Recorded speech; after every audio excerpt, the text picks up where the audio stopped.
This book is read by Georgina Marie, Emily Wuzeller, and Nicole Zanzarella. For Piper, My Favorite Girl. Part 1. Jess. Chapter 1. July 1997. We'd only been on the road for an hour, but we were almost out of gas. The white line of the highway blurred in front of my eyes, my lids drooping. It was 3 in the morning and we'd barely slept for days. Danny was driving, her face pale, her long, dirty blonde hair pulled under a baseball cap and out the back in a makeshift ponytail, her eyes staring straight ahead. Her name was Danielle, but we just called her Danny. The oldest at almost 18. She was the only one who had her license. She'd barely said a word since we left Littlefield. On my right, Courtney was also staring out the window.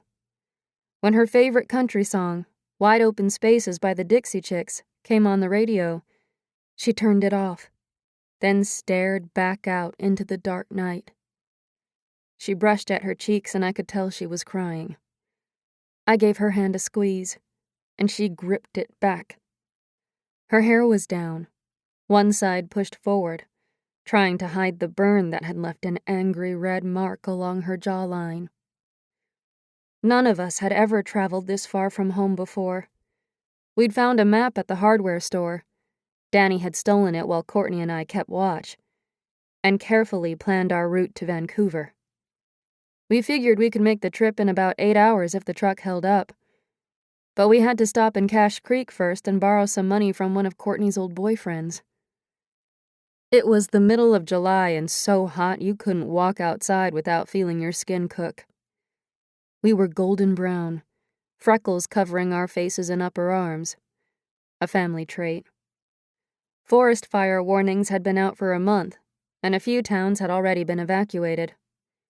Everything was dried out, the fields pale yellow, the weeds in the ditches covered in gray dust. We were in jeans, shorts, and t-shirts, our skin sweaty even this late at night, and the air smelled hot. I touched the camera hanging around my neck. My mom had given it to me when I was 10, just before she died. Danny hated it when I took her photo, but Courtney loved it. Used to love it. I didn't know now. I glanced over at her again, then down at my chewed nails. Sometimes I imagined that I could still see the blood under them, as if it had soaked into my skin like it had our floors. "We're going to need gas soon," Danny said suddenly, making me jump. Courtney turned back from the window. "How much money do we have?" "Not enough." Before we left town, we'd siphoned a little gas from a neighbor's truck and gathered what food we could, picking fruits and vegetables from the farm's fields, taking eggs from underneath the hens and storing them in our cooler. Our cupboards were empty by then. We'd been living on soup, Kraft dinners, rice, and the last few pounds of ground deer meat in the freezer from the buck Dad had shot that spring. We pooled our money.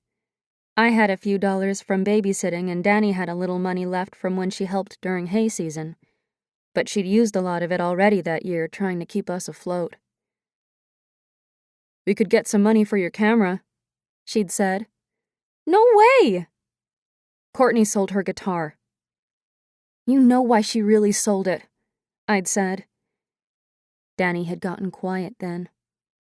I'd felt bad, but I couldn't do it. Couldn't let go of my one good thing. "What are we going to do?" I said now. "We're going to steal some gas," Danny said, angry. Danny always sounded pissed off, but I didn't pay any attention to it unless she was really mad. Then I got the hell out of her way. She had a right to be angry. We all did. We found a gas station in the next town, an old Chevron with 2 ancient pumps and a lone, shadowy figure visible through the window. Was he the only one working? We pulled around back, gravel crunching under our tires. Danny switched off the engine and we sat there while it ticked. I held onto my camera tightly. "Jess, go in and make sure no one else is there," Danny said. I darted a look at her, but her profile was rigid.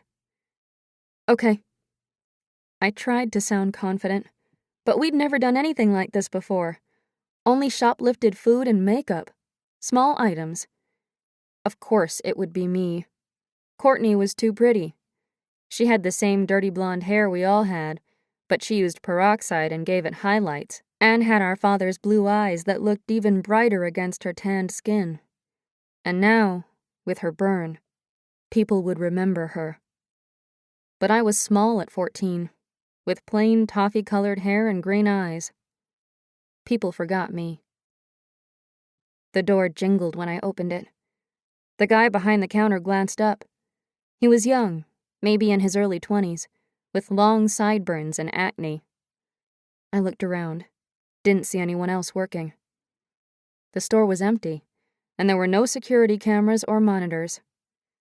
I cleared my throat. "Can I have the key to the bathroom?" He pushed the keys across the counter, then looked back down at his magazine. I browsed the shelves, then made my way outside around the back of the store, where a sign pointed to the restrooms.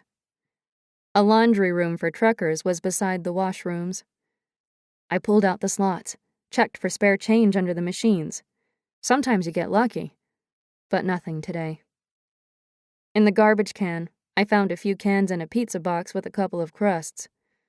My stomach growled, but I left the box and went into the bathroom, used the toilet, and washed my hands. I glanced in the mirror. My eyes looked big, scared.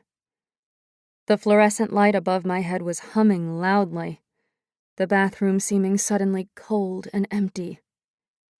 I turned my face so I could see the bruise on my jaw. The makeup was smeared. I rubbed at it with my finger, spread it smooth. I stepped back, staring at my reflection. I tried to narrow my eyes and squared my shoulders, pulling my hat down hard, making myself look tougher, more like Danny. It didn't work. I returned the key and walked back to the truck. "What did you find?" Danny said through her window. "Just one guy at the counter. He's reading a girly magazine." She nodded. "Now what?" I said. "Courtney, you go talk to him." "Shit, why me?" Courtney said. Danny gave her a look. Courtney heaved a sigh, undid the top button of her shirt, and got out of the truck. "I'm going too," I said. "No, stay in the truck, Jess." "But I'm hungry." "Jesus Christ." Danny bitched all the time about my hollow leg, but she still gave me extra helpings. I followed Courtney into the store. She leaned over the counter and began talking to the guy, who immediately put down his magazine and turned to face her. Through the corner of my eye, I saw Danny pull the truck around to the pump. Quickly, I walked down the aisles and shoved chocolate bars and snacks into my pockets. Courtney glanced out the window once in a while, waiting for the signal.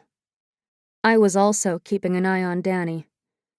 Finally, she lifted her hat and wiped her brow. I left the store and jumped in the truck. Courtney took the pen the guy was holding out, wrote something down on a piece of paper. He was smiling big. She made like she was checking the pocket of her jeans shorts, then shook her head and nodded at the truck. Now she was heading back to us, walking slow, letting her hips sway. I could see the guy inside staring at her, riveted. She got in the truck, made it look like she was reaching for her purse, then slammed the door behind her. Danny pounded the accelerator. The truck fishtailed onto the road, swerving on the dusty, dry edge. I watched behind as the guy ran out of the gas station, his hand on a phone, already calling the police. Our license plate was covered in dried mud, but my heart was still pounding. If we were caught, we'd be brought back to Littlefield and the cops would have questions. Lots of questions. I turned around and pulled out my chocolate bars. We ate, silent in the dark. Remember when Dad used to buy us caramel bars every Christmas? Courtney's voice was small, the memory big. I chewed slower now, my eyes filling with tears. It had been years since Dad had brought us chocolate bars, not since our mom had died. It had been only 3 days since I'd killed him. Chapter 2. Littlefield, 3 days earlier. Dad had been gone a month this time, working in Alberta on the oil rigs. Before that job, he mostly worked construction around town and on the ranch where we lived. Littlefield was a small town near the Alberta border, and it didn't have a lot of jobs, mainly farming or logging since the mill had closed down. So a lot of men worked in Calgary, a couple of hours away. Dad said he'd make better money in Alberta, and maybe he did, but we never saw any of it. He worked 3 days in and 1 week out. He'd stop at a couple of bars on the way home from the rigs, then usually didn't quit drinking until it was time for his next shift. I was sure this time things would be different, though. My 15th birthday was coming up, and he'd told me he'd bring me something special. I'd been thinking about it all week. "He's not bringing you diddly squat," Danny had said that morning. "He promised," I said. "So?" I didn't look at her, just shoved another spoonful of scrambled eggs into my mouth. Across the table, Courtney was practicing some chords on her guitar, scribbling into a little notebook. She gave me a smile. "I'll write you a song," she said, "for your birthday." "That'd be cool." I smiled back at her. "Jess, I just don't want you to be disappointed," Danny said from the other end of the table. "I know, but I've got a good feeling. I think he's going to bring something for my camera. Maybe a new lens." "You're such a dumbass." Danny was always telling me I was too hopeful. Dad would never change. But sometimes he went weeks without drinking. Maybe one day he'd quit for good. I was half expecting to see Dad's truck in the driveway now as I walked toward our house, or have him roar past me, laughing as he left me choking on the dust. I glanced behind me. In the distance I could hear calves mooing and a tractor out in the fields. I aimed my camera at a pretty bird sitting on the fence, then took another shot of our house. Danny was home. I could tell she was in a mood by the way she'd parked the truck. Sideways, windows down, the grill almost touching the front steps, and by the music blasting from inside the house. I slowed my pace. I didn't mind living on the ranch, but I wished it was ours. The bank had foreclosed on our old place. That house had been pretty. I still remembered the front patio swing, the white fence that went down to the road, how Dad would repaint it every year.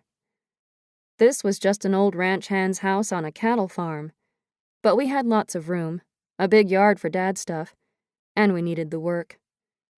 After Mom died, she was hit head-on by a truck carrying a load of hay. Dad lost his job. He took off to Calgary for months. I'd just turned 10. Courtney was 11 and a half, and Danny almost 13. We ended up in foster homes. They couldn't find one willing to take all of us, so I got put with a family that already had 6 kids, 2 of them handicapped. There never seemed to be enough food for everyone. I'd wait until my foster mother wasn't looking, then slip some of my mashed potatoes or whatever onto the little kids' plates, shaking my head to warn them to keep quiet about it. If one of them forgot and yelled, "Thank you!" my foster mom would whip around and we'd end up with nothing. I ran away once, trying to get to my sisters, but got picked up by the cops.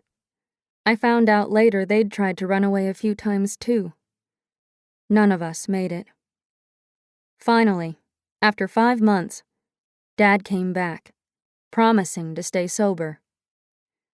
Courtney told me a little about her foster family, how the father peeked at her in the shower, how the mom used to slap her when he wasn't watching.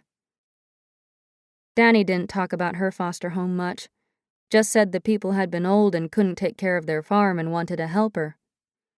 I don't know if they were mean to her. She never said. Sometimes I wonder if she wished she was still there. "Did you like it better than taking care of us?" I said. She cuffed me lightly across the head and said, "Don't be a dumbass." When I walked into the house, she was sweeping the kitchen and I could smell pine-scented cleaner. All the windows were open. "Where have you been?" she said. "I looked for you at the barn." Ingrid needed help in the fields. During the school year, we worked on the farm at night and on weekends, but in summer, we worked whenever they needed us. Our arms and legs were muscled, our hands blistered. Courtney was always putting lotion on them or doing her nails. Danny would spend all day in the fields if she could, riding the tractor with a smile on her face, her hair under a big cowboy hat. Sometimes after school, she'd even go over to her boyfriend's place to help. His family had the neighboring farm. I didn't mind working in the fields, but I preferred working with the animals. Spring was my favorite, all the babies being born, but I refused to eat the meat, which made Dad furious. I took a few beatings for that. "We've got to get this place cleaned up before Dad gets back," Danny said. "Okay." I started washing some dishes that had been on the counter for at least a week, scraping at the dried food, imagining a big dinner when Dad got home. I hoped he'd take me grocery shopping with him. After Dad got us out of foster care, he'd found this place and kept himself together for months. Then the beer cans started piling up. The cops came by a few times, asking if we were okay, but we kept our mouths shut. When teachers asked about a black eye or a bruise we couldn't hide, we'd say we fell or hurt ourselves on the ranch, tangled with a mean horse. If Danny heard someone teasing us, she delivered what we'd gotten good at taking. I didn't tell her when a kid gave me a hard time about the smell of manure on my shoes or called Courtney names. It just made Danny feel bad. "Where's Courtney?" I said. Danny shrugged. "Where is she usually?" So she was off with another boy. I wondered who it was this time. Danny and I had the house clean by the time Courtney got home. We were out in the backyard, setting up beer cans to do some target practicing. Dad left us his rifle when he was out of town, an old Cooley .22 semi-automatic he'd gotten from his father, and made sure we had enough bullets. He said he wanted us to be able to take care of ourselves. We didn't have much time to just kick around, but we liked shooting stuff or going fishing. I squinted, took aim on the can, held my breath, and squeezed the trigger. The can flew into the air. "Good shot," Courtney's husky voice said from behind me. I lowered the gun and turned around. Courtney had a case of beer on one hip and a cigarette in her hand. Her long hair was damp and tangled, and her baseball cap was on backward. She was wearing dark sunglasses too big for her face, which looked cool, and a bikini top under a black tank top. "She's always a good shot," Danny said. She didn't give a lot of compliments, so it meant something when she did. I liked shooting. Liked that moment when everything came into focus, came down to a split second. Same with my camera, seeing the frame, lining up the shot, taking a breath, then boom. "Jesus, what's with your shorts?" Danny said. Courtney's jeans shorts were cut so high you could see the bottom of her front pockets. Courtney laughed. "You like them? They make the boys go crazy." She sang out the last words. Courtney was always laughing or singing. Mom used to say Courtney sang before she talked. She was a pretty good guitar player, too. Had bought a second-hand one and taught herself by listening to the radio. They just about show everything. Danny wore cut-offs. We all did.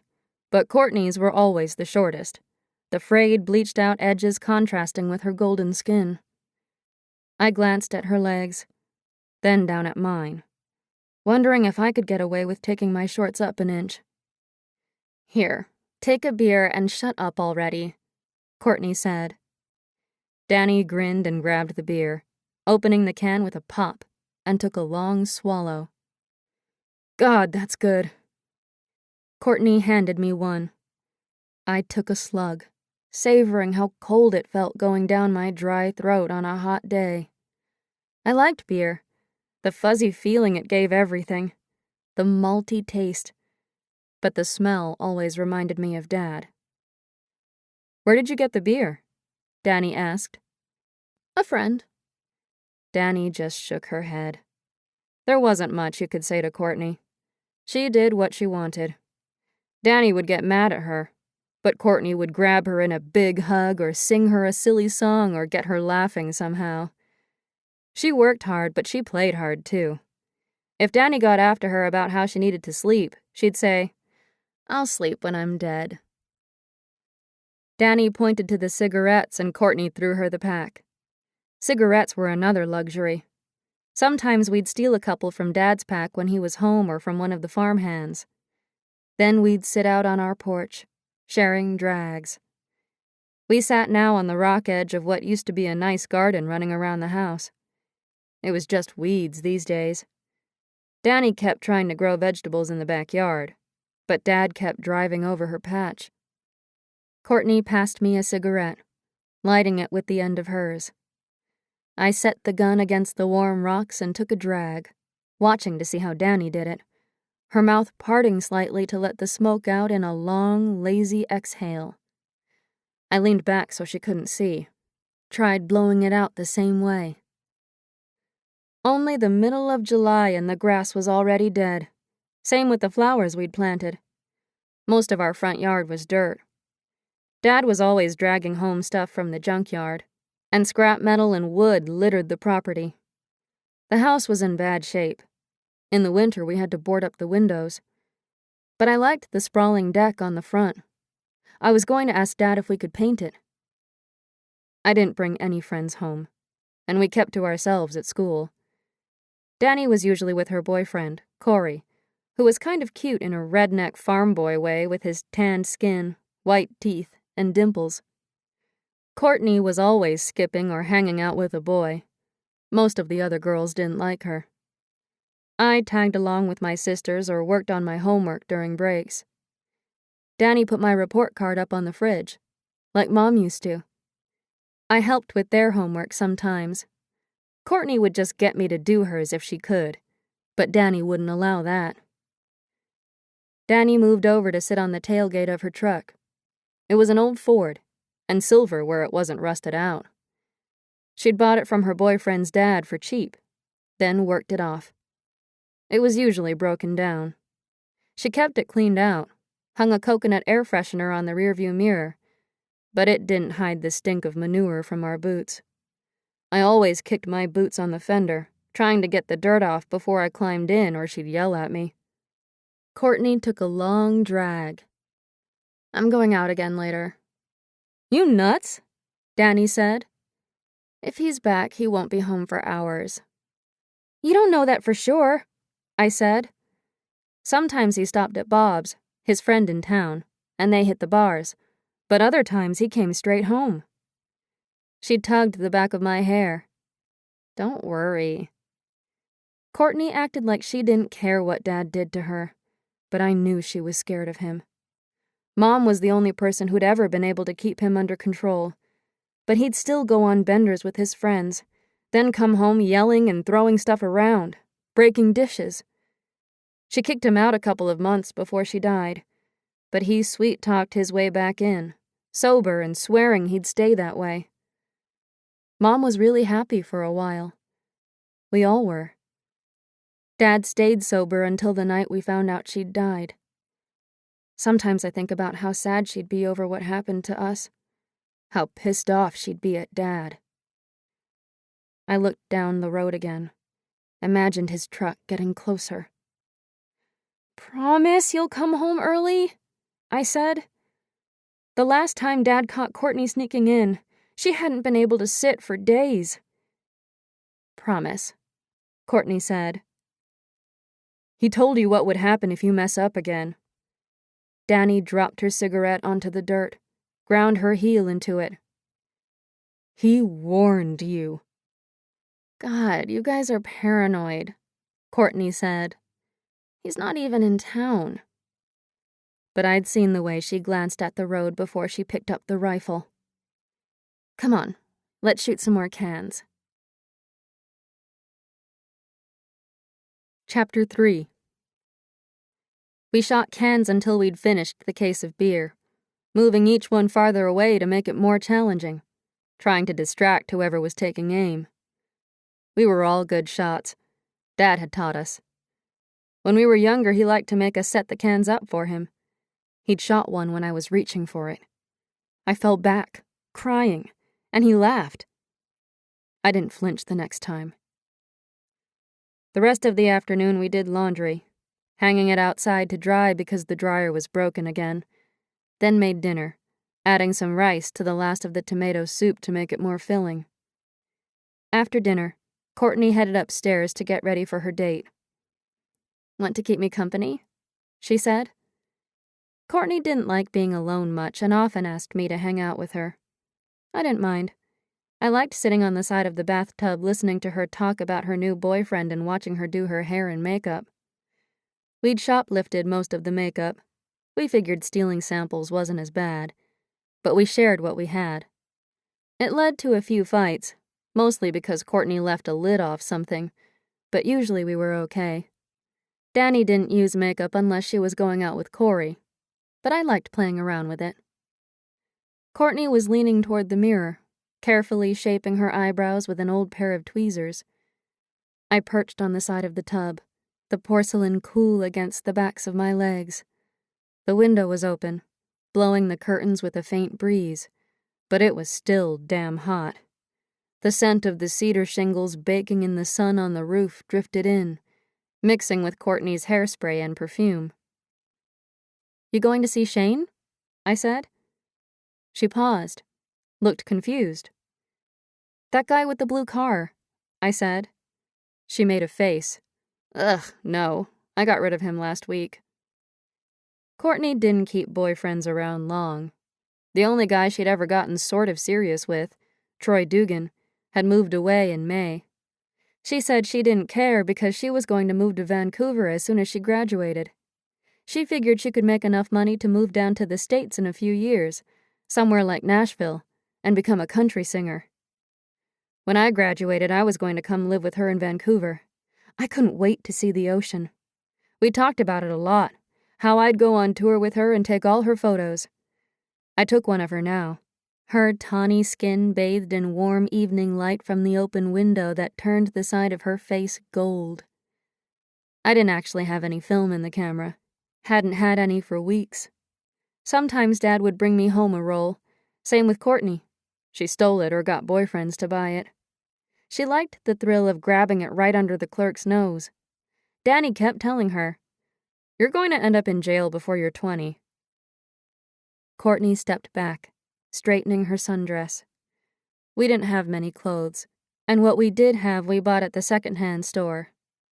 Courtney spent hours mixing and matching stuff, trying to make it look like pictures from magazines. Danny and I mostly wore jeans and t-shirts, but Courtney was good about lending us her things.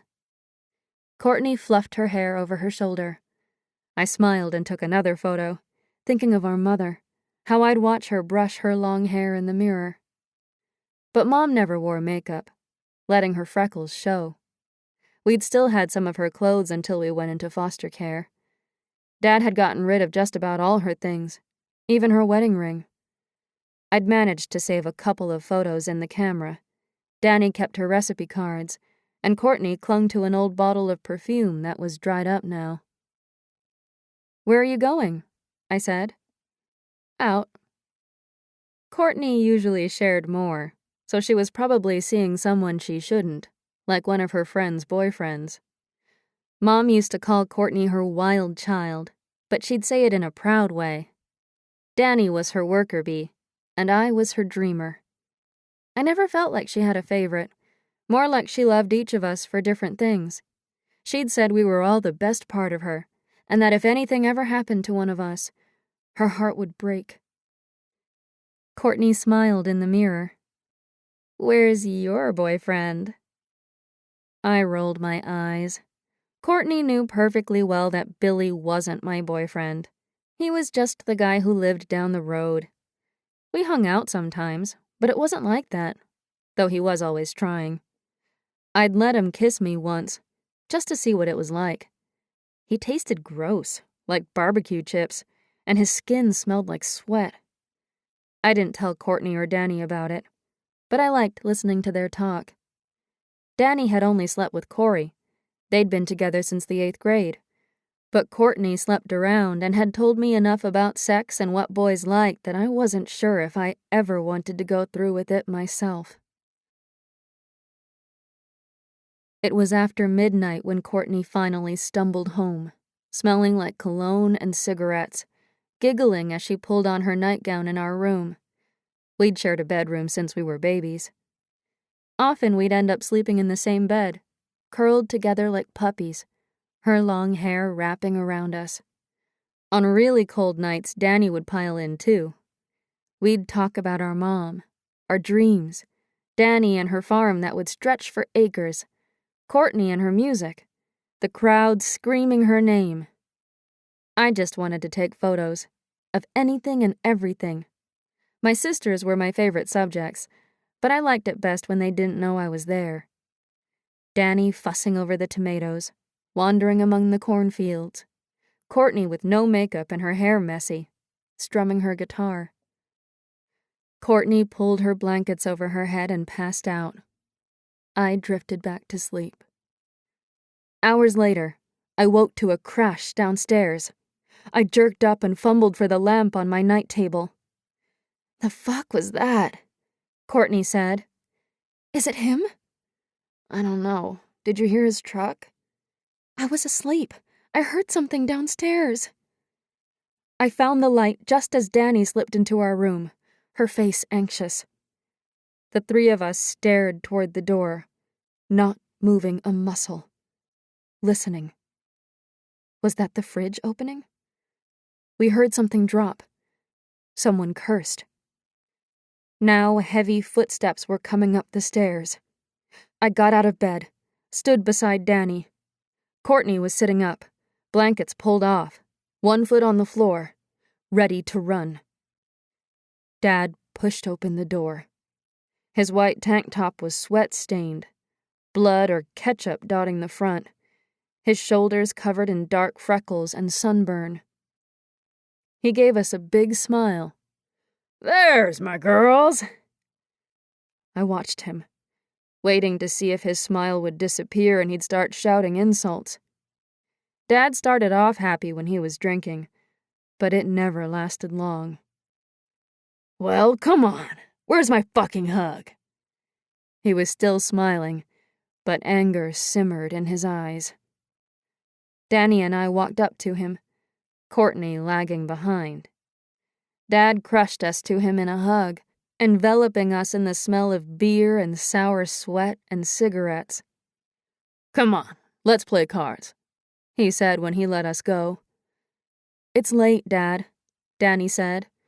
"Walter wants us up early and—" "I don't give a shit what Walter wants," Dad said. "I want to play cards."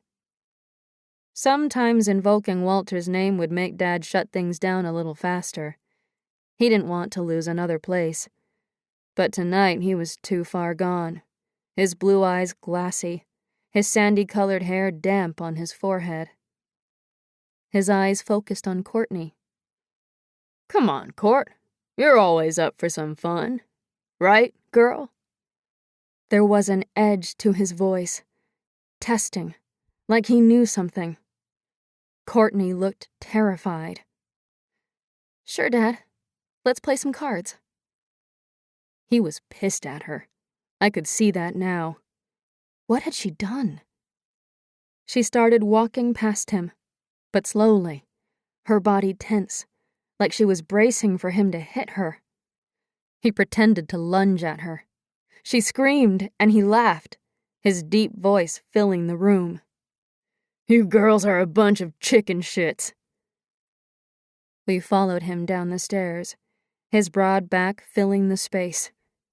He pulled one of the chairs out at the table, slapped his hand down on the wood. "Sit your asses down." We all sat around him, and he gave me a grin. "How you been, Peanut? Miss me?" "Yeah, Dad." I felt like crying.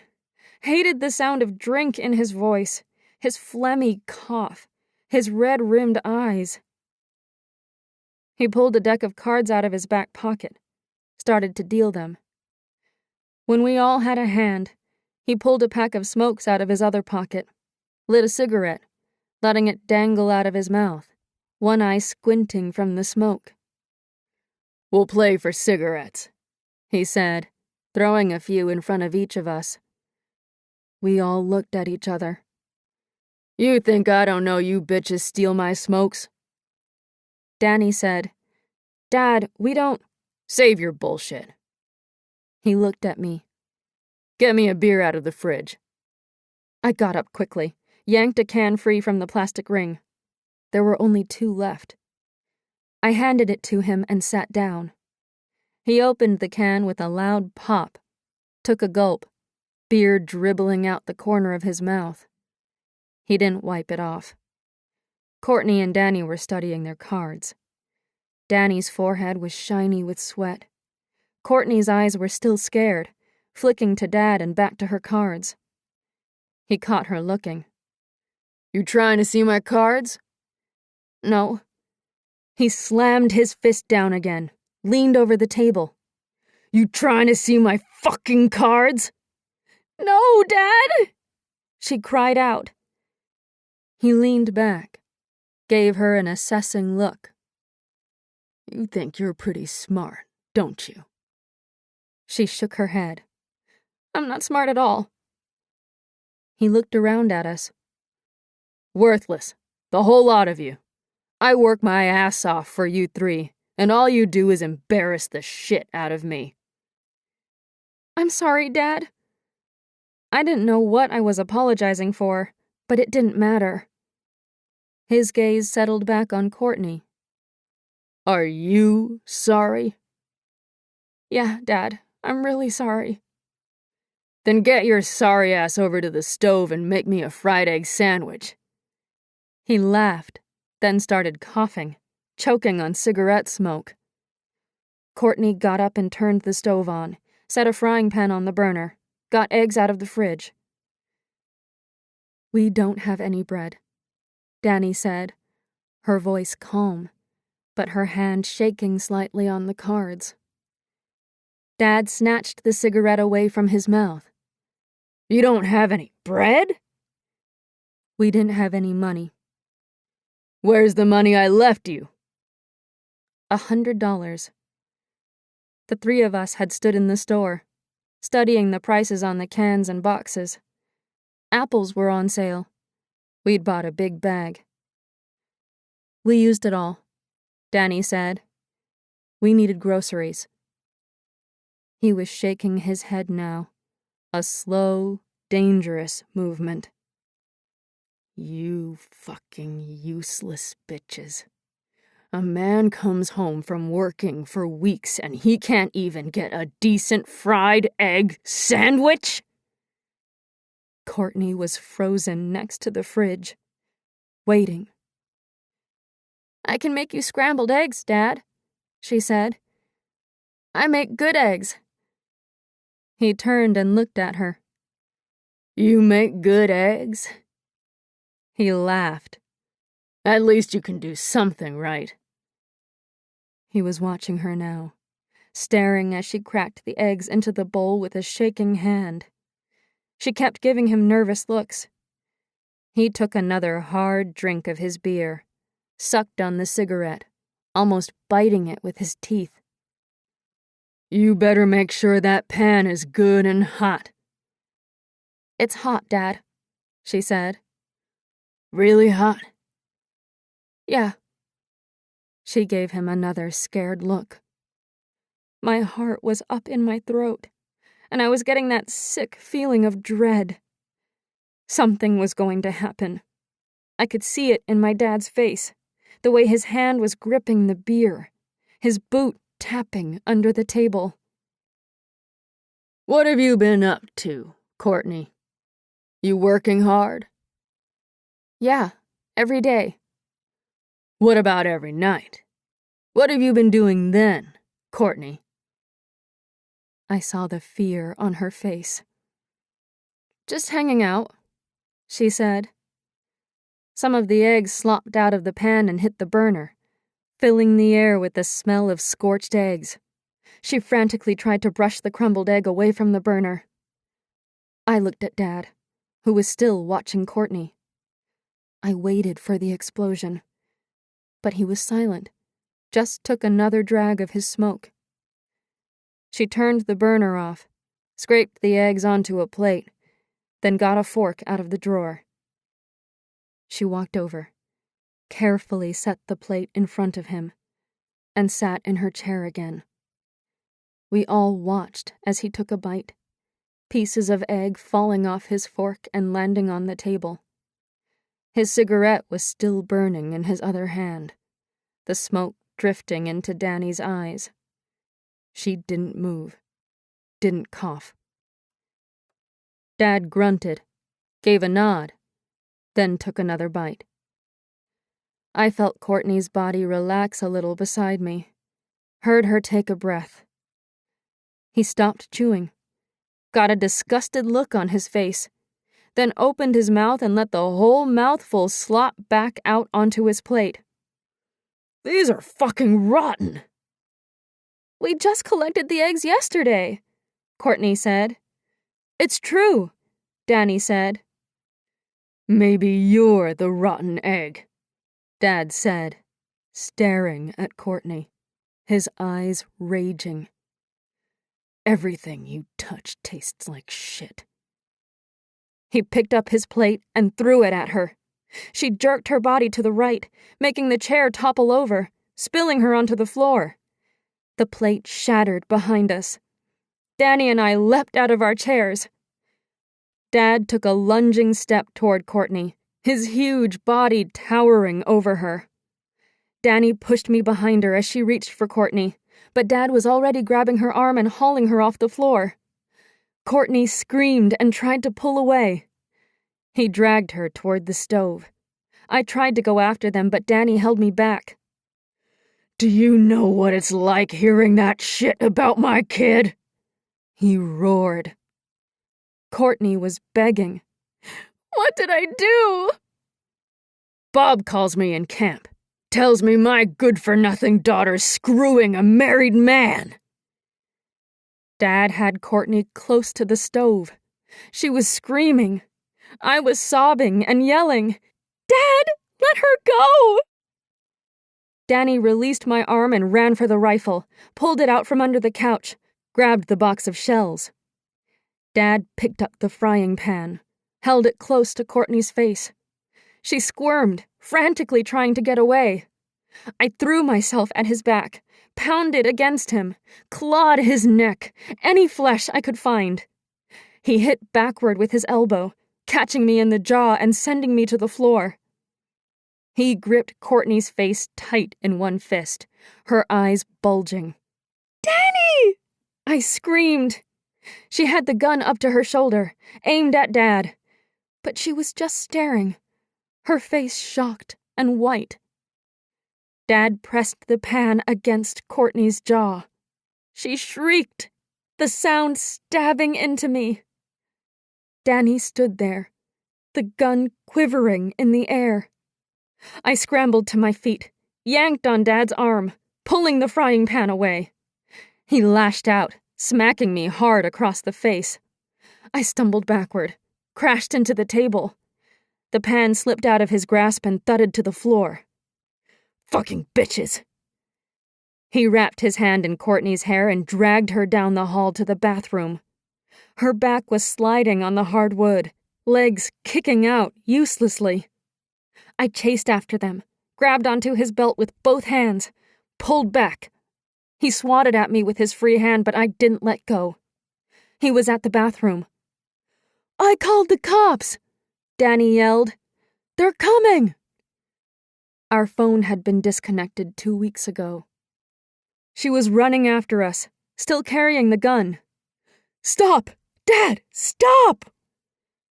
Dad flipped up the toilet lid, held Courtney's face over the bowl, plunged her down, brought her up so she could gasp at the air, then held her down again. Her legs kicked out. I beat on his back, picked up the garbage can, slammed it down on his head, but he didn't stop. Danny held the gun up again. Get out of the way, she yelled, and I dropped the can, moved back to the doorway. Let go, she screamed. Let go! Dad laughed.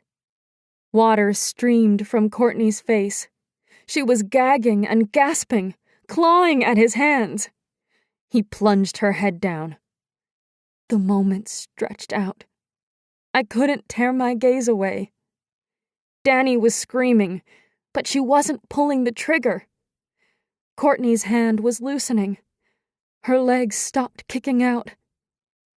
I grabbed the rifle out of Danny's hands, aimed for the fleshy part of Dad's shoulder, and pulled.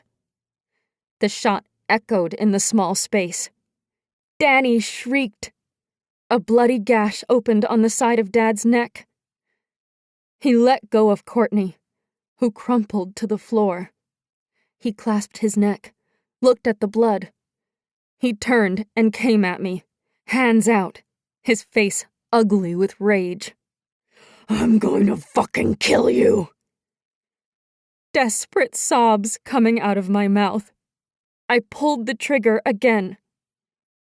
A small hole opened in his forehead and he dropped to his knees, fell forward. He made a couple of weird sounds, gasping breaths from his chest. Then silence. Blood flowed onto the linoleum floor, pooled around his head. Oh, Jesus! Danny ran over, checked his pulse. He's not breathing! My hands were shaking.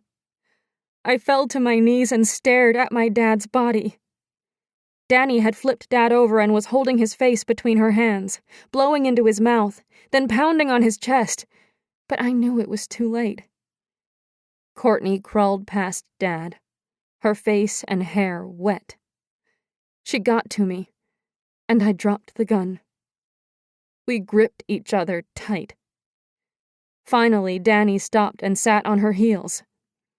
Fuck, fuck, fuck. She turned to look at us, tears dripping down her face. You killed him, she said, her voice stunned and shaky. I'd killed Dad. I'd killed Dad. I couldn't believe it. I swallowed hard. I had to. Courtney was drowning! She looked away then, a flash of shame in her face. She wiped at her nose, staring down at Dad's body again. She put her hands to her head. What the fuck are we going to do now? I looked at the blood around Dad's head, his open eyes staring up at the ceiling. I thought of all the times I'd worried he was going to kill one of us. All the times I wished he'd just disappear and we'd no longer have to live in fear. I'd thought our lives would be better then, that we'd finally be free. But now, looking at my father's body, I was more scared than I'd ever been in my life. Chapter 4. We left Dad and the gun in the bathroom and closed the door. In the kitchen, Danny helped Courtney flush the burn with cold water. She was bent over the sink, crying and shivering, her hair and the top of her nightgown wet. Maybe she should go to the hospital. I couldn't stop staring at the burn on her jawline, a puckered, angry mark about 4 inches long. It looked painful. Courtney shook her head, splashing water everywhere. They'll put us in foster care. Danny was pacing the kitchen now, her shirt covered with red splotches, her face and hands with streaks of bright red. She stopped and stared at my shirt, her face haunted. I looked down, saw the drops of blood. My lip felt puffy and I tasted blood in the corner. Dad must have split it when he hit me. She started pacing again. Shit, this is bad. Really bad. Should we tell Walter and Ingrid? Maybe they could help, or... No, we have to think. She sat down. You'll be arrested. Maybe us too, if they think we're accomplices or whatever. Walter might check on us. The gunshots, I said. The .22 didn't make a loud shot, but it had echoed with the cast-iron bathtub and the window was open. I imagined him getting dressed, pulling on his boots, searching for his truck keys. She was nodding. We have to figure this out fast. I'll tell the police the truth. I did it. My legs felt shaky. I braced my hands against them, holding them down or holding myself up. I wasn't sure. My gaze flicked to the bathroom door. Everything was so quiet now. The air felt electric, thick. I could smell blood. Danny was also staring toward the bathroom. I wondered if she was thinking about how she couldn't pull the trigger. Her head snapped back toward us, her face grim and determined. We should hide his truck until we know what we're doing. Okay, I said. We looked at Courtney. Okay, she said. While Courtney and Danny changed their clothes, I ran outside. I didn't have my license, but Danny let me practice sometimes. I climbed into Dad's truck, moved the seat forward. The truck stank of spilled beer and Dad's cologne. We'd bought it for him last Christmas. I tried not to notice the small plastic cowboy hat dangling from the rearview mirror, one of his work shirts tossed on the floor, the empties rolling around, the old cigarette pack, one corner of the silver paper folded down. I thought of how when I was little he'd make me animals with the thin foil. Then I noticed the plastic bag on the seat. Inside I could just see a corner of a yellow box. I lifted open the top of the bag with my finger. One of the boxes had an image of a camera lens on the front.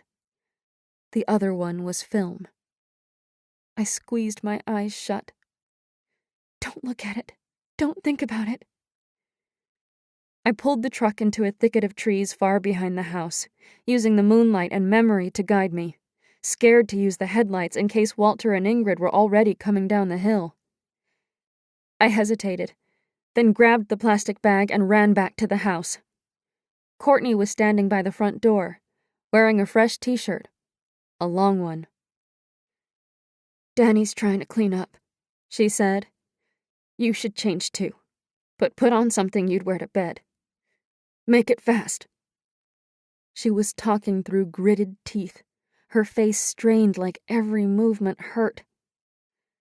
I washed my face and pulled on an old nightgown.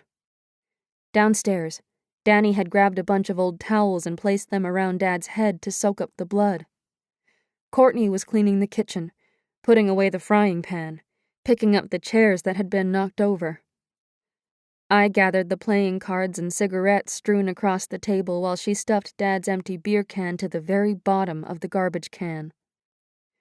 We found Danny in the bathroom, on her knees, staring at Dad's body. What do we do with him? I said. I don't know. Courtney stood beside me. Should we move him to the back bedroom? He'll leave blood, I said. A vehicle pulled up outside. We stared at each other, our eyes panicked. Danny got to her feet, ran to the front window, peeked through the curtain. Is it the police? I whispered. A door slammed. Walter, Danny hissed. Pretend you're making tea. She turned to Courtney. Don't let him see the side of your face. Sit on the couch in the corner where it's darkest and turn away. We ran to our positions, our feet soft on the floor, while Danny walked to the door and opened it. "Hi, Walter." I couldn't see him from where I was in the kitchen, but heard his voice say, "You girls okay? Heard some shots." "Yeah, Rat was in the cupboards again. Got him this time." "You girls need to be careful with that gun." "We are. Dad taught us." "Thought I heard his truck earlier." My hand froze mid-air as I reached for a mug. "That was just Courtney getting dropped off." I took a breath. Good thinking, Danny. "When's your daddy coming home? He's late on rent." "Should be any day. Anything extra we can do around the place?" "Don't know, Danny. We've found you just about as much work as we can, you know?" Silence for a moment. Then he said, "What's that smell?" Shit, could he smell the blood? "What smell?" Danny sounded calm, but she was gripping the door so tight her knuckles were white. "Like something's burned." "Oh, that's just Jess. She left a pan on the stove too long. Burnt some eggs. We were all up, so we figured we'd make a snack, but Jess is useless in the kitchen." She laughed. I called out, "Evening, Walter." He called back, "Evening, Jess." Then, to Danny, "You kids should get to bed. Big day tomorrow on the farm." "Yes, sir." "Okay, then. Let me know when your daddy shows up." "Sure will." She closed the door, sagging against it, then peeked through the side window until we heard his truck driving away. She turned back around. "We have to get rid of the body." We found an old plastic tarp in the garage and rolled Dad onto it.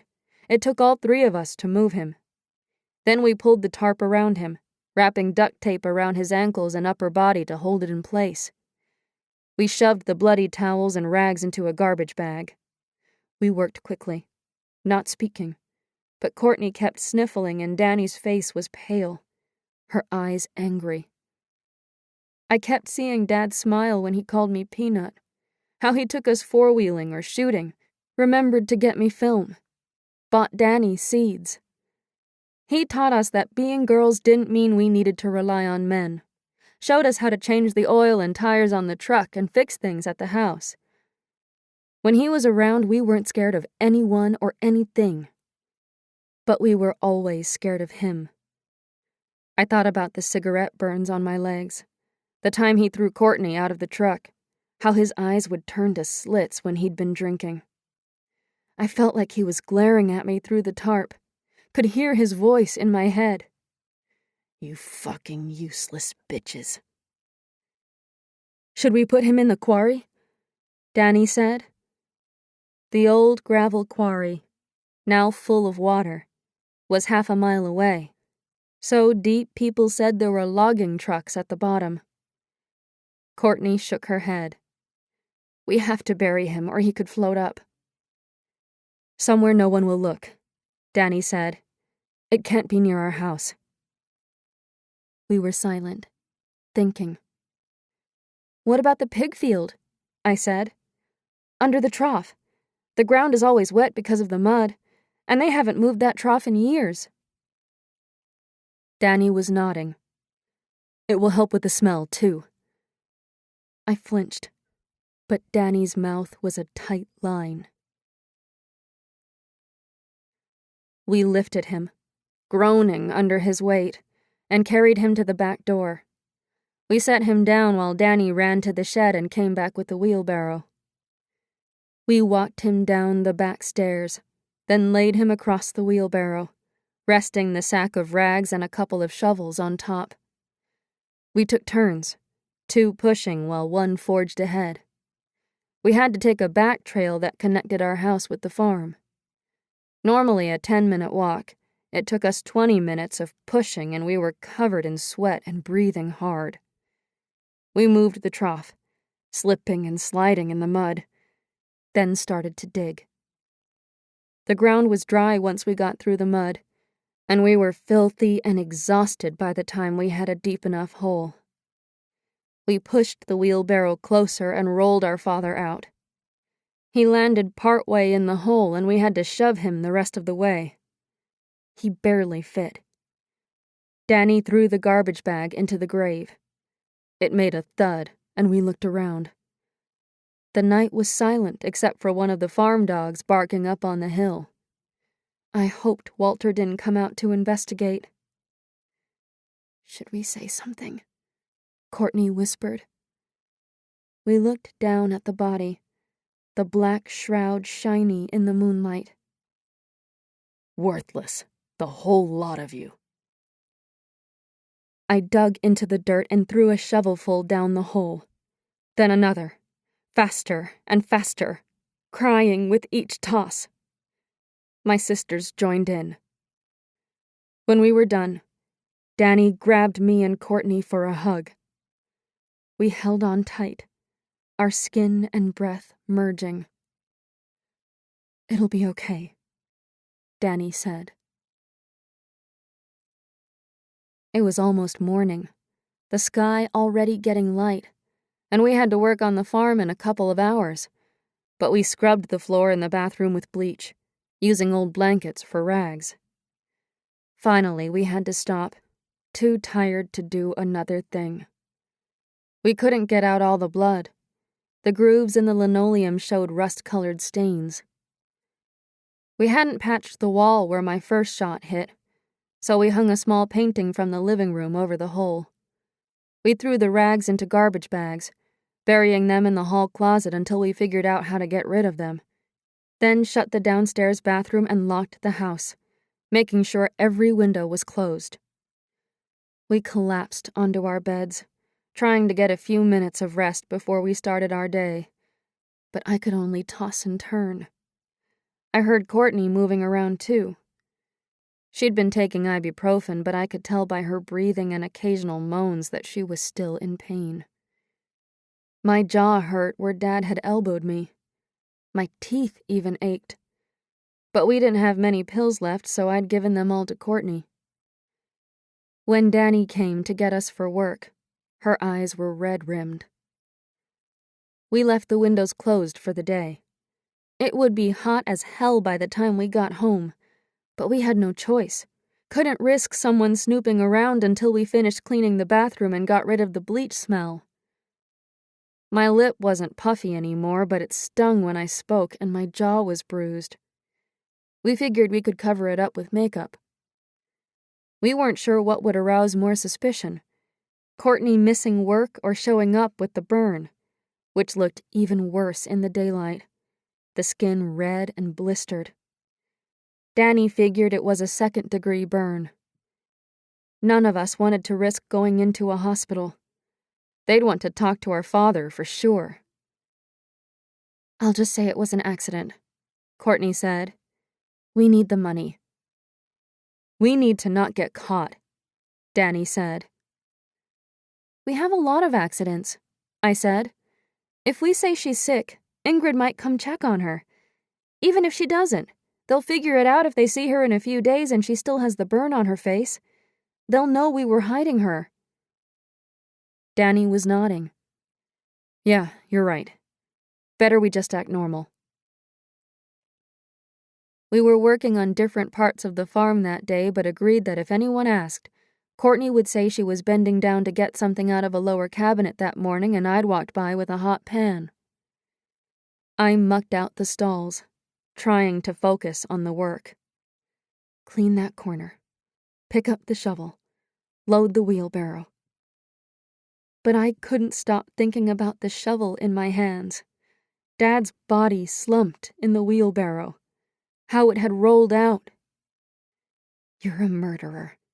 You're going to jail." My body ached. My eyes and throat felt dry. My hands were blistered. I'd put on gloves that morning, but every shovelful ripped them open again, making them sting and burn. I licked the split in my lip, tasting blood. My gaze kept drifting down to the pig field, It didn't feel real, what we'd done. What I'd done. "You in here, Jess?" It was Ingrid. I turned away, scraped some manure in the corner. We'd put makeup on my bruise, toning down the color, but a faint shadow showed through. "Yeah, last stall." Ingrid leaned over the open door, chatting about one of the horses. A vet was coming out later and she wanted me to move the horse to a different field. As she spoke, I had to turn to dump the manure into the wheelbarrow. I hoped she was too distracted to see my face, but she stopped talking. I looked up. She was staring at the bruise. It wasn't the first time I'd come to work banged up, but I worried she was thinking about the shots last night. "What happened to you?" she said. Ingrid was a farmer's wife through and through. She wore men's jeans and shirts, kept her hair up in a bun, could nurse a lamb with a bottle while baking a pie, and throw a hay bale as hard as any man. She also didn't miss anything that happened on the farm. "This?" I rubbed my jaw. "Angus got me." Angus was one of the Clydesdales. He often knocked his big head into someone, usually on purpose. "Told you to stay away from his front end." I forced a smile. "His back end's just as dangerous." She chuckled. "True enough." Her face turned serious, the leathery, tanned skin pulling at her eyes. "Walter said you kids have some rats." "We're getting them. Maybe it's time to try some poison. We don't want them stinking up the walls." I felt sick, thinking of the blood still on the floor in the bathroom, the bag of bloody rags, flies circling. "We'll talk to your daddy about it when he gets home." "Yes, ma'am." That night, we heated up the last can of tomato soup. Courtney told us Ingrid had asked about her burn. "Did she believe you?" I said. "I don't know. She asked weird questions, like why you'd been cooking and not Danny, and if we went to the hospital. She said it wasn't good, us being on our own so much, but I said Dad was coming home soon." Ingrid could be nosy, and she had no problem sharing your personal business with anyone who would listen. She'd more than likely already told a few people that we were still alone. People who might decide to be neighborly and check on us. Courtney looked at Danny. "We should just get out of here." Danny thought it over, taking so long I wanted to shout at her. But the more I pushed, the longer she'd take. She liked to look at all sides of stuff, weighing the options, but I thought she should listen to her guts more. I agreed with Courtney, but if I told Danny what I thought, she'd just tell me to shut up. "If we split right after those gunshots, they're going to wonder," she finally said. "Maybe even send the cops after us. Let's just hold tight for now." When we were finished eating, we ripped up the linoleum in the bathroom, which had already been peeling in places. We didn't know what to do with it, so we shoved it into the shed until we could figure something out. We dug the bullet out of the wall. It had lodged in one of the beams, then patched the hole with some drywall putty we also found in the shed. We repainted the whole bathroom and the plywood floor with some old paint Dad had stolen from one of his buddies.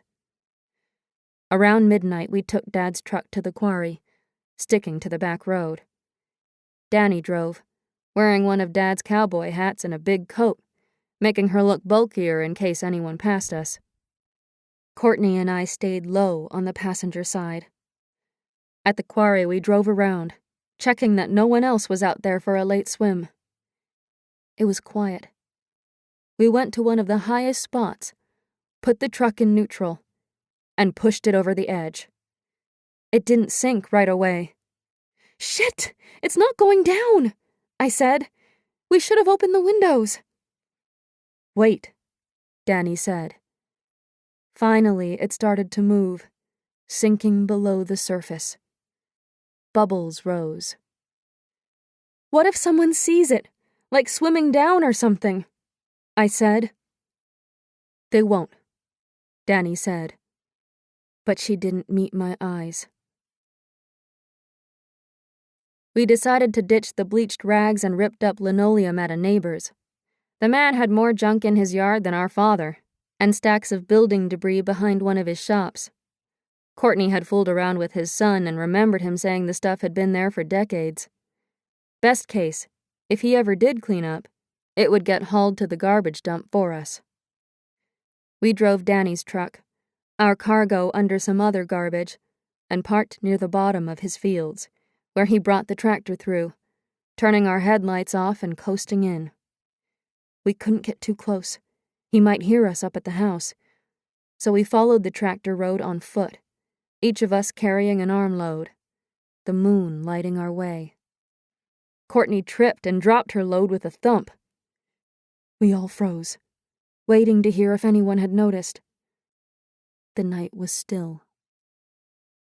We spread the garbage among the plywood, drywall, and scrap metal, carefully placing the sheets of linoleum between everything, trying to make sure it was at the back of the piles. It was hard work because we had to move some of the scrap, which was heavy, and we were trying to be quiet, so we had to move slowly, our muscles screaming with tension. We didn't know what to do with the bag of rags. Courtney and Danny argued in hushed whispers. Courtney thought we should just bury them, but Danny said an animal might be attracted to the blood and dig them back up. Finally, we shoved them into an oil drum, then ran down the tractor road to the truck, my sister's body's dark shadows in front of me. Back at home, we lit the last of Dad's cigarettes and talked about what we should do. We could get jobs, Courtney said. Doing what? I said. And who would hire us? There weren't many opportunities in this town for 3 teenage girls, just farm work and maybe waitressing or working at the grocery store. You guys are missing the point, Danny said. They won't let us stay here without Dad. People, his boss and friends, are going to start looking for him. If we say he skipped out on us again, they'll put us in foster care. You're almost 18. Maybe they'll let you keep us, I said. I'd have to show that I could support you. Walter and Ingrid might let us stay if we kept working on the ranch. It's not enough money and Dad's already behind, Danny said. We could go on welfare, I said. Or maybe Corey's parents would let us stay there. Danny was pretty close to her boyfriend's family and they were nice. They don't have room, she said. And we can't stay anyway. We don't know if Dad stopped somewhere before he came home. Someone might have seen him in town. Should we leave tonight? Courtney said. No, Danny said. It'll look like we didn't give him a chance to come home. Like we know something. The way she said it told me she'd been thinking about this for a while. In a few days we have to say that he's taken off again, and we're going to stay with family. If no one sees him for years, won't they suspect something? I said. Danny took a long drag of her smoke. Yeah, so we need to buy ourselves enough time to get out of here and settle somewhere else. Then we'll have to get fake ID.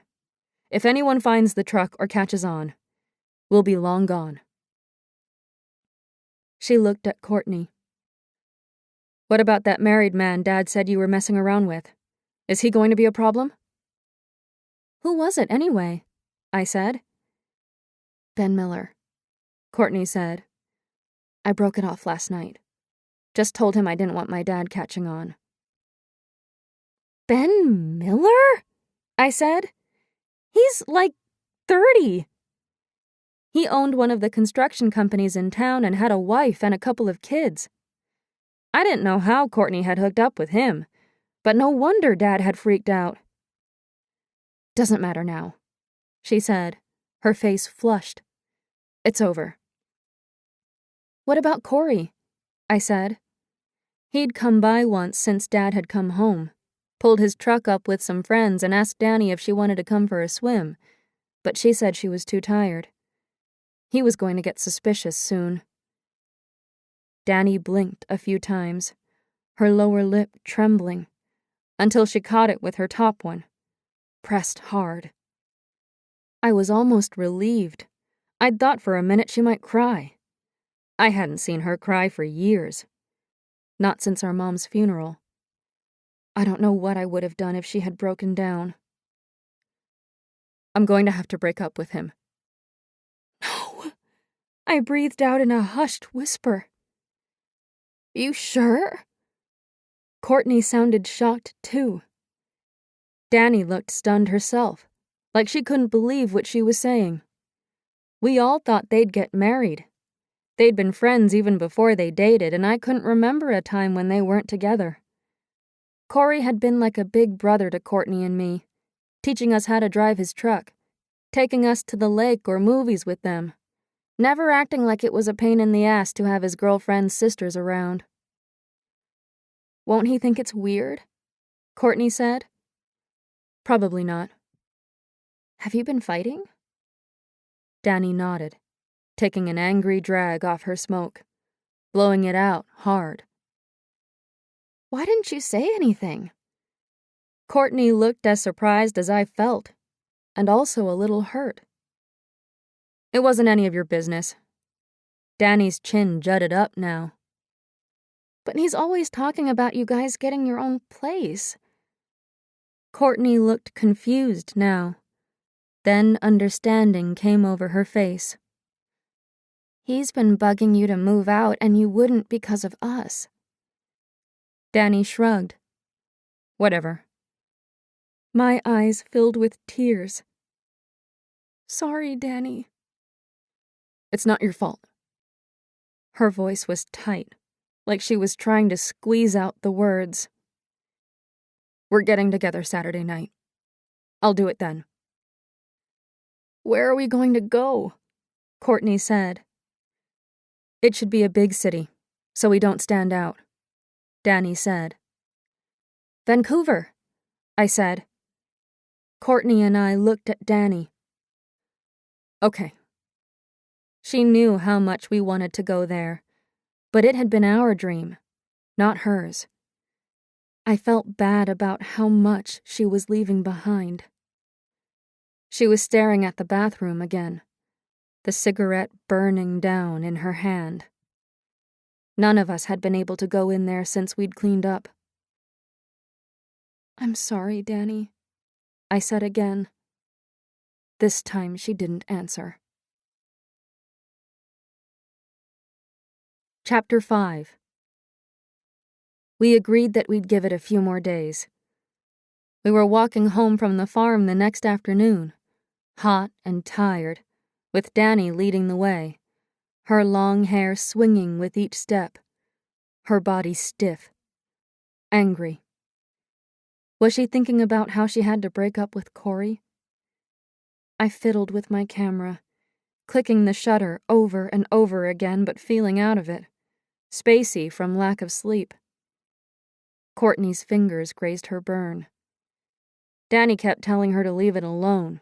It would get infected, but Courtney kept poking at it or looking at it in the mirror. Danny stopped abruptly and I looked up. A police car was waiting in the driveway. My fingers froze on the camera. Danny didn't look at us. Barely moving her lips, she said, "Let me do the talking." The sergeant got out of his car and we walked toward him. He was tall and lean, his belt hanging low. "Sergeant Gibbs," Danny said. "What can we do for you?" "Just wanted to make sure you girls are okay." "We're fine." "Heard you guys have a rat problem." So he knew about the shots. Ingrid or Walter must have called him. "We're staying on top of it." "Your father home?" "Soon." "Been a long shift this time. He's sending you money?" "We're okay." "Heard you're getting behind." "We'll get caught up." He glanced down at the driveway, his eyes scanning the dirt, like he was looking for tracks. He looked back at the house, then us.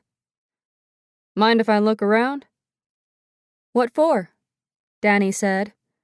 Her voice was calm, but she had her chin lifted. You girls here all alone. Just want to make sure the house is safe. I don't think our dad would like it. Well, we don't have to tell him. I glanced at Danny, my stomach muscles tight.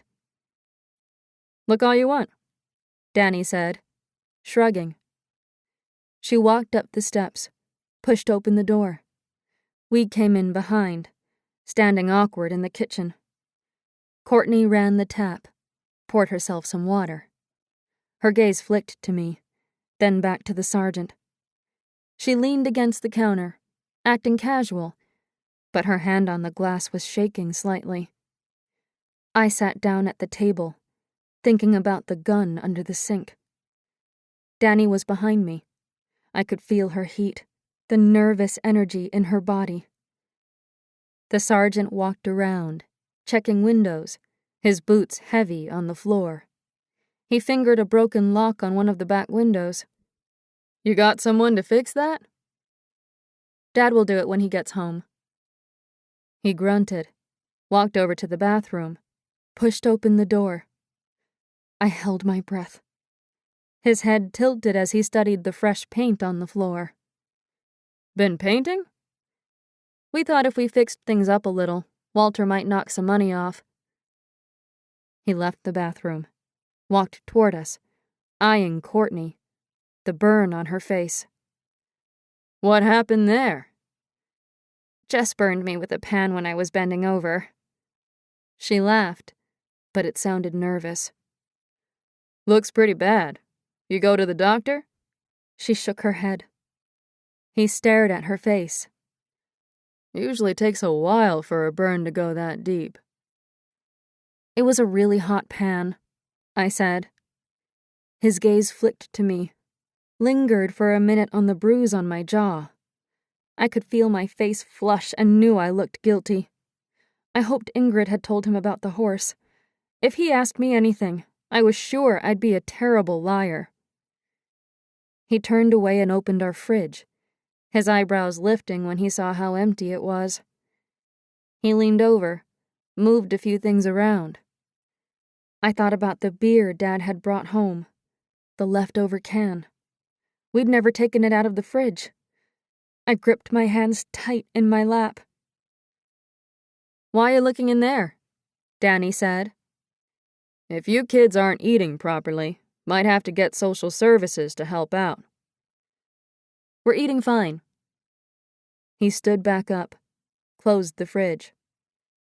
How old are you now, Danny? Almost 18. You're all minors. None of you should be here alone like this. There are some good foster... We're not going back to foster care. Your dad don't come home soon. I'm going to have to make some calls. He'll be home. He sniffed the air again, the smell of bleach and fresh paint lingering. I waited, holding my breath. Was he going to figure it out? You girls aren't supposed to be using that gun without a parent around. I could take it away from you. He was looking at Danny over my head. We're careful, she said. My heart was beating so hard now I worried he could hear it, or see the panic on my face. Finally, he turned and moved toward the door. Keep it locked up until your dad gets home. Don't want you shooting your foot off or something. Yes, sir. Danny exhaled softly behind me. At the door, he turned. I'll send the wife over with some food. Should tide you over for a little while. We don't need any food, I said. Danny gave me a shove. That'd be great, she said. Just until our dad comes home. Then we'll pay you back. Just until your dad comes home. He held her gaze for a second, then walked to his car. He stared down again at the ground near his foot, scuffed his boot in the dirt. What was he seeing? A drop of blood? A tire track? He looked back up at us one more time, then climbed into his car and drove off. We were quiet that night as we ate our soup. Danny had used some of her money from doing odd jobs and bought a case of Mr. Noodles. You could get 4 packages for $1. I liked to make mine just noodles, using the packages of spices as flavor, and mixing it with butter. But we were out of butter, and Danny said I should make the broth so it filled me up longer. She fried up some of the remaining deer meat and added a couple of carrots we'd taken from the field to the pot she'd made for her and Courtney. She tried to convince me to eat some of the meat, but I'd seen deer in the fields, their big brown eyes, and I couldn't do it. I made a separate pot of soup for myself. Just noodles, broth, and carrots. We're going to have to leave in a couple of days, Danny said. He won't let us stay. He'll put us in foster homes. You don't have to go. You're almost 18. You could move out with Corey. We could just go into a home together, me and Courtney. Courtney looked like she was going to cry. It would just be for a couple of years, she said. We could make it work. No, Danny said. We have to stay together, and it's too risky staying here. We don't have any money to start over anywhere else, Courtney said. I should just turn myself in, I said. Danny grabbed my shoulders hard. No one is going to the police. You're not going to jail, and you're not going to foster care. This is my fault, Courtney said. No, it's Dad's fault, Danny said. She let go of my shoulders, but looked in my eyes. He was going to kill Courtney. You had to do it. I pushed my bowl of soup away. I'm scared, I said. We're all scared, Danny said, pushing the bowl back to me. Courtney and Danny were waiting for me outside the barn after I finished work the next day. We used to walk home alone, or Danny would go to her boyfriend's, but now we stuck together. When we got to our house, a box was on our front steps. Inside there was some food, dried pasta, canned meats, soup, and even a few pairs of old jeans and some shirts. I remembered that the sergeant had some daughters a few years older than us. Then we noticed the dusty boot print on the porch. He'd dropped off the box himself. Had he been looking through the window? We checked around the house for footsteps. There was a boot print near the shed. It was time to leave. Danny drove to Corey's. When she got home, her eyes were red-rimmed and puffy. She went straight into her room and wouldn't come out for hours. Courtney shouted through the door that she was taking the truck, and Danny didn't say anything. Courtney grabbed her guitar and headed out the front door. Where are you going? I yelled after her. Can I come? Stay with Danny. I wondered if she was going to see a boy and felt frustrated, helpless. She was going to get us in more trouble. Danny should have stopped her. I paced the house until I calmed down. It would be okay. Courtney was smart. I walked to the farm and stole some eggs from the hen house, then picked some chives from the garden and some tomatoes and green peppers from the greenhouse, hoping Ingrid and Walter didn't see me. I shooed one of the border collies who was following me around, his tail wagging. I made Danny scrambled eggs and knocked softly on her door. Made you some dinner, Danny. No answer. I went back downstairs and fed myself, but left her plate under a cover. She came down 5 minutes later, her face splotchy, and picked at her eggs, then gave me heck for leaving a mess in the kitchen. And what the hell were you thinking, stealing that stuff? You should always have one of us with you for a lookout. Sorry, Danny. I smiled, happy that she was angry at me. Meant she was feeling better. Courtney came home when I was doing the dishes. She gave me a wan smile and a, hey. "Where you been?"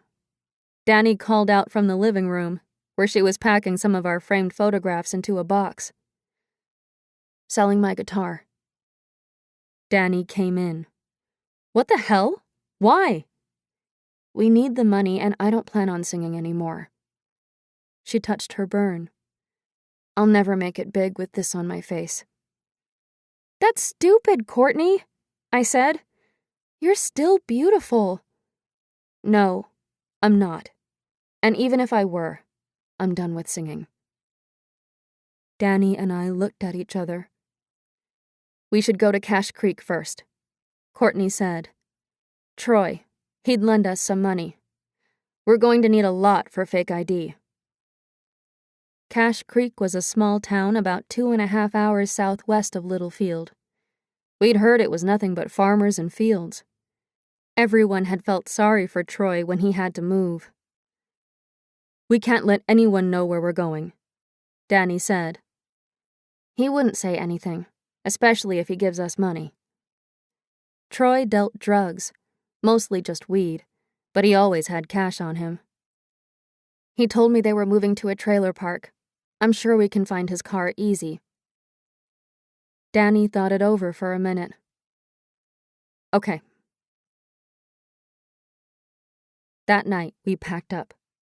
I had some books, clothes, my camera, envelopes full of photos. We didn't have any family albums. Dad had trashed them all when he was drunk one night. But I had my favorite photo of Mom from when she'd won a fishing derby and posed in front of the tackle shop. Her hair wild under her hat, a big smile on her face. I tucked the photo inside one of my books, then shoved everything into a pack sack. I also still had the camera lens and film Dad had brought home for me, but I pushed them to the bottom of my bag. Courtney packed almost all her clothes and cosmetics. She was going to leave her songwriting books, but we made her take them. We stored a few things in the shed and dragged out the old tent and camping equipment. We argued about whether to tell Ingrid and Walter or just leave a note. I wanted to tell them. "They depend on our showing up," I said, "and Ingrid will be upset. She'll be worried." "That's exactly why we can't tell her. She'll have too many questions." Danny mimicked Ingrid's rough voice, her hands on her hips. "Where are you going?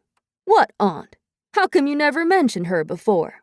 Maybe we should talk to the sergeant and see if anyone's heard from your father lately." "We have to write a note, Jess," Courtney said. "They're going to think it's weird," I said. "They're going to think whatever we do is weird," Danny said. "But if we leave tonight, we have a few hours head start before anyone starts looking for us." I hated it, but they were right. We rehearsed a few different ways of saying it, and in the end they got me to write the note. I had the best handwriting. "Dear Walter and Ingrid, thanks for letting us stay. We really appreciate everything you've done for us and are really sorry to be leaving you. Our dad hasn't come home and we're out of money, so we're going to stay with our aunt in Edmonton. If he shows up, tell him we're at Helen's.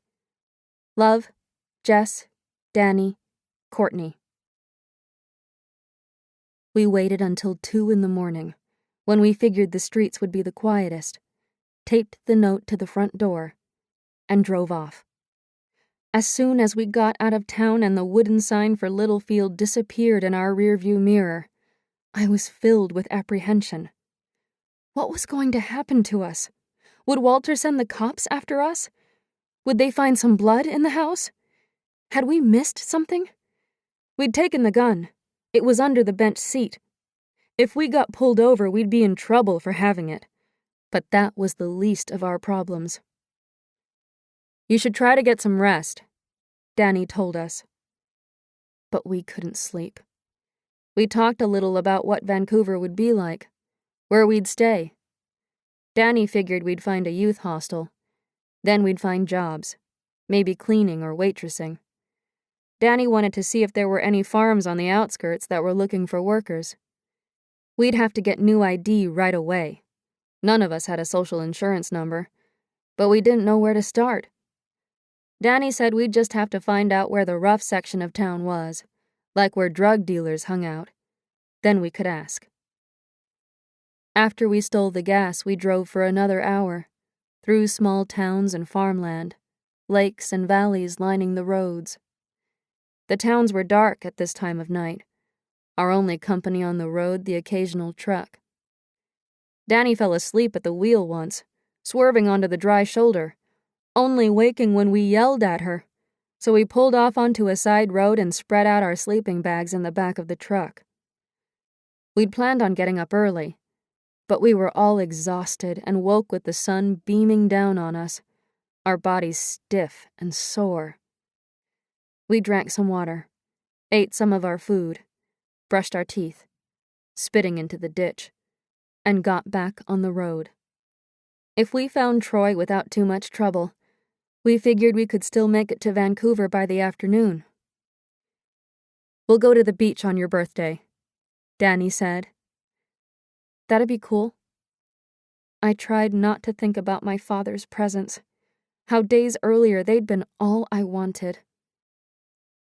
A half-hour later, when we were getting close to Cache Creek, steam started coming up through the hood, then billowed out in big gusts. "What the hell is that?" Courtney said. "Fuck if I know," Danny said as we pulled onto the side of the road. We all piled out and looked at the truck. Water was dripping out from below. "Is it the radiator?" I said. "Probably. Shit." Danny kicked the tire. "We're going to have to hitch to town," Courtney said. We grabbed what we could out of the back. Water, our pack sacks, some of the food, and started walking. We had to leave the rifle under the front seat, and I worried about someone breaking into the truck. We hadn't gone far, could still see the truck, when we heard the rumble of an engine. A black Ford pulled alongside us. 2 guys, maybe in their early 20s, were smiling through the window. The driver, a dark-haired boy with a baseball cap and a white tank top, leaned over the steering wheel. "Truck breakdown?" Keeping her distance from the truck, Danny said, "Yeah, steam started coming out." "Probably your radiator or the water pump. I can look at it. I'm a mechanic," the dark-haired boy said. The other one had brown hair and a big, toothy smile. No shirt. He had a farmer's tan, lines on his neck and arms. Danny turned, met our eyes. Courtney shook her head. "We should just walk to town." Danny whispered back, "It'll take too long."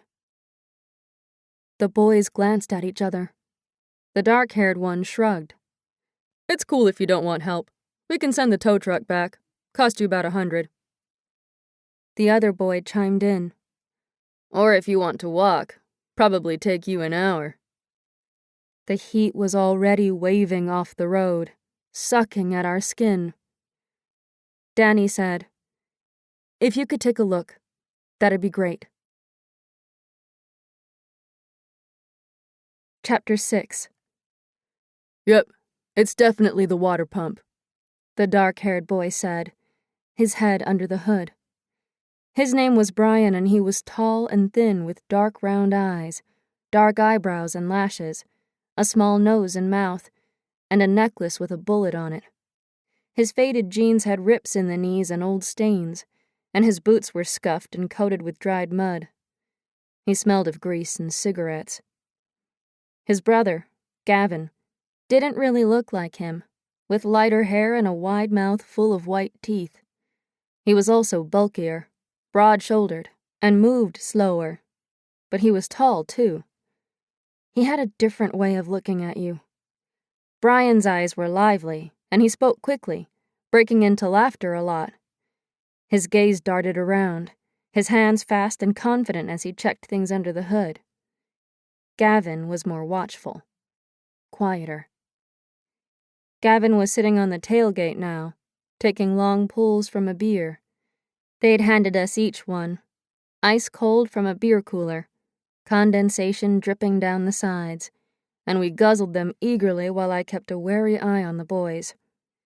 My camera was around my neck, and I rested one of my hands on the strap, the worn leather familiar and reassuring. I could tell my sisters were also uncomfortable. Courtney kept her face turned away, her fingers playing with the label on her beer.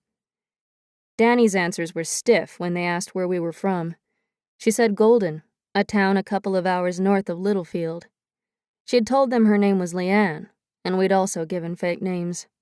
Courtney was Sandy and I was Heather, the name of a girl who sat behind me in class for years. The boys didn't seem to notice our nerves, or didn't care. They were friendly and smiled lots, Brian telling us about how he worked at his uncle's garage in town, Gavin teasing him for being a grease monkey. "Our dad's got a big spread," Gavin said. 300 head of cattle, but we've got some horses, too. Brian, he's always working on the tractors. Can't keep him away from an engine." He laughed. With country music playing on their truck radio, empties rolling around in the back, and cigarettes hanging out of their mouths, they could have been any of the kids we grew up with. And I began to relax. Courtney started smiling once in a while at something they said, and Danny asked a few questions about their ranch. "I might be able to find a water pump in the wrecking yard," Brian said, "but it'll take a couple of days. You girls in a hurry?" "Yeah, we're meeting with our aunt," I said. Danny shot me a dirty look, annoyed at me for answering first. "How much will it cost?" "50 for the part if I can find an old one, but it could be tough. New one will cost you about $150, and a couple hours labor. Then there's the tow truck, so maybe about $300 altogether." Danny winced. "We don't have any money." Brian glanced at Gavin. "We could probably find some work for you on our ranch," he said. "Fixing fences or cleaning stalls for cash. And we got a spot where you girls could camp." Danny gnawed her lip. "You know a guy named Troy Dugan?" "Troy?" Brian laughed. "Everyone knows Troy. Why you asking?" "He's a friend of a friend. If you give us a lift to town, we can give him a call." I was relieved. I liked that idea a lot better than staying with these guys. "Too bad. Troy just left to go camping for a couple of weeks." Brian said it like he felt bad for us, but I kind of got the feeling he was maybe a little happy. Courtney looked upset, and Danny just looked pissed off. "If we camp on your property, your parents won't mind?" Danny said. "We won't tell them you're camping," Gavin said. "As long as you don't have a fire, should be all right." "You can make enough to buy the part," Brian said. "My uncle will want you to pay for shop time, but I'll chip in my labor for free." "Why would you do that?" Courtney said, frowning. He smiled big. "I'm a nice guy." "You gonna say we owe you something else?" she said. He looked confused. I was starting to think he might not be all that smart about people, just trucks. "What else would you owe us?" He shrugged. "I just like working on stuff." I glanced at his hands, the grease under his nails. His pinky fingers were strange.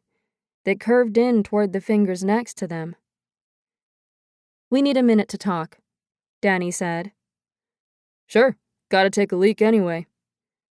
The boys walked into the woods. We could hear them breaking branches. Then silence. We took a couple of steps to the other side of their truck, the music playing behind us. "I'm not sure about this," Courtney said. "Me either," Danny said. "But we need the truck." "We could take the bus," I said. "We don't even know if one stops in town." "We could hitch to Vancouver," I said. "The cops might see us on the road, and too many people will remember 3 girls. We stand out. Same with the bus. The cops can track us." Danny was sounding annoyed, but I couldn't stop my questions. "What about the gun under the seat? We'll be stuck here for a couple of days." "They don't have any reason to look under the seat. Once the truck is fixed, we can get the hell out of here. No one knows where we're heading. I glanced back where the guys had gone into the bushes, saw them walking out. You think they're okay? I whispered. Danny turned and looked at them. Yeah, they're just typical boys hoping to get lucky. If they want to be nice, fine. But we don't have to do anything else. We climbed into the back of their truck, throwing our gear and the cooler in with us. The boys had helped us load the remaining boxes into the cab of our truck so we could lock it up. Brian said he'd come back with a tow truck later in the day. It would be added to our bill, but he said he'd get his uncle to cut the rate. They brought us through town. It looked even smaller than Littlefield, and it was obvious the guys knew everyone. People waved at the truck as we drove past, giving us curious looks. I focused my camera and took a few pretend shots of downtown, which had only a couple of stoplights. I noticed a few stores, a diner, a brick motel. Between a pizza shop with some plastic chairs outside and a florist, a bulletin board was crammed with notices like no one had ever taken anything down. The hardware store had a sign for the post office. There only seemed to be one garage. "That's where I work!" Brian yelled through the rear window. He pulled in front of one of the shop bays and got out. "Just have to talk to my uncle and make sure he's cool with everything." Gavin got out and went inside with Brian. We stayed in the back of the truck. The sun was beating down, reflecting off the black metal, hot to the touch. Courtney had her head resting against the plastic box under the rear window. It ran the length of the cab and had a padlock. Some of the men in Littlefield had the same boxes in their trucks for tools. Courtney's hand was covering her burn. Danny was watching her and chewing her nails. I noticed a pub beside the garage, or at least I thought it was a pub, with music thumping and the smell of greasy food. The back door opened into an alley between the two businesses. Above the pub, an open window looked down on the garage. Some curtains blew in the breeze, and I wondered if people lived up there. The back door opened and a boy came out. He looked about my age, with blonde hair that fell into his eyes. He brushed it away. His face was flushed like he was hot, his white apron stained. He glanced around and lit a cigarette, leaning back against the wall, his eyes closed as he took a long drag and slowly exhaled. Brian and Gavin came out of the shop, voices loud, door banging shut behind them. The boy in the alley stood straight, looked right at me. Our eyes met, held. Then he glanced at the boys. Something in his face, the way his eyes narrowed, told me he didn't like them. Gavin gave him the finger. The boy didn't react, just took another long, slow drag. An older man with a full beard and silver-streaked hair came out, looked like he was about to say something, then noticed us. Brian and Gavin climbed back into the truck. The man watched us pull away. The boys stopped outside a general store. Brian hopped out of the truck. "Gotta get some beer." "Is there a bathroom?" Courtney said. "Round back." We piled out and went around the back of the store. Through the window I could see the boys picking up a couple of cases of beer. Gavin was elbowing Brian, and they were laughing at something. I glanced at Danny. Courtney was in the bathroom. Danny was also watching the boys. I gave her a look. "They're just being guys," she said, but she sounded worried. Courtney came out and also noticed the boys. They glanced up, feeling our gaze, and gave us big smiles, lifting up a case of beer like a trophy. "See," Danny said as she moved toward the bathroom. "Typical boys." We left the town and drove through some farms, then down a winding country road, the pavement cracked and rough. We passed a tractor, the old man giving us a nod. The air was filled with the scent of hay from recently cut fields. Danny's eyes were sad, and I knew she was thinking of Corey. The road changed to dirt and we hunkered low but still got coated with a fine layer of dust, coughing and rubbing our eyes. Finally, the boys turned off onto a smaller road and stopped at a metal gate. Gavin jumped out and opened it. "Almost there," he said with a smile. We pulled into a grassy field and bumped over the rough ground until we stopped at a grove of trees by a creek that had dried to a slow crawl. Brian got out of the truck. "This is all part of our land.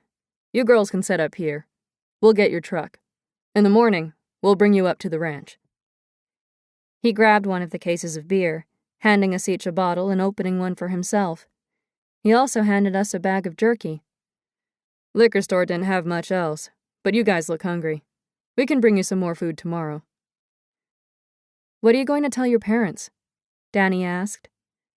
He shrugged. "Ain't no big secret. You're some girls we met passing through who need to make some money so we can fix your truck." He noticed us exchange looks. "I don't have to say nothing if you want." Gavin added, "We can just tell them you live in town."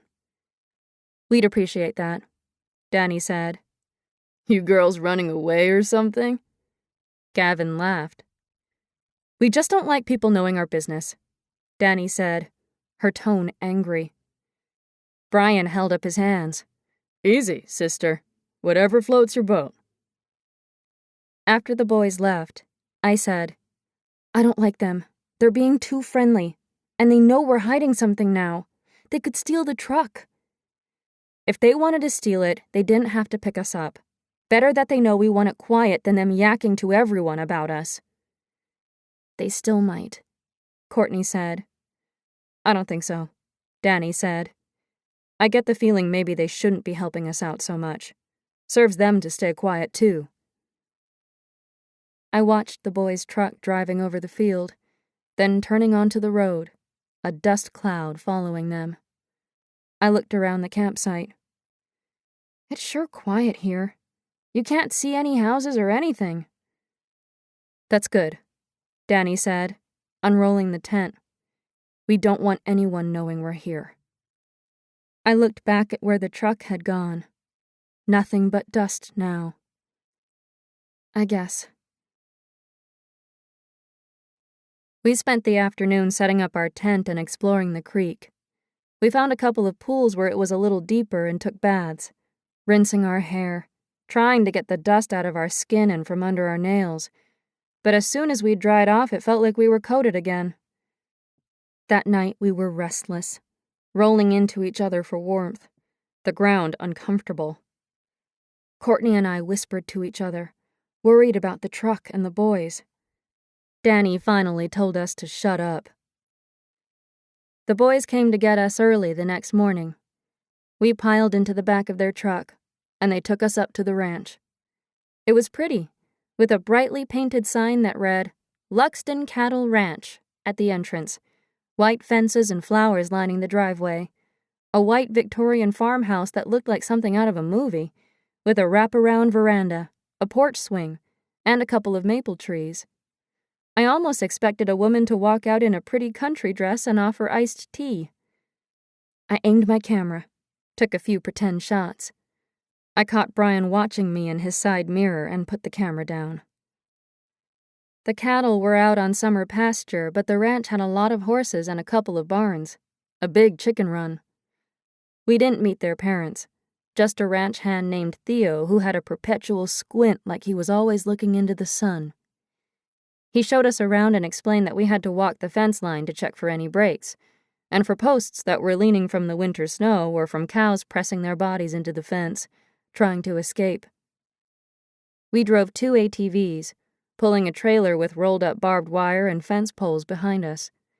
It was hard work, digging in the dry, rocky ground, pounding the posts down, our clothes and sometimes our skin snagging on the barbed wire, the sun burning the backs of our necks.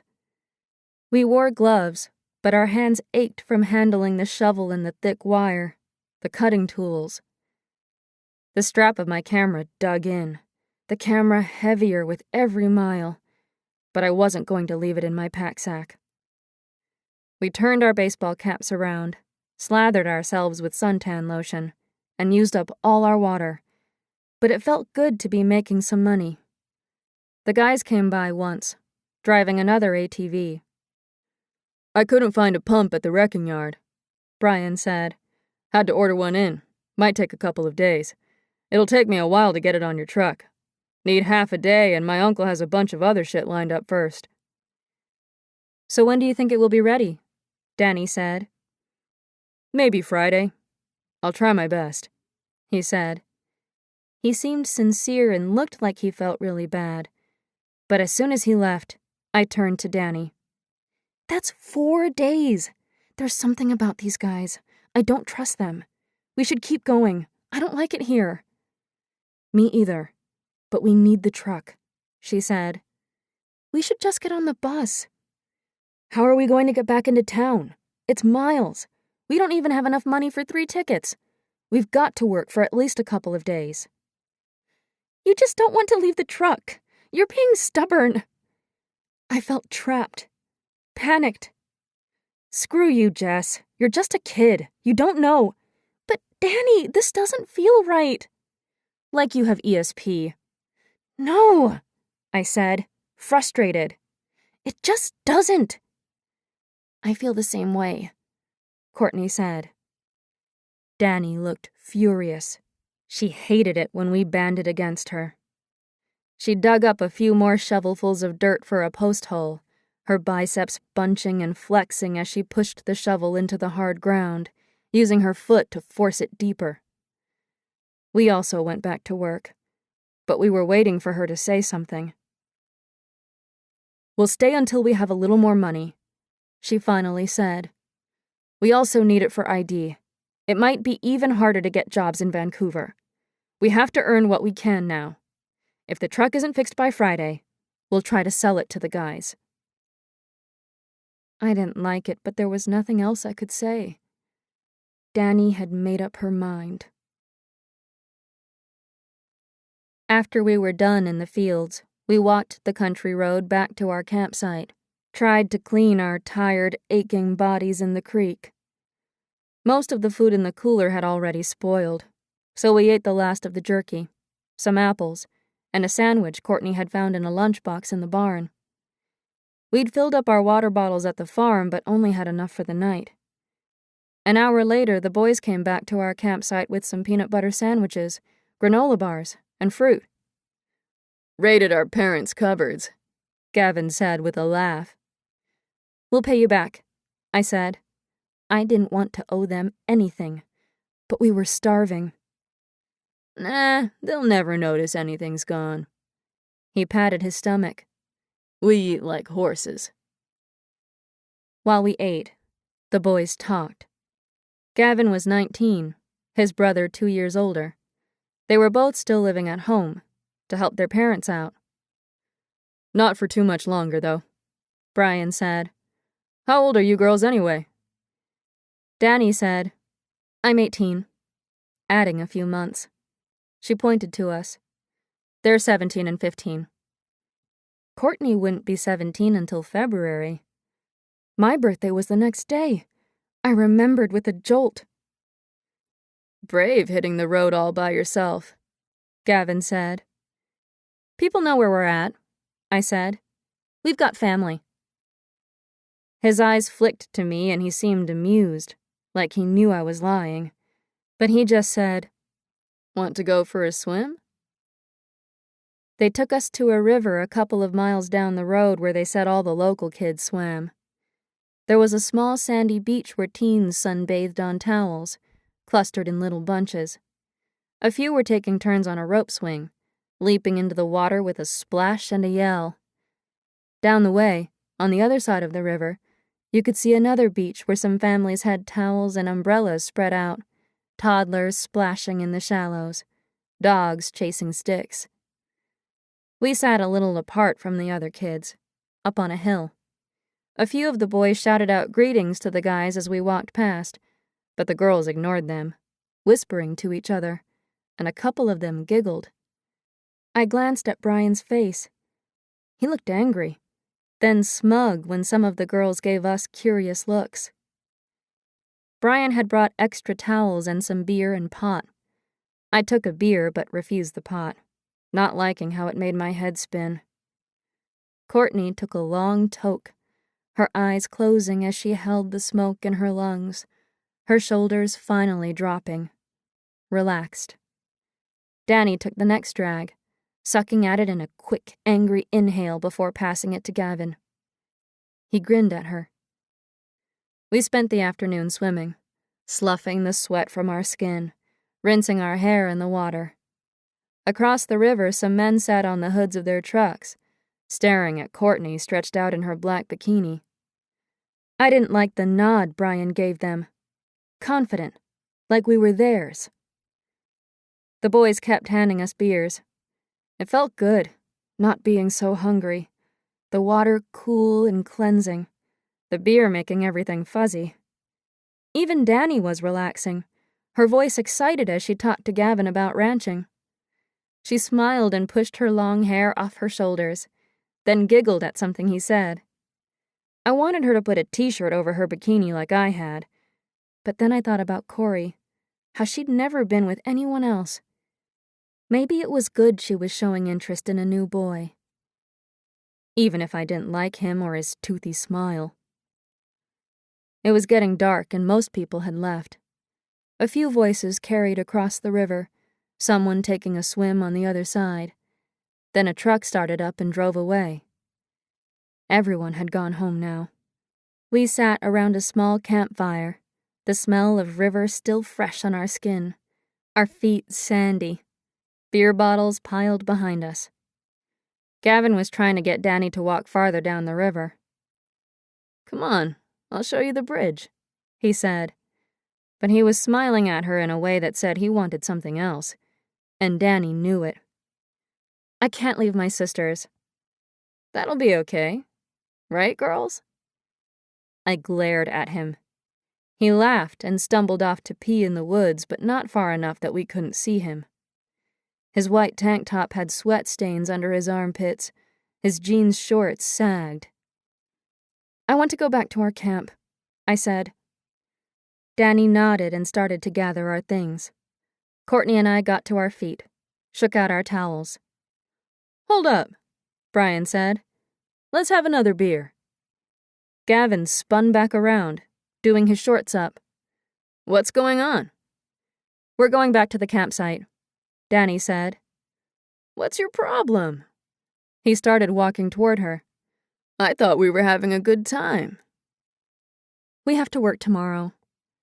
Danny sounded friendly, still trying to keep the peace. "That's what you're worried about?" he said. "Shit, we go to work hungover all the time. Nothing to it. Just drink lots of water." He sat down on the towel, gripped her arm, and pulled her down beside him.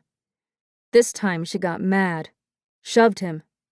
"Hey, asshole, that hurt." He shoved her back. "Fuck you." "Let go of my sister!" I picked up a bottle, ready to throw it. Hey, you girls calm down now," Brian said. Danny had wrenched herself free from Gavin and stood up. "We're going back to our camp." She started walking up the trail, motioning to us to follow. Courtney and I jogged to catch up, the camera bouncing against my chest, my hand trying to hold it in place. The boys were trailing a few paces behind, carrying their towels and the cooler. "Come on, don't be like this," Brian said. "We'll talk in the morning," Danny said over her shoulder. "You better if you want your truck back," Gavin said, his voice mean. Courtney looked scared. We both glanced at Danny. I could tell she was scared too, but she also looked pissed off. She wasn't going to back down now. I figured she was angry that we'd let the guys have this power over us, that she hadn't listened to me when I wanted to leave hours ago. We walked all the way back to the campsite, the boys following us in their truck, its lights blinding us whenever we looked over our shoulders.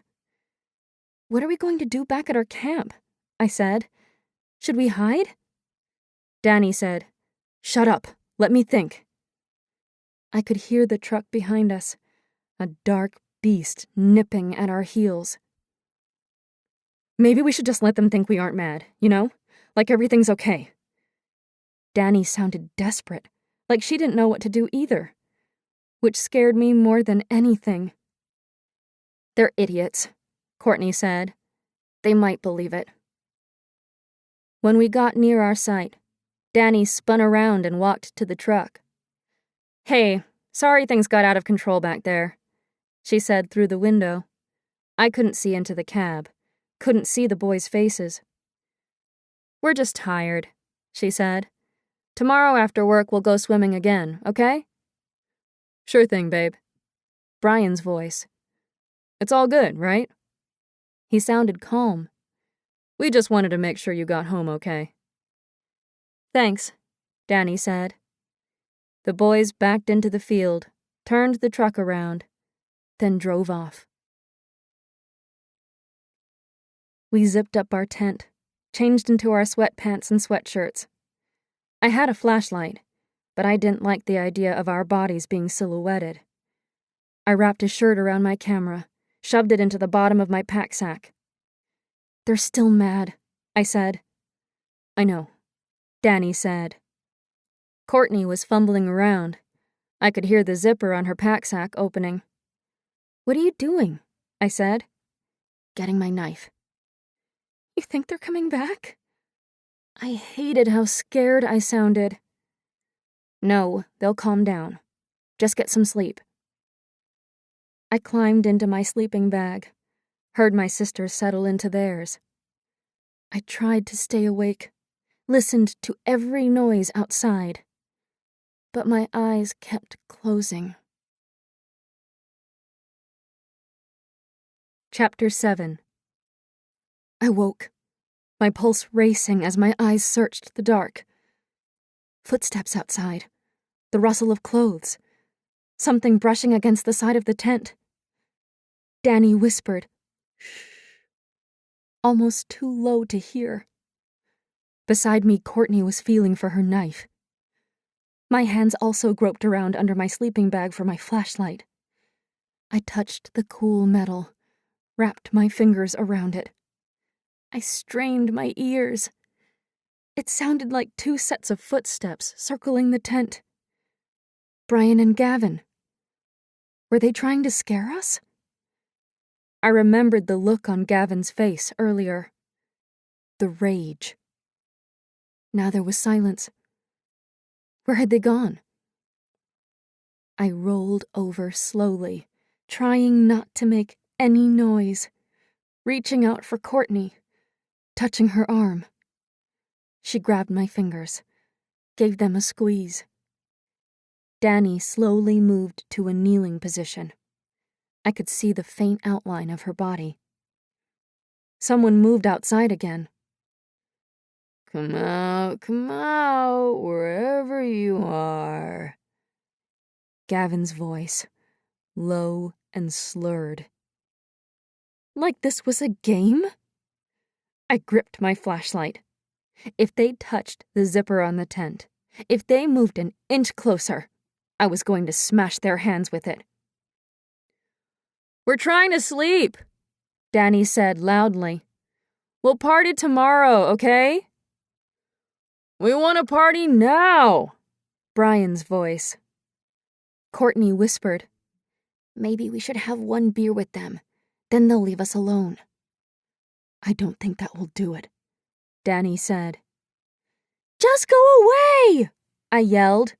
"You're assholes!" Danny jabbed me in the ribs. "Shut up, Jess." Outside, we could hear the boys moving around like they were setting something up. A couple of thuds, dragging sounds, the hiss of a beer can opening. "Come on, girls. We just want to say we're sorry about earlier. We were being jerks. We brought some weed to make it up to you." A brief flare of light, then flickering flames. They'd built a fire. "We have to work in the morning," Danny said. "We're the bosses. You can sleep in." "We need the money." "If you come out, I'll put in some extra hours tomorrow night after work. Might be able to fix the water pump faster." "I don't trust them," I whispered. None of us do, Danny whispered back. But they're not going away. She turned toward the front of the tent. Just one beer, okay? She called out. One beer. That's all we want. Come on. Danny unzipped the tent, bent low, and climbed out, her feet bare. Courtney followed. I lingered for a minute, zipping my hoodie up to my throat, hoping to hide that I wasn't wearing a bra. I debated staying in the tent, but I wanted to be near my sisters. The fire glowed through the side of the tent. I saw a glint of metal next to me. Courtney's knife. I put the knife in my pocket and climbed out. There she is, Brian said. Hey, little sister. He was sitting on an old log. They'd moved a couple around the fire for seats. I forced a smile. He patted the log near him, but I moved to the other side of the fire and sat on the log close to Danny. He grabbed a bottle out of the case, offered it to me. I shook my head. Courtney took one, leaning across to get it. Brian stared at her waist where her shirt rode up.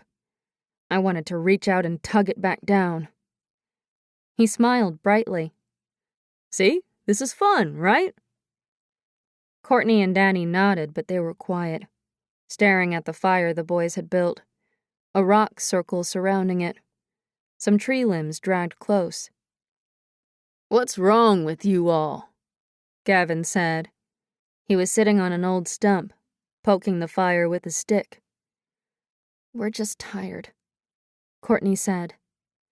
Her voice sounded just like it had apologizing to Dad whenever he would drag us out late at night to play card games, our eyes blurring with fatigue, fetching him beers until he finally passed out on the table. Gavin drained his beer, opened another one. Thought we weren't supposed to have a fire, I said. It's okay. Parents are away for the night. No one will see it out here. I caught my breath. No one will see it out here. No one would see us. So you girls have a boyfriend waiting back home? Gavin said, his mouth moving slowly like he was trying not to slur. Yeah, Danny said. We all do. He looked annoyed. Where are your parents? Back home, she answered. I didn't like the questions, wondered why they wanted to know. Our aunt, she's waiting for us, I said. The boys exchanged a look. She must be worried, you already being late and all, Brian said, his voice cold. We called her when you guys were buying beer, I said. Oh, yeah. Where'd you call her from? Brian said, not sounding drunk at all anymore. Had he been faking? I tried to remember if I'd seen a payphone near that store, but I couldn't think. Don't worry about it, little sister. Brian's smile told me he knew I'd lied. You'll be home in no time.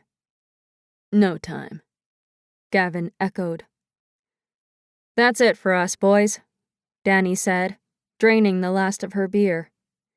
Yeah, party's over, Courtney said. Fire's almost out anyway, Gavin said. Getting cold. He rubbed at his arms. Might have to climb into bed with you. Been drinking too much to drive. No way, Danny said. You guys are going to have to sleep in your truck. She started toward the tent. Gavin grabbed her arm, his hands digging in. I got up off the log. Let her go! Danny tried to yank her arm free. Cut it out! He pulled her down onto his lap, his arms wrapped tight around her body, one hand reaching up and gripping her throat. I'm sick and tired of your games, he said. Courtney and I were running toward Danny when Brian grabbed me around the waist, lifting me off my feet. All I could do was squirm as he tripped Courtney, who hit the ground hard.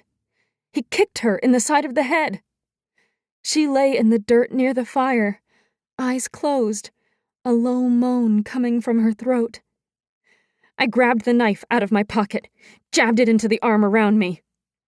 Brian yelled, then let go of me. I ran, the knife still in my hand, trying to get to Danny. Gavin had pushed her to the ground and was holding her arms behind her back with one hand, taking off his belt and wrapping it around her wrists with the other. She squirmed and kicked. He punched her across the head. Brian tackled me. I hit the dirt hard, scrambled forward, but he grabbed my ankles, dragging me back as I screamed. I twisted and turned, tried to stab him with the knife, but my wrist was bent backward and the knife dropped to the ground. Brian's large body was lying on top of me, his breath hot in my ear.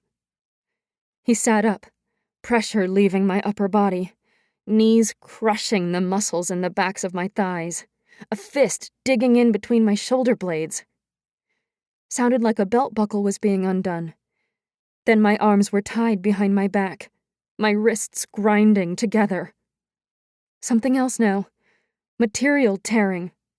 I screamed as loud as I could. Something was jammed down my throat, fabric tasting of grease. "Tie that other bitch up," Brian said. He threw me over his shoulder. His back was naked, my cheek bumping against his bare skin. He carried me to the truck, then tossed me in. I hit the metal with my back. I tried to shimmy away, kicking out with my legs. Brian climbed in, flipped me over. A knee pressed down on my legs. A hand gripped the back of my neck, fingers digging into the tendons. His body shifted, the weight pressing harder on one leg, like he was reaching for something. I screamed into the rag. He ran something through the belt around my wrists, wrapped it around, and pulled it taut. Felt like a rough rope. Metal clanging against metal, like he was tying the rope to either side of the truck bed. Tie-down brackets? The weight shifted and pressed on the backs of my legs. Then the pressure was suddenly gone. A thud as he jumped back onto the ground. I wrenched my arms, but the rope was too tight. I tried to squirm around to see what was happening to Courtney and Danny, but could only look over my shoulder, neck straining. The tailgate was open and I could see partly out the back, the dim glow of the fire outlining the boys, their upper bodies pale. Courtney was still on the ground, a dark lump. I could just make out her blonde hair. Looked like her eyes were closed. Gavin knelt over her. "Get her in the truck," Brian said. He was carrying Danny over his shoulder. He dumped her in and she fell hard, her head smacking onto the truck bed, her screams muffled like he'd put something in her mouth, too. He leapt in beside her as she kicked out, dragged her body up beside me. He flipped her over. Sounds again, like he was unhooking the rope from one side. The tension around my wrists eased, but then tightened, like he'd threaded the rope through the belt around Danny's wrists, too. Boots scraped on the truck bed as he climbed out. I tried to look over my shoulder again, caught a glimpse of his naked back. "Get their stuff," Brian said. Courtney was tossed in, then dragged up on the other side of me.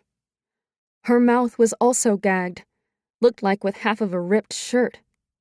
Her arms were behind her back, but I couldn't see what they'd been tied with. Our eyes met. Hers terrified, the whites bright in the dark. The rope loosened again, then tightened as we were bound together. They'd pulled it even tighter this time. I could feel it pressing across either side of my butt cheeks, the belt and rope pinching the skin on my wrists. I could hear the guys taking down our tent. They weren't talking, but they were moving fast, their breathing heavy in the quiet night. They threw the tent in the back with us, the poles clattering. Then thumps as other things landed. Our sleeping bags, pack sacks, the cooler. The hiss of water being poured over the fire. boots scuffing as they kicked dirt over the coals, logs being dragged back into the woods, making sure there was no sign we'd ever been there. We bumped over dusty roads for what felt like a half an hour but might have been only 15 minutes. I couldn't tell, disoriented and panicked in the dark. Our shoulders bumped as our bodies slid each time the truck took a corner, the rope pulling painfully, making me moan and gasp into my gag. I tried to get to my knees, but the rope was too tight, could only lift an inch. On my right, Danny tried the same thing. I sobbed helplessly, choking on the gag. I tried to focus, searching for a scent, noises, big hills or corners, anything, but the road all felt the same.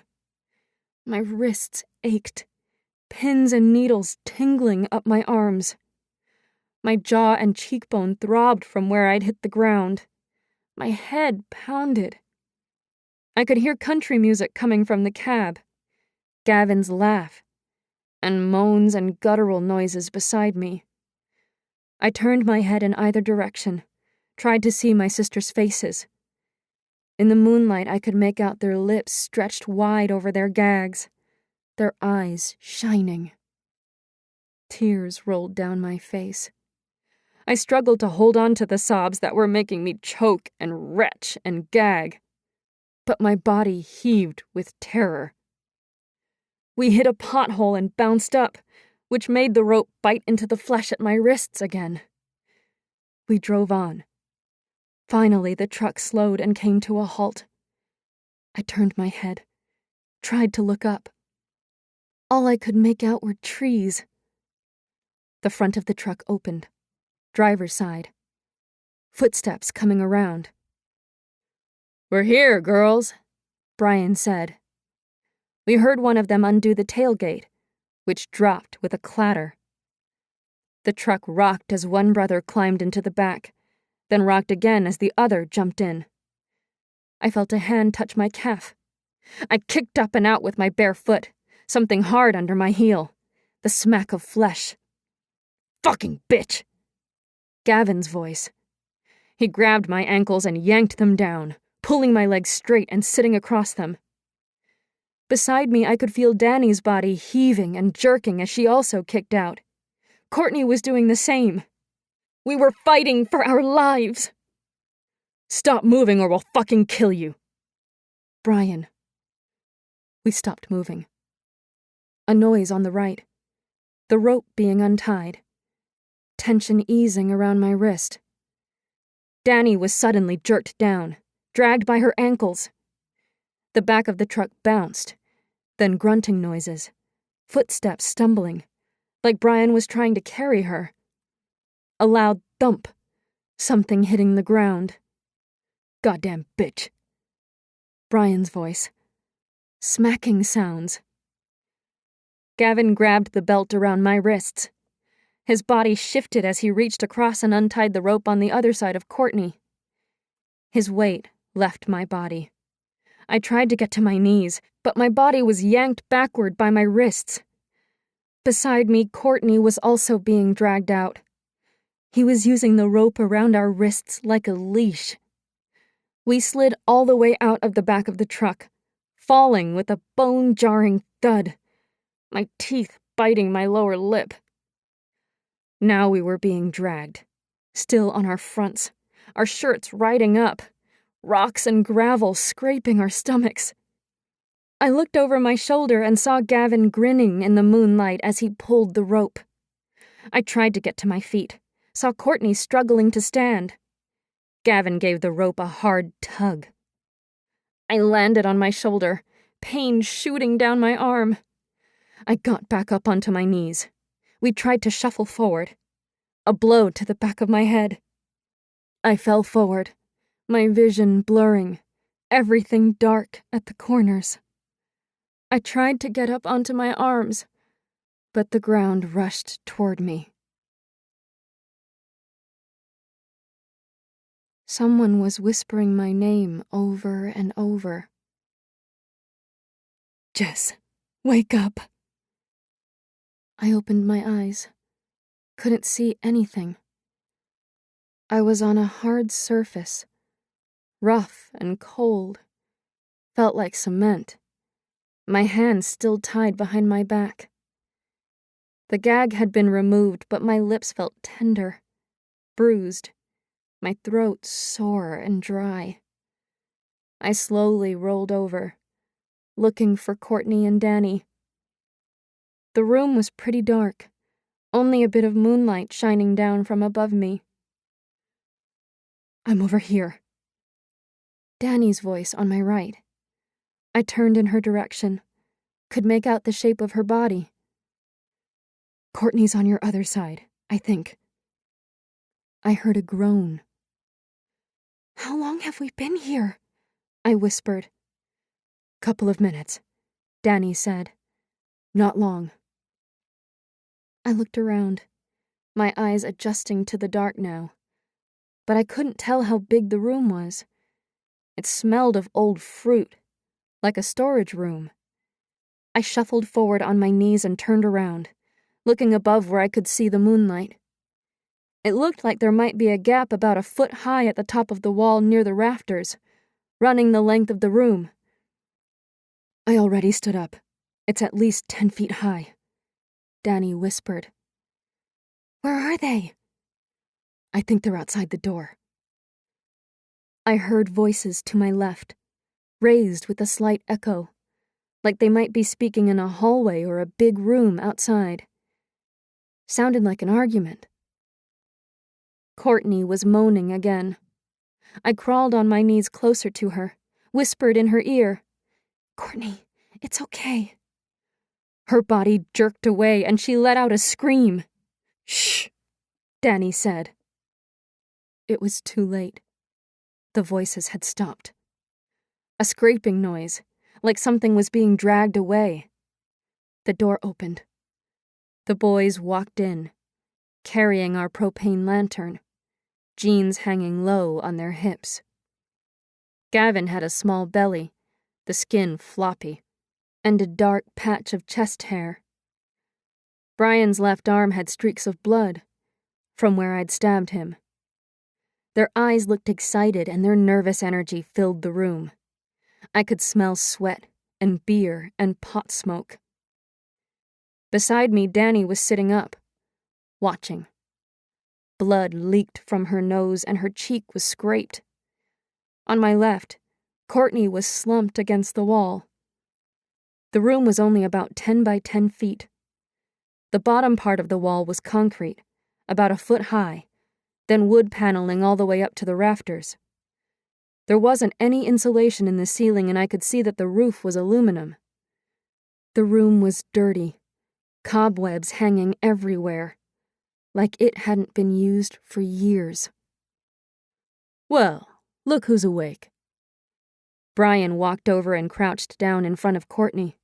He grabbed her face, turned it to the side so he could see the burn mark. Gavin watched from the doorway. Someone sure did a number on you, Brian said. He turned her back to face him and smiled. But you're still a sexy girl. A tear rolled out the side of Courtney's eyes, but she was glaring at him. He gripped her jaw tighter and tighter until she moaned. Then he let go. He turned to me, still smiling. Little sister, you're awake too. The smile disappeared. You've been giving us a hard time. I'd stop that if I were you. Gavin came over, gave Danny a kick. She grimaced but didn't cry out. You girls should have been a lot nicer to us, he said. A lot nicer. What are you going to do to us? Danny said, her voice hoarse. We're having ourselves some fun, Brian said. People will notice we're gone, she said. Yeah, right. All we've got to do is wait a little bit, then sell off your truck parts, and poof, just like magic you bitches were never here. He looked at his watch. But we've got to get home now. Don't worry. We'll see you later. They headed toward the door. Can you at least untie us? Danny said. Brian turned and laughed. No way, princess. What about water? I said. We'll die without water. They exchanged a look, and Brian nodded. Gavin disappeared while Brian watched us, one of his hands idly rubbing his chest. He could have been sitting at home staring at the TV. Outside, I heard the truck door open and shut. Gavin came back with a 4-liter plastic jug of water like I'd seen at the ranch. He grabbed a dirty pail overturned in the corner, flipped it right side up, and dumped the water into it. Let's go. Brian gave us another lingering look. You girls be good now. Don't get into any trouble. Gavin laughed. The door closed with a loud click, sending us back into darkness. Sounds of something being dragged. Brian said, Hold it there. Hammering. A board was being nailed over the door, each blow echoing through the room. We spent the rest of the night huddled together. We'd tried to undo each other's bindings, putting our backs together, but they were too tight. The guys had retied our wrists when we were unconscious, wrapped pieces of rope around and around, like we were cattle being hauled to a slaughter. In the morning we'll try again, Danny said. We'll climb up the wall.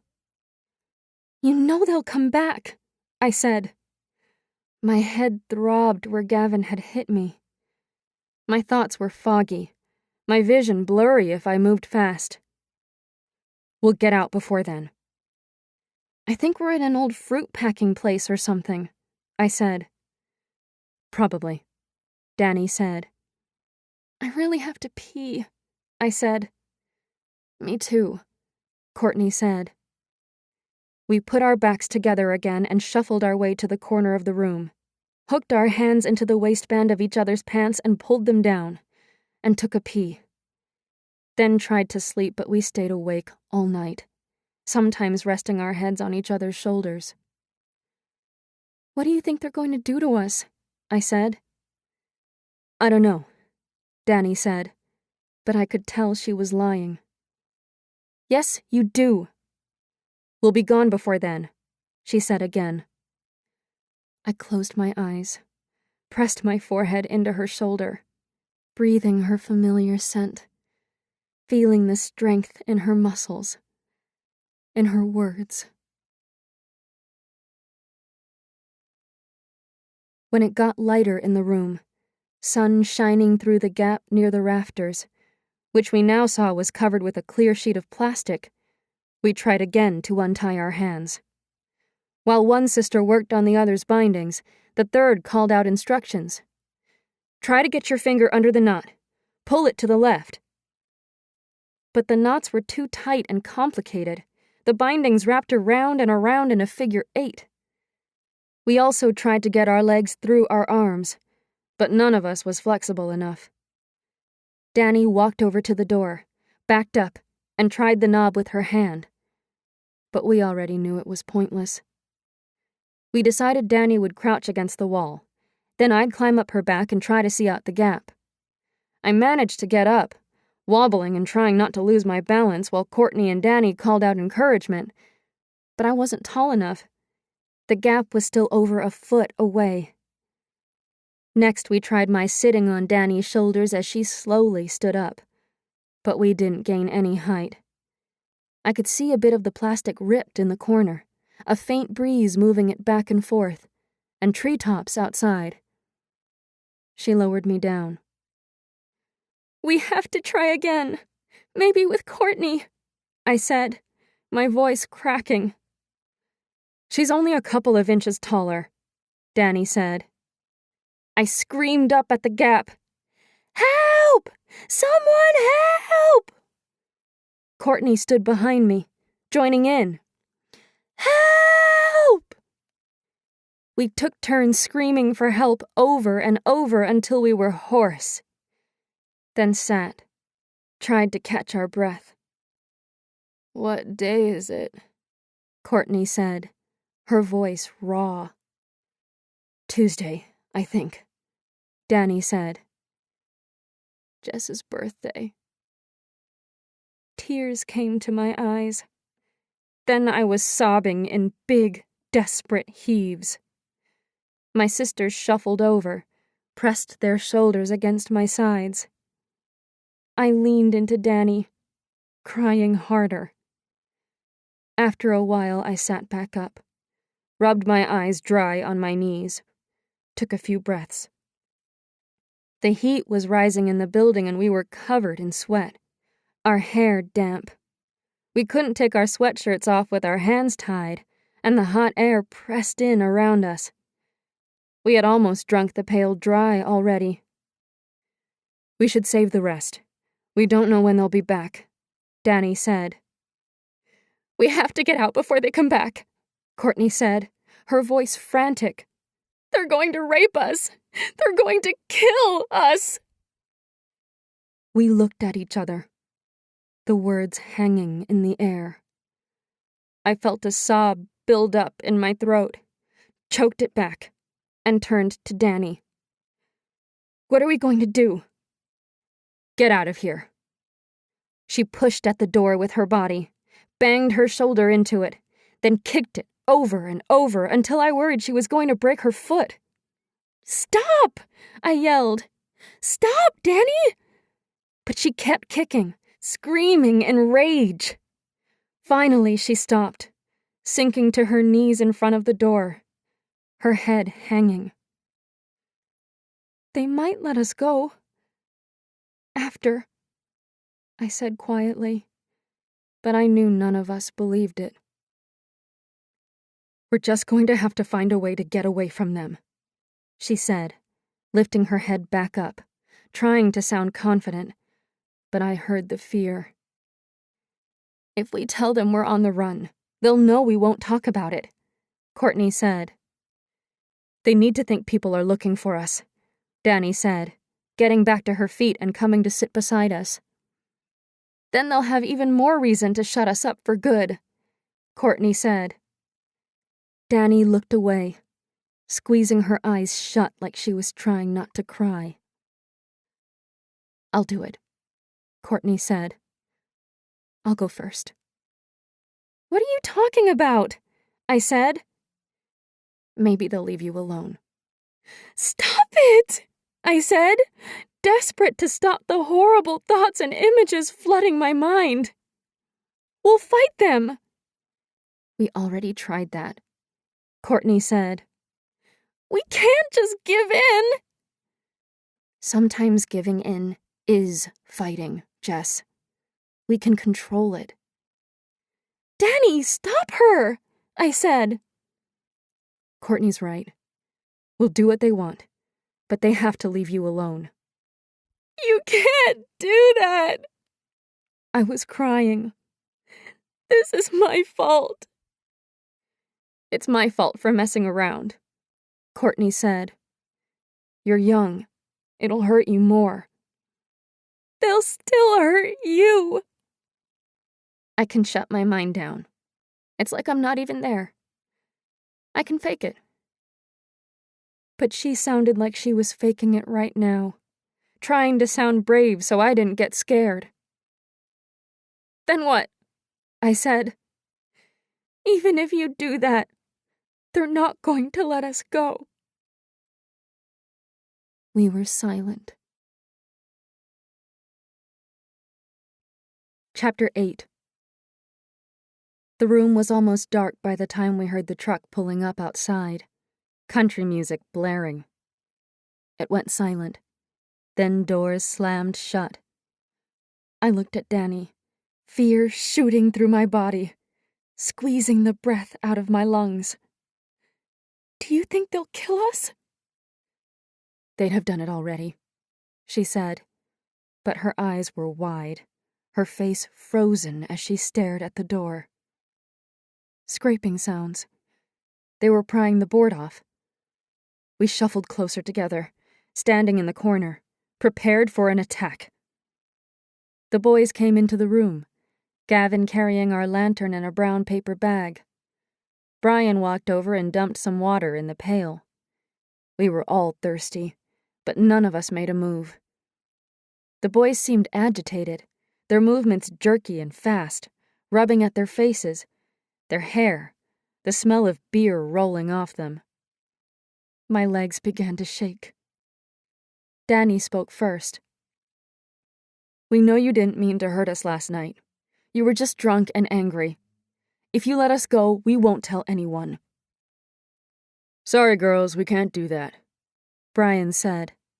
He walked back over to Gavin and took the brown bag from him.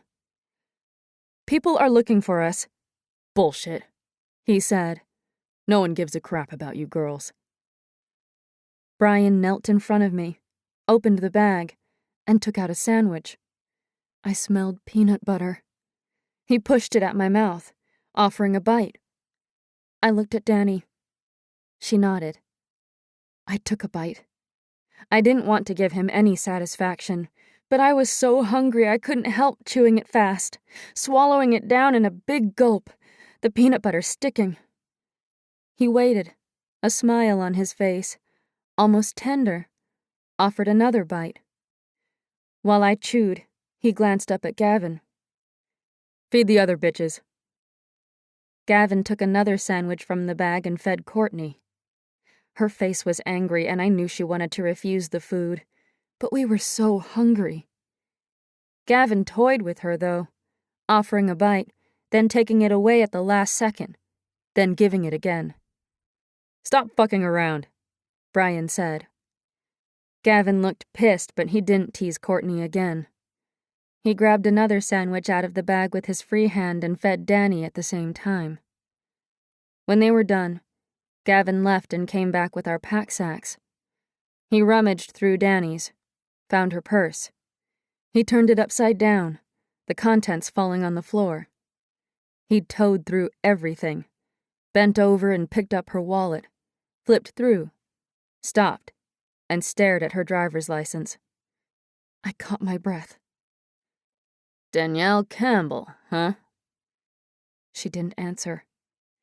Brian grabbed the wallet from him, stared at the license, then pulled it out and tucked it into his wallet. He rummaged through my pack sack next, pulled out my photos, flipped through them. "Boring as shit. Nothing but birds and fucking cows." He paused, gave a whistle. "Now we're talking." He held out the photos so we could see them. "You girls sure are sexy." They were my shots of Danny and Courtney. He tucked them into his pocket, then ripped the other ones up, dropping the pieces onto the floor and stepping on them. He crouched down and lit the corner of one of them with his lighter, looking at me the whole time, waiting for me to react. I was trying hard not to cry as I watched the photos crumple and burn. They're just paper. It's okay. It doesn't matter. He stood back up and reached into my bag again, pulled out my camera, started fiddling with the buttons, flipped open the back, checking for film. "Stop it!" The words came out before I could stop them. "Stupid, stupid." Brian paused, stared at me. "You sure love this camera, don't you, little sister?" "Leave it alone! You'll break it!" Brian started laughing. Gavin laughed too, though you could tell he didn't really understand the joke. I struggled to hold back the tears. He pointed the camera at us, pretended to take a few shots, making a loud snap, snap noise with his mouth, still laughing. "Little sister's worried we'll break her camera." He turned to look at Gavin. "We better be real careful with it." "Real careful." Gavin laughed. Brian held the camera out in front of him, like he was going to hand it to me. My body arched forward, hope zinging through me. He let go. The camera hit the cement with a crack. "No!" I yelled. I could already tell the lens was broken. Brian reached down and picked it up. We make the rules now, girls. What do you want? Danny said. He stared at her, then at Courtney, his gaze lingering as he shoved my camera back in my bag. Gavin put Danny's stuff back in hers. We want what you owe us, Brian said. We were nice to you. We helped you, but you haven't done squat for us. Whatever it is you want, I'll do it, Courtney said. Just leave my sisters alone. He broke into a smile. He was gloating, relishing the power he now had over her. Guess we'll have to see how good you are. Courtney, no! I cried out. Don't! She got to her feet. Let's go, she said, tears in her voice. Gavin looked at Brian. I want her first. You owe me for those tires. Brian glared at him but jerked his head in an angry nod. Gavin grabbed Courtney's arm tight and led her off. I called out, "Courtney!"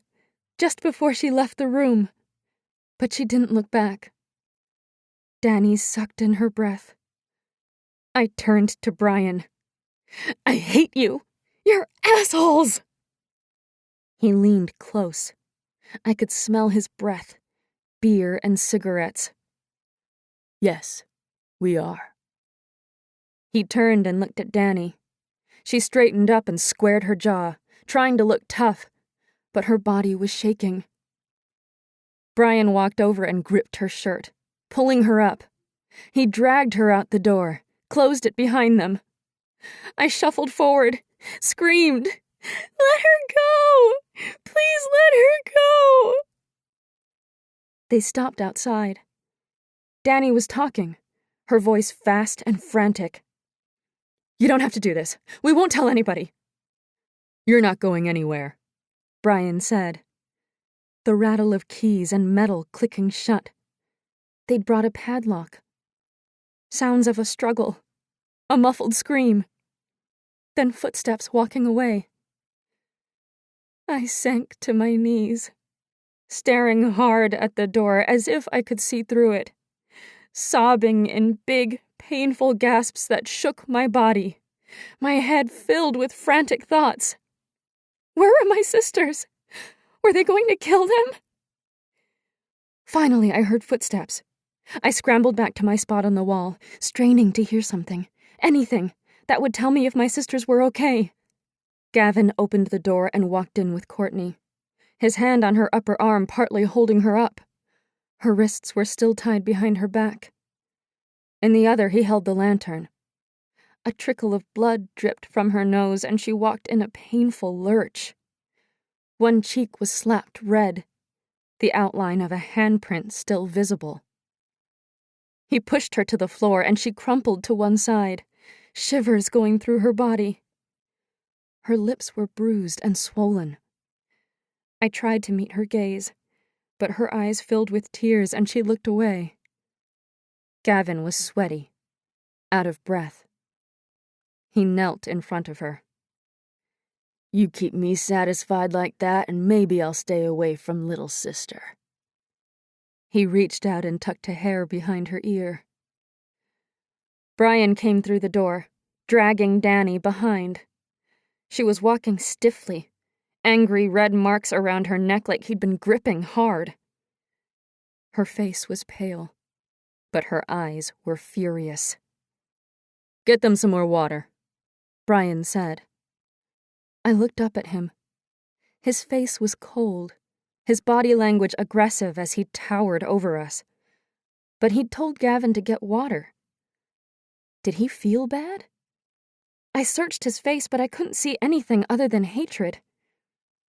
I glanced back at my sisters. Danny was also glaring up at him.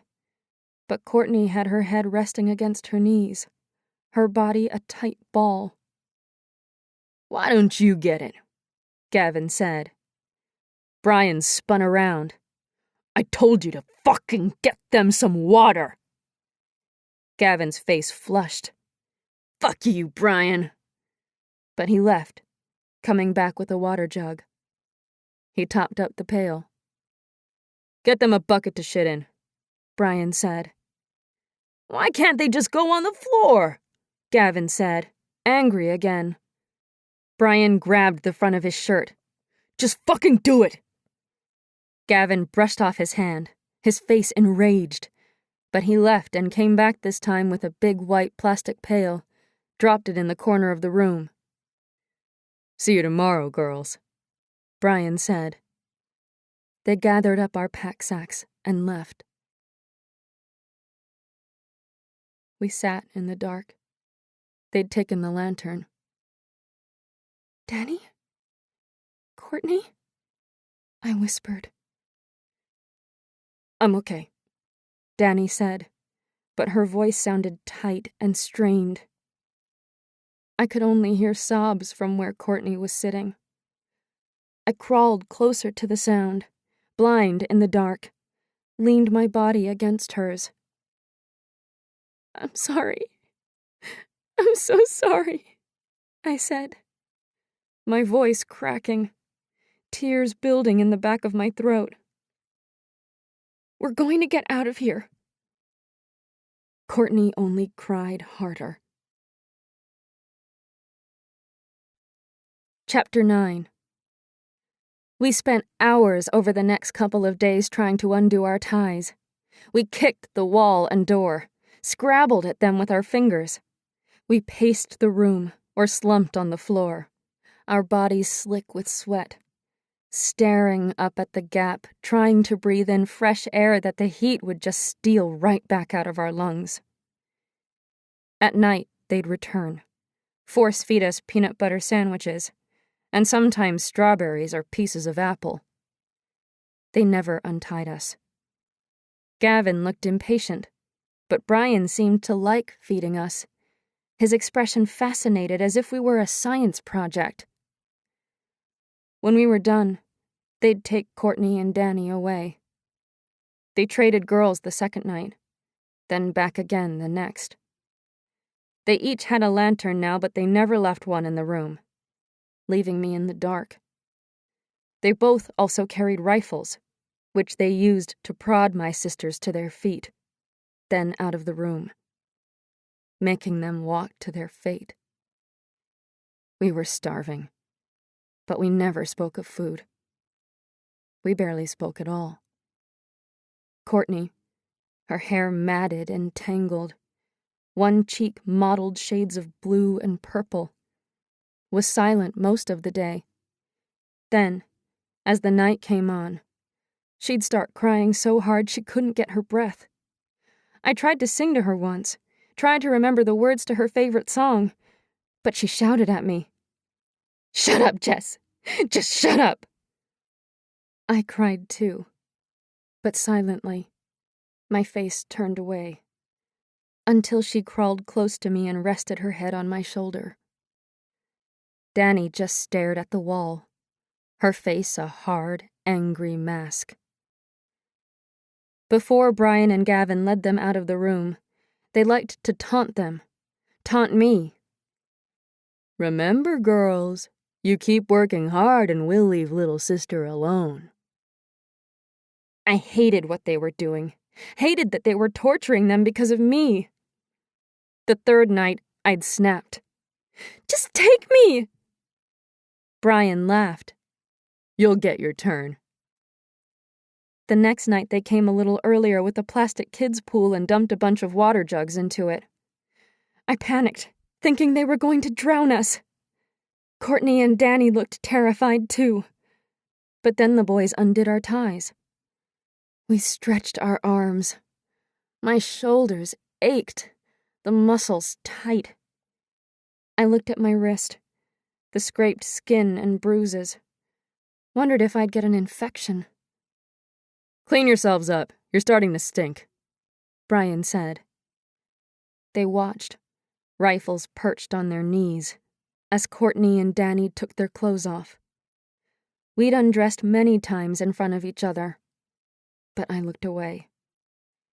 I heard them climb into the pool, the sound of plastic creaking and shifting as they stepped in, quick inhales as they immersed their bodies in the cold water. Brian pointed the gun at me. You too, little sister. Screw you, I said, but I couldn't help but look longingly at the water. Just do what he says, Danny shouted. I looked at her and gasped at the bruises on her body, the bite marks across her chest. Courtney was also covered in bruises and bites. Gavin stepped closer to Danny, pulling her hair back until her neck was exposed, and pressed the barrel of his rifle against a spot behind her ear. Better listen to your sister. I stood up and took my clothes off, hands shaking, staring at the floor. I couldn't look at them. Couldn't look at my sisters. Brian whistled. Look what you've been hiding. I was crying. Big gasps of fear. I went over to the bath and eased down into the cold water, my arms wrapped around my knees, trying to hide my chest. They gave us soap and shampoo, dumped cold water over our heads to rinse us off. The soap stung my wrists, but I soaked them in the cold water, hoped it was flushing out the wounds. One of them kept a gun pointed at us at all times. Get out, Brian said. We stood, shivering. Courtney and Danny didn't even bother trying to hide their bodies, but I tucked myself behind them. Gavin tossed us some towels. We dried off. Then they handed us some fresh clothes, summer dresses in floral patterns. They looked used, the fabric worn and faded. New underwear. No bras. They bundled our old stuff up. They had a bag of makeup, said they wanted us to dress up for them. We did each other's makeup, our hands shaky. They surveyed our work. More lipstick, Brian said. We reapplied. Gavin pointed to Danny. Fluff your hair up, like around your shoulders. She ran her hands through it. Yeah, like that. He handed us beers. Don't know why you had to be such stuck-up bitches. We could have had a lot of fun. We sipped at our beers. I was scared they'd drugged it or poisoned it, but the cold liquid felt good. They also gave us sandwiches, which we wolfed down, keeping our eyes on the boys, waiting for the next step. They brought in a portable stereo, put on some country music. Gavin clapped his hands, kicked the ground a couple of times with his boots. Let's dance! We stared at them. Why aren't you dancing? Brian said. We danced, and they joined in, twirling us around like we were at a barnyard dance. I could feel my sister's anger simmering off of them, though none of us said a word. Our hands were finally untied, but while one brother danced, the other sat with the gun pointed at us. It was hard to keep dancing. Danny and Courtney faltered and I stumbled, which earned me a slap on the butt from Brian. Wake up! The boys tired of the game and started taunting us, picking on Courtney and me. What's your real names? I'm Sarah. She's Melissa. Courtney pointed at me. You're lying, Gavin said. You were lying as soon as we saw you in that busted-down truck. Brian started laughing. Almost got it fixed up. Danny looked at him. Think I might just keep it. Take the plates off, throw a slab of paint on it. Make for a real nice souvenir. Souvenir. I wondered how much longer they planned on keeping us alive. Brian circled closer to me. Your sister said you just turned 15. I tried to think which one had told him. Brian was still talking. But I think they're lying about that, too. That's no 15-year-old's body. He stood behind me, his breath on my neck. He lifted my hair, nuzzled my neck, grabbed me, and pulled me back. I cried out. My sisters came toward me. Gavin stepped in with a gun. "Stay back." "Leave her alone," Danny said. "She's just a kid," Courtney said. "You can do whatever you want to me again. Whatever you want. Just let her go." He reached around, cupped one of my breasts, gripping it hard. I elbowed him in the stomach, kicked back with my foot. "You little brat!" He grabbed me around the waist and started to drag me out of the room. Danny and Courtney were screaming, "No! Leave her alone!" Then I heard the sickening smack of metal hitting flesh. "I'll shoot your sister, bitch!" Gavin's voice. I looked back over my shoulder, frantic. Gavin had the gun pointed at Courtney. Danny was on the floor, holding the side of her face. Brian had me out the door. I fought hard, pushing back with all my strength, but his arm was wrapped tight around my body. Was he going to kill me? Crazed with fear, I didn't care. I didn't want to find out what he was going to do. I remembered the sounds from Danny and Courtney as they tried to clean themselves. Their moans at night when they tried to sleep. Their crying in the dark. Brian hauled me down a short hallway, then through an open door. He had the rifle tucked under his other armpit, his hand gripping the lantern, which was swinging and casting strange shadows. I looked around, searching for an escape, something to save me. We were in a warehouse. Looked like the roof was a few feet higher than our room, with exposed rafters and aluminum sheeting. Clear plastic poly covered the triangle at the top of the walls at both ends of the building. Wooden crates were stacked all over in haphazard towers. A conveyor belt came out of the side of the building. The air smelled of rotting fruit. A rat scurried away from us. Brian startled, then muttered, "Fucking thing." He took me to a room that broke off from the main one. An old cash register sat on a wooden counter, empty shelves lining the wall. A mattress lay in the center, a faded blue blanket tossed over it. I could see spots of reddish brown. My sister's blood. "Please, please don't," I begged. "Shut up and get on the mattress." I sat down. He set the lantern in the corner, stroked the gun barrel as he stared at me. Would it be better to fight or just go along? Talking. That's what Danny would do. She tried to talk to him. "Please, I'm just a kid. You heard my sisters. We just want to go home. We won't tell anyone. I thought you were a nice guy." Brian rocked back on his feet, giving me a calculating look. "You think I'm not smart enough to figure out that you're playing me?" It wasn't working. I thought desperately, remembered the way the girls had looked at him down by the river, how angry he'd been. "If you let me go, I could be your girlfriend." "You don't think I can get a girlfriend?" He stiffened, his face flushed. "I think you'd be a good boyfriend." "Yeah?" He smiled. He rested the rifle against the wall, still within his reach but just outside of mine, then sat on the mattress. He put his arm around my shoulders, pulling me toward him. "Then act like my girlfriend." "That's not how it works. You treat me like a real girlfriend. Then we do that. Like how it's supposed to be." I brushed his arm away. His face was angry now. "You want to be my girlfriend? Then fucking act like one." He stood, stared down at me. "Take off your clothes."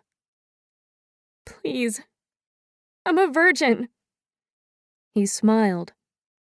"That's why I wanted you." The smile disappeared. He lowered his head, looked directly into my eyes. "Take your fucking clothes off." My fingers shaking. I took off the dress.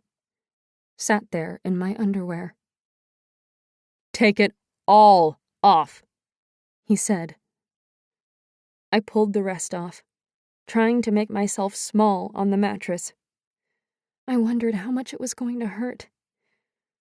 He was taking off his own clothes now. I squeezed my eyes shut, heard his belt buckle hit the floor. "Get on your back," he said. I lay down, my arm still across my chest and my other hand over my crotch. My body had started shaking violently. He climbed on top of me, his hands rough as they mauled my breasts, pinching. Tears dripped down the sides of my face. I cried out. "I thought you wanted to be my girlfriend," he said. I shook my head back and forth. "No, please." He pushed my legs apart with his knees. "You're going to like this," he said. He had to help me walk back to the main room. I was dizzy, the pain between my legs agonizing. I tried to close my eyes to the memory of what had just happened, but I couldn't stop seeing him grunting, the glazed look in his eyes. He brought me back to Danny. Courtney and Gavin were gone. Danny's eyes roamed my face, her expression anxious. I wanted to cry, but I held my face still.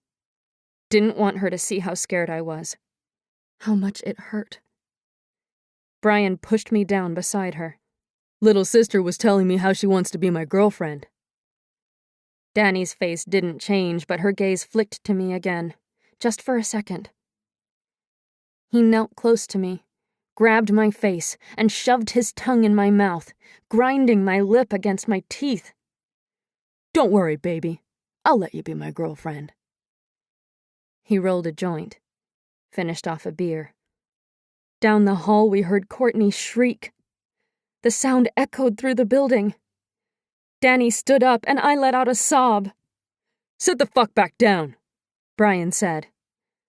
Danny hesitated, staring at the door and then at him, like she was wondering if she could get through it in time.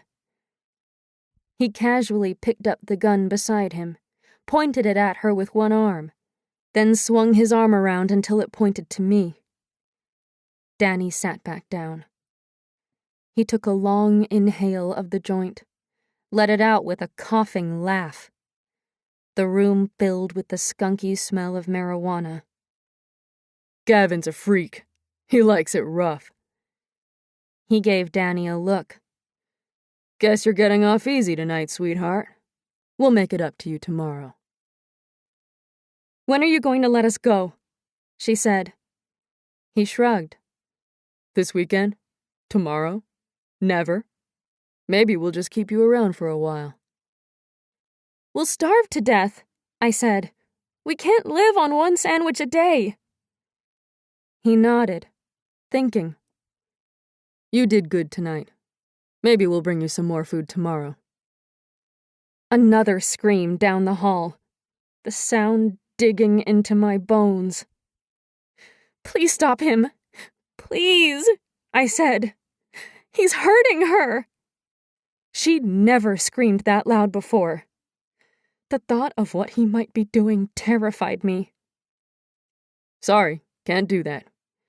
Gavin, once he sets his mind on something, he's like a bulldog. And he does like that girl a whole lot."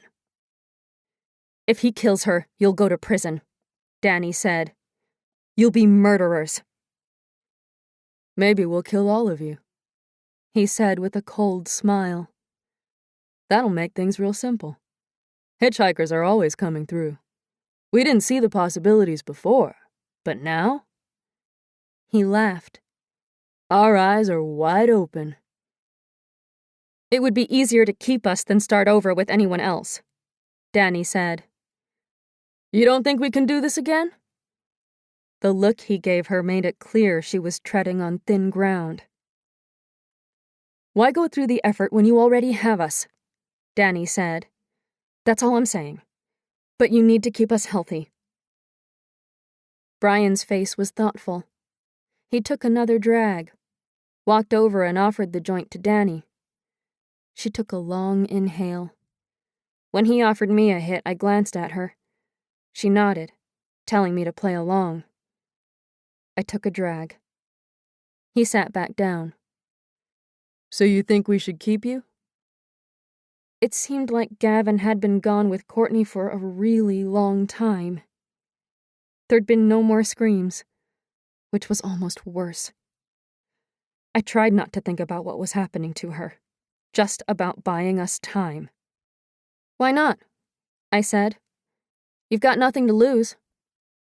It ain't easy coming here every day, he said. You don't have to come every day, I said. It would be a relief if they didn't. You could just leave us food and water and come when you want. Like you're our pets, he said, his voice high-pitched from the weed. Then he laughed. I hated his laugh. Hated Gavin's even more. Yeah, like we're your pets, Danny said. I could hear the undercurrent of anger in her voice, knew she was close to snapping. Keep it together, Danny. He leaned closer. We've already got everything we want out of you. He sat back with a lazy smile. I'll think about it. A few minutes later, Gavin finally brought Courtney back.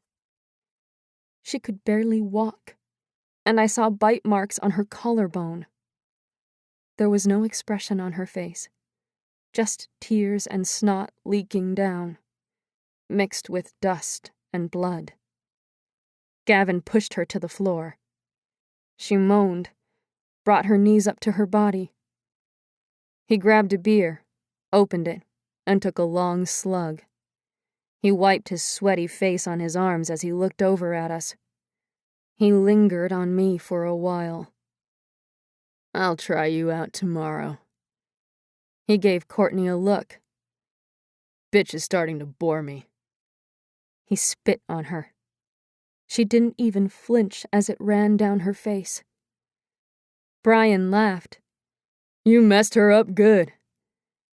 He walked over and offered her a hit from the joint. She wouldn't look at him. He gave her a kick with his boot. Take it. She turned to face him and he held the joint to her lips, looking at her almost tenderly as he said, There you go. He gave her a few more tokes, then stood up, turned to Gavin. Let's go. We crawled over to Courtney, leaned against her thin frame. I could hear her breath, the sound comforting. She's alive. We're all still alive. I tried not to think about the pain between my legs. Gavin saying he wanted me next. I wished we had turned ourselves in. Jail would have been better than this. Are you okay? Courtney whispered after a few minutes. I'm all right. Are you? I can't do it again. I can't. She started crying hard. You won't have to, I said fiercely. If they untie us again, we rush them and try to grab the guns and... They're too strong, Danny said. So what are we going to do? I said. They only untie us when they're raping us, Courtney said, the words hiccuping out of her. Gavin, he likes to make you do stuff, but he still holds a knife. Brian, sometimes he sets the gun down. Gavin's taking me next time. I couldn't breathe, struggled to push the words past the lump in my throat. I can try to get the gun from Brian, Danny said. Shoot him, then go after Gavin. If Brian takes you, Courtney, you have to try for the gun. Okay. Her tears had calmed. Her body shuddered as she took a few ragged breaths. "What if Brian takes me?" I said. "I don't know where Gavin's room is." "It's another storage room, like this one, but it's at the front of the warehouse. Shoot him right away." "What if Gavin hears the shot?"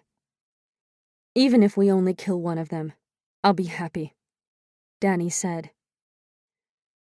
We didn't talk about what might happen if our plan failed.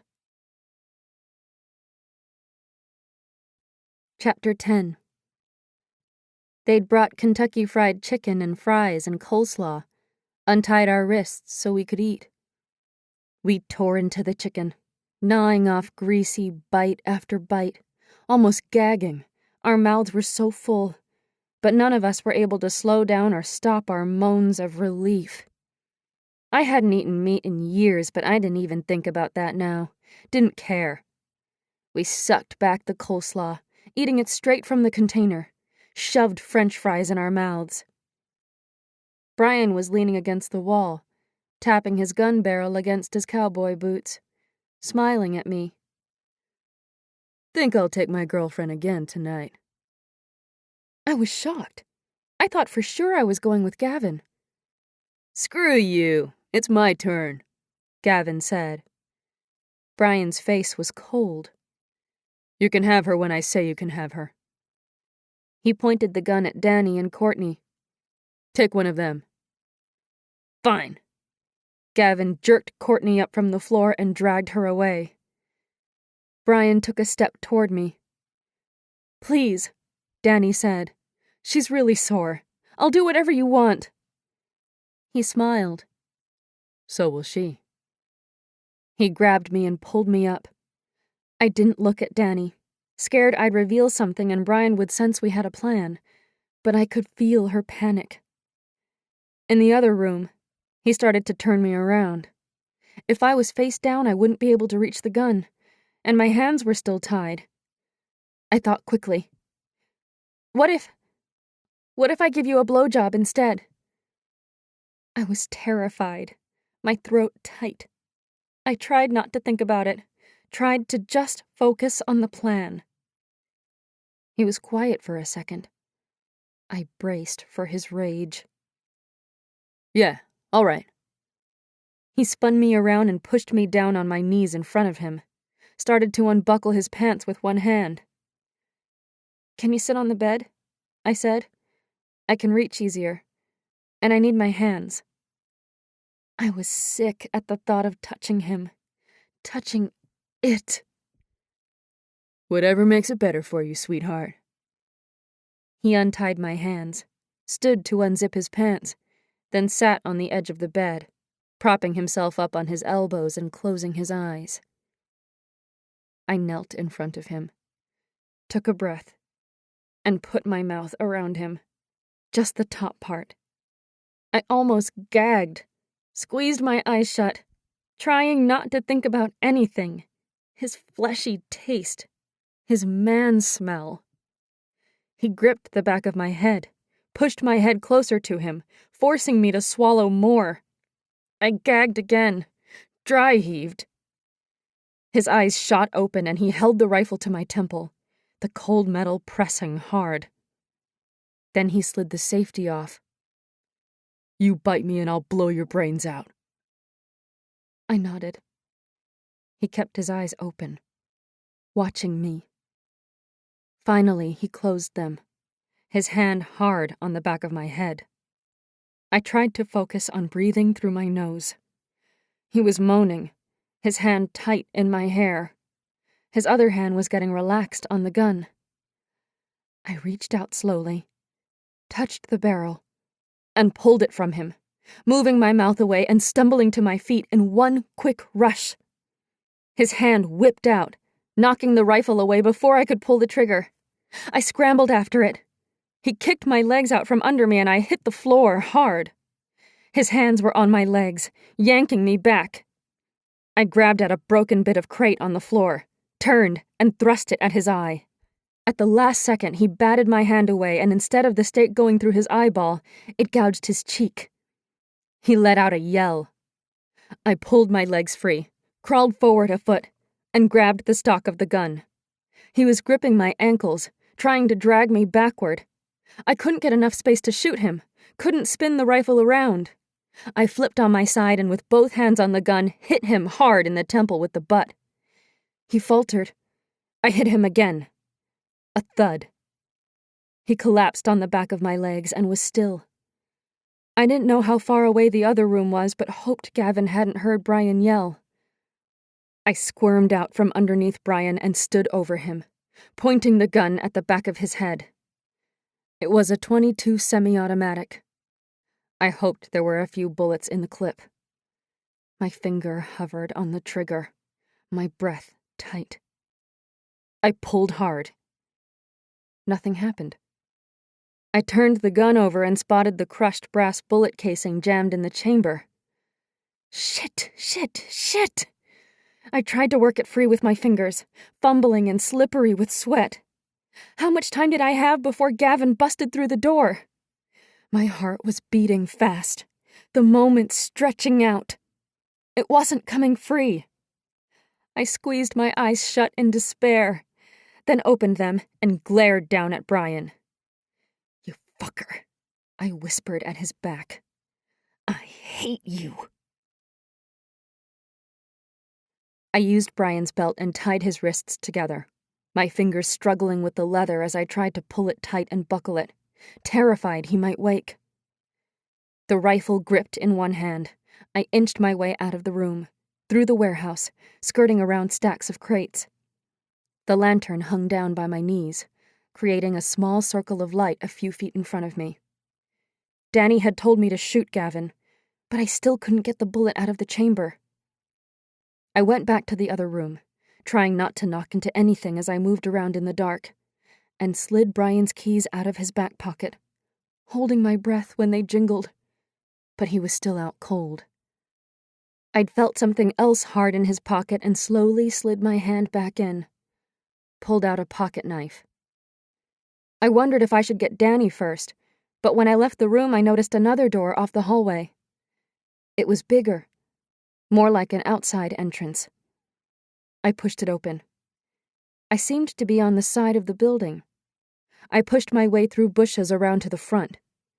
Brian's truck was parked facing the building.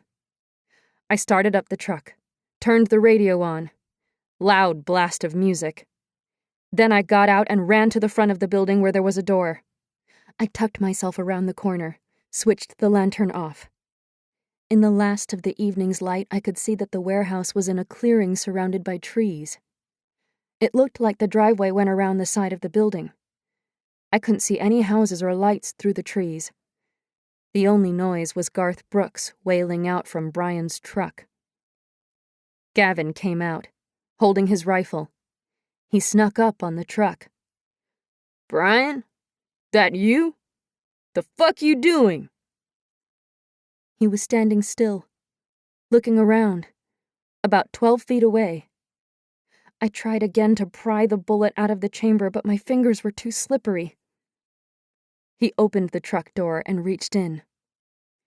I moved slowly, my feet light on the ground, trying not to clang the lantern, creeping back to the door. I had to get to Danny. Then we could get Courtney. One foot was over the entrance, the second coming in behind. A noise, the edge of the lantern brushing the door jamb. I looked over my shoulder. Gavin spun around, aimed at me through the open truck window, took a shot. The wood broke in front of my face. I dropped the lantern, dove back into the building, yelling Danny's name. I heard her call out from behind a door on my right. Another shot went off behind me. I pushed open the door. "We've got to get out of here," I said into the dark. She was beside me, her hands touching me. I grabbed her arm. We ran down the hall, pushed open the door into the warehouse. We kept to the side of the room, following the wall, keeping crates between us and the door. Come out, wherever you are." Gavin's voice echoed down the hall. We stopped with our backs against the wall, crouched in a corner. I used the knife and cut Danny's hands free, She rubbed at her wrists. I rested my mouth against her ear. The gun is jammed. Assholes never cleaned it. She took it from me, fiddled with the bullet stuck in the chamber. I held my breath, and finally I heard the soft ping as the casing fell onto the concrete. We have to find Courtney, she whispered, passing the gun back. I gave her the knife. I took his keys, too. They're in the truck. We crab-walked against the wall as cobwebs tangled in our hair and across our faces, trying not to catch our clothes on crates. Every sound was magnified, every scrape of our feet loud. I heard Gavin's steps at the doorway, the creak of it being pushed open. I could hear his ragged breaths, knew he was also listening for us. We moved slower. I couldn't see any other exit, the room almost dark now. We had to get back through the same door somehow. Danny grabbed my hand, pointed to the left in a frantic movement. I pointed the gun in that direction, could just make out Gavin's shadow as he crept closer. I aimed, but he let off a shot first. I ducked, pulling Danny down with me, then realized he'd shot toward the other end of the warehouse. How many bullets did he have left? He cursed, then yelled out, "Brian, where the fuck are you?" He was crossing the room now, going to the other side, opposite the door. "I'll throw something," Danny whispered into my ear. "When he shoots at it, shoot at him." She felt around quietly on the floor. "Got something," she breathed again into my ear. "Get ready." She threw something to the left. Gavin's shadow spun around, a loud crack as he took another shot. I aimed for his shadow, pulled the trigger, heard a yell, then the sounds of him falling, the clatter of crates being pulled down. I didn't know how badly we'd hurt him, but we got to our feet and ran to the end of the warehouse, feeling our way for the door to the other storage room. "Here," Danny said. We pushed open the door. Courtney's small figure was curled on the floor, a lantern beside her. She was naked. Danny picked her up, gripping her under her arms, and dragged her to her feet. Courtney leaned against Danny, her arm over Danny's shoulder, whimpering in pain. I grabbed Courtney's dress off the floor and we ran toward the doorway out of the warehouse. Danny was still supporting Courtney's weight, her arm wrapped tight around her waist, me leading the way, the gun against my shoulder. Where was Gavin? Had I killed him? We were in the hallway, moving fast for the door. Danny was breathing hard behind me. We got to the truck. I prayed the keys were still in it. Danny lifted Courtney into the passenger side. I kept the gun pointed at the exit, glancing around. Was he in the bushes? Could he circle behind us? Danny climbed in the driver's side. "Get in, Jess!" I raced to the passenger side, jumped inside. The keys were still dangling from the ignition. Danny started the truck, turned on the headlights. Gavin came running out of the building, his shoulders soaked with blood. Brian was behind him. Danny threw the truck in reverse, backed up a few feet, then jammed it into gear and pounded on the gas as she spun it around, doing a 180 and almost hitting one of them. Brian clung to the side window. We were all screaming. I hit at his hands until finally he let go and fell to the ground. We raced down the dirt road, gravel shooting out from behind us, the truck fishtailing on corners. "I don't know which way to go," Danny yelled. "I don't know where we are." "Just keep going until we get to a house," I said. "We can't go to a house. We can't get help," she said. "I don't want to see anyone." Courtney was finally talking and crying hysterically. "I don't want anyone to know," she said between sobs. "No one can know." She yanked the dress out of my hands and pulled it down over her head. "The police will want our names," Danny said.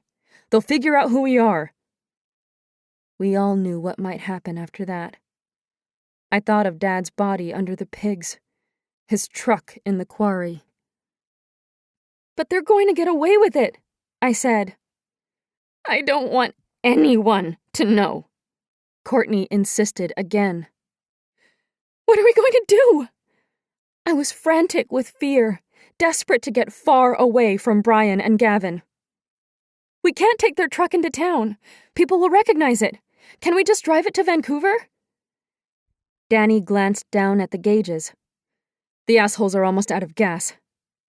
"Should we try to steal another truck?" I said. "That'll just send the cops after us. We need to get our truck back." "From the garage?" I said. "Yeah, we'll ditch this truck in town. It's late. Not many people will be out on the streets. We can leave it at the bar. Then we'll steal ours back. We have the shop keys. They said our truck was fixed, and we know it's got gas. Our rifle is probably still under the seat, or they would have bragged about finding it." "They might have been lying. They could have gotten rid of the truck," I said. "No. I'm betting they kept it." A souvenir. Chapter 11. We followed the road for a while, unsure if we were heading away from town or closer. "What if we're going the wrong way and they're already in town?" I said. "They're hurt. They have to come up with a plan too." "They might say we attacked them, that we stole their stuff." "They don't want the cops asking questions either," Danny said. I glanced over at Courtney, who hadn't said anything since we'd escaped. She was staring out the window. Once in a while she would look over her shoulder at the road behind us. I grabbed her hand and held it, but hers felt limp. Finally, we started seeing houses. Then we crossed a bridge. The tires hummed on the surface. "That sounds familiar. I think we crossed over this bridge that night." "Yeah, you're right," Danny said. "We're almost there, Courtney," I said. "We made it."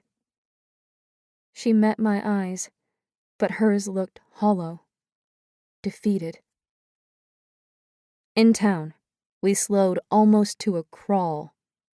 The clock on the radio in the truck said it was 11. We hadn't passed any other vehicles on the road, and there were just a few in front of the bar. I had no idea what day of the week it was. Danny circled the block and parked the truck behind the bar. Music and the scent of fried food carried out into the parking lot. We got out, careful not to slam our doors. I had to help Courtney down. I saw now that her ear was bloodied, like Gavin had bit it. I found a water bottle on the floor and an old t-shirt. I wet the corner, wiped at the blood. Danny was in the back of the truck, trying to open the tool case behind the rear window. She was testing different keys on Brian's keychain. "What are you doing?" I whispered. "We've got to go." She finally opened the case, pulled out our pack sacks, held them up. We crept through the dark alley to the shop. Danny rifled through the keys, opened it up. I held my breath, waiting for the loud peal of an alarm. But there was only silence. There was also only one truck pulled in the garage. "Shit, it's not here," Danny said. "It has to be." I looked around, tugging at a tarp in the corner, excited for a moment, but it was covering an old car. "Maybe they have some gas. We could fill up their truck and at least get out of here." We were checking a jerry can when the front door opened. I was still carrying Brian's rifle and spun around, pointing it at the door. The man with the beard we'd seen the day we came through town was standing in the doorway. He was big, now that I saw him close up, his shoulders wide and his beard so long it touched his chest. He was wearing a baseball cap with a Harley insignia and a Harley belt buckle pulled through faded jeans, a white t-shirt under a black leather vest. One of his forearms was scarred badly, the skin pink and raised in big welts like he'd been burned at some point. When he saw me with the rifle, he put his hands up. He looked at us one by one, took it all in. You girls okay? His voice was gruff, like a smoker's. Danny stepped forward, pushed the gun down so it pointed at the floor. I hung on for a moment, but she shot me a look. I relaxed my arms. "We don't want any trouble," she said. "Just want what's ours." You're looking for your truck. She didn't say anything. They have a yard out back, he said. Noticed the boys hiding a truck under a tarp a week ago. But it's a locked yard, with a big dog. I wanted to be brave and was angry when tears threatened. My voice thick, I said, "You going to turn us in?" He shook his head. He was looking at us slowly. The ill-fitting dresses, our bare feet and messy hair. His gaze lingered on Courtney's face. You sure you don't want me to call some help? Looks like you've run into some trouble. "No cops," Danny said. "We just want to get out of here." Where are you trying to go? Danny looked like she was debating whether she should lie, but then she said, "Vancouver. We need food, clothes. Can you help us?" The man looked hesitant now, like he was thinking. Courtney raised her head, her voice breaking as she said, "Please help us." We followed him through a back door into the pub and up some stairs. I saw now that his hair was long and braided down the back, and tied at the end with leather. The music was loud, vibrating through the air that smelled of grease, cigarette smoke, and stale beer. I pushed away images of Brian and Gavin. I didn't want to be here, didn't want to go into this man's place, but we didn't have any other options. His apartment was small but tidy. We sat in the living room, huddled together on the couch. I gripped the rifle across my knees, looked around at the black velvet landscape paintings, the wooden burl coffee table, the glass shelf full of model Harley-Davidsons. On the mantel over a rock fireplace, a photo of a woman was carefully placed on a white doily. The woman had long hair, parted in the middle, and a big smile. She was sitting on the back of a Harley. My name's Alan, he said, then paused, waiting for us to introduce ourselves. We were mute. Okay, well, let me see about some clothes. He disappeared into a back room and came out with a couple pairs of jeans and blouses he handed to Courtney and Danny. My wife. She died a few years ago. He passed me a pair of jeans, a t-shirt, a gray zip-up hoodie. These are my sons. Thanks, I said. I'll see if I can find some shoes. He came back with a couple pairs of old sneakers, scuffed, laces ratty, and some flip-flops that had also seen better days. He wears them until they fall off. He pointed out the bathroom, which was down the hall a little but still in view of the living room. Danny told me to go in first. I gave her the rifle, grabbed my pack-sack, then quickly changed and washed my face and hair. Next, Danny went in with Courtney, handing me back the rifle. I waited outside the door, my pack-sack by my feet, the rifle gripped in my hands. I wondered if Gavin and Brian had another truck, if they were already back in town and looking for us. Alan was in the kitchen, opening a can of soup, watching me. His gaze drifted down, focused on my wrists, his forehead pulling together in a frown.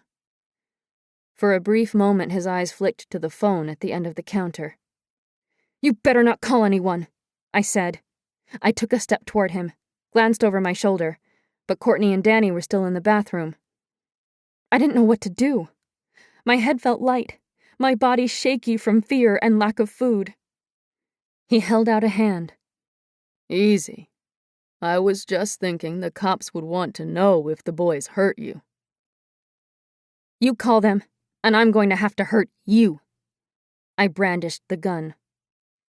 Nobody has to hurt anybody, okay?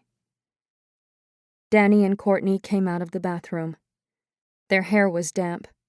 The clothes were baggy on them, but I was glad to see them out of the dresses. What's going on? Danny rushed toward me. He was going to call the cops. Why? Danny said. We told you. Nothing happened. He looked at us. Something happened. We won't talk to them, Danny said. But those boys, they might hear that you made a call about them.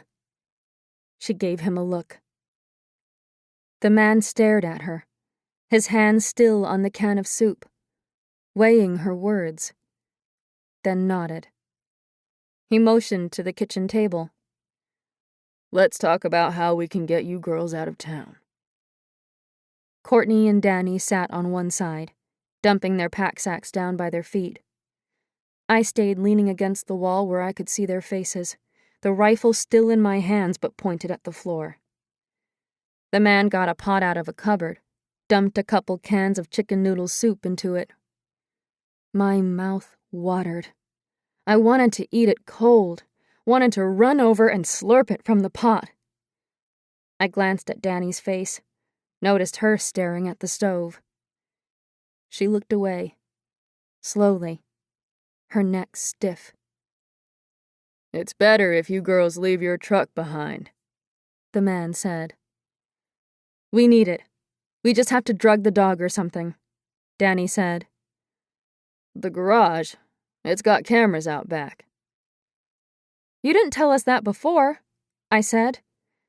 The soup was boiling on the stove.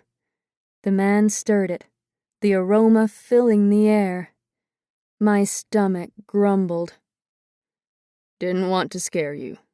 Brian's uncle, he checks that camera all the time. Shit, Danny said, gnawing on her nails. When you don't claim your truck, they'll chop it up for parts. I don't know where you came from or who you're running from, but you took a chance driving it out here. Trucks need gas, trucks break down. If you leave it, it's like you disappeared here. Like we died here. I glanced at Courtney. She was holding her arms tight around her body, her eyes still vacant in that way that scared me. How else are we going to get to Vancouver? I said. There's a bus. First thing in the morning. We can't stay here that long. My voice was frantic. He looked thoughtful. My son can drive you to Armstrong tonight. You can get on the bus there. We don't have any money, Danny said, her chin high. I'll help you. Do you have any family where you're going? Danny shook her head. No one. So what are you going to do? He pulled some bowls down out of the cupboard. We'll live on the streets or a shelter or something, she said. He looked over his shoulder at us. 3 girls alone on the streets of Vancouver. That's just asking for trouble.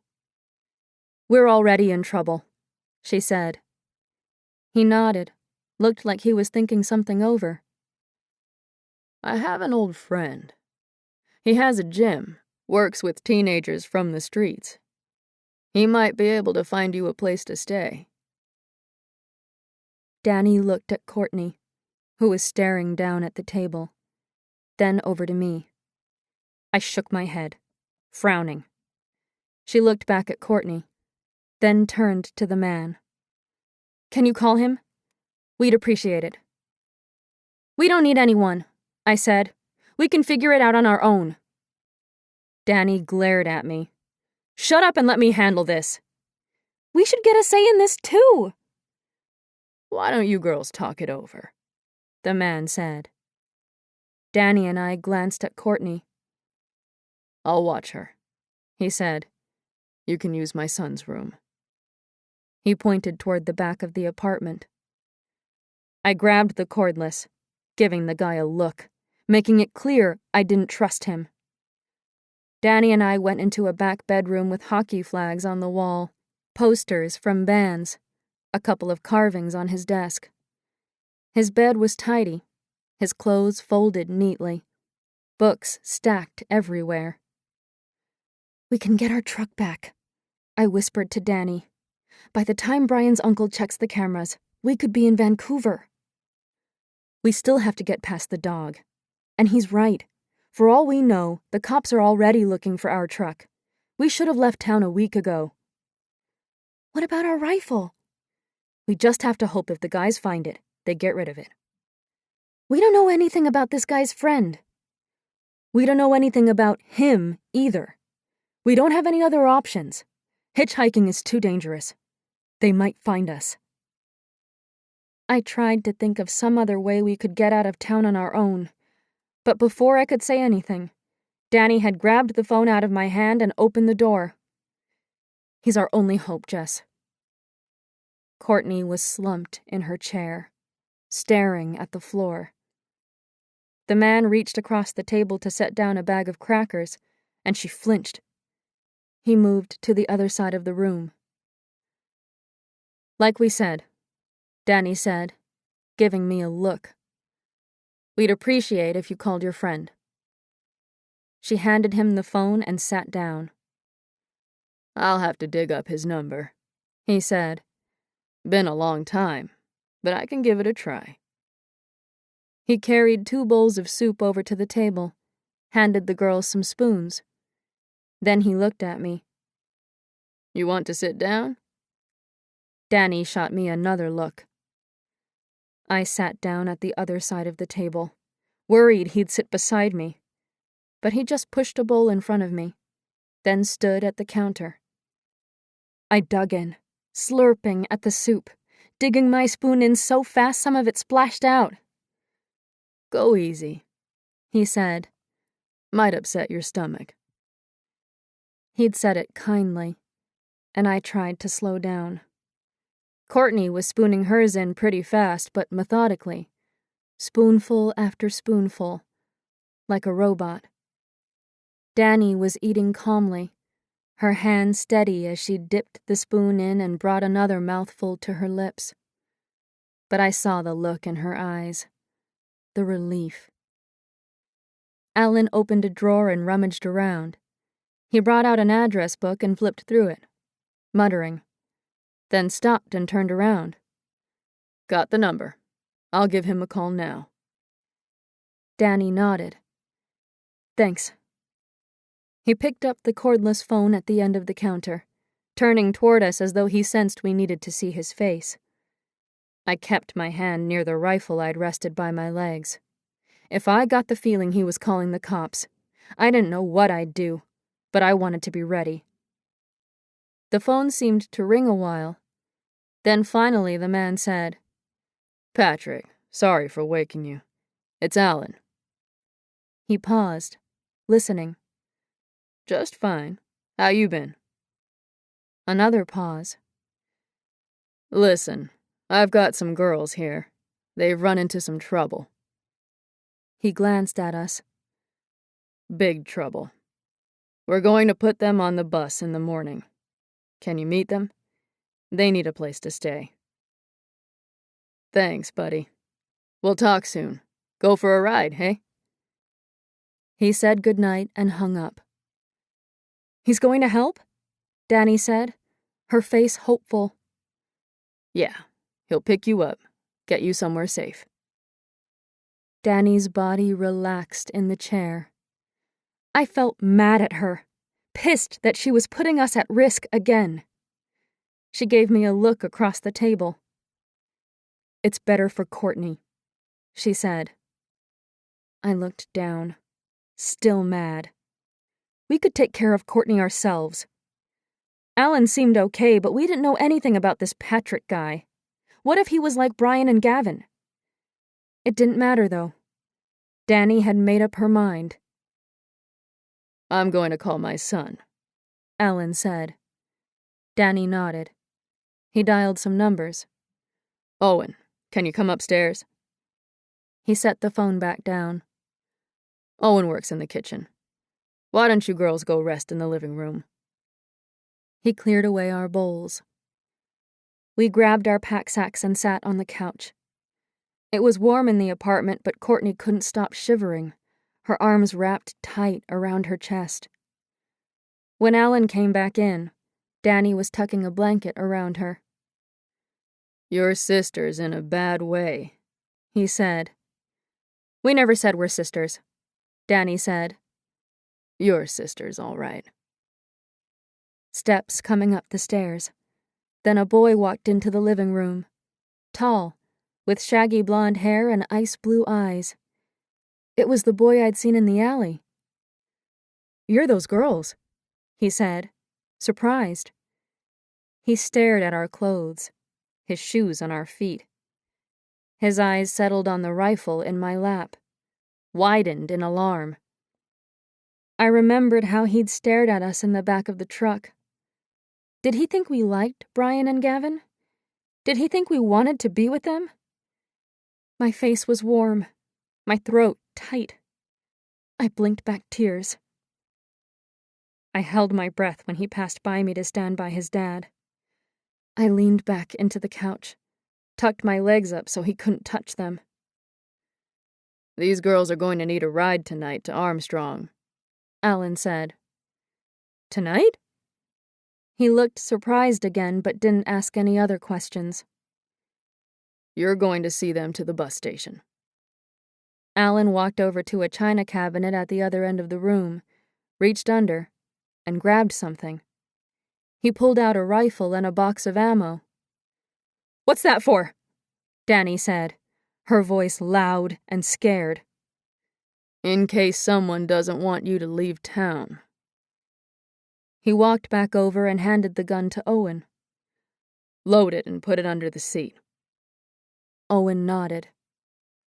I didn't like the idea of Owen having a gun, but I didn't much like the idea of him not having a gun either. How long would it take for Brian and Gavin to get back to town? The first place they'd look was at the garage.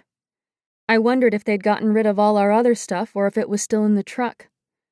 We couldn't get to it regardless. I was glad Danny had found our pack-sacks. I reached in, felt my camera, and wanted to cry when my fingers touched the broken lens. I glanced at my sisters. Courtney was still curled into a ball, Danny watching her as she rubbed her legs soothingly like our mom used to do for us. "You girls should crouch down when he's driving out of here," Alan said. "Even in the next town, the Luxton boys know people." My body filled with fear. What if the cops from Littlefield were still looking for us? What if they show photos of us to people at the station? "We should change our looks," I said. "Yeah, we need disguises." Danny looked at the man. "We should be able to rustle some stuff up," he said. "Owen, why don't you go make the girls some sandwiches first?" "Not peanut butter," I said, my voice frantic. They both stared at me. My face flushed. "She's allergic," Danny said. The boy left the room. I heard cupboard doors opening and shutting. Alan sat in the chair across from me. "You should leave that here," he said as he pointed to the gun. "We need it," Danny said. "It's probably registered. You get found with it, all kinds of trouble could come up. I'll get rid of it for you." Everything was being stripped away. Our truck, the gun. Danny was looking at me and I knew what she wanted me to do. I didn't meet her eyes. "Give it to him," Danny said. The man stood, held his hand out for the gun. I thought about what he'd said. He was right. The gun was probably registered, and it wasn't like I could get on a bus with a rifle. I handed it over. He opened the clip, dumped the bullets into his hand, and put them in his pocket. Then he slid the gun under the couch. "I better get downstairs before people start wondering. Owen will take care of you now." "Thanks," Danny said, "for helping us." He stopped at the top of the stairs, gave us one last look, Take care, girls. We were left with Owen. He packed our sandwiches in brown paper bags and handed them to Danny. She shoved them into her pack sack. He gave Courtney a curious look, but his face was sympathetic. "Don't look at her," I said. He glanced over at me. There's medicine in the back closet, from when my mom was sick. Pain stuff. Do you want them? I glanced at Danny. She looked unsure for a moment, then said, "Yeah." He came back with some bottles and handed them to Danny. Directions are on the label. He pointed to a bottle. That's for anxiety. It's really strong, though, so don't give her too many. Danny turned to Courtney. "Sweetie, take this." She held out a small blue pill. Courtney didn't lift her arm or her head.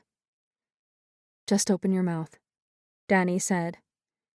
Courtney opened it up, then closed it as soon as Danny placed the small pill under her tongue. Danny turned to the boy. "Did your mom have any makeup?" I'll look." Owen went into the back of the apartment. I could hear doors opening and closing. Then he came out. I left some makeup on the bathroom counter. He handed me a black bandana and 2 strips of black fabric. I figured this could kind of go with your outfit, like to cover your hair and your wrists. I was surprised. Hadn't even seen him look at my wrists. If you put on a bunch of dark makeup, maybe you could look like a heavy metal chick or a skater girl, you know? I nodded, wrapping the bandana around my head, like a do-rag, and the strips of fabric around my wrists, hating how it made me feel bound again, but glad for the protection from prying eyes. He turned back to Danny and Courtney. We don't really have much for you except baseball caps, but they'd look weird with what you're wearing. Those blouses, they're kind of old-fashioned, so I brought some tank tops. He looked embarrassed, like he wasn't used to talking to girls like this. You can wear them under, and the blouse is open, like girls do, you know? He also handed Danny a purple scarf. If one of you wears this around your neck, people might remember that and not your face. As long as you don't pull the shirt sleeves up, you should be okay with your wrists. But your hair... He was looking at Danny's long hair. "I'll cut it," she said. "Danny, no!" I said. "It's just hair," she said, her voice irritated, already tying the scarf around Courtney's neck. The boy went into the kitchen and came back with some scissors. Danny stood up, pulling Courtney up with her. "Come on, sweetie." We crowded into the small bathroom. Danny flipped the toilet seat down, eased Courtney onto it. Danny took a breath, picked up the scissors, grabbed the back of her hair in one big chunk, and started hacking at it. I held my hand over my mouth, trying not to cry. When she'd cut off the bulk of it, which she dropped into the garbage, she cut the rest in a choppy style. She wet her hands and ruffled her hair until it was standing up in tousled spikes. It made her eyes look bigger. She undid her shirt, pulled the tank top down over her head, while I helped Courtney with hers. Then Danny smoothed some foundation onto Courtney's face, wetting the old cakey makeup so it would spread over the bruises. She pulled Courtney's hair back in a braid. While they were busy, I ringed my eyes with black and coated my face with pale powder. I stared at myself in the mirror. I looked dead. Haunted. "Come on," Danny said. We walked back out into the living room. Owen stood up from where he'd been waiting on the couch. He looked nervous. I was thinking, 3 of you kind of stand out, you know? Maybe you shouldn't sit together. I looked at Danny. He's right. Whether it was the cops or the boys looking for us, more people would remember 3 girls. We can't all sit by ourselves. I knew she was worried about Courtney. Maybe you two can pretend to be like girlfriends or something, I said. That's a good idea, Owen said. Like she could rest on you and you could hold her hand, you know? We probably shouldn't get picked up together in Vancouver either, Danny said. She looked at me. But I don't want to leave you behind. I can do it. I'll be okay. I didn't really want to be separated from my sisters, but Danny was right. Then I realized it might look weird if the same vehicle came and got me. Or maybe I should wait somewhere else? There's a park I think you could walk to, Owen said. We better hurry, I said. We followed Owen down the back stairs and into a side garage. They had a big truck, a black crew cab with seats in the back. Owen opened the back door, waiting for me. I hesitated, remembering. Want to go for a swim? Owen was watching my face. Did he know what they'd done to us? Could he tell? I looked away. My dad. You can trust him, Owen said. We won't tell anyone. Why? I said, meeting his eyes. He was in prison for years. He looks out for people now. I thought about the gun under the china cabinet. Danny, on the other side of the truck, said, "What was he in jail for?" He killed a man in a bar fight. Self-defense, but he still got time. What about his friend? I said. He was in prison too. He's cool. He taught me how to box. He'll take care of you. We pulled up beside the bus station. Owen gave Danny some cash. The light on the dash told us it was 3 a.m. I'll stay with you until the bus comes, he said. If you want to get some sleep, I'll keep a lookout. I was exhausted, my body hurting all over, but I didn't want to sleep. I'm fine, I said. Me too, Danny said from the passenger seat. In the back with me, Courtney was leaning up against the side, sleeping. Remember to act like strangers on the bus, Owen said. We're not idiots, I said. He glanced back at me. Sorry, I was just trying to help. It's okay, I said, feeling bad. There are a couple of stops, Owen said, but you should be in Vancouver by lunchtime. He looked at me again. When you get to the station, just start walking to the park. How do I get there? I was nervous about getting off in a strange city without my sisters. Stick to the main road and head straight. There are cameras at the station, so you don't want to stay there long. Should I get out now? I said. Yeah, maybe sit on the bench outside the station until it opens. We'll keep an eye on you from here. Anyone bothers you, I'll come get you. Okay. I took a breath, climbed out with my pack sack on my shoulder, gave Danny a look through the window. See you on the bus. Don't worry, she said. This is the safest way. Owen got out and grabbed something from the back of the truck, handed me a skateboard covered in stickers. This'll make you look like a skater chick. I stared at the board, then back at him. He flushed. I don't need it anymore, he said. I felt him watch me walk to the bus station. I sat outside on the bench, huddled in his hoodie. It smelled of boy, but clean, not like Brian and Gavin. A shudder went through my body when I thought of them. Had they made it back to town yet? Were they looking for us? They'd want us dead for sure now. I looked down at my wrists, the skin sore and aching under the fabric strips. I clenched my hands, made fists, gritting my teeth against the pain. I was never going to let anyone hurt me again. Chapter 12. A dark-colored truck slowed as it neared the station. I gripped my pack-sack, ready to run. I glanced at Owen's truck in the dark, then back at the one coming closer. Was it them? The truck passed under a streetlight. A glimmer of silver hair, a grizzled face peering over the steering wheel. An old man. Finally, light was coming up on the horizon. An hour later, the bus pulled into sight with a groan of brakes. There was a noise behind the station door as it was unlocked. Then an open sign was shoved in the window. A small cluster of people had been gathering for the last hour.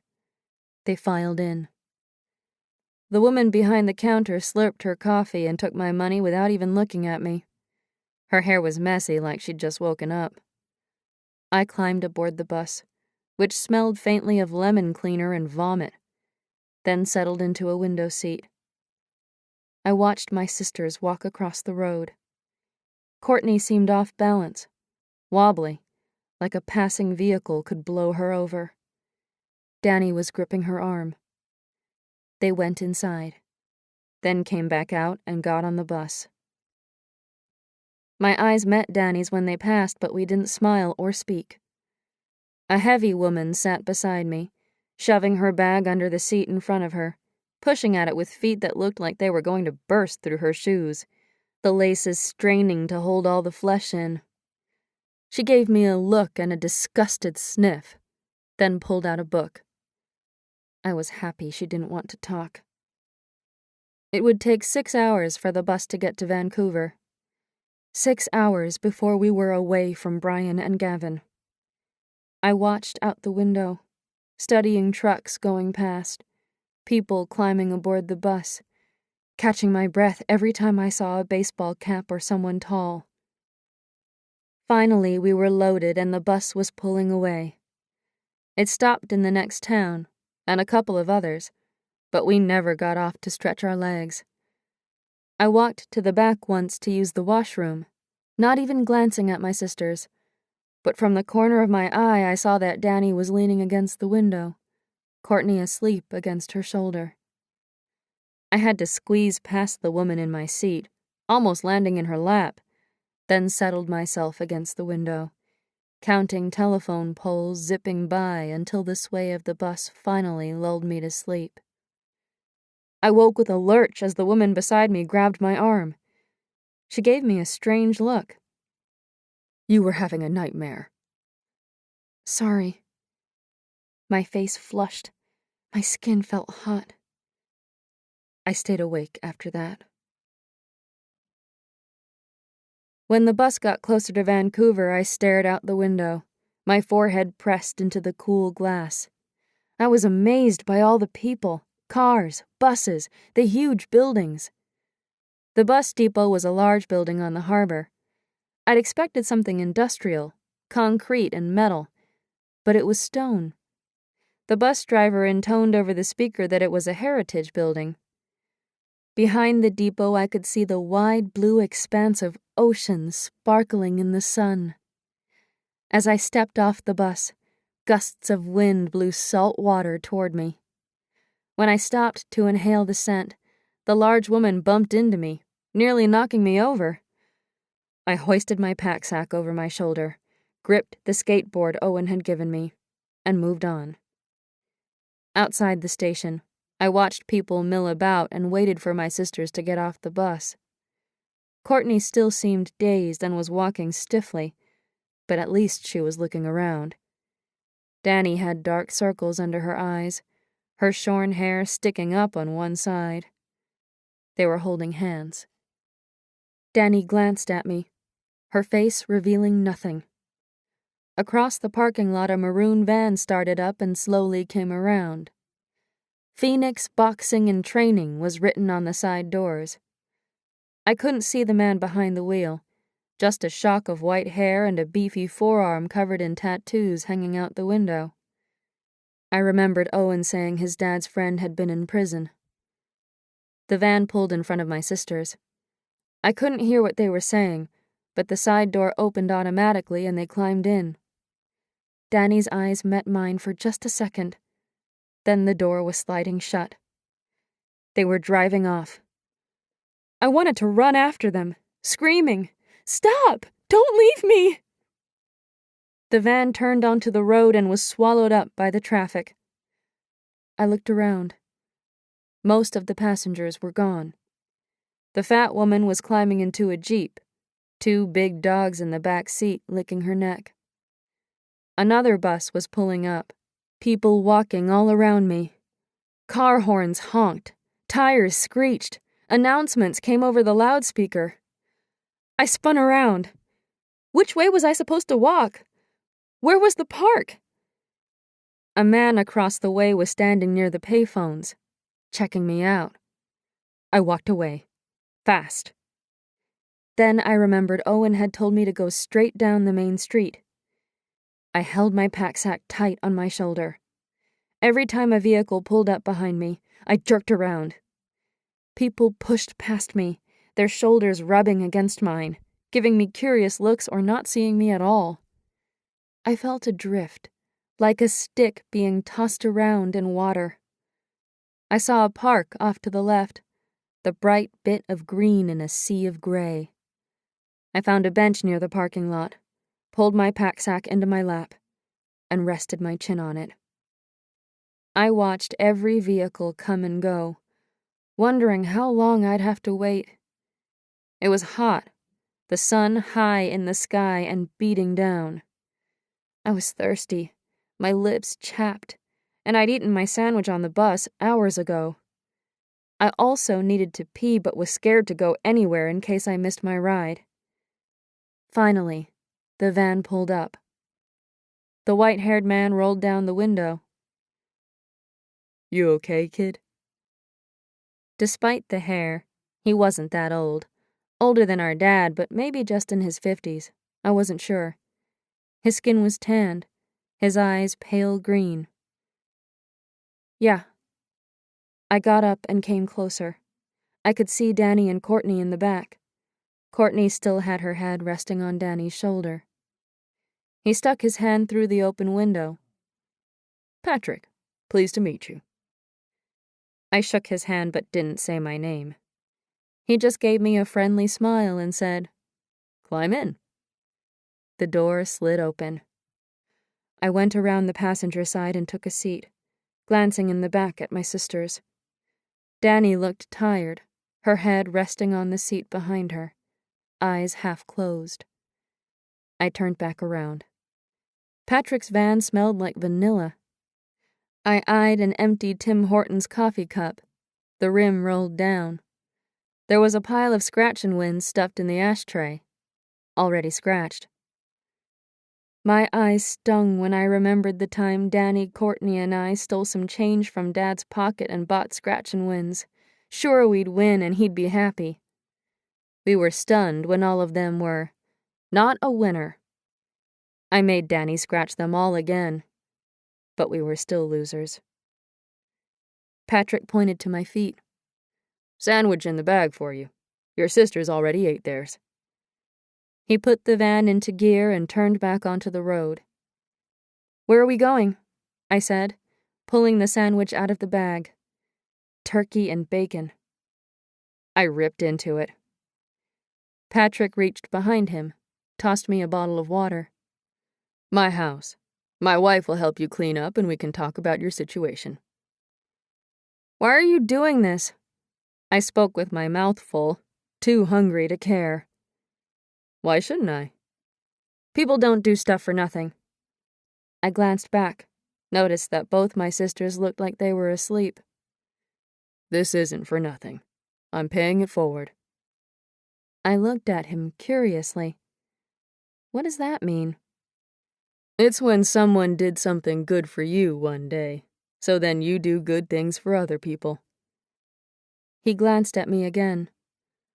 "Someone helped me out once, so now I help kids before they go down the same path." I looked at his tattoos. You mean prison? Among other things. We drove in silence for a bit. "Your sister seems pretty messed up," he said in a low voice. She'll be okay. She had to be okay. He gave me another look. Some people, they deal with stuff differently. I didn't know what to say to that. We'll look after her. He told me we were on the east side and chatted about other areas of Vancouver like Kitsilano, Shaughnessy, Point Grey. The names blended together. He said the east side had some rough spots, where the homeless and addicts lived, but also lots of families who couldn't afford the downtown prices. He stopped at McDonald's so we could use the bathroom. Courtney was only limping slightly, but when I told her she was walking better, she said she was still sore between her legs. When we came out, Patrick had bought us milkshakes. You still looked hungry. Didn't want you biting my arm or something. He flexed his biceps and laughed, a surprisingly light sound for a big man. I felt the corner of my mouth lift, almost smiled back, then stopped myself. I couldn't let myself like him yet, couldn't let down my guard. Patrick's house wasn't very big, just a plain box covered in faded cream stucco that someone had tried to paint. We parked on the street in front. Patrick got out. He was muscled all over, with tree trunk legs, broad shoulders, and a barreled chest. He reminded me of Angus, the Clydesdale. His t-shirt had a logo of a dark bird rising up.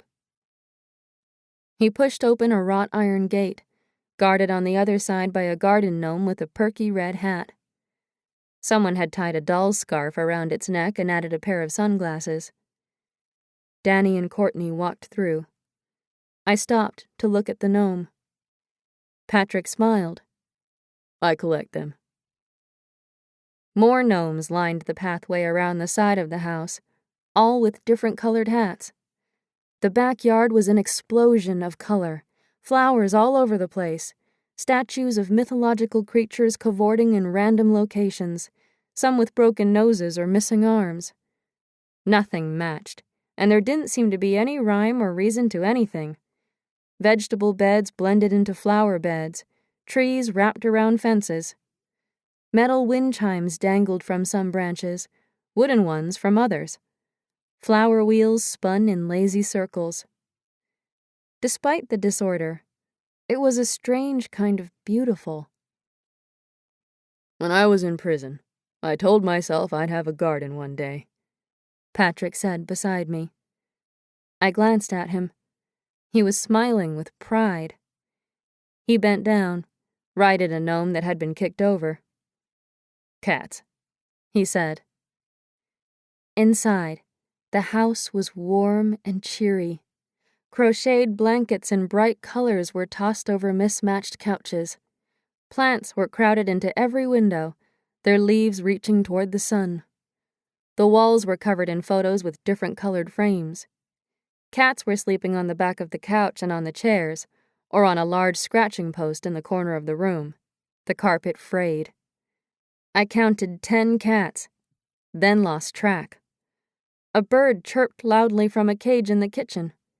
2 more cats watching from the floor, their tails flicking. Patrick's wife also turned out to be in great shape. Her skin tanned, her smile big. She looked about the same age as Patrick, but her hair was blonde, pulled back into a ponytail. She was wearing tight black shorts, running shoes, and a hot pink tank top. Come in. I'm Karen. Would you like a cup of tea? Something to eat? A hot shower?" "Do you have somewhere my sister can lie down?" Danny said. Courtney was almost swaying on her feet, her eyelids at half-mast. "Of course." Karen took us down a small hallway to a back bedroom with 2 beds. Courtney curled up in one, her hands covering her face. "I'll make you something to eat." Karen's voice was hushed, her face solemn. She closed the door behind her. "I gave her another pill," Danny said, staring intently at Courtney. as though she were counting her breaths, willing her to keep going. "You're supposed to be careful with those," I said. She started crying on the bus and kept asking for it. She said it helped her forget. She looked at me. "Were you okay? Walking to the park?" "Yeah." I nodded toward the door. "What do you think of them?" "They seem nice." "Don't you think it's weird, them helping us like this?" "Some people are just like that, Jess. It makes them feel good inside." "Where are their kids?" "I don't think they have any, but I saw some photos of kids at a gym." Sounds and scents of food being cooked wafted down the hall. "She's making lunch," I said. "Do you want to come out?" "I'm going to stay with Courtney." She sat down on the bed and stroked her hair. Courtney moaned, made a panicked sound. "Shh," Danny whispered. Courtney quieted, her breath deepening again. "Do you think they'll find us?" I said. "The police? Or them?" "Both." A pause. "No, I bet we're okay." But I heard the uncertainty in her voice. She curled up next to Courtney, pressed her face into her shoulder.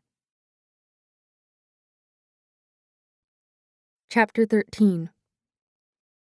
Karen heaped my plate full of spaghetti I wolfed down, barely noticing the fat black and white cat batting at my bare toes until I was finished.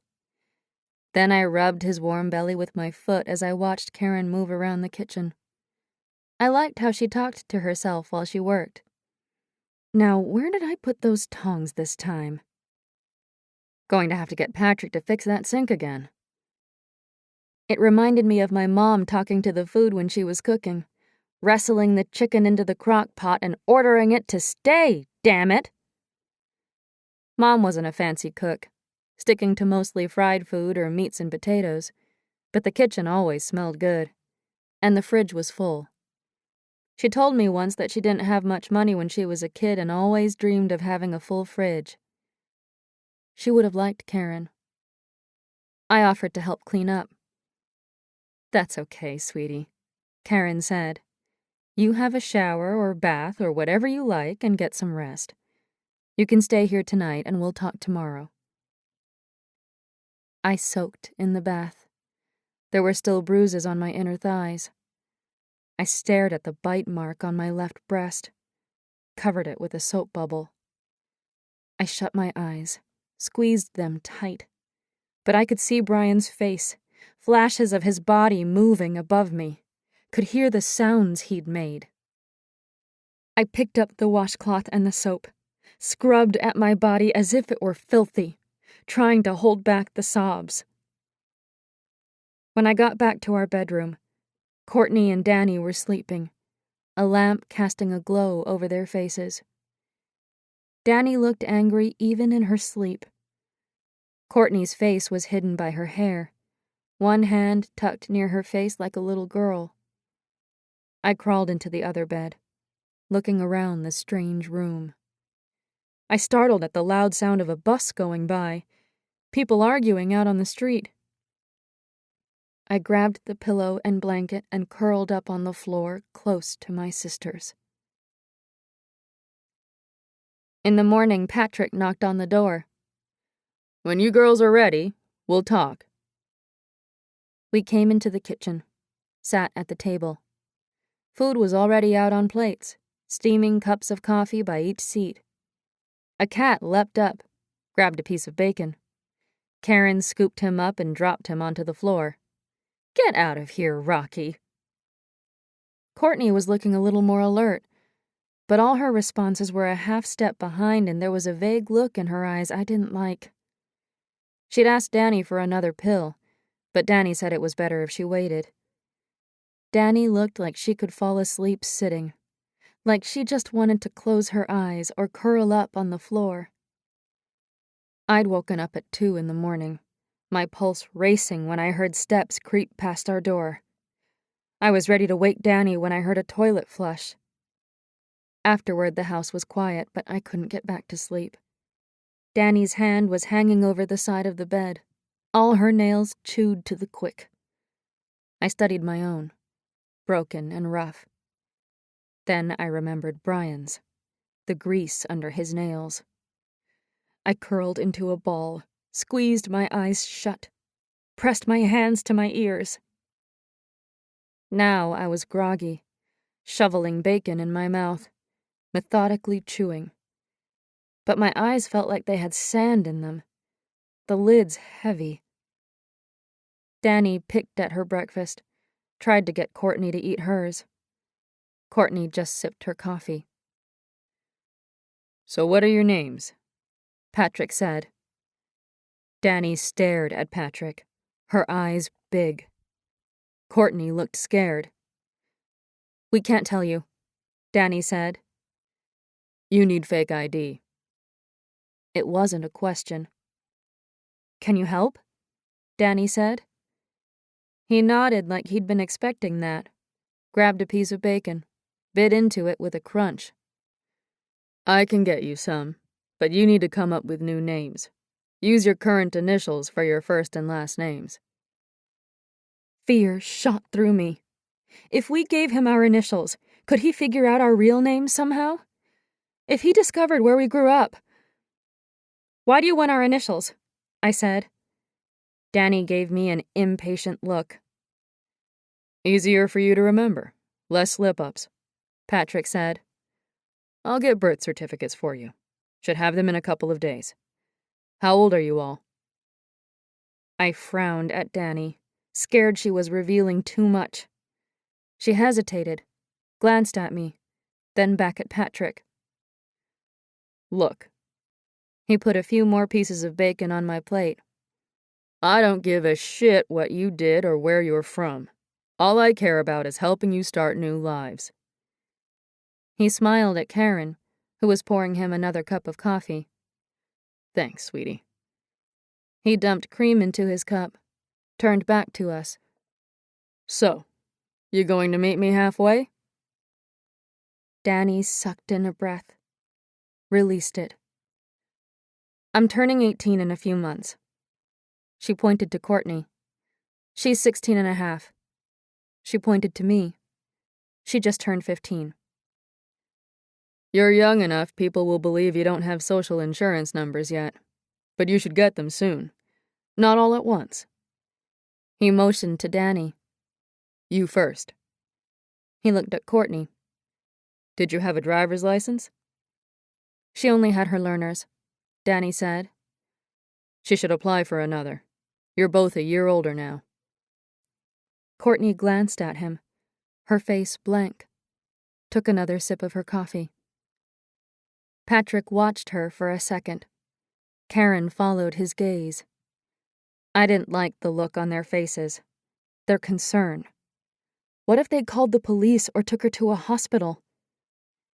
Patrick turned back to me. "We'll keep your age at 15. You look young." "That's no 15-year-old's body." I blinked back tears, stared down at the table, the smell of bacon grease turning my stomach now. Karen got up and started making a fresh pot of coffee. "Do you have any work for us?" Danny said. "You've got this big yard." Her voice was hopeful, pleading. "We're really strong." "What kind of experience do you have?" "Farming, mostly. But Jess, she's really smart. And we're hard workers." "I might be able to find you something at the gym to get you started." "We don't have anywhere to stay," Danny said, her face flushed. "Is there a shelter around here? We don't have money." Karen turned around from the sink, gave Patrick a look. I wondered what it meant. Did she want him to get rid of us?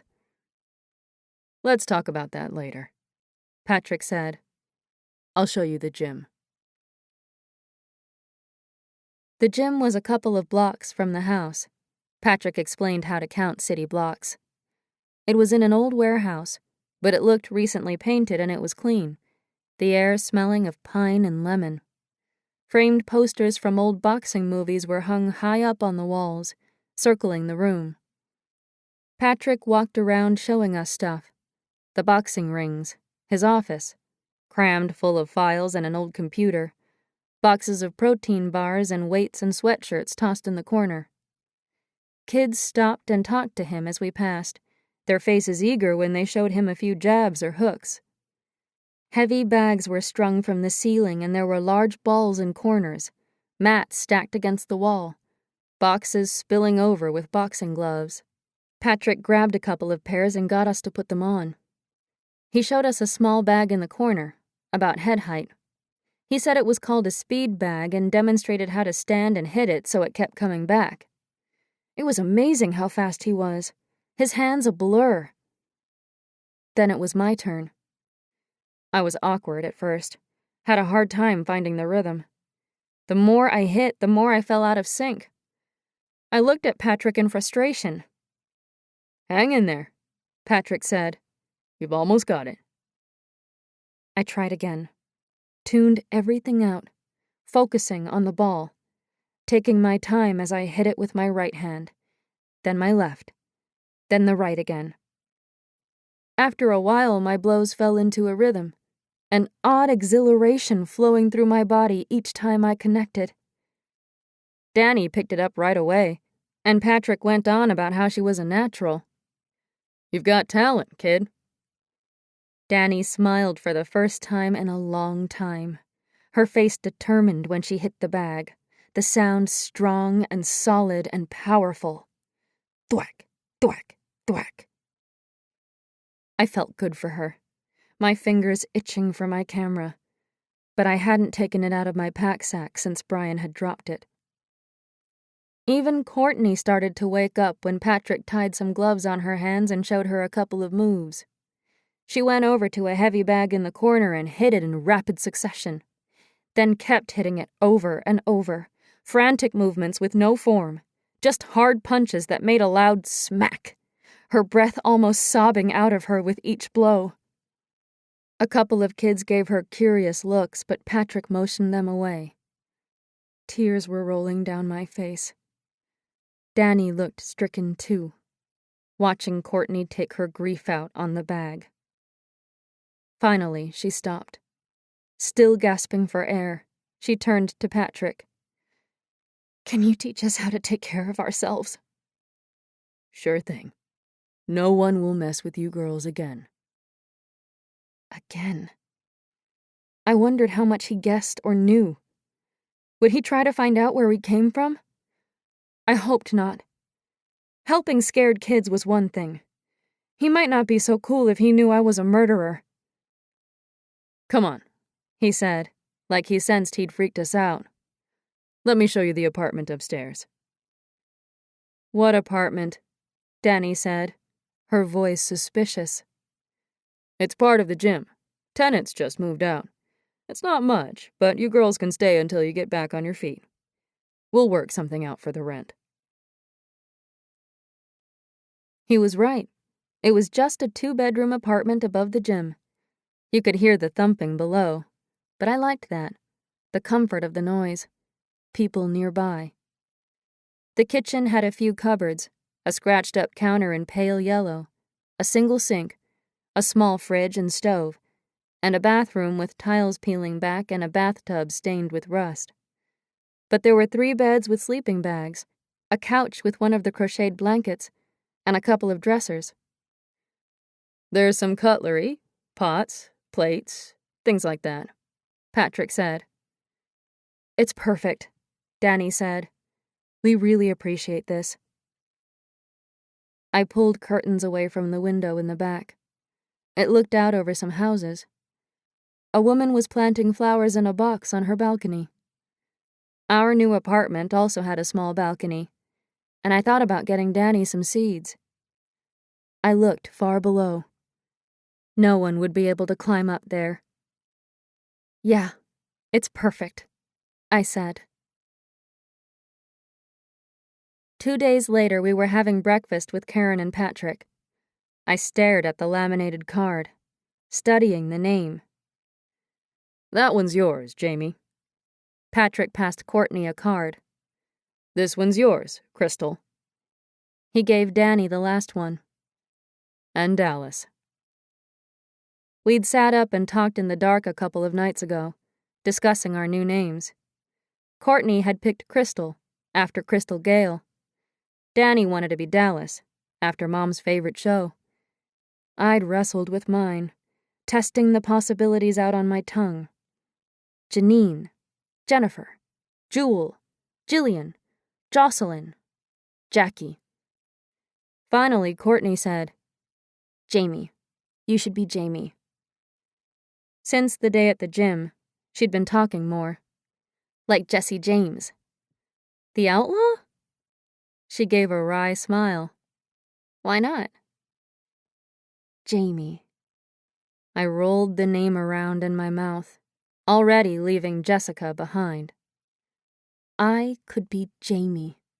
I could make up a whole new person. I looked at the new ID again. Jamie Caldwell. I glanced at Danny, who was staring at a photo of a boy on the kitchen wall. He looked like he was in his 20s, big like Patrick with the same green eyes but black hair. He was wearing boxing shorts and gloves, posed with his fists close to his face, his eyes serious. Patrick followed the direction of our eyes. "That was Stephen, my son." I could tell by the look on Patrick's face that he didn't want us to ask what had happened to him. Danny stared down at her ID, her face flushed like she felt bad for being caught staring. I glanced at Karen, flipping eggs at the stove. She'd mangled one and was trying to put it back together, scraping at its edges carefully, cursing under her breath. Over the next couple of weeks, Patrick showed us how to clean the gym and work the front desk. He didn't have a lot of work for 3 girls, so we also had to get other jobs. Once we put some money together, we'd be paying rent, but he'd said he'd give us a deal. Danny and Courtney found jobs waitressing right away and worked most nights. But I wasn't having any luck and would sit awake in the apartment for hours. I wasn't used to being alone so much. Every creak and noise in the building made me jump. I'd think about Dad, how we used to wait up for him when we were kids, the sound of his boots on the stairs that last night. Then I'd think about heaven and hell, wondering where I would end up now that I'd killed him. Wondering if my mom would be ashamed of me. I didn't go to bed until one of my sisters was home. At the gym, I helped Patrick organize his office and made sure people were up to date on memberships. "Be nice to get all this on the computer," he said. "No problem. I took a class in school." I was relieved I'd have something more to occupy my time. And my mind. Karen showed Courtney how to teach some of the aerobics classes and she caught on fast. I liked watching her do the complicated steps, bouncing up and down to the music, her blonde hair in a ponytail. She'd dyed it platinum. Danny and I had gone the other way, darker, more of a chocolate brown. I liked how it made my eyes greener. It suited Danny, too. She was still playing with her new short cut, trying different things, spiking it up or making it all messy. It made her seem older. I wanted to cut mine too, but Karen said I had nice hair. She trimmed it one night for me, gave me bangs and showed me how to blow dry it smooth and straight so it grazed my collarbone. She said the bangs made me look mysterious. I wasn't sure about that, but I liked that I looked different. I looked like Jamie. We practiced our new names every day, calling them out to each other, saying them over and over as we went to bed. I'd stare at Courtney, saying, "Crystal, Crystal, Crystal," again and again in my mind. But she was still Courtney to me, and I had to think about her new name every time I spoke, hesitating when we were around people. It was hard with Danny, too, but her new name suited her short haircut, the way she walked around the gym in workout clothes Patrick had found for us, her hair slicked back with sweat, her tanned arms all sinews, the muscles bunching and flexing as she practiced her jabs and uppercuts for hours. I slipped my new name on in the morning like it was a new outfit. I practiced walking different, holding myself different, my shoulders up, my eyes challenging. Jamie. I made myself answer the phone with a confident voice. Phoenix Boxing, how can we help you? With each file I transferred onto the computer, each box that I removed, I felt more in control, more like maybe things would be okay. Maybe we could build ourselves new lives. But I was still afraid. Of Brian and Gavin. Of the police finding us. Afraid everything would fall apart. Courtney and I shared a bedroom again. Danny was across the hall. I woke up yelling some nights. Other times Courtney or Danny woke me up yelling out. Sometimes I just heard one of them crying. I wasn't always sure which one, but it didn't matter. We shared the same pain, the same nightmares. Sometimes I just walked around the apartment checking the locks, padding through the hall, sitting in the armchair for hours, watching the door. We didn't talk about Dad or what had happened in Cache Creek. We didn't talk about the ranch, our old house, Ingrid and Walter and Corey. They were all gone. Patrick and Karen never asked about the dark circles under our eyes in the morning. We often had breakfast with them at their house, which was walking distance from the gym. Karen would talk to Courtney about some music she wanted to create a routine around, and Patrick would tell Danny he wanted to teach her a new combination, and they'd pile my plate with more food. Karen laughing. For such a small girl, you sure eat a lot. Patrick was teaching all of us boxing and self-defense moves. He said there were lots of programs we could take when we were a little older so we could be certified fitness instructors. He'd already signed Danny up for one. He told people we were his cousin's kids. Both our parents had died in a car accident, and he'd taken us on until we were old enough to go out on our own. He brought up the subject of school. There's one around the block, but it might get tricky if they need to see paperwork proving I'm your guardian. I don't care about school, Courtney said. I was failing anyway. What about you two? He said to Danny and me. I'll get my GED, Danny said. Me too, I said, feeling like I was going to cry. I blinked hard. Danny looked at me. But you're so good at school. You loved it. Doesn't matter, I said. When I'm older, maybe I'll go to college or university. I can take night classes. Patrick was nodding. Don't give up on your dreams, girls. You just might have to find another way to get there. When I wasn't at the gym during the day, I checked dumpsters for cans and bottles that we could return for money, searched in the gutters and on the sides of the road. But I was nervous going down the alleys and always made sure I was home before dark. Sometimes I folded laundry for tips at the laundromat.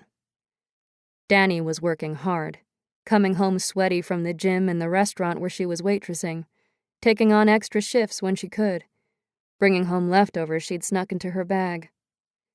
Courtney was working at a sketchy restaurant and started hanging out with one of the owner's sons. She was getting too skinny, her face breaking out, and she'd take off for big chunks of time, sometimes not coming back to the apartment until the early morning hours. When we got up, she'd stumble out of bed, throw crumpled bills on the table, pull on clothes, and go to the gym. Danny and I talked about it one night. It's drugs, I'm sure of it, I said. She's doing them and selling them. We'll talk to her when she gets home. We tried, but she brushed it off. I'm fine. It's all fine. Where's the money from? Danny said. I've made some new friends. Don't worry about it. Danny followed her into the bathroom. It's not fine. We don't want this money. She threw it on the floor. Courtney whirled around. Now you care about being legal? We can't get in more trouble, Danny said. Please, Courtney, I said. If the cops catch you and they figure out who you are, we're all in trouble." "Fine, whatever," she said. She stopped bringing money home after that. Just small bills from tips. But she'd still take off for hours, occasionally not coming home at all. I couldn't rest until I finally heard the door unlocking, Courtney's purse being tossed onto the floor, the creak of her bed springs. Sometimes she'd climb in with me, her back warm against mine, our breaths matching until we drifted off. Other times she'd be okay for a few days, hanging around the house more, or at the gym, seeming focused, present. Then she'd get an angry edge to her, snapping about silly things, or she'd just be quiet, hardly saying anything, huddled on her bed for hours, drinking beer after beer, staring at the wall. Danny gave her shit one day, accused her of spending all our money on beer. "You're turning into a screw-up." "Someone gave me the beer," Courtney said, "and I was already a screw-up." She gave a bitter smile, held the beer high in the air. "Bottoms up." Soon Courtney started missing shifts at the gym. Danny flipped out, said Patrick and Karen would kick us all out, but Courtney just blew her off. "They're not going to kick you guys out. If you're not going to show up, you should just quit." "Fine." After that, she only worked at the restaurant. We'd been worried that Patrick and Karen would be upset, but they seemed to understand. They'd ask how she was doing, and she was welcome for dinner any time. Karen would watch her with that thoughtful, troubled expression and push more food onto her plate, which Courtney barely touched. But then I had something bigger to worry about. 3 months after we'd escaped Cache Creek, I realized I might be pregnant. Chapter 14. I hadn't thought about it when I didn't get my period the first couple months. I'd never been regular. I'd missed months before, and had had some spotting, so I'd thought everything was fine. But when it didn't come the next month, I started to get worried. I waited and waited, woke up every morning certain it would be the day. I didn't say anything to my sisters for another couple of weeks, still hoping my period would come. It didn't. I found Danny alone in the apartment, sanding the wooden frame of a floor-length mirror. She'd been scavenging for things left in alleys and bringing them back for our apartment. Old chairs, a coffee table, another couch, plant stands, and mismatched dishes. We hung tea towels up as curtains, painted the chairs and the wooden table in different bright colors, stenciled flower patterns onto the kitchen cabinets. Slowly but surely, it was becoming home. "Something's wrong," I said. "With Crystal?" "It's me." She frowned. "You sick?" "I haven't had my period for a while." She looked at me. "What's a while?" I wanted to cry. "Not since, you know." She jerked back like I'd hit her, leaned the mirror against the counter carefully, then slowly walked over and collapsed into a chair. "Shit," she said. We'd never talked about getting pregnant.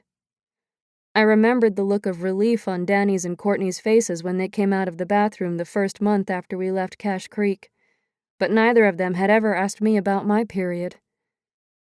"We should get a test," she said.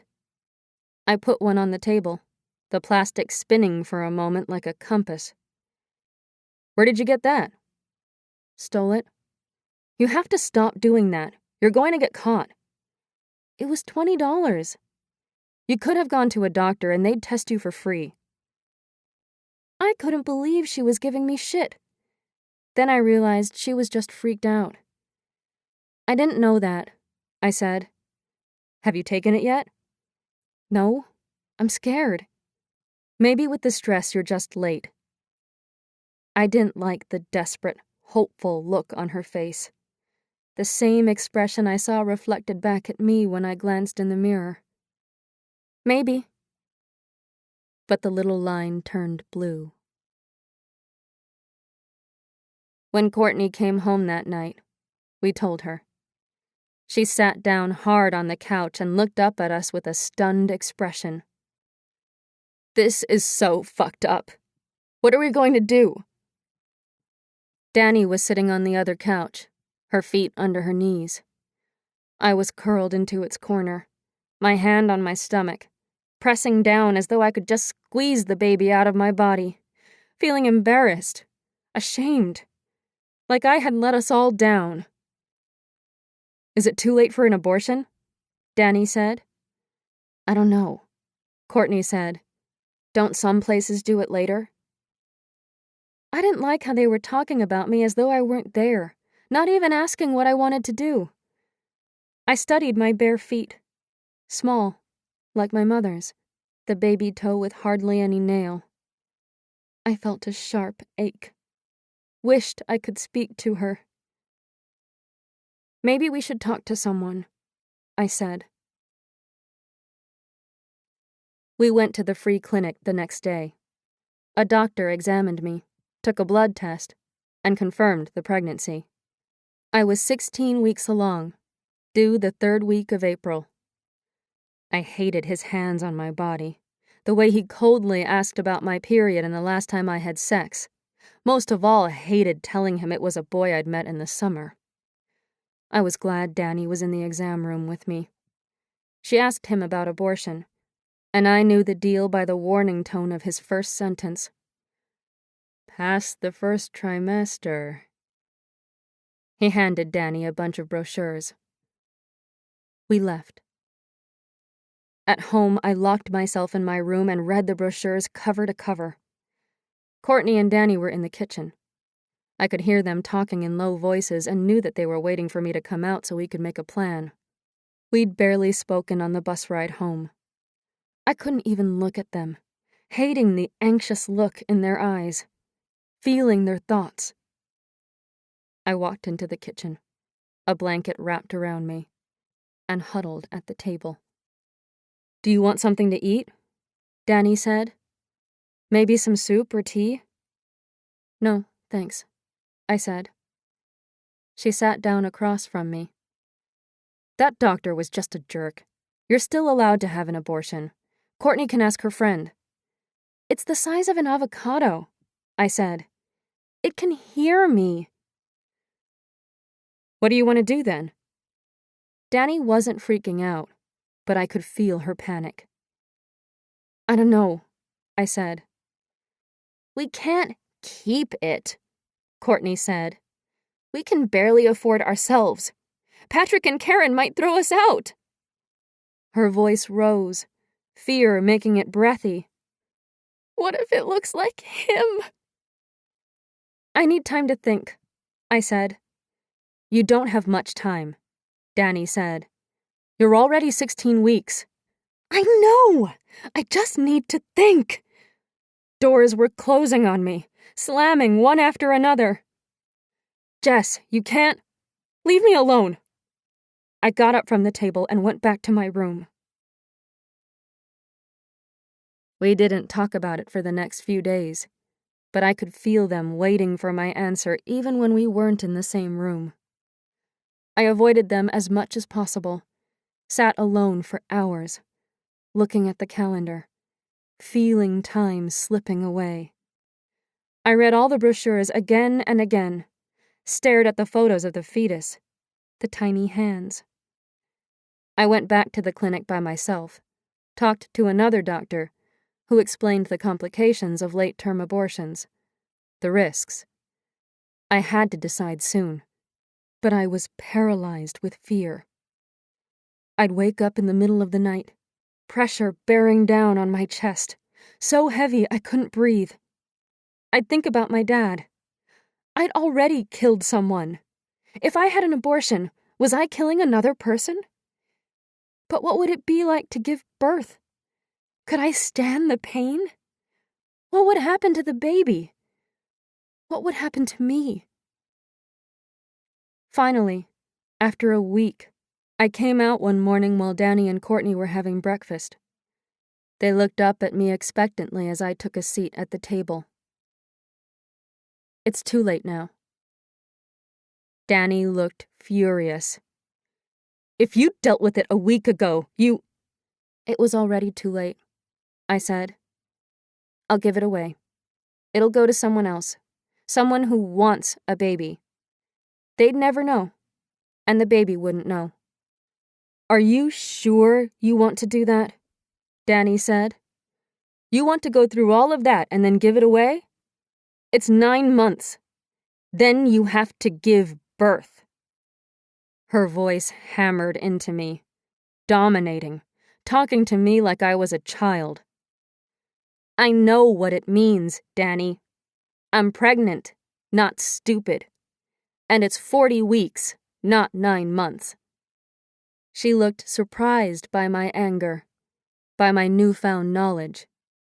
She was used to being in charge, leading us into and out of battle. But this was my body. I'm going to give it away, I said. You have to tell them, Danny said, still clinging to her authority, making me be the one to tell Karen and Patrick, punishing me for going my own way, making my own decision.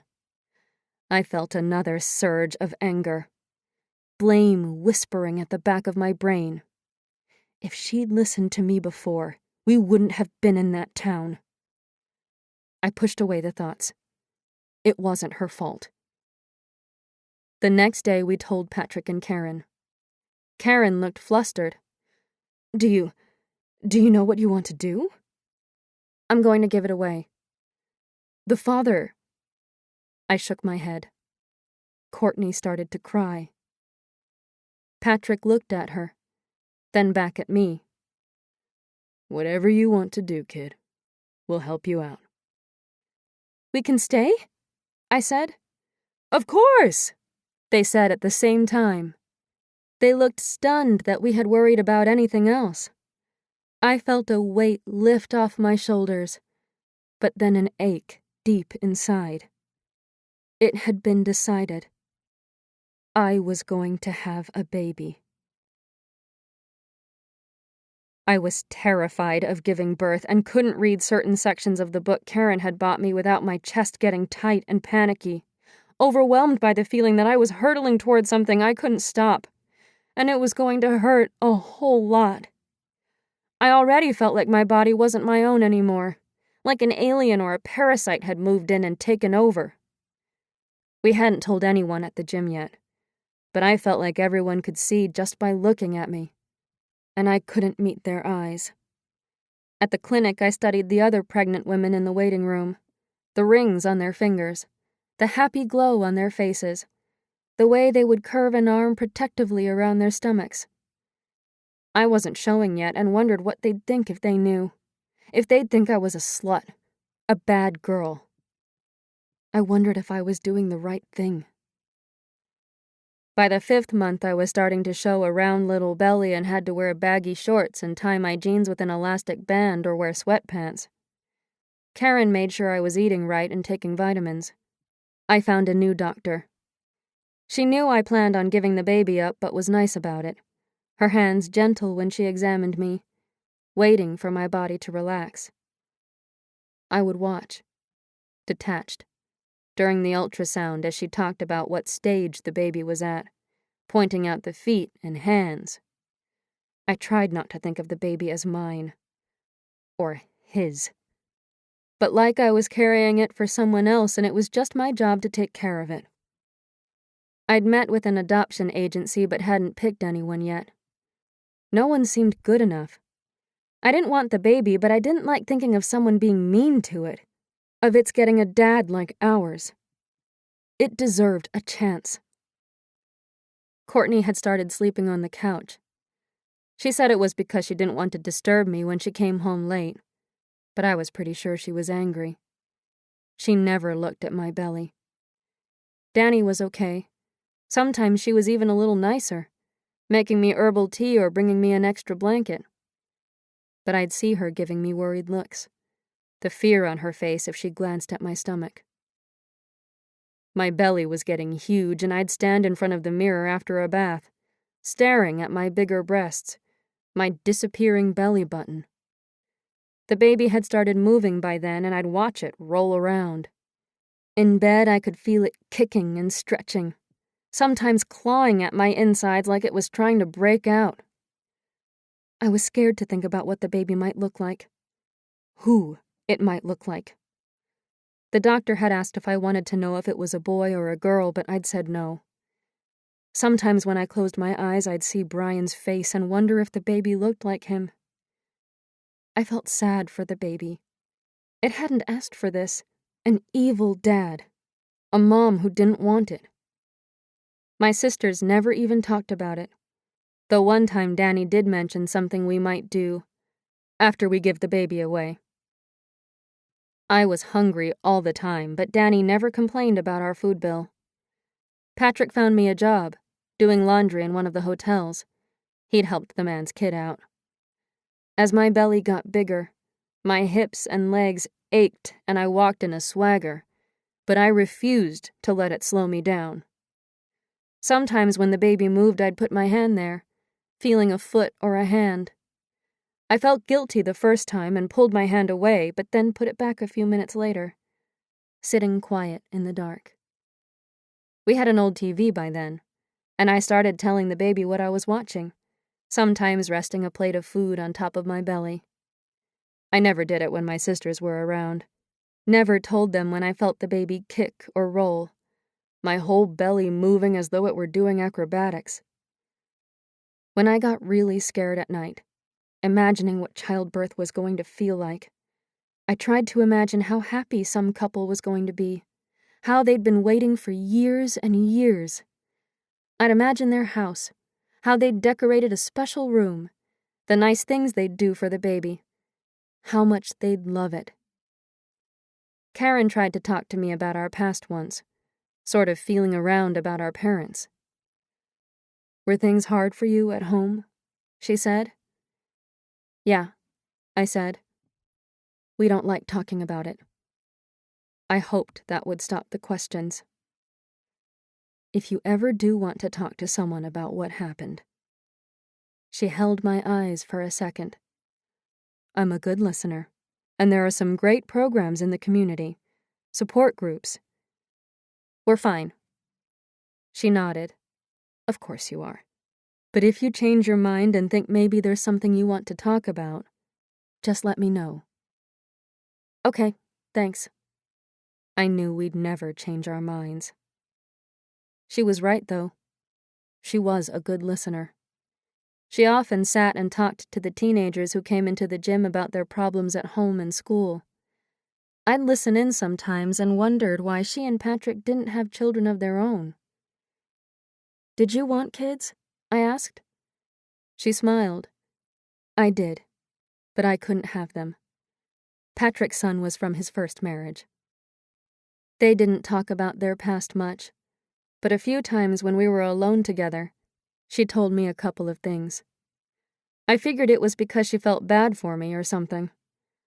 She said Patrick's son had gotten into drugs while Patrick was in jail and had gotten killed by some dealers. Shot in the head. It was hard on Patrick. Really hard.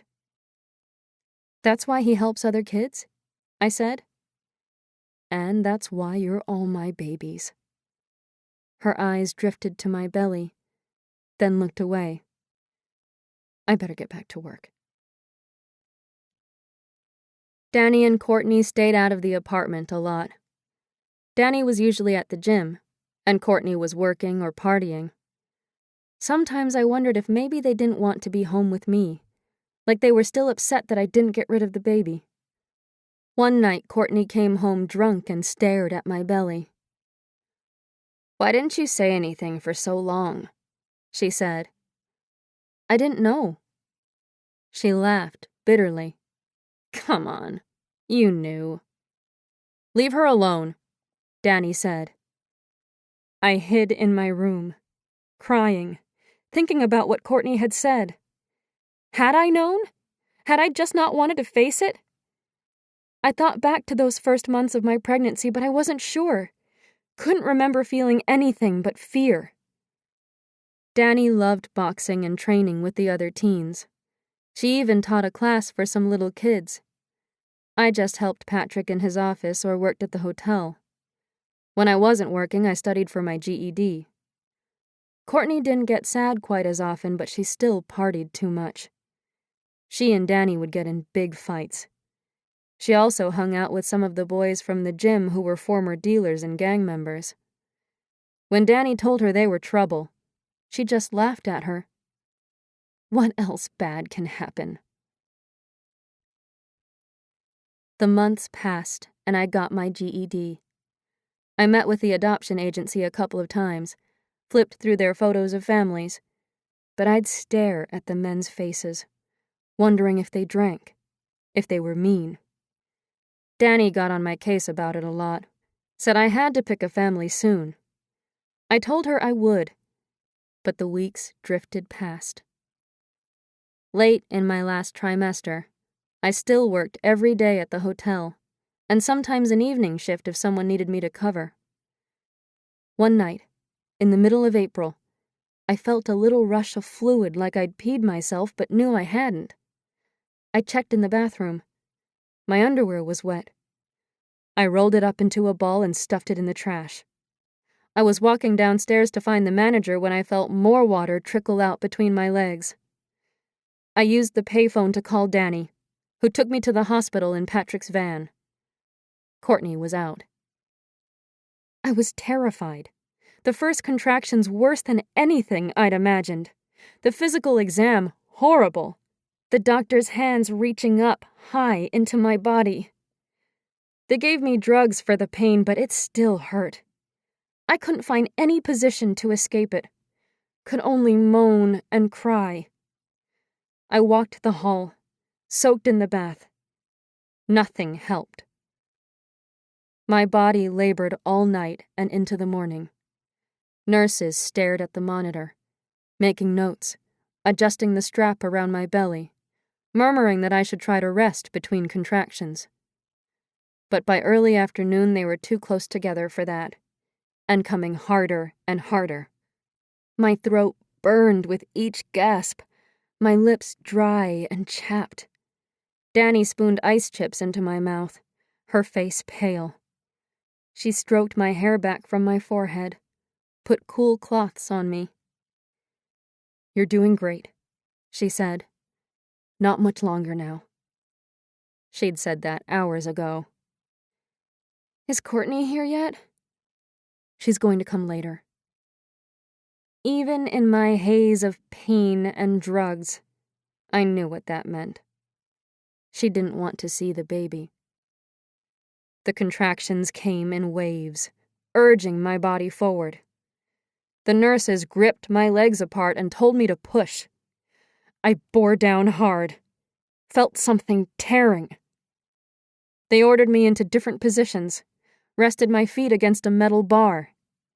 I wanted it over, wanted it all to be over, begged them to help me, to make it stop. They urged me on.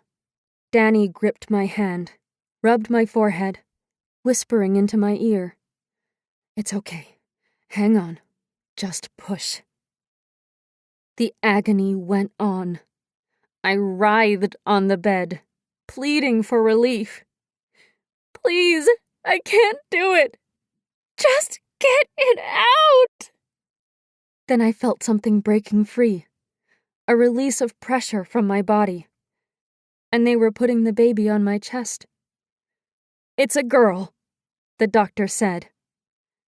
The baby was crying, her mouth open, searching. I gave her my pinky finger, felt her little mouth latch on, marveling at the sensation. They took her away, examined her, weighed her, and cleaned us both up. I watched from the bed, her wails making me want to get up and hold her. The nurse brought her back and placed her on my chest again. "She doesn't want to feed it. Danny said. I was already guiding the baby to my nipple. I just want to see what it feels like, I said, even though the adoption lady was waiting outside for me to make my final decision on a family. Danny, who had called her from the hospital, stood back, her face scared. The nurse came over, stroked the baby's head, adjusted her so her chin tilted back and her mouth opened. You're doing great. You're a natural mother. I was a mother. I stared in awe at the baby, her tiny mouth suckling at my breast, her perfect eyebrows, her damp, dark hair. I'll get you something to eat. The nurse left us alone. You can't keep it, Danny said. I looked up at her. I know. Then what are you doing? I just needed to feed her. They have bottles. You don't get it. I was crying now, my body weak from pushing the baby out, the emotions running through me, tearing me open again. Once I give her away, I'll never know if she's okay. It's better that way. For who? For everyone. You're 15 years old, Jess. Think of the baby. She deserves someone who can take care of her. I felt a hot stab of anger.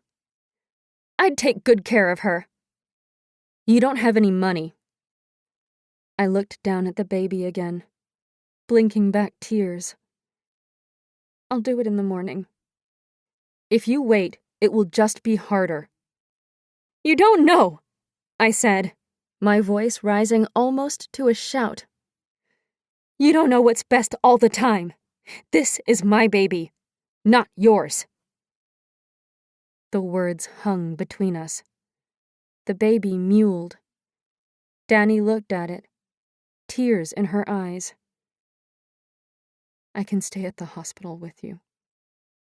Her voice sounded sad, defeated. I just want to be alone. Now Danny looked hurt. You sure? Yeah. She got her stuff together, stood by the doorway for a moment looking like she wanted to say something else, then turned and walked out the door. The nurse brought me dinner. I ate with the baby still against my chest, a warm lump. The nurse told me to get some rest, and I nodded, but I stayed awake for a while, looking out the hospital window at the skyline. The world was so big. I looked down at the baby, her tiny fingernails, the soft hair on her forehead. I studied her features, looking for him. But I just saw a baby, a fragile little baby. I thought about her alone in the world, hated the helpless feeling it gave me. Who would protect her? Who would make sure she didn't get hurt? In the morning, I reminded myself. I have to decide in the morning. Part 2. Skylar. Chapter 15. July 2015. It was slow at the gym, just the occasional clang of barbells in the background, music pumping over the speakers. But I didn't mind. It gave me a chance to search SoundCloud for some new beats. Patrick was cool with my using my laptop at the front desk, as long as I greeted everyone. And it was better than sitting at home with nothing but the TV for company. Sometimes I came in on my days off to hang out. I loved talking with the regulars at the smoothie bar, hearing about their boyfriends or girlfriends, their work problems. One of them was signing in now, a guy named Dave who I thought had a crush on Dallas, but she never even looked at him. Have a good workout, I said. Thanks, Skylar, he said. That mix you made for Dallas's spin class was great. Think you could burn me a DVD? Totally.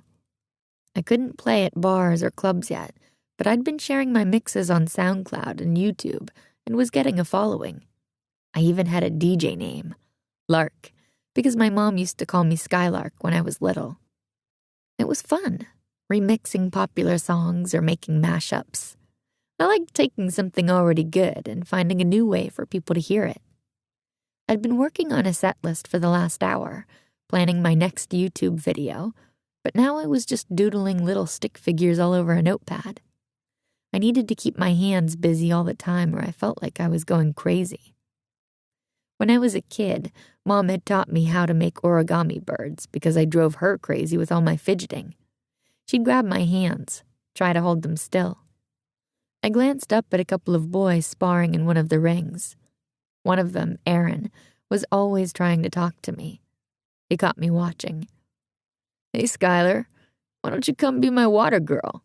He pretended to pose, showing off his muscles with a big grin. I rolled my eyes and looked away.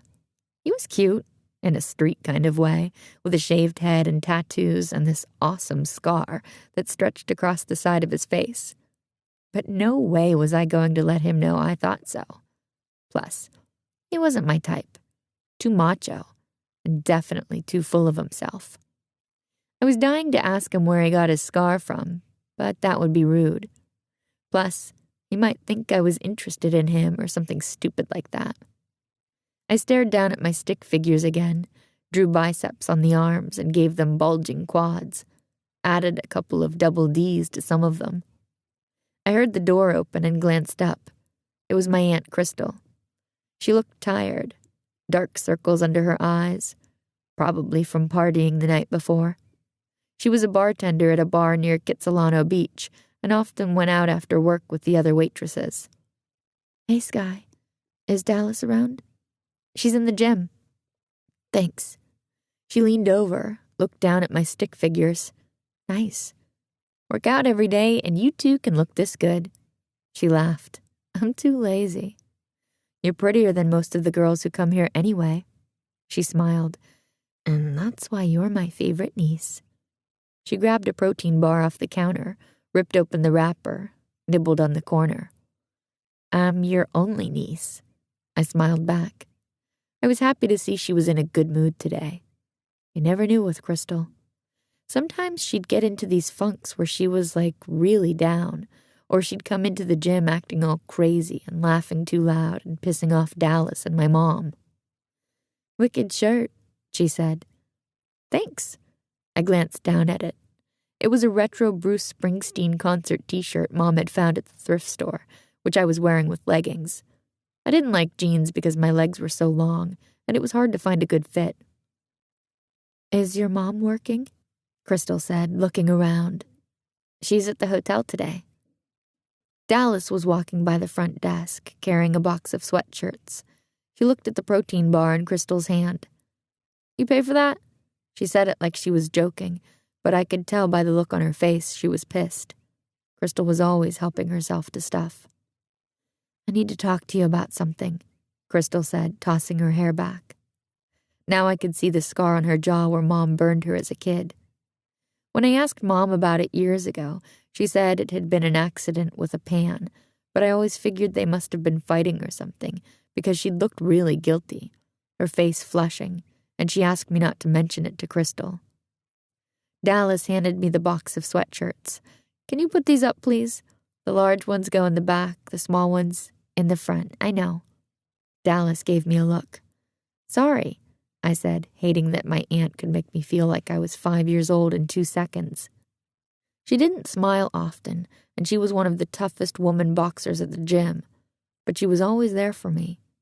If Mom was working late, it was Dallas who picked me up from school. When I was younger, she'd looked after me a lot. I never messed around or tested her like I did with my mom. If she said it was bedtime, I hauled ass and got into bed. "I have a class starting in a few minutes," she told Crystal. "It's important," Crystal said. "Please, Dallas." Dallas still looked annoyed, but said, "Let's go to my office." So Crystal was in trouble again. I wondered what it was this time. She got fired from jobs, broke up with her boyfriends, got evicted, and took off for days. Although I liked hanging out with Crystal, it was still pretty new. Ever since I got into DJing, we started talking about different bands, and I'd drop by her place after school just to hang out and listen to music. But she didn't really talk to me about her problems. Dallas turned to me. "When you're done with the shirts, can you clean the mirrors?" "Sure, Dallas." Dallas and Crystal went into Dallas's office, which had a window that looked out onto the main floor. I tried to see what was going on while I hung the shirts. Crystal was talking. Then she leaned her elbows on the table and put her head in her hands like she was really upset. Dallas was shaking her head and talking. I figured she was lecturing Crystal. Dallas disappeared for a minute, then came back and handed Crystal an envelope. Crystal stood up and gave her a hug. Dallas looked like she was still lecturing, and Crystal was nodding. She must have been borrowing money for rent again. When I was little, we lived above the gym with Dallas and Crystal. Then Crystal moved in with her boyfriend at the time, and Mom and I found an apartment a couple of blocks away. Dallas still lived above the gym. I wondered how much money was in the envelope. Daydreamed about what I'd do with an envelope full of cash. I had a digital mixer and some Rocket speakers on hold at the pawn shop. Had to beg the owner 1,000,000 times to let me put them on layaway. I went by after work sometimes just to look at them. I'd wanted to pick up some extra shifts waitressing and asked Mom if she could get me a job. She worked at an expensive hotel downtown and had to take 2 buses to get there, but she made great tips, especially in the summer. She'd said it was too far for me to go at night, though. I think she just wanted to keep an eye on me. At least when I was at the gym, she didn't send me as many of her "just saying hi and making sure you're okay and don't forget to lock the door" texts. Dallas came out of the office, and I focused back on the shirts, watching from the corner of my eye as she walked deeper into the gym. Crystal came to the front counter. "I've got to run," she said, grabbing a Gatorade out of the fridge. "Everything okay?" I said. "Sure." She gave me a smile, but she still looked kind of stressed. "See you Sunday." She was already pushing out the front door. She climbed into the passenger side of a blue car that had been waiting in the parking lot and took off. I got a brief glimpse of the man behind the wheel, sunglasses and a shaved head. I glanced back into the gym. Dallas had turned around and was watching the car drive off with a worried expression. For as long as I could remember, we had dinner over at Patrick and Karen's on the first Sunday of every month. Mom was late getting off work, and when we finally got to their house that night, Dallas was already in the kitchen helping Karen, who was stirring something at the stove. I picked up a cat winding its way around my feet and gave Karen a kiss on the cheek. "How are you, sweetie?" she said. "Good." Karen didn't spend as much time in the gym anymore, preferring to do her crafts at home, but she still worked out a few times a week with Patrick. Now Mom came over and gave Karen a kiss. Karen gave her a look. "You're working too much again, baby." "I'm fine. Just hot." She waved a hand in the air, brushing away Karen's worry. Mom did look tired, and I'd heard her walking around the apartment the night before. She wasn't a good sleeper at the best of times, often getting up in the middle of the night to watch TV. But in the summer, she barely slept and hated being in the apartment on hot days, was always trying to drag me out somewhere. "Can I help with something?" she said. "We've got it," Dallas said. I glanced up at them from my perch in the living room, 2 cats on my lap, while I flipped through TV channels. Mom was leaning against the counter, laughing at something. I knew she thought Crystal was the beautiful one, but I thought Mom was just as pretty. We didn't look alike, though. She had cute freckles, green eyes, and chocolate brown hair that was really shiny. My hair was crazy. Long black curls that fell to the middle of my back and around my face. Her lips were a nice shape. I touched mine, hating my small mouth. She could get a tan in 5 minutes, and I could spend all summer out in the sun and barely change color. We had the same nose, straight with a bit of a flare at the nostrils, but her face was rounder. Everything on my mom was curvier, same with my aunt's, and they were a lot shorter. I was really tall, like 5'10" already. Patrick came in from outside. "Hey, Sugar, I've got a new movie for us tonight." "Let me guess. Rocky Part 3000. He laughed. "Shove over, kid." I made room and he sat next to me, his big shoulders resting against mine. I leaned my head against him. Mom and Dallas almost had the table set. Patrick and I were always on cleanup duty. Karen kept looking at the door. "Should we try calling her again?" "Let's just start," Dallas said. We sat at the table and dished ourselves out. Sounds of the front door opening, a voice calling out, "Hello? Hello?" Crystal came into the kitchen. "Sorry I'm late." Karen stood up. "Crystal, honey, I'm glad you could make it." Crystal gave Karen a kiss on the cheek and plopped down at the table beside me. She gave me a big smile. "Hey, kiddo." Karen set another place at the table, dished out some salad.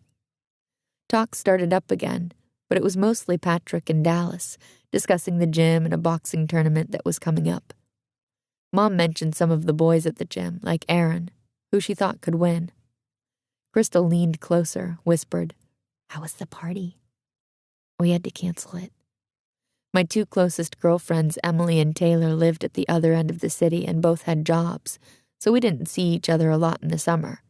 But we'd been planning a big party at Taylor's while their parents were away for the weekend. I was going to DJ, and I'd spent hours working on an awesome mix. Then our mom got sick and stayed home. Mom had flipped out when I asked to play at a couple of grad parties last year. Even though people were willing to pay, she said there'd be too much drugs and alcohol around. I told her she could chaperone, but she still wouldn't agree. She was hoping I'd go to university and was always leaving course books around the house. She didn't know I'd started to send sample tracks of my beats to some big producers in the States. I checked my email constantly. "We should go to the beach this week," Crystal said. "Sure, that'd be fun." I glanced at her plate. She'd only had a few mouthfuls and mostly just smeared her food around. She'd had 3 glasses of wine, though. Her laugh louder with each one. Her face flushed, which made her blue eyes stand out even more with her tan. Dallas gave her a dirty look, but she just made a face at her. "How are things going at the bar?" I said. "Good. Next weekend we've got the Head Kickers." "No way," I said. The Head Kickers were this cool indie band from Seattle that was just starting to get really popular. Crystal smiled. "You should come see them. I could sneak you in." "Awesome, that would be so—" "No way in hell," Mom said. "Why not?" Crystal said.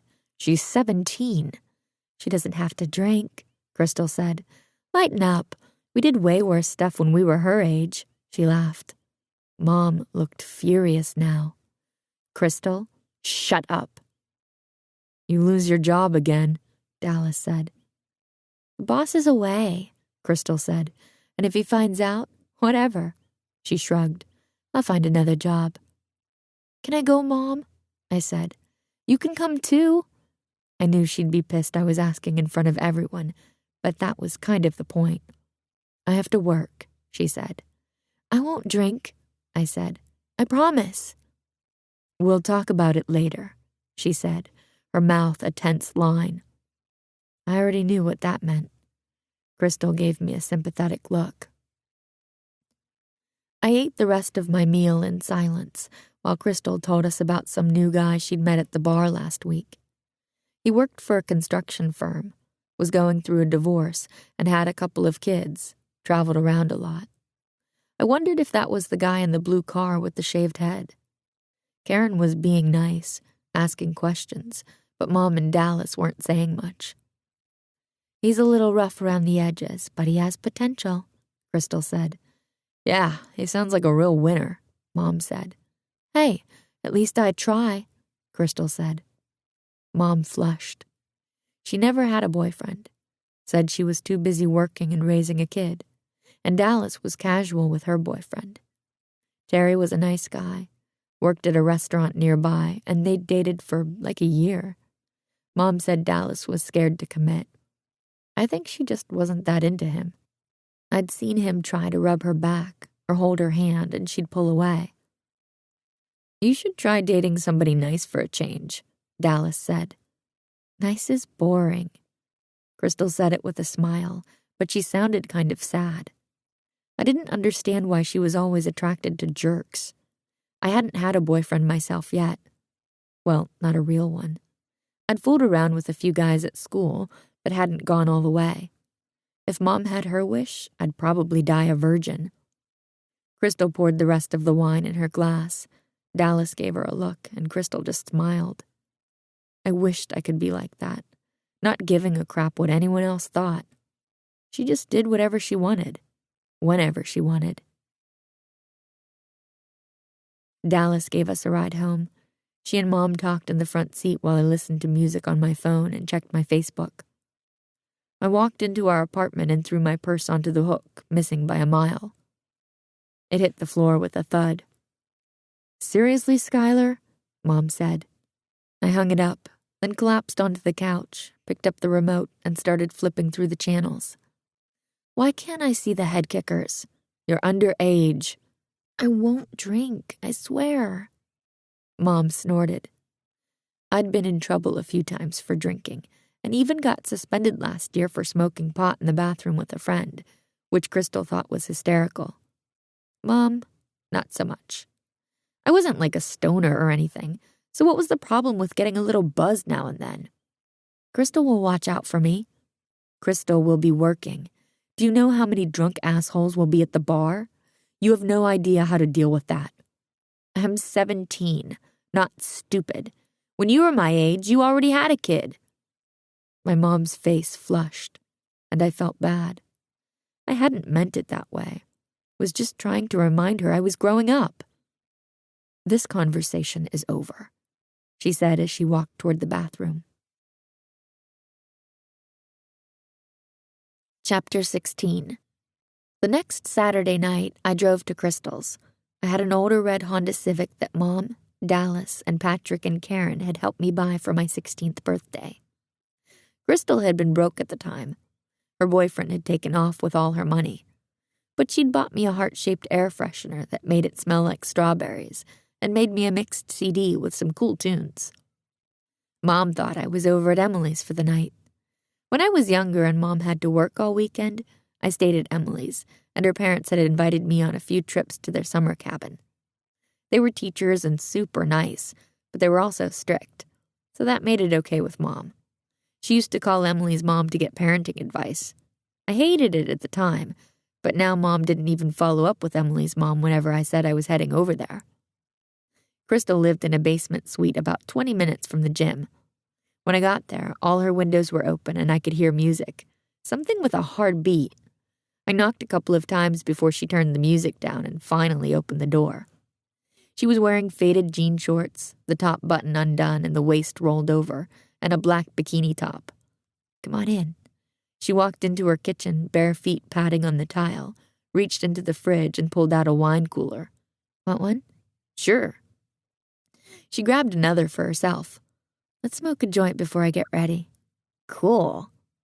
I followed her into the living room where we sat next to each other on the couch. "Your mom figure anything out?" She pulled a joint out of a little box she kept on the side table. "I don't think so." Crystal lit the end of the joint, inhaling until it glowed, then held the smoke in her lungs as she passed it to me. I took a deep drag. "God, it's hot." She ran her hands through her hair, then took a sip of her drink. My body felt relaxed, my eyes heavy. I sank back into the couch. "Hope we meet some cute boys tonight," I said. "That hottie at the gym was sure checking you out the other day." "Aaron? He likes me, but it's not like that. He looks like a thug." "Sometimes the bad boys are the sweetest ones. It's the nice ones you can't always trust." Her eyes were angry as she took another toke. "Did you date a lot of bad boys when you were my age?" "Bad ones, good ones, all kinds." She was quiet for a minute, picking at the label on her bottle. "There was one. Troy." She smiled. "Shit, we'd go at it for hours in his truck. She took a couple of hard swallows of her drink. What happened? He moved. She looked sad, then shook her head, making her hair ripple. Fucking men, anyway. She laughed, but it was kind of bitter. What about my dad? Was he a nice guy? Crystal's face went still.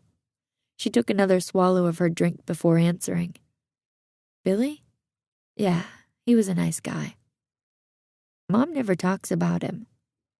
I used to ask her about him all the time, wanting to know every detail, but Mom didn't know much other than his name was Billy Wilson and that he was blonde. I got my height and hair from my grandfather, and he'd been into skateboarding and books. They met when he was camping for a couple weeks in the town where she grew up. When she found out she was pregnant, he was already gone and she didn't know how to find him. It upset her to talk about him, so I eventually stopped asking. I hoped Crystal would share something else, maybe some little fact that Mom had forgotten, but she was just staring at her bottle, rolling it in her hands. I used to wish she'd meet someone nice, I said, so I could have a dad, you know? But it doesn't look like that's going to happen. Once I'd saved up enough for my equipment and could make more money doing real events, I was going to hire a private detective to search for my father. I didn't want to tell Crystal about that. She was cool, but I had a feeling she might tell my mom. I don't know, Sky, she said. Having a dad isn't always a good thing. He might not be who you imagined. She passed me the joint. Maybe he's a jerk. Maybe he wouldn't even want to meet me. I took a drag, let the smoke out. But I have this fantasy that he'll come watch me DJ. I'll see him in the crowd and he'll have this proud look on his face, and I'll just know it's him. I looked down at my pinky finger, which bent at the top toward the one beside it. It was curved like that on both hands. I used to be embarrassed when I was little, but I was used to it now. Clinodactyly, it was called, and I must have inherited it from my dad because my mom said no one in her family had it. I'd asked her, but she said she couldn't remember his hands. I glanced up at Crystal. She was also staring at my finger, her eyes shiny. You okay? I said. She met my eyes. Your mom just wishes she knew how to find him for you, but she can't. She feels bad about that. Maybe go easy on her. I'd never really heard Crystal worry about someone else's feelings before. She stood up. Come sit in the bathroom with me while I do my makeup. The bar was packed, the dance floor jammed with bodies, but Crystal got me a seat up at the bar where I had a great view of the band. I'd been worried I might get busted at the door, but Crystal had lent me a pair of her booty shorts and a sexy top that actually made me look like I had boobs, and did my makeup so I looked older. She just walked in all confident and introduced me as one of her friends. No one asked for my ID. We'd agreed I wouldn't drink at the bar, just in case we did get caught, but she kept me supplied with Red Bulls, and we went outside a couple of times on our breaks to smoke a joint. The guy she'd told us about at dinner showed up and she introduced me. His name was Larry, and I didn't like him or the way he checked out Crystal's butt every time she turned around, but she kept giving him flirty looks. His head was shaved, so I figured he was the guy who'd driven her to the gym. He also had this habit of licking his lips every time he took a sip of his drink, which was gross. He kept trying to ask me questions, but I pretended I couldn't hear him. When Crystal was done, we headed back to her place. I drove because Crystal had had a couple of drinks at the bar. Larry came too, and the three of us sat around smoking another joint and drinking. Crystal and Larry were really pounding them now, when they weren't busy flirting with each other. I felt like the third wheel, but I couldn't go home. Mom thought I was at Emily's, and anyway, I was too stoned and a little drunk. I sat on the chair while they got closer on the couch. Larry's hand was around my aunt's waist, almost climbing up her shirt. She laughed and pushed him away, but I could tell she was into it. I stared at my drink, my face hot. Hey, Skylar, do you mind if we disappear for a bit? Crystal stood and grabbed Larry's hand to pull him up. No, that's cool. They headed for Crystal's bedroom. I turned up the music in the living room. grabbed the last cigarette from Crystal's pack on the coffee table and lit it, taking long drags and blowing the smoke out in lazy puffs as I sprawled on the couch. I didn't really enjoy smoking, but I was kind of annoyed at my aunt. I'd finished my cigarette and had my eyes closed, letting the pulse of the music wash over me, tapping out a beat on my leg, when I heard noises in the bedroom, kind of a thump, a muffled scream. I jerked up. Crystal was shouting something. Larry was yelling too, but I couldn't make out the words. I stood up and turned down the stereo so I could hear better. Another scream, then a crash like something had been knocked over. I raced down the hall to the bedroom, pushed open the door. Crystal was kneeling naked on the side of the bed, punching at Larry's arms and legs as he tried to get his clothes on. The lamp was on the floor. "Get out! Get out!" she yelled. "I'm trying to, you crazy bitch," he said, pulling his pants up and grabbing his shirt off the floor. "Get the fuck out of my house!" Crystal jumped off the bed, came at him with fists flying, caught him in the corner of the jaw. "Stop it," I yelled. Larry cocked his arm, smacked her hard across the face. She fell backward, hitting the wall and crashing into the night table. She tried to catch herself, but the side of her face slammed into the edge with a thud that made me feel sick. Between sobs, she clutched at her face and said, "You fucker!" Larry spun around and pushed past me, knocking me sideways onto the bed. "I don't need this shit." He walked out of the bedroom, still cursing as he went down the hall. The front door slammed shut. I turned to Crystal. "You okay?" She was huddled against the wall, crying hard, makeup in black streaks down her face, blood dripping from her nose and the corner of her mouth. "The door," she said. I ran back into the living room and locked the door, then jogged back to her room. Crystal had pulled the top sheet off her bed and wrapped it around her. "What happened?" I said. "I couldn't breathe. He had his hands around my throat." She reached up, touched her neck, rubbed at it. He thought I liked it." I didn't know what to say. Her face looked so sore. I wanted to give her a hug, but didn't know if she wanted to be touched. "I'll get you some ice." I went to the kitchen, put ice cubes in a towel, and brought it to Crystal's room. She was in the bathroom, now in shorts and a tank top, looking at her face in the mirror. Balls of bloody Kleenex were wadded all over the bathroom counter. Her hands shook as she touched her cheek and her bottom lip, which was puffy. I handed her the ice pack.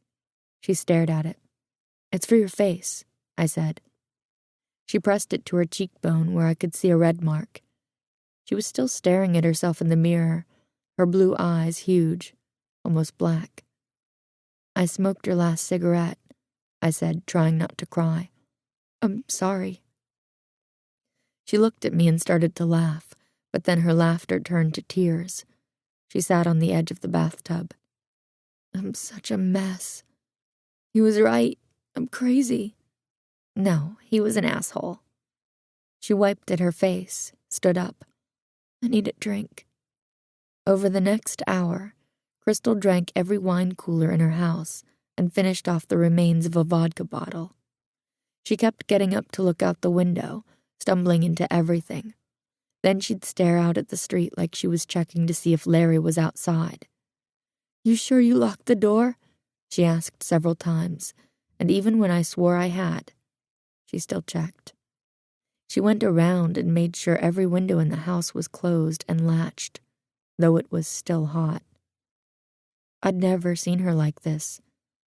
I didn't know what to do. "Maybe we should call my mom, or Dallas," I said. "You can't tell them what happened." "Okay, but will you please sit down?" She sat, and before long her head started to drift lower, jerking a couple of times as she tried to fight off sleep, her chin almost touching her chest. "You should go to bed," I said. "Come with me," she said. I led her down to her room and covered her with her sheet. It was a little cooler there with a fan blowing. Then I lay down beside her and drifted off. Later, unsure of the time, I woke and glanced next to me. Crystal wasn't in bed. I sat up, looked around. The bathroom door was open slightly, letting some light into the bedroom. The drawer on her night table was open. I headed for the bathroom. Crystal? No answer. I pushed open the door. She was on the floor, her back against the side of the bathtub, her eyes closed and her head lolling to one side. She had a gun in her hand. Holy shit! She opened her eyes, half-masked, tried to focus on me. Close the door. They're coming. Who's coming? I said. Close the fucking door! Had she totally lost her mind? I noticed a couple lines of white powder on the counter, a rolled-up bill beside them. Shit. I knelt beside her. Crystal, give me the gun. She tucked it closer to her body, under her armpit. She was breathing fast and looking around, wild-eyed. Did they hear us? They're going to kill us this time. She curled into a ball, the gun still close to her body, and started rocking back and forth, singing some song to herself. Should I just sit with her for a while? I had to get the gun away from her somehow. Crystal, give me the gun, please. She shook her head. No, they're going to hurt me again. No one's going to hurt you. Please give me the gun. She took the gun out from under her arm, but was still holding it by her side. She met my eyes, and hers seemed to come back into focus for a moment. I need my cigarettes, she said. You're out, I said. I have more in my purse. I'll get them. I went into the living room, found her purse, and rummaged around, but she didn't have any. When I went back to her bathroom, the door was shut. I tried the handle. Locked. Crystal, I couldn't find your cigarettes. Just go home, Skylar. I didn't like the tone of her voice, the flatness. I'm not going anywhere until you come out. Silence. I wondered if I should call the police or an ambulance or something. I went into the living room and picked up my cell. Mom, I need you. I spent the next 20 minutes sitting outside Crystal's bathroom door. She wouldn't answer my questions, so I babbled about the beach, how she'd promised to take me, how we could pick up some burgers and shakes and smoke a big joint and read dumb magazines and laugh at celebrities. I could hear the crying on the other side, loud sniffs, or sometimes just silence, which was worse. My body was covered with nervous sweat, my palms sticky. I was terrified I'd hear the click of the gun, a shot going off. Finally, I heard a key in the front door, and my mom calling out, Skylar? In here! I yelled. Crystal was silent. I wondered if she'd passed out. Dallas and my mom came into the room. Mom's face was pale, and her eyes looked scared. Dallas looked grim, her mouth a hard line. She's so messed up, I said. I didn't know what to do. It's okay, Mom said. Just go into the living room and we'll deal with this. No way. You can't make me leave. You shouldn't have been here in the first place. If I wasn't here, that guy might have really hurt her. Mom turned from me to the locked door. Dallas knocked gently. Crystal, honey, can you open the door? She won't go to the police, I said. No police, my mom and Dallas said at the same time. The door opened slowly. Crystal was gripping the edge, leaning against it like she could barely stand. Her face was streaked with tears, bits of dried blood still under her nose, a faint bruise already forming around one eye. Jesus. Dallas stepped forward. Crystal walked into her arms, put her head onto her shoulder, and sobbed like a little girl. Mom took the gun out of Crystal's hand, flipped something on the side of it. Why don't you lie down? Dallas said, leading Crystal to the bed, where she curled up, hugging her pillow. Mom sat by Crystal's feet, her hand resting on her calf, the other still holding the gun. Dallas was rubbing Crystal's back. "It was just like Cache Creek," Crystal said, the words squeezing out of her like she was in pain. "It was happening all over again." "Crystal," Mom said, "you're safe now." "We're never going to be safe. They're still looking for us." Mom looked up at me. "Go out to the living room." "I want to stay." She got off the bed and came toward me, her face furious. "Get out of here!" I left and sat in the darkened living room, my face hot. I'd taken care of Crystal for hours, sat with her until they came, and now I was kicked out like a little kid.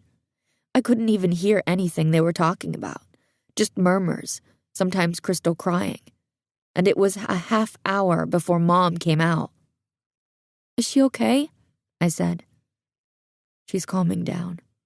Dallas will stay the night with her." "I want to stay too." "We need to go home." Mom gripped the wheel tight, her eyes focused on the road, but I could tell her thoughts were elsewhere, expressions flitting across her face, confusion, fear, sadness, lights from the other cars reflecting off her skin and eyes. "What was Crystal talking about?" I said. "She's out of it. She didn't know what she was saying." "What happened in Cache Creek?" "You lied to me tonight, Skylar. I'm really upset with you." "You're lying to me now." She didn't say another word the rest of the way home. Mom turned on the light in the kitchen and made a pot of tea, her movements jerky, agitated. She stopped, staring at the cutlery drawer like she couldn't remember what she was looking for, then finally pulled out a spoon. She dropped it with a clatter, cursed as she picked it up. I went to sit on the couch, waiting for her to order me to bed, but I wasn't going without a fight. The living room was shadowed, the streets outside our apartment quiet at this time of night, except for the odd horn, or siren or vehicle roaring past. Someone walked down the hall, coming home late. Mom sat beside me on the couch, handed me a cup of tea, pulled a blanket over both of us. She glanced around our apartment like she was trying to remind herself where she was. Her gaze focused on the photo of her mom we kept on the side table in a silver frame. It was the only picture she had of her family. "There was a reason I didn't want you to go out with Crystal," she said. "I was okay. You could have gotten into a lot of trouble. Crystal was looking out for me. When Crystal gets drunk, she doesn't know what she's doing. What happened to her tonight? That could have been you and—" Mom's voice broke. "I wasn't drinking. You don't have to be drunk. It's just being in the wrong place at the wrong time, and the bar was definitely the wrong place." "I'm sorry I lied," I said. "It just feels like you never trust me." Mom was a pretty cool mother in a lot of ways, but she hated it when I wore anything too tight or too short, lectured me all the time about drinking and drugs and how guys can get the wrong idea, stuff like that. "It's not you I don't trust. It's the rest of the world. You can't keep me in a box, Mom." "I can try." She smiled, but it looked strained. "Is Crystal going to be okay?" "Yeah, she's just having a rough night." It was a lot more than a rough night, and we both knew it. "Who did she think was going to hurt her?" I said. "She thought Larry might come back." "I'm not an idiot, Mom. She was talking like she was scared of a couple people. I know she was freaking out about something that happened in the past." Mom was quiet for a minute, then took a deep breath and let it out slowly. "We met some very bad men when we were teenagers." "From Cache Creek? Did you go there when you ran away?" Mom had told me years ago how their mom had died in a car accident when they were growing up in Golden, and their dad had been an alcoholic. He'd gone missing when she was pregnant with me. They ran away to avoid foster care and met Patrick, who gave them jobs. Then they changed their names so their dad could never find them. Our truck had broken down, and they stopped to help. She took another breath, swallowed hard. One of them worked at the garage. We got jobs on their ranch to make some money, but She paused again, took a quick sip of her tea like her mouth had gone dry. They wanted more than that. Did they hurt you? I whispered, my blood whooshing in my ears. Mom was staring at the teacup in her hand. They got rough with us one night when we were all drinking down by a river. We managed to get away, but we were terrified. Her eyes were shiny like she was close to tears. What did they do? It doesn't matter. We got out of town as soon as we could, and we've never seen them again. She turned to look at me, reached out to grab my hand. I know you think I'm too protective, and maybe I am sometimes. It's just that I see you going down the same path as Crystal, and I'm scared for you. I'm not Crystal, Mom. I know, baby. But bad things happen even when people are careful. Why didn't you go to the cops? The same reason we ran away. We didn't want to go to foster care. Are they still there? Like in that town? I don't know. Crystal thinks they're still looking for you. That was just the drugs talking. But what if she's right and they'd never be able to find us? Do they, know your real names or anything? I didn't even know my mom's real name. She wouldn't tell me because she was scared I might accidentally reveal it to someone. No, they don't. She put down her cup. I'm tired, baby. And talking about this, it's really hard. I'm sorry. It's not your fault. I just need to go to bed. Can I sleep with you? Of course. She said it with a smile, but she still looked sad. We lay side by side, our arms touching and my head resting against her shoulder, like when I was little and she used to rub circles on my forehead until I fell asleep. I could hear her breathing for a long time, not slow and measured, but faster, like she was still awake. Skylar, you can't tell anyone about this, okay? She whispered. Okay. I mean it. Not Emily or Taylor or anyone else. I won't. Finally, she drifted off, but I stayed awake for a while, thinking about what might have happened down at that river. I knew Mom hadn't told me everything, had probably held back a lot, and my mind spun with questions. I couldn't stop thinking about Crystal saying, "They're going to kill us this time." She'd sounded so sure. Chapter 17. I drove over to Crystal's the next afternoon. She opened the door still wearing the shorts and tank top she'd pulled on the night before, her hair a mess. Her face didn't look too bad, but one side of her bottom lip was a little swollen, and she had a faint blue shadow around one eye. "Good, it's you," she said. "I thought it was Dallas checking up on me again." "Did I wake you?" I said. "I was just dozing on the couch. Come in." She walked into the living room, collapsed back down onto the couch. The blinds were closed on all the windows, the room dark. I sat at her feet. Her ashtray was full of cigarettes, and there were already 2 empty beer bottles on the coffee table, and one on the go. "Have you been out today?" I said. "The liquor store," she said with a smile. "Had to get my medicine." Normally I'd have laughed, but it didn't seem funny today. "Are you okay?" I said. "Yeah," she said, but she didn't meet my eyes as she sat up and reached for another cigarette. "You want me to make some soup?" I said. "Have you eaten anything?" "You sound like your mom." She leaned back on the couch, lit her smoke. "Sorry, I'm just worried about you."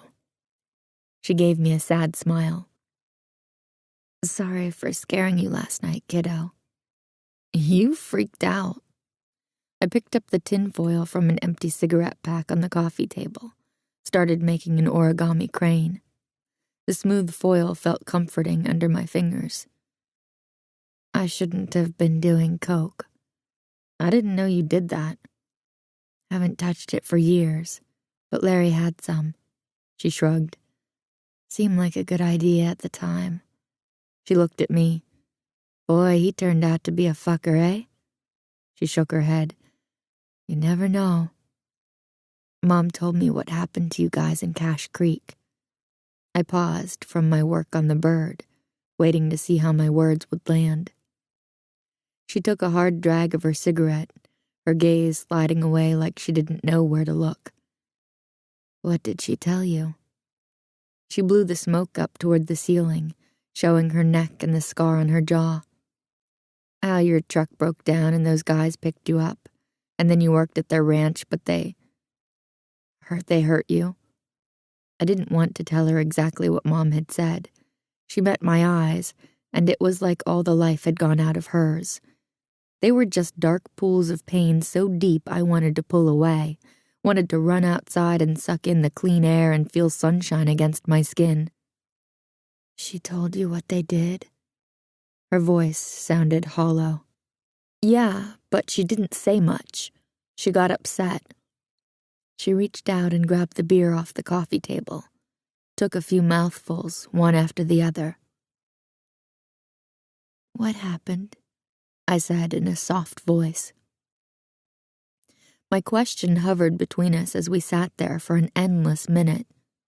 I stared down at the foil bird, counted the beats of my heart, wondered if Crystal's was beating this fast. I wished I could reach out and snatch my question back, but I'd thought about it a lot during the night, feeling this weird mix of fear and curiosity. I needed to know what had happened at that river. I felt bad asking her when she still seemed so depressed, but that was when Crystal talked the most. "They tied us up in the back of their truck and took us to a warehouse," Crystal finally said. She took a drag of her cigarette.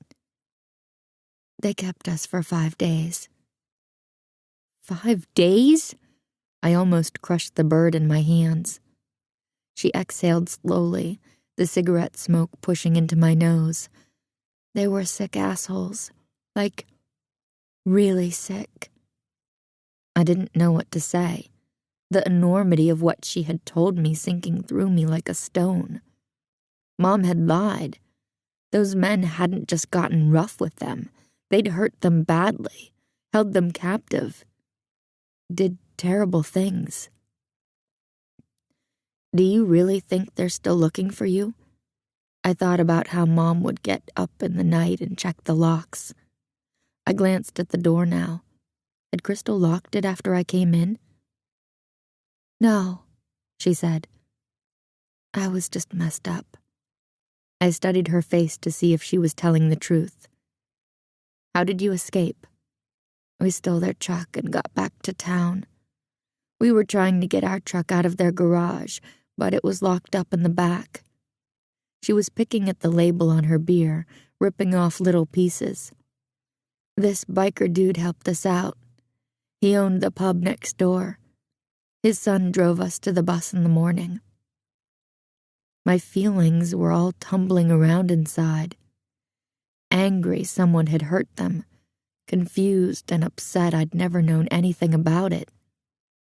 But mostly, I felt scared. It must be horrible knowing that they're still out there somewhere. It's pretty fucked up. Her eyes were shiny as she took another long drag of her cigarette. She'd almost smoked it down to the filter already. "They shouldn't be allowed to get away with it," I said. "I mean, I know you couldn't go to the cops, but I'd want to kill them." Crystal was looking at me, but her eyes were vacant, like her mind was somewhere else, the cigarette still burning down in her hands. "Crystal?" I said. "You okay?" Yeah, I was just thinking about how easy you think things are going to be sometimes, how you're on this path, and then all of a sudden, she made a motion with her hand. Shit is going sideways, and you can't go back in time. You can't do it over again, no matter how much you wish you could. You mean like you wish you hadn't gone to Cache Creek? I wish I hadn't done a lot of stuff, she said, staring at the far wall. A tear dripped down the side of her face. She brushed it off, took a ragged breath. Like what? It's my fault we had to run away. I screwed up. I'm the one who always screws up. What do you mean? She put out her cigarette in the ashtray, smashing the filter down with one finger, grinding it in. She lit another. Did you know I was going to be a singer? You never said anything. I felt thrown off again, like I'd been walking a balance beam and kept getting pushed off. We talked about music all the time. I could play the guitar and everything. She pantomimed, plucking strings.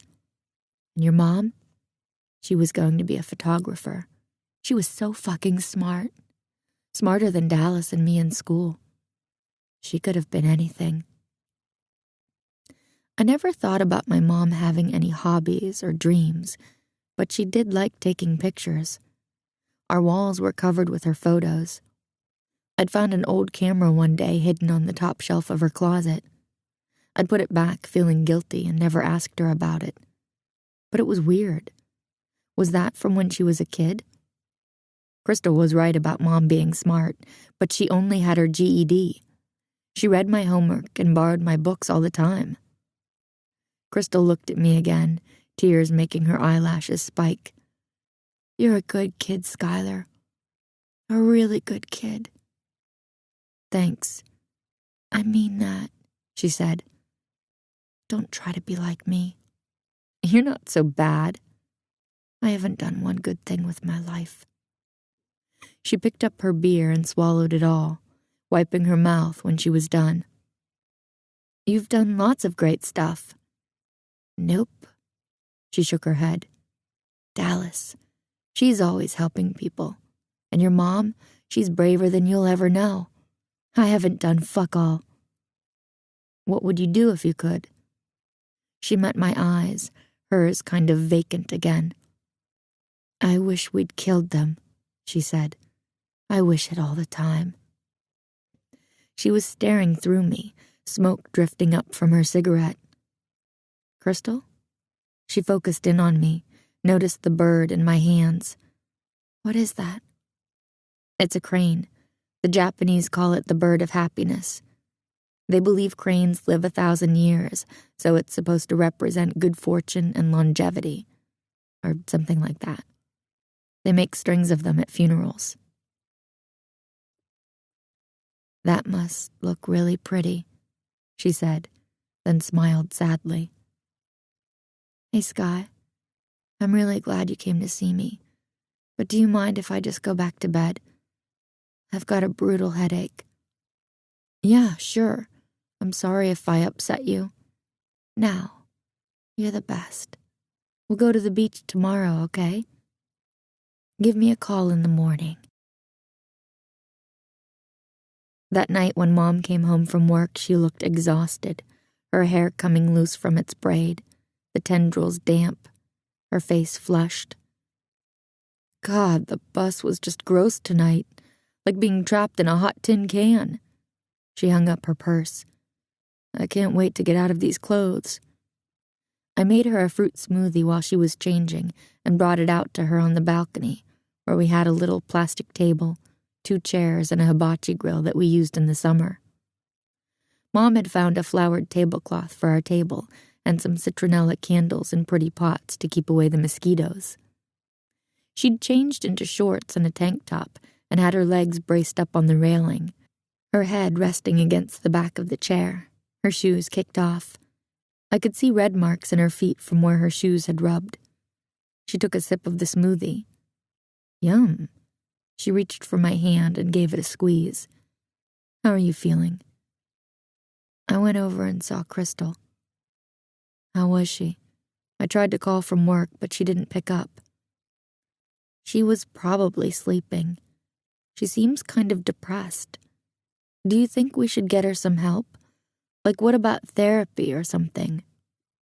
She wouldn't go. I could hear tension in her voice and knew she didn't really want to talk. Her eyes were closed, her head still resting on the back of the chair like it was the first time she'd had a chance to relax all day. But after my conversation with Crystal, I had even more questions about what had happened. Crystal told me what the guys really did. She opened her eyes and frowned at me. What do you mean? She told me how they kept you for days and hurt you. I'm really sorry that happened to you, Mom. You must have been so scared. Mom looked pissed off. She had no right to tell you that. She thought I knew. Why didn't you tell me? I didn't want you to have to think about those things. Did you ever tell anyone? I said. No. Not even Patrick or Karen? We didn't want to talk about it. Neither of my aunts or my mom had ever liked talking about their past, which made more sense now. But they barely talked about when they were kids either. Mom had told me some things about her mother over the years, like that her name was Lillian, and she'd been a good cook and liked to fish. She didn't really talk about her dad. Crystal said you stole their truck. Yeah. How did you get out of the warehouse? Can we talk about this another time? I've had a long day. You always say that when you don't want to talk about something. It's always true. She looked away, took a sip of her drink. Crystal said it was her fault that you guys had to run away. I could see a pulse beating in Mom's throat. She probably just meant because Dad and she used to fight a lot. What about? What's this all about? She looked at me again. I just wanted to understand. Why is that so weird? What they went through was really horrible, and I got why they didn't want to talk about it.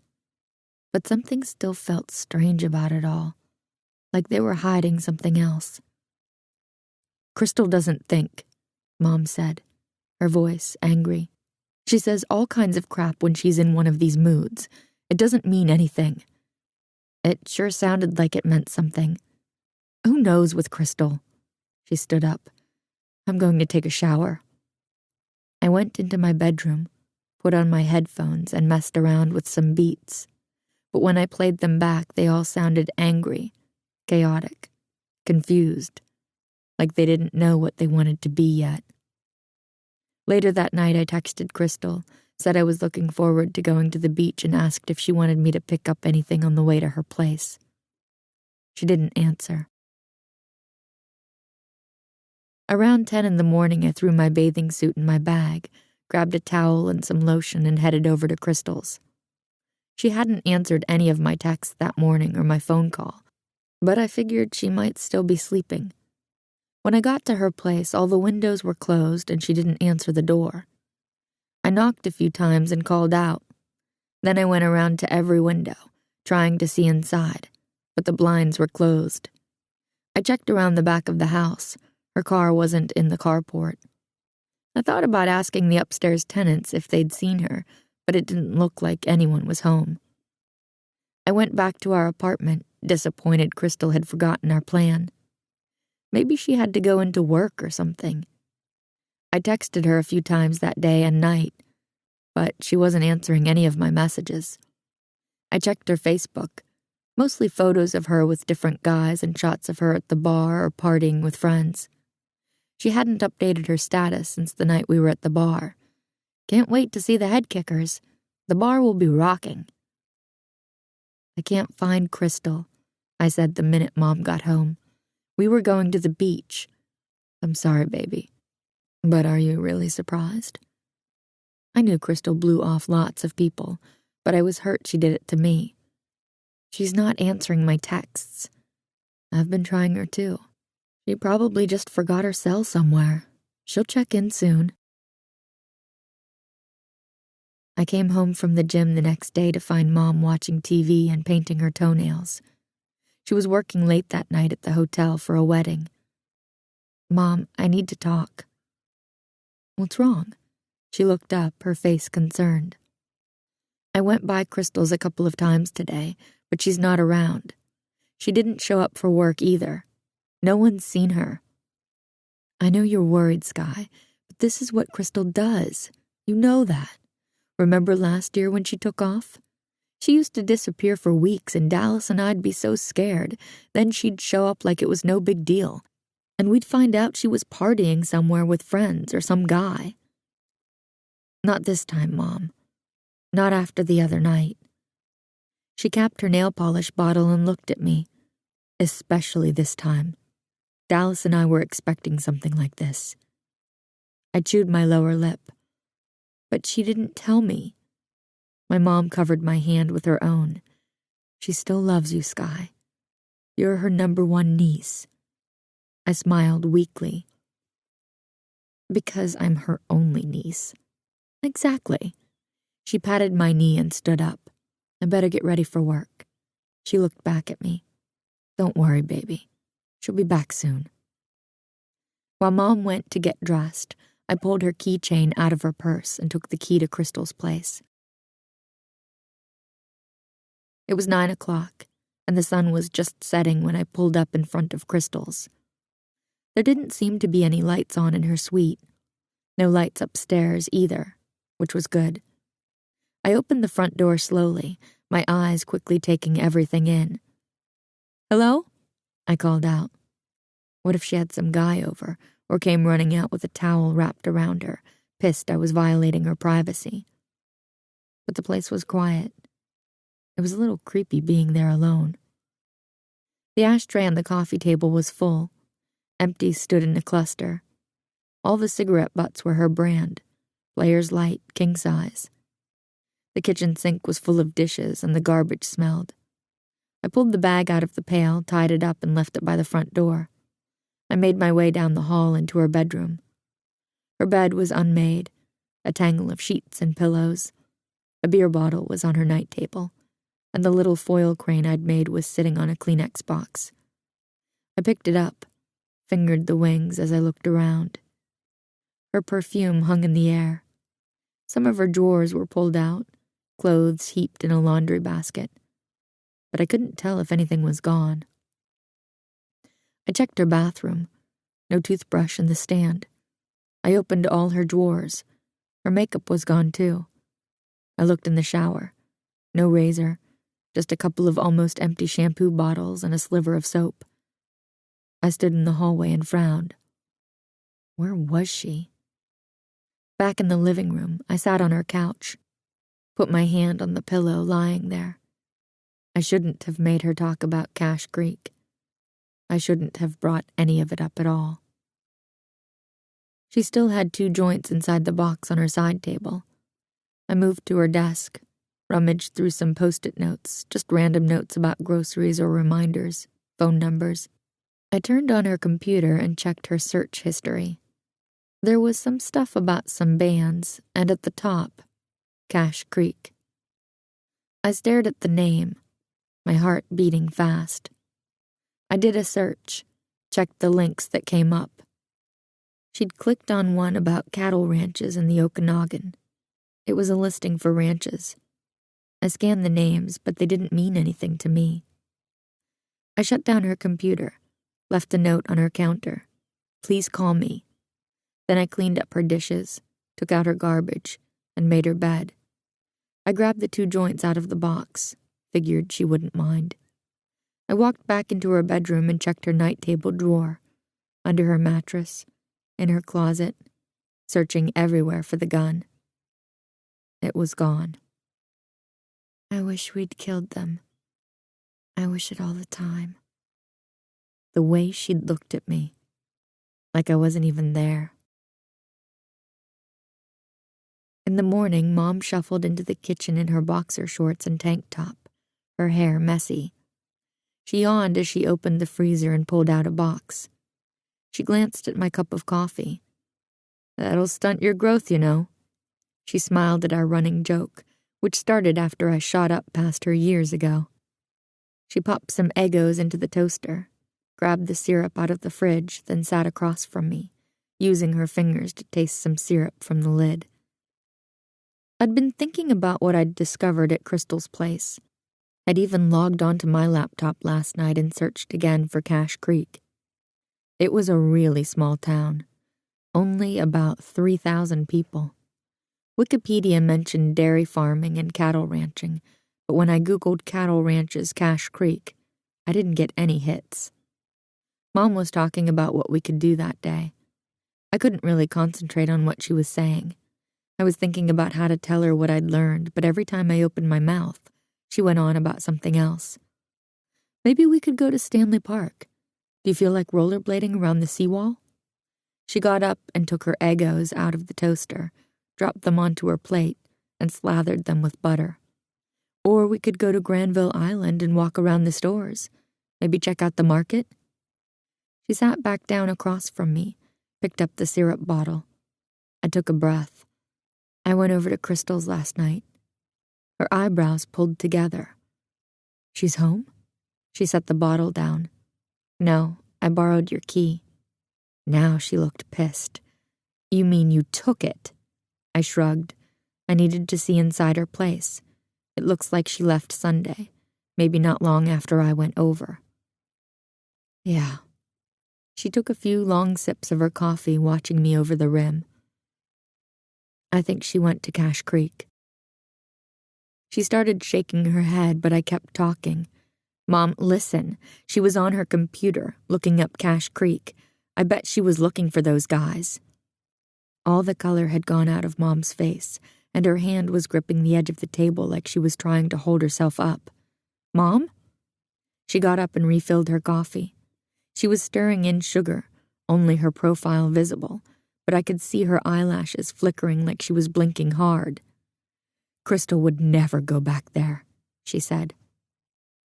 You don't know what... I know my sister, Skylar. She wouldn't go there. Her gun is gone, Mom. I think she went back to kill them. She turned around. That's crazy. She looked them up. Why would she do that? I couldn't tell her about my last conversation with Crystal, the stupid stuff I'd said. Who knows, but there's no way in hell she's gone to Cache Creek. I think we should drive there and see. Absolutely not. Why not? It's too dangerous for one, and I can't miss work. Why aren't you worried? I am worried, okay? But Dallas and I learned a long time ago not to screw up our lives every time Crystal went off the rails. She'll figure it out, and she'll come back, and we'll lend her money again, and she'll get another job. I can't believe you're not going to look for her. Skylar, you have no idea what we lived through in that town. None of us would ever go back there again. She walked over, cupped my face. Trust me. I leaned away. I can't just sit around and wait for her to come home. So don't. What are Emily and Taylor doing? Are they working? She glanced at the calendar on the wall, her face slightly surprised, like she'd just realized the date. Oh, right. Emily's going to their cabin this week. She's leaving tomorrow. They invited me, but I didn't feel like going this year. Emily's cabin was awesome, and we always had fun, but sometimes it was hard watching her with her dad. How nice he was. She could be kind of mean to him, making fun of his jokes or how he dressed, acting annoyed when he wanted to take us fishing. I'd feel angry at her. Then we'd get in a stupid fight. Call and see if you can go, Mom said. You wouldn't mind? I think it would be good for you to hang out with some girls your own age. You shouldn't be worried about this kind of stuff. What about the gym? Don't worry. I'll clear it with Dallas. Maybe I'll call Emily. Good, Mom said, looking relieved. She grabbed her coffee. I'm going to take a shower. While Mom was at work that night, I Googled maps and driving times trying to calculate gas and how much money I'd need. I thought I could make it in about 5.5 hours, a little more if I stopped for food or gas. When I walked into the kitchen in the morning, Mom glanced up from pouring coffee. I'd heard the TV on late after she got home last night, and her eyes were puffy like she hadn't slept well. I felt hot and nervous. I'd raided the cupboard for granola bars and dried fruit, any stuff that would last a while. I planned to drive all day, stop for lunch, then get a motel room in Cache Creek. I was going to pull a few hundred out of my bank account. I'd have to work extra shifts for the rest of the summer, and maybe even babysit so I could still pay for the mixer and speakers. I poured myself some juice and sat down at the table. Mom turned around and leaned against the counter. "Did you get hold of Emily?" "Yeah, I can go. I'll meet them at their house in a few hours." "That's great, Skylar. Try to have fun and don't worry about Crystal. I'll text you when she shows up. Don't forget to call and let me know you're okay." "The cabin has crappy cell service, remember? I'll text when we're on the road or shoot you an email, okay?" "Okay, baby." She came closer, leaned down, and gave me a kiss on my lips, holding my chin like she did when I was little. "Be safe. I'll miss you." "I'll miss you too." I watched her walk down the hall to her room. I felt bad. I'd never lied about something so big. But I pushed it away. Mom was wrong. She didn't know everything about Crystal. She didn't know what we'd talked about that day, didn't see the look in her eyes, or how empty her house had felt. But I did. I knew. She didn't plan on coming back. Chapter 18. I left around 10 while Mom was at the gym. I'd packed my stuff, including a switchblade she'd given me years ago. Patrick had shown me how to use it. It was already hot. I was wearing cargo shorts and a tank top, my skin sticking to my seat every time I moved. The air conditioner in my car was broken, so I had all the windows rolled down. My hair pulled back in a loose braid the wind whipped around, the stereo pounding. The Vancouver traffic clogged the highway all the way out of the city, and it was slow going at first. I was nervous about the traffic, big trucks making my car vibrate as they roared past, the tires almost as tall as my car. As I got farther away from Vancouver and past Hope, a small town a couple of hours out of the city, the terrain changed, getting more mountainous, with fewer signs of people. When I reached the Coquihalla, the big highway that would take me the rest of the way up to Kamloops, the scenery had changed from cedar trees and tall firs to craggy mountaintops and high rock bluffs baking in the morning sun. It was a steady uphill climb, and I passed a couple of cars on the side of the road, steam billowing out. I thought about my mom and my aunts, how scared they must have been when their truck broke down on the road. I kept my eye out for Crystal's car as I passed gas stations and motels along the highway. It was strange, thinking she might have been driving on this road only a few days ago. I had a few photos of her on my phone, along with one I'd pulled out of our photo album. If I couldn't find anybody who'd seen her in Cache Creek, then maybe Mom was right, and she just needed to get away. I kept going over my last conversation with Crystal. Wherever she'd gone, I was sure I was the reason she'd decided to take off. I shouldn't have said anything. What did I know? My mom and my aunts had lied to me for my whole life, every single day. It made me wonder what else they'd been lying about. When I'd been on the road for 3 hours, I hit Merritt, another small town. The land had changed again, getting drier, more like a desert canyon with scrubby bushes and rolling fields of brown. I stopped at McDonald's for lunch. I ordered my food and took a table, then texted my mom, letting her know I was almost at the cabin, sending lots of kisses and hugs and promising to text her as soon as I had coverage again. I'd texted Taylor that morning, telling her that I was going to be working some extra shifts so she wouldn't wonder if she didn't hear from me. I wasn't worried about her calling my house.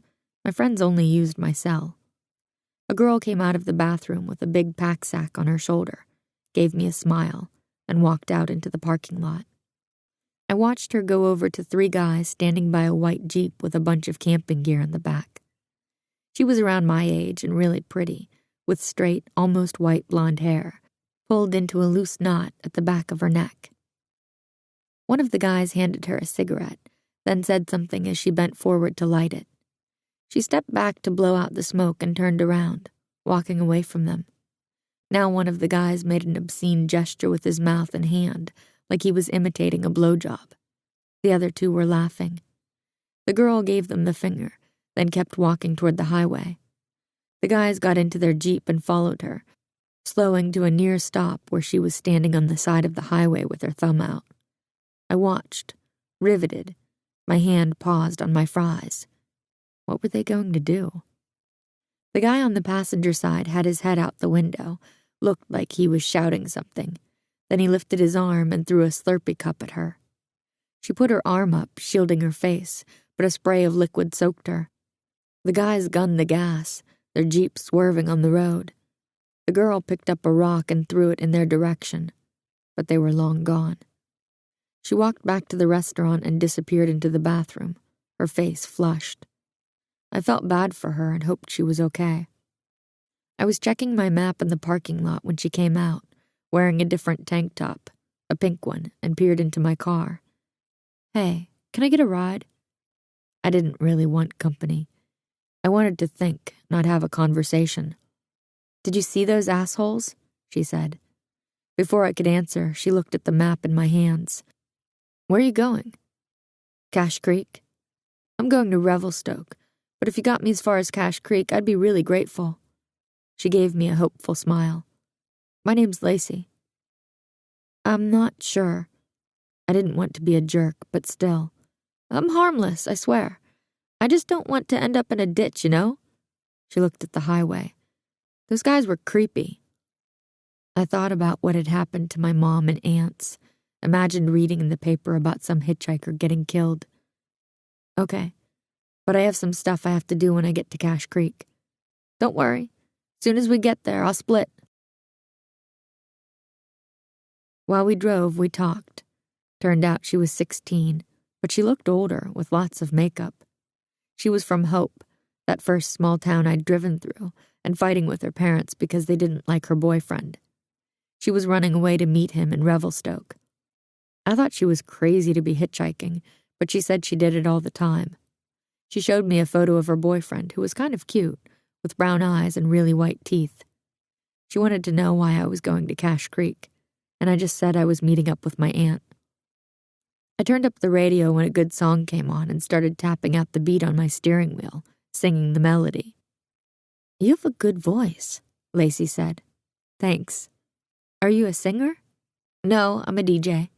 I felt a thrill saying the words, a little lift at the bottom of my stomach. I have a YouTube channel. That's so cool. I wish I could do something like that. You like music? Yeah, but I can't sing. Can't play. I'm not really good at anything. She shrugged. My mom tells me all the time that I'm stupid. She put on a harsh voice. You're going to end up living in a trailer park. She laughed, but it sounded bitter. And when she looked out the window, her upper back quivered like she was fighting tears. I didn't know what to say. After a few minutes, she turned back around. Started singing aloud to the radio in a really goofy, high-pitched voice. I started laughing. I told you I can't sing. Wow, you weren't kidding. I joined in, making my voice go all squeaky, and it was kind of fun for a few minutes, until I remembered why we were on this trip. I stopped singing. Lacey glanced over, her voice drifting off. She stared back out the window. We'd been driving for over 2 hours through mountains, lakes, rolling farmland, and alpine meadows, when a sign with food and lodging symbols showed that we were almost at the exit for Cache Creek, which was good because we hadn't passed a gas station for miles, and I was almost on empty. The town was small, the downtown core only a few streets. I'd only ever seen a few small towns on the way to Emily's cabin, but those ones looked cute, like somewhere you'd want to stop and get ice cream or take photos. This one looked really rough. Most of the old buildings seemed run down, and the park benches and metal garbage bins didn't look like they'd been painted for years. Everything seemed faded, the paint on the stores, the pavement, the awnings. I better get some gas, I said. I noticed an older garage, remembered my mom's words. One of them worked at a garage. What if he still worked there? Should I try to find another garage? I looked down at my dashboard. The light had been on for a long time. When we pulled up by one of the pumps, no one came out, and the office looked empty. 2 big shop doors were open, though. I got out of my car.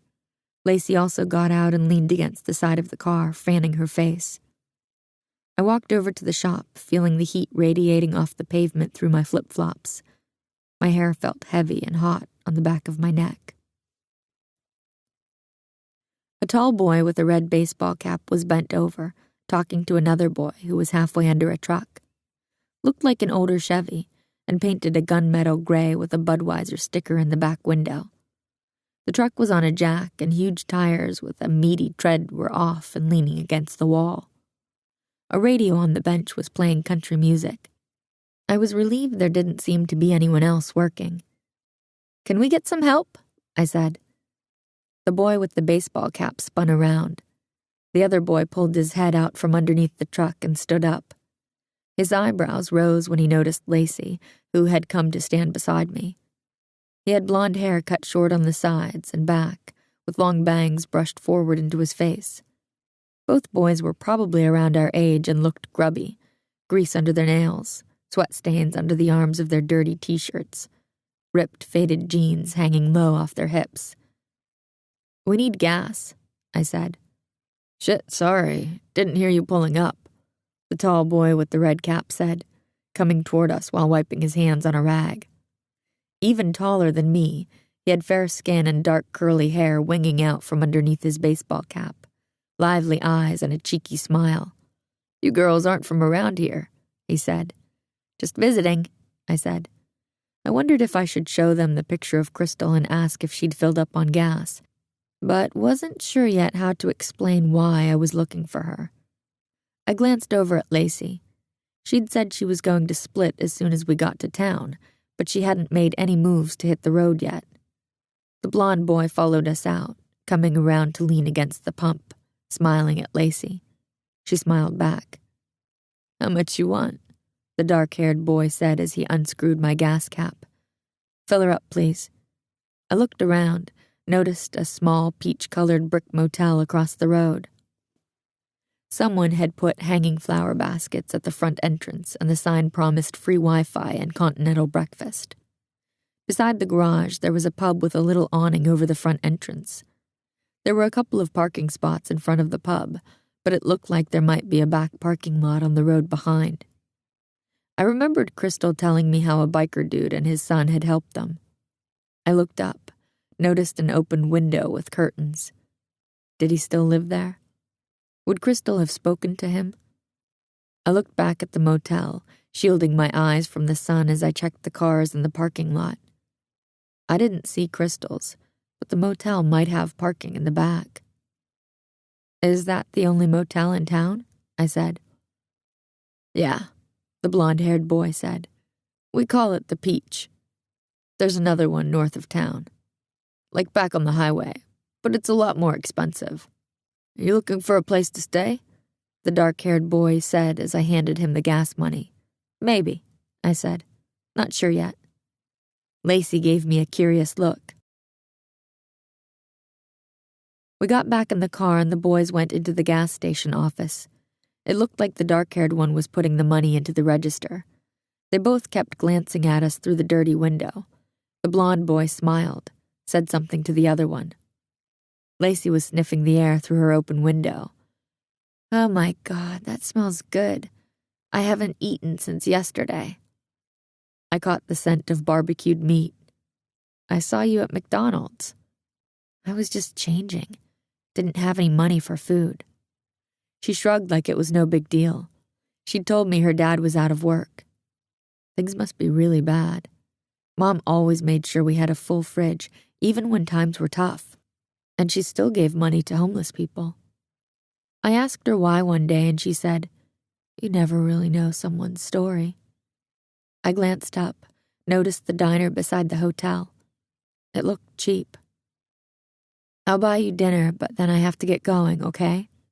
I wanted to start searching for Crystal, but I couldn't leave her starving, and I was hungry myself. Really? That's so awesome, thanks. We parked in front of the diner. Down the street a bit farther there were a few more stores, one looking like some sort of a hardware store, with a sign for the post office and another sign showing you could buy lottery tickets, ice, and bait. A few men out front stared at us as we got out of the car. I didn't like the feeling in this town, the dust on the streets, the heat. Everything felt dirty and worn out, and kind of creepy. I wondered if it was because I knew what had happened to my mom here, but it felt like more than that. Like this town had given up years ago. The waitress in the diner was about my mom's age, with long black hair and short bangs. She offered us coffee, menus, and a friendly smile. We both ordered the special, chicken pot pie with salad. Now, can I get you girls anything else? No, that's good, thanks. We handed her back the menus. I was putting sugar in my coffee, and Lacey was staring out her window at the pub across the way. He's hot. I followed her gaze to a man working on a motorbike in front of the pub. He had some tools out and his shirt off. He was kind of cute for an older guy, with shoulder-length blonde hair parted in the middle and a close-cropped, dirty blonde beard. He put his shirt back on and was walking into the pub when the waitress came back with water for us. Who is that guy? I said. She looked out the window. Owen? He runs the pub. Crystal had said that the biker guy's son had driven them to the bus station. Was it the same guy? Did his dad still own the pub? I decided I had to talk to him. If Crystal was here, the pub was probably the first place she went. Lacey was watching me. I turned back to face her. What? Where are you supposed to meet your aunt? Not sure yet. I have to give her a call later. I took a sip of my coffee. It was awful, grounds floating on the top, but I kind of liked the burnt taste. Does she live here? I don't really want to talk about it. We're having some family problems. I knew I sounded nervous, but what was I supposed to say? I get it. Sorry. I texted Mom again, told her I was fine and wouldn't be able to check in for a couple of days. I'd disabled the location services on my cell phone before I left Vancouver and hoped she hadn't noticed yet. The waitress brought our food. Here you go, girls. Lacey leaned over her plate, scooping up a huge mouthful of pot pie and shoving it into her mouth. Still chewing, she stabbed her salad and brought another forkful into her mouth. I was still unrolling the cutlery from my paper napkin. God, this is so good, she said. I watched, disgusted at first. The chicken pot pie looked watery, and the salad was wilted and drenched with dressing. Then I noticed the skin stretching over her collarbone, her skinny wrists and bony forearms, her pink plastic watch. Yeah, it's really good, I said, digging in and taking a big mouthful. When we were done, the waitress brought our bill. I threw some money down on the table. Well, good luck out there. I got up and lifted my pack sack onto my shoulder. I hadn't wanted to leave my laptop in the car. Wait, Lacey said. It's almost 5. If I try to hitchhike now, I might not get a ride tonight. I didn't know how small this town was. I could be stuck on the highway at dark. I frowned, worrying. Crystal needed me. I couldn't get sidetracked. Lacey stood up, grabbed her purse. You told the guys at the station that you might be getting a motel room. Can I crash? Just for the night. In the morning I'll go over to the truck stop and I'll get a ride no problem. I'll even call my boyfriend and he can wire you some money for, the food and motel.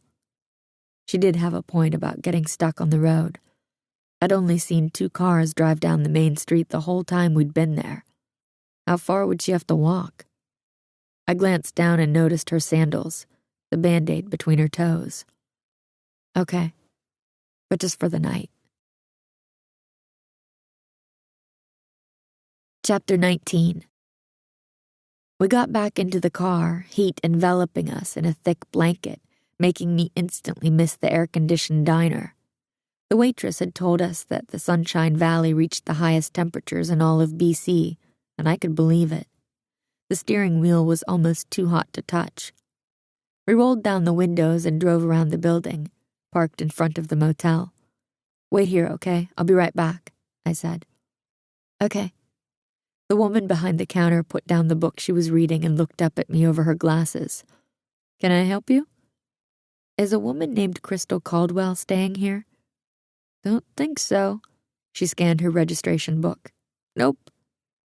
"Anyone who looks like this woman?" I passed her my photo of Crystal.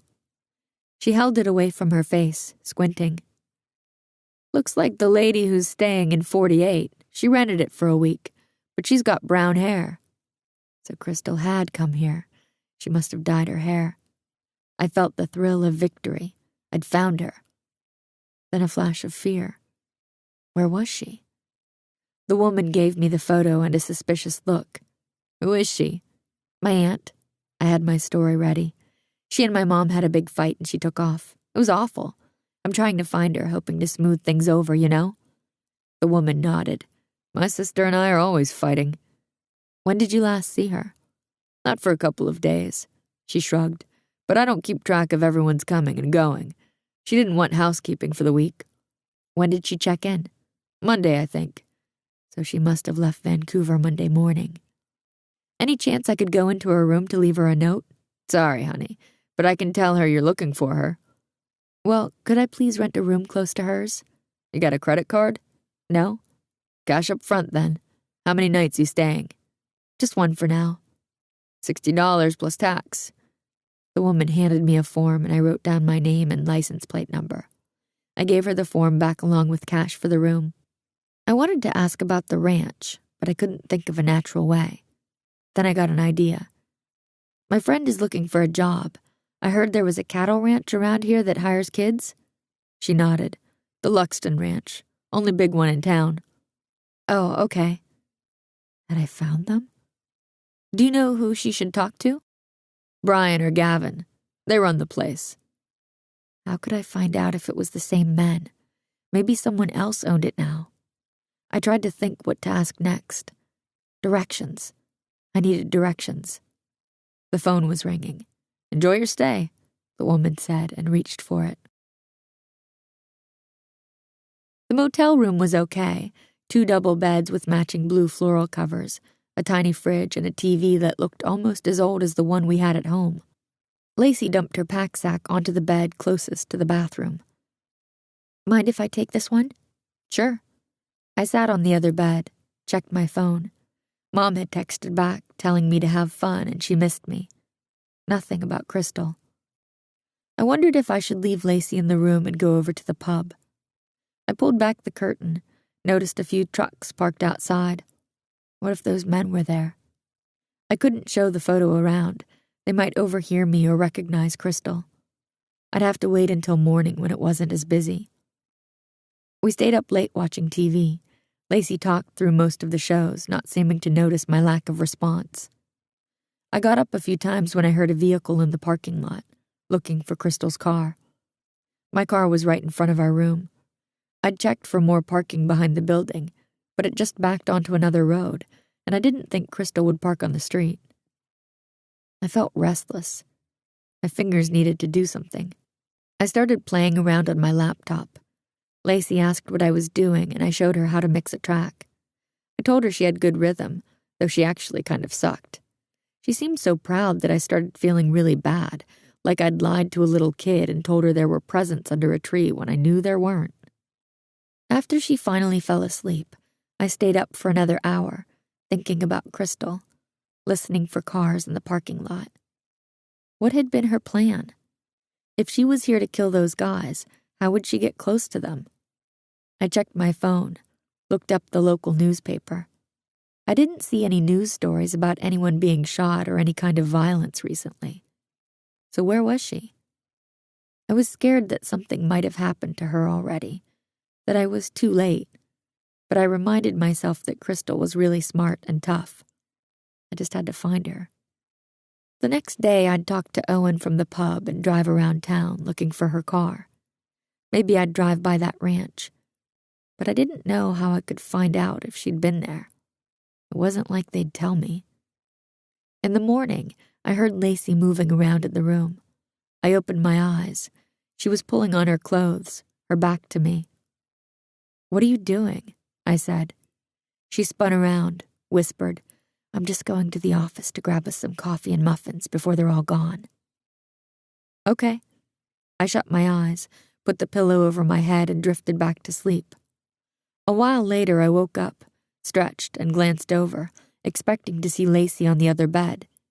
She wasn't there. I looked at the clock. I'd fallen back to sleep for over an hour. Shit. I sat up. "Lacey?" I called out. Maybe she was in the bathroom. Silence. I got up and pulled back the curtain. Couldn't see her anywhere in the parking lot. Weird. Maybe she'd gone over to the diner? No, she didn't have any money. I showered, dressed, did my makeup and hair. Lacey still wasn't back, but I was kind of relieved. She must have gotten a ride when she went for the muffins. I grabbed my purse from the floor, looked for my phone on the night table. What the hell? I searched around on the floor, checked in the bathroom, panic beginning to take hold. Did Lacey take it? I went through my purse again and realized my wallet was gone too. I sat on the edge of the bed, breathless and shaky like I'd just gotten off a roller coaster. She'd taken all my money and ID. Then, an even more horrible thought. My laptop. I looked in my pack sack. Gone.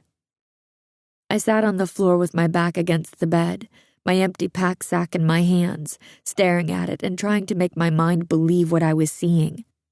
I felt around inside the pack sack again, hoping for a crazy moment that I was mistaken, that this hadn't just happened. I remembered teaching Lacey how to use my software the night before. I'd told her how my mom had used her vacation pay for the laptop. Then I'd saved up for the software. She'd told me I was so lucky.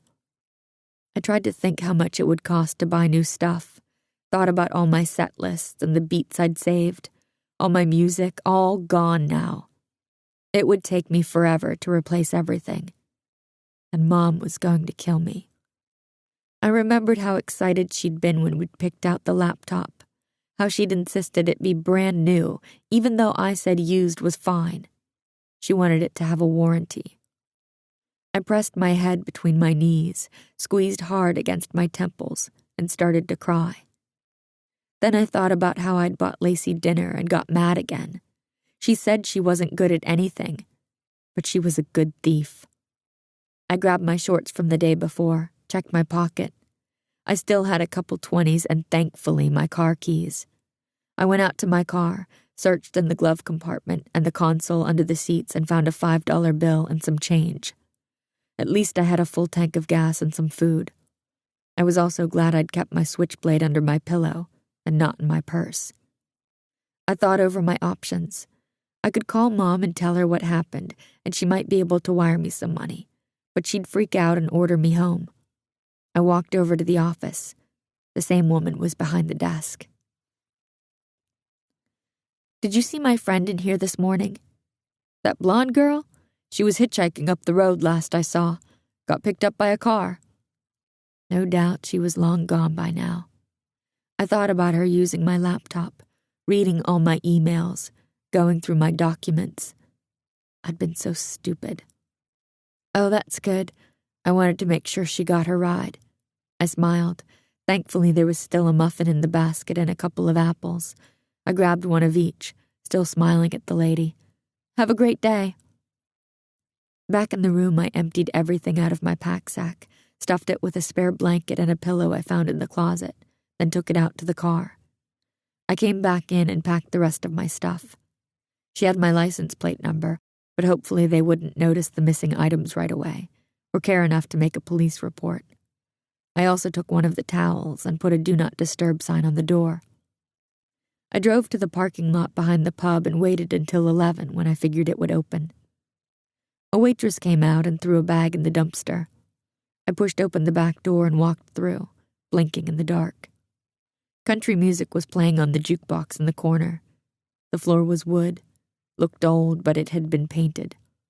Beer coasters were stapled all over the walls, and the air smelled of stale booze and cigarettes. 2 men at a corner table gave me curious looks. I averted my eyes, wishing I hadn't worn a tank top.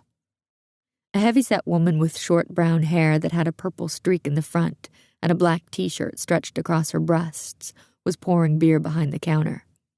She glanced up at me. "There's no way you're of age." "I'm just looking for my aunt." I held out the photo of Crystal. "She has brown hair now. Has she been in recently?" The woman wiped her hands on a towel, took the photo. "I think she was here a couple nights this week." I felt a little leap in my stomach. Before I could ask anything else, Owen, the good-looking guy with the Harley, walked behind the bar. He narrowed his eyes when he noticed me. The bartender turned to him, showing him the photo. "This woman was in here this week, right?" He examined the photo, taking his time. I wondered if he might recognize Crystal from when he was a teenager, if he was the same guy who helped them. But I couldn't read his expression. "She have dark hair now?" he said. "Yeah." He passed me back the photo. "Why are you looking for her?" "She's my aunt," I said. "She's fighting with my mom and took off.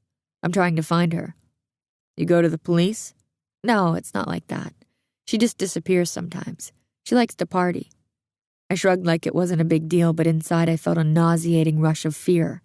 What if he told the cops about my visit? The bartender turned back. "I remember now. She was sitting in the corner with the boys from the ranch on Tuesday. Beer and wing night. She left." "Boys from the ranch?" "Gavin and a couple of the hands from the cattle ranch. They might be back tonight if you want to talk to them." She'd met Gavin. Had even sat and talked with him. It couldn't be the same guy. But maybe he didn't recognize her now with dark hair. "Did she leave with them?" "Not sure. Gavin paid for her drinks. I remember that now." It didn't sound like anyone had seen her since. Did she go home with them? Then I realized this woman might tell Gavin or somebody from the ranch that I was looking for Crystal. That might screw things up, for me and for her. "She's probably already back home," I said with a nervous laugh. The woman went back to pouring beer, but she was giving me a strange look, like she didn't believe my story. Owen, leaning on the bar, was also staring at me. "If she comes in again," I said, "can you tell her that her niece is looking for her?" "Sure. What's your name?" "Skylar." "Good luck, Skylar," he said. "Thanks," I said, turning away. I felt them watching me from behind the bar as I walked through the pub and back out into the sunlight. Chapter 20. I drove down to the grocery store and bought some bottles of water and a stale sandwich. Ate some of my trail mix. I had to throw out my fruit, which had already turned bad in the hot car, making it smell like rotting sweet apples and bananas. I didn't know what to do now. Where could Crystal be? I drove around town looking for her car, even checked at the motel outside town just in case. I noticed another more modern gas station with several pumps and a strip mall with some big-name stores, but no sign of Crystal's car. I showed her photo at the gas station, but no one had seen her. How could I find out if she'd gone home with that Gavin guy? I couldn't just go to their ranch and ask.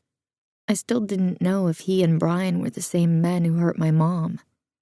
She'd said the guys took them back to their ranch, but maybe they had just worked there. I remembered Crystal telling me how they'd been kept in a warehouse. I'd never be able to find it myself. I decided to give it another day, see if she came back to the motel. If she didn't, maybe I'd call Mom or Dallas and tell them that Crystal was definitely here. They'd take me seriously then, but they'd probably also make me go home, and I'd be in big crap with my mom. I imagined the phone call, the anger and fear and disappointment in her voice, and felt a lurch in my stomach. I spent the rest of the day parked on a street behind the pub where I could see the back entrance, dozing in the front seat and listening to the CD Crystal had given me. Early evening, I did another loop past the motel, then parked behind the pub again. I was starting to give up hope. I hadn't seen anyone who looked like Crystal, and I had no idea what Brian and Gavin looked like. My bladder was almost bursting, and I had to sneak out and pee behind my car, hiding in the shadows. I kept watch for another couple of hours. Crystal didn't show, and I was getting sleepy. I ate my last granola bar, then pulled the blanket and pillow out from the back, reclining my seat so I was more comfortable but could still see the bar. I heard a vehicle coming down the road, blasting hardcore heavy metal music. I tucked myself lower. It parked right behind me. I peeked over my shoulder, recognized the truck from the garage. Shit. Was it both boys? I didn't know which of them owned the truck. They turned their lights off. 2 truck doors opened. The radio was still playing, but at lower volume. Get a case of Molson, okay? I could see the dark-haired boy from the light in the cab of the truck. He'd been driving. Another boy I didn't recognize got out of the truck and headed over to the pub. The dark-haired boy leaned against his truck, looked down at something in his hands. I saw the glow of a cell phone. Someone else got out of the passenger side of the truck and walked around to stand by him. Blonde hair in the streetlight. The boy from the garage. They were laughing and talking about some girls. Motion in the parking lot. The other boy walking out with a case of beer. He stopped to talk to some people in a truck who'd just pulled in. He called out to the guys near me. They walked past my car. I scrunched lower, held my breath. They didn't see me, but they might on their way back. I checked behind me. They'd parked close to my bumper, and I didn't have much space between me and the car in front. I heard their voices, still laughing in the parking lot. Should I climb in the back seat? Too late. They were coming back now and would see the motion. I scrunched down, pulled the blanket over my head. The voices were coming closer. Stopped near my car. Isn't that the car that came into the garage? How did they know that? I remembered the pink rabbit foot hanging off my mirror. Is someone sleeping in there? Rapping on the window. I didn't know what to do. If I ignored them, would they go away? They rapped again. Hey, you okay in there? I pulled the blanket off, sat up, and rolled down the window. Yeah, I'm okay. What are you doing in there? The blonde boy said. The new guy, who looked a little older with a goatee, was standing behind them. I was sleeping. Where's your friend? The tall boy said. He had a beer in his hand. She wasn't my friend, I said, and she's gone. He was looking in the back of my car.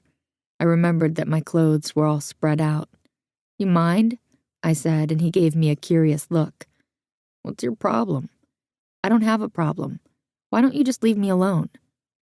Sorry, the tall boy said. It's just the cops patrol around here at night. You might want to find another place to hang out. The last thing I wanted was a cop asking any questions. I didn't even have any ID on me, thanks to Lacey. The tall boy cracked his beer and took a sip. He gave me another look. You need money? I stiffened. Why would he ask me something like that? I'm okay. You're sleeping in your car, he said. Maybe I like camping. He laughed. My name's Riley. He pointed to his friends. This is Noah and Jason. Hi, I said. You got a name? Riley said. Skylar. Well, Skylar, my dad owns a big cattle ranch. He might be able to find you some work for cash. No way. It had to be the same one. What's the name of the ranch? Luxton Cattle Ranch. He said it with pride. I stared at Riley, trying to think whether I should ask how long they had owned the ranch. I opened my mouth, but something held me back. I had this strange feeling, like I knew him from somewhere, or he reminded me of someone, but I couldn't think of who or how. I just felt really uncomfortable. He was giving me a weird look, waiting for me to say something. What's up? He said. I should get going. I fumbled for my keys in the ignition. Okay, he said, leaning down and talking into my open window. But if you want some work, just follow the main road past town and make a left after the bridge onto River Bottom Road. You'll see the driveway on the left. Go up to the main house. My uncle lives in the lower one. Brian's my dad's name. Thanks for the tip. I felt a rush of relief when he stood back up. You've blocked me in. We'll move. You going to be okay tonight? Yeah, I'm fine. I forced a smile. He smiled back. They all got in the truck. I watched in my rearview mirror as they drove off. I parked behind an old school, rolled up my windows, locked the doors. I turned my stereo on, played the CD Crystal had given me, but it didn't work. No matter how I tried to get lost in the beat, I kept seeing Riley's face. He'd been nice, so why was I nervous around him? This town was making me paranoid. I turned off the stereo, ripped out the CD and tossed it onto the floor. I made up my bed in the back and closed my eyes. I woke with the sun streaming through my back window, the air warm and stuffy. I stretched my cramped body, felt something bad tugging at my insides. Then I remembered. Crystal was still missing. I sat up, looked around. The car, which had felt safe the night before, now seemed too small, smothering. I changed quickly, sat on my bumper drinking my water and thinking about what I should do. If I got a job on the ranch, I might be able to find some sign that Crystal had been there or that they were hiding something like her car. Then I could call the police. I might even find her. But I was terrified. If they were the same men who had hurt my mom and my aunts, they might hurt me too, especially if they caught me snooping around. I remembered everything Crystal had told me, remembered the fear in her face, the dead look in her eyes. I had to make sure they thought I had lots of family, people who cared about me, knew where I was, and I'd make sure I was never alone with either of them. I'd carry my knife at all times. I reached behind me into the hatchback, found the knife, and held it in my lap, fiddling with the switch. I thought about talking to them, how it was going to feel, wondered if I'd be able to go through with it. What if I freaked out or had a panic attack or something? My hand was already sweaty on the blade, my pulse racing. I closed my eyes and focused on Crystal, how much I missed her, how I was the only one who could find her. I let my breath out and put the knife back under my seat, tried to tuck my fear down with it, but it was still clawing at my insides. I went to the gas station on the highway, took a sponge bath in the sink, braided my hair, and brushed my teeth. Then I pulled on my cargo shorts, which were a little longer than my other shorts, and a white t-shirt. It was fitted, but I figured it was better than a tank top. I wasn't sure what footwear I'd need for working on a ranch, but I slid my feet into my favorite leather flip-flops with a daisy between the toes. My runners were in the car if I needed them. I found the ranch, which was a long way out of town, on River Bottom Road. My stomach was in knots when I finally saw their sign. The fence up the driveway looked like it had been white at one time, but it was dirty and peeling now. The driveway hard-packed dirt that kicked up dust behind me. I passed a second driveway that probably led to Gavin's house. I followed the signs to the office, pasture on either side of me with horses grazing in the fields. I parked in front of a big blue building beside the house that looked like a utility trailer, the kind you see on construction sites. I couldn't make myself get out just yet. Felt like an icy cold hand was holding me down, pinning my legs. I looked around, still trying to gather courage. One side had a small door with a sign for the office. Across the driveway, there was a white house with a veranda that wrapped around the front. A few big maples shaded the corner. Someone had put hanging baskets on the front, and a few old tractor tires had some flowers in them on the walkway. But the house looked run down. If I sat there much longer, someone was going to wonder what was wrong with me.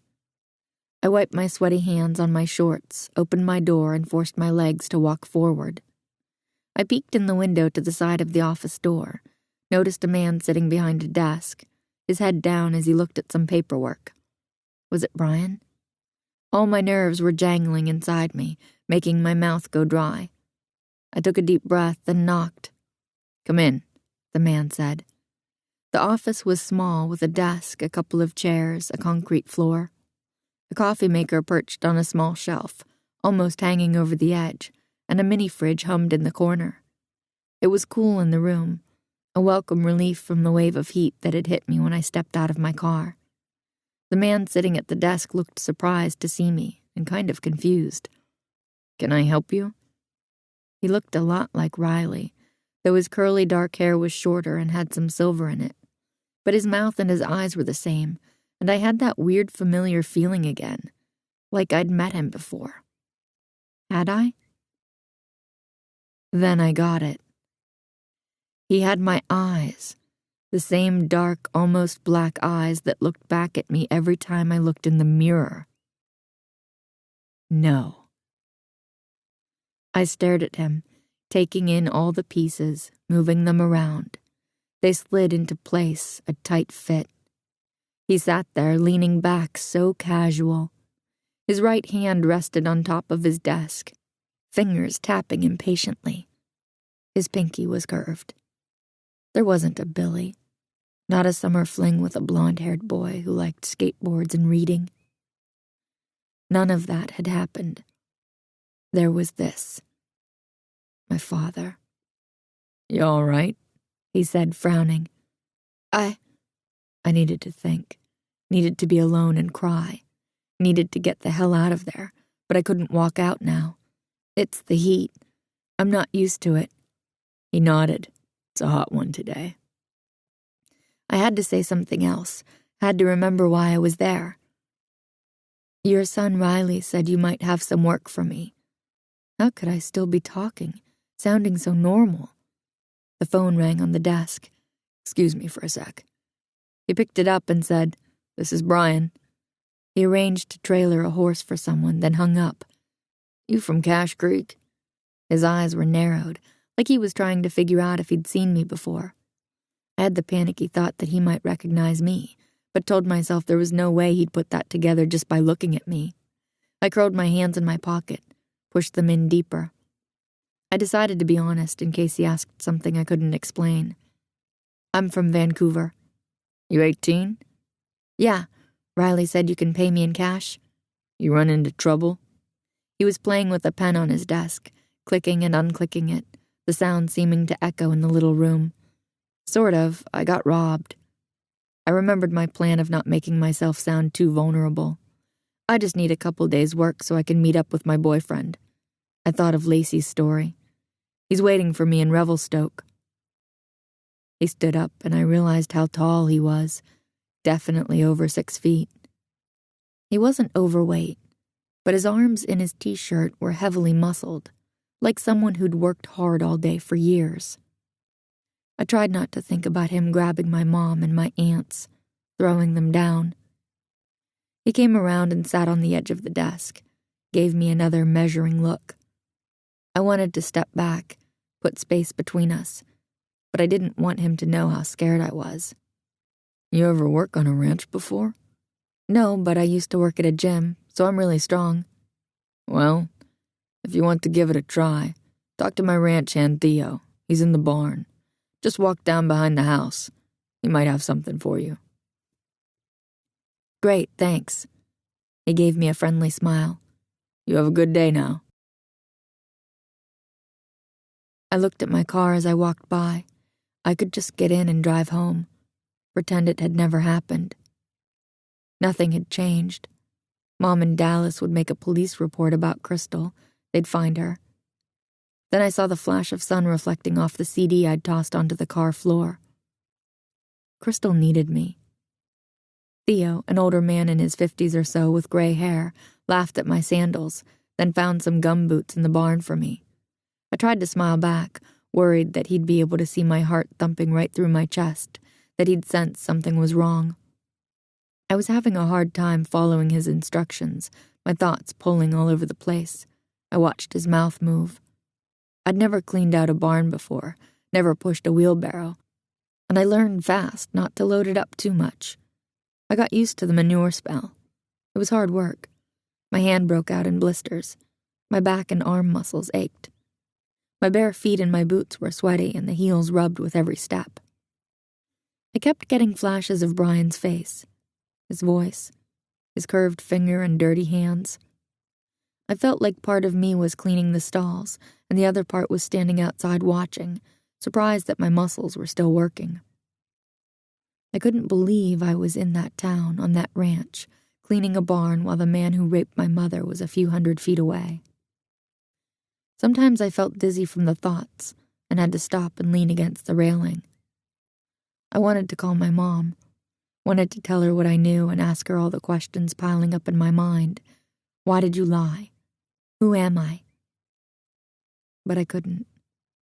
Not yet. I didn't want to say the words out loud. Didn't want to make it real. I'd never felt anything like this, betrayed, angry, scared, ashamed, and terrified. These were the men who'd hurt my mom and my aunts, who'd kept them trapped for days. I'd tried to look around the barn, but Theo kept coming in to check on me. There seemed to be a couple of barns and some outbuildings. I didn't know how I'd be able to search them. I hadn't seen Gavin yet, and didn't know if he was working somewhere on the ranch that day.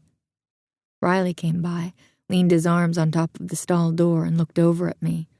You doing okay? Yeah, thanks. I arranged my hands on the shovel so he couldn't see my fingers. I kept working but snuck another look at his face. We had different noses, but we were both fair-skinned, and our mouths were exactly the same. His lips maybe a little thinner. It was like looking in a distorted mirror where everything that was familiar now seemed twisted. I'd wondered if my real father had other children, had thought about sitting up late with big cups of tea, getting to know each other, marveling at all the things in common, laughing at the same jokes. I didn't want to know Riley. I wanted to walk away, never see him again. If you need to go to the bathroom, there's one in my dad's office, or you can just go behind the barn. He laughed. That's what we all do. Okay. There was no way I was going near his dad's office again. It was easier to think of him as Riley's father, not mine. He'd never be mine. I kept shoveling, but Riley didn't leave. Sorry if we freaked you out last night, he said. It's all right. We're going to party later if you want to hang out. I stopped. Listen, I have a boyfriend. I'm not hitting on you. I have a girlfriend. Lucky her. I started shoveling again. He laughed, then glanced around like he was making sure no one was listening. We got a keg, and Noah's parents are away. He dropped his voice. Don't say anything to my dad. He'll kick my ass. He seemed sort of embarrassed. His face flushed. I didn't know what to say. I wanted to be mean, wanted to tell him I didn't give a crap about his dad. But I couldn't afford to piss Riley off. Didn't want him to know anything was going on. And the truth was, none of this was his fault. Your dad gives you a hard time. Yeah, you could say that. He shrugged. Parents, what can you do? You just live with it until you can get the hell out. You're lucky you can just do whatever you want now and go wherever. One more year and I'm gone. So he was probably 17, the same age as me. And I remembered that he thought I was 18. I wondered when he was born, how close in age we really were, how his dad had met his mom. Who would want to get involved with a guy like Brian?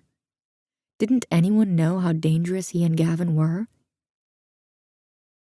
You don't have to stay working on the ranch? He wants me to, but I've got other plans. He had his chin held up high, his face kind of angry, but I could tell he was trying to act tough. So you feel like coming out and meeting some friends or what? Thanks, maybe another time. I'm pretty tired. City girl, you know? He smiled. Did you find a place to sleep last night? Yeah. I wasn't going to share where, in case I slept there again tonight. He pointed down the hill toward the second driveway. There's a creek down that way, if you want to clean up or whatever. It's on our property. Just look for the side road off River Bottom Road before you get to our driveway and go through the gate. It's rough, but your car should make it. Thanks. Well, see you around. In the afternoon, Theo got me to hose down all their tractors and equipment, scrubbing the caked dirt, grease, and manure off. After I was finished, I walked slowly back to my car, hot, sweaty, and exhausted. I'd thought I was physically fit, but this had used all new muscles. I was so hungry I felt faint. Theo had paid me some cash for the day's work, and I planned on getting some food as soon as possible. I was almost at my car, which was still parked in front of Brian's office trailer, when a door slammed shut, and a young girl wearing gardening gloves came out of the house. Tall and willowy, with long black hair that curled all around her face, she looked about 12 or 13. She looked so much like me at that age, I couldn't help staring at her, and she was giving me a curious look. "Hi," she said. "Hi. Are you lost?" "No, I'm working here." She came forward a couple of steps, leaned on a post. "What's your name?" "Skylar. I'm friends with Riley." "I haven't seen you before. You friends from school?" "No, we just met." Brian came out of his office, and I wondered if he'd been watching from the side window. "Megan, you finished all your chores?" His voice was stern. "No, Dad." She went right back inside. Brian gave me another friendly smile and a nod of his head, but his eyes were cold.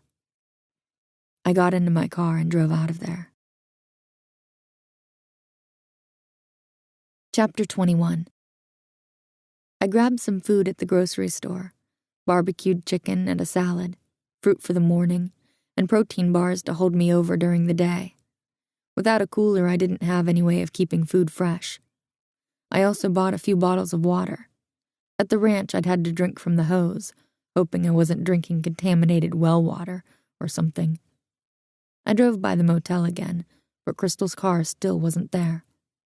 If she'd checked in Monday, she'd only have a couple more days. I didn't know where to spend the night, and I really needed a shower. My feet were filthy from all the dust, and my hair smelled like manure. I hadn't seen a truck stop or a public pool around town. Then I remembered Riley mentioning the creek near his house. I headed back toward the ranch and found the dirt road he was talking about. I drove slowly, the car kicking up dust behind me. I had to open a metal gate, drive through, and close it behind me. I found a clearing on the edge of the creek and parked, got out to have a look around. The creek was shallow, but there were a couple of pools farther down, and someone had built a fire. I could see a ring of rocks with blackened wood on the shore, but there weren't any empties or anything. It was creepy, being alone in the middle of nowhere. I kept looking around every time I heard the slightest noise, but at least it was private. I hoped Riley didn't come down to look for me. To the right of the creek there was an open field with small clusters of trees and the odd big tree standing alone. But I couldn't see any houses. This must be one of the Luxton's lower fields. I sat on a smooth rock by the creek, still warm from the sun, and ate my dinner. After I was finished, I smoked one of the joints I'd taken from Crystal's. I felt lost without my music, used to always having my headphones on. But now there was a different kind of noise in my head. I was worried about Crystal. I didn't know how I was going to be able to look around more. It seemed like they had hundreds of acres of property, and God knows how many outbuildings. Somehow I had to find a way to sneak off the next day. I wondered if I could ask Riley for a tour. He should know if his family had a warehouse. I just had to figure out a way to handle things without making him suspicious. I couldn't stop thinking about Brian's cold eyes and what he'd done to my mom and aunts. I didn't want the images in my head, how much more real it all seemed now that I had met him. I felt shattered, like something had broken inside me, but I didn't know how to put myself back together.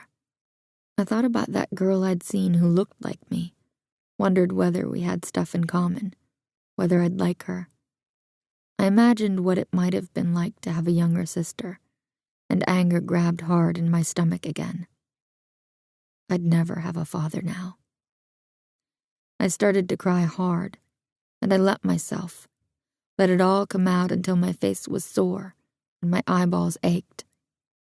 I felt empty and exhausted, but a little calmer. I changed into my suit in the back of my car, left my towel on the hood, and found a pool in the creek deep enough for me to wash my hair and shave my legs. It would have been nice to have a swim, but I lay in a shallow pool with my back resting against the rocks and let the current nibble at me. I thought I heard a rumbling down the road, stood up and strained my ears. It sounded like a truck. I quickly got out, almost slipping on the algae-covered rocks under the water near the shore. I heard a door slam. Was it Riley? When I walked up, I saw a tall man leaning against my car. He was wearing loose jeans, a white t-shirt, and a blue baseball cap with a red logo on it. My steps slowed. He had small, mean eyes, a wide mouth with thick lips, a bit of a gut. He looked strong. He smiled, showing lots of stained teeth. "This is private property, you know." "I'm sorry, I'll leave." "You Skylar?" he said. How did he know my name? "Yeah." "I'm Gavin. This is my ranch. Heard we had a new girl. How did it go today?" I tried to answer, but my tongue was thick in my mouth. It was him. I'd never sensed so much danger from someone. It rolled off him in waves, a dark and cold energy, dirty like engine oil and cigarettes. Gavin's smile was fading, his eyes narrowing. I unstuck my tongue from the roof of my mouth and swallowed, trying to get some saliva back. "Good, thanks." I was shivering, my arms wrapped around my body, trying to hide anything he might be interested in. I hated the way he was looking at me, his eyes half-masked, his head tilted to the side, this weird kind of smirk on his mouth. He picked up my towel, held it out. "Well, come on, you must be cold." I didn't know what to do. Would he try to grab me if I came close enough to get the towel? I thought about the knife under my front seat, kicked myself for not bringing it down to the creek. I couldn't get into the car without passing him. I walked up to him slowly. He held out the towel, gave me a friendly smile. I reached out, ready to run if he moved a muscle, but he stayed still. I took the towel and wrapped it around myself, wishing it was a beach towel and not a small white one from the motel. I moved around to the passenger side of the car. He had a beer in his hand. "Want one?" "No, thanks." He pulled a red cigarette pack out of his front pocket, lit a smoke, his head tilted to the side. For a second, it looked like he was checking out my legs, but then he glanced away. A shiver crawled over my scalp. "Riley mentioned you've been sleeping in your car." He glanced into the back of my car, stared for a second at the blanket I'd spread out. "He said he told you that you could clean up down here after work."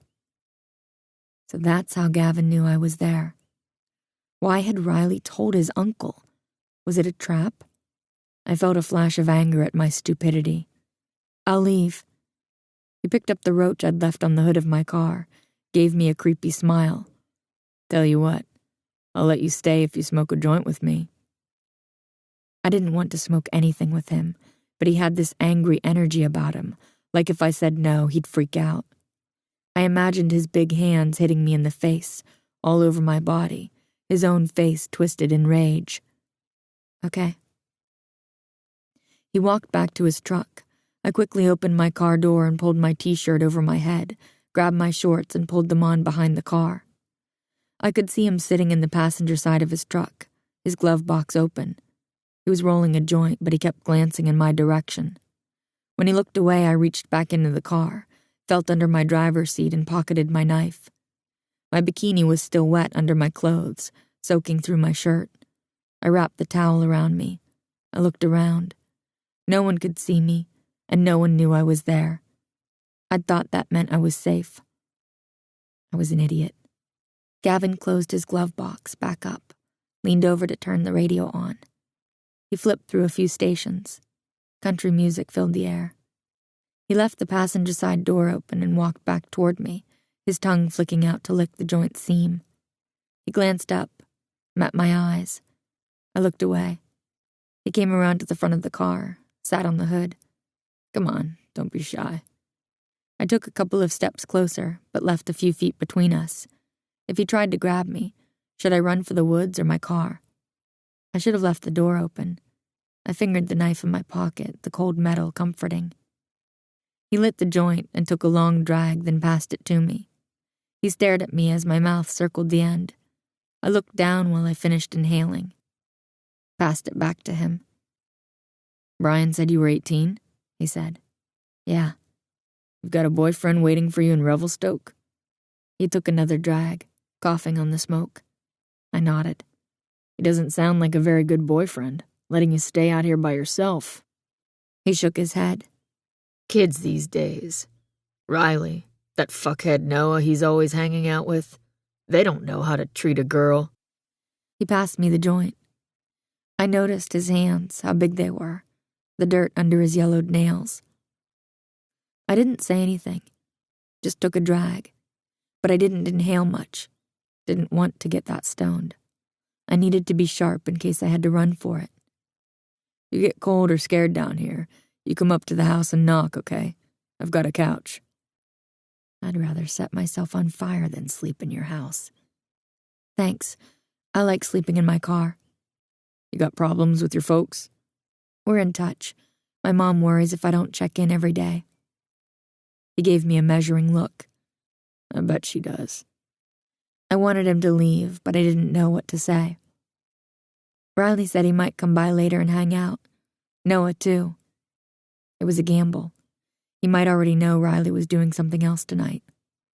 "You be careful with those boys. Pretty little thing like yourself shouldn't be hanging around alone with them." "I'll be careful." His gaze slid down, leveling somewhere around my breasts as he sucked on the joint. His phone rang in his pocket.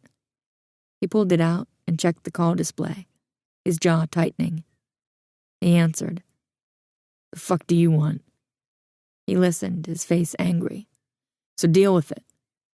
Okay. He ended the call, stuffed the phone back in his pocket, stood up and handed me the joint. "You're going to have to finish that for me. My brother needs me up at the ranch. A hose broke in the barn." I wanted to cry. I was so relieved, mentally thanking God and whoever else was watching over me. I was getting out of this place and never coming back. He gave me one last smile. "Don't forget, the door's always open." "Okay."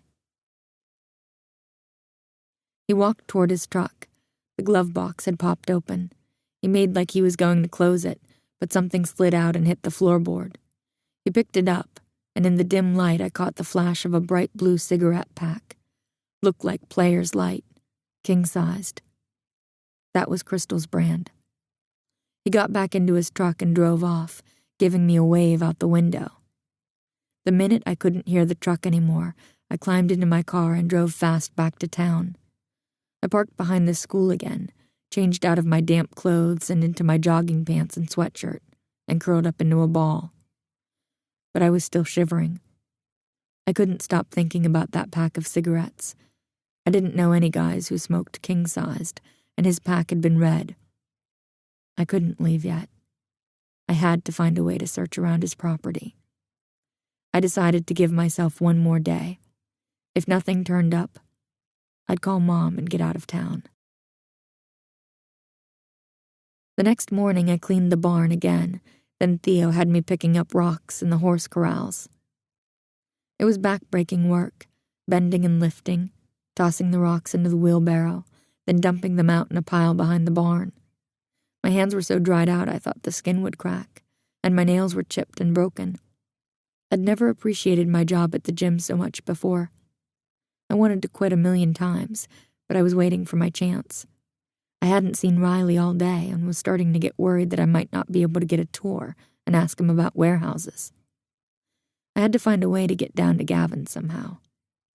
He'd been giving me creepy looks all day and kept coming into the barn or walking by the corral, though I didn't think he even needed to be there. "You doing okay?" he'd ask every time. "I'm fine, thanks," I'd say, relieved when he'd walk away. Once he leaned on the corral fence and had a cigarette, smoking it slowly while he watched me.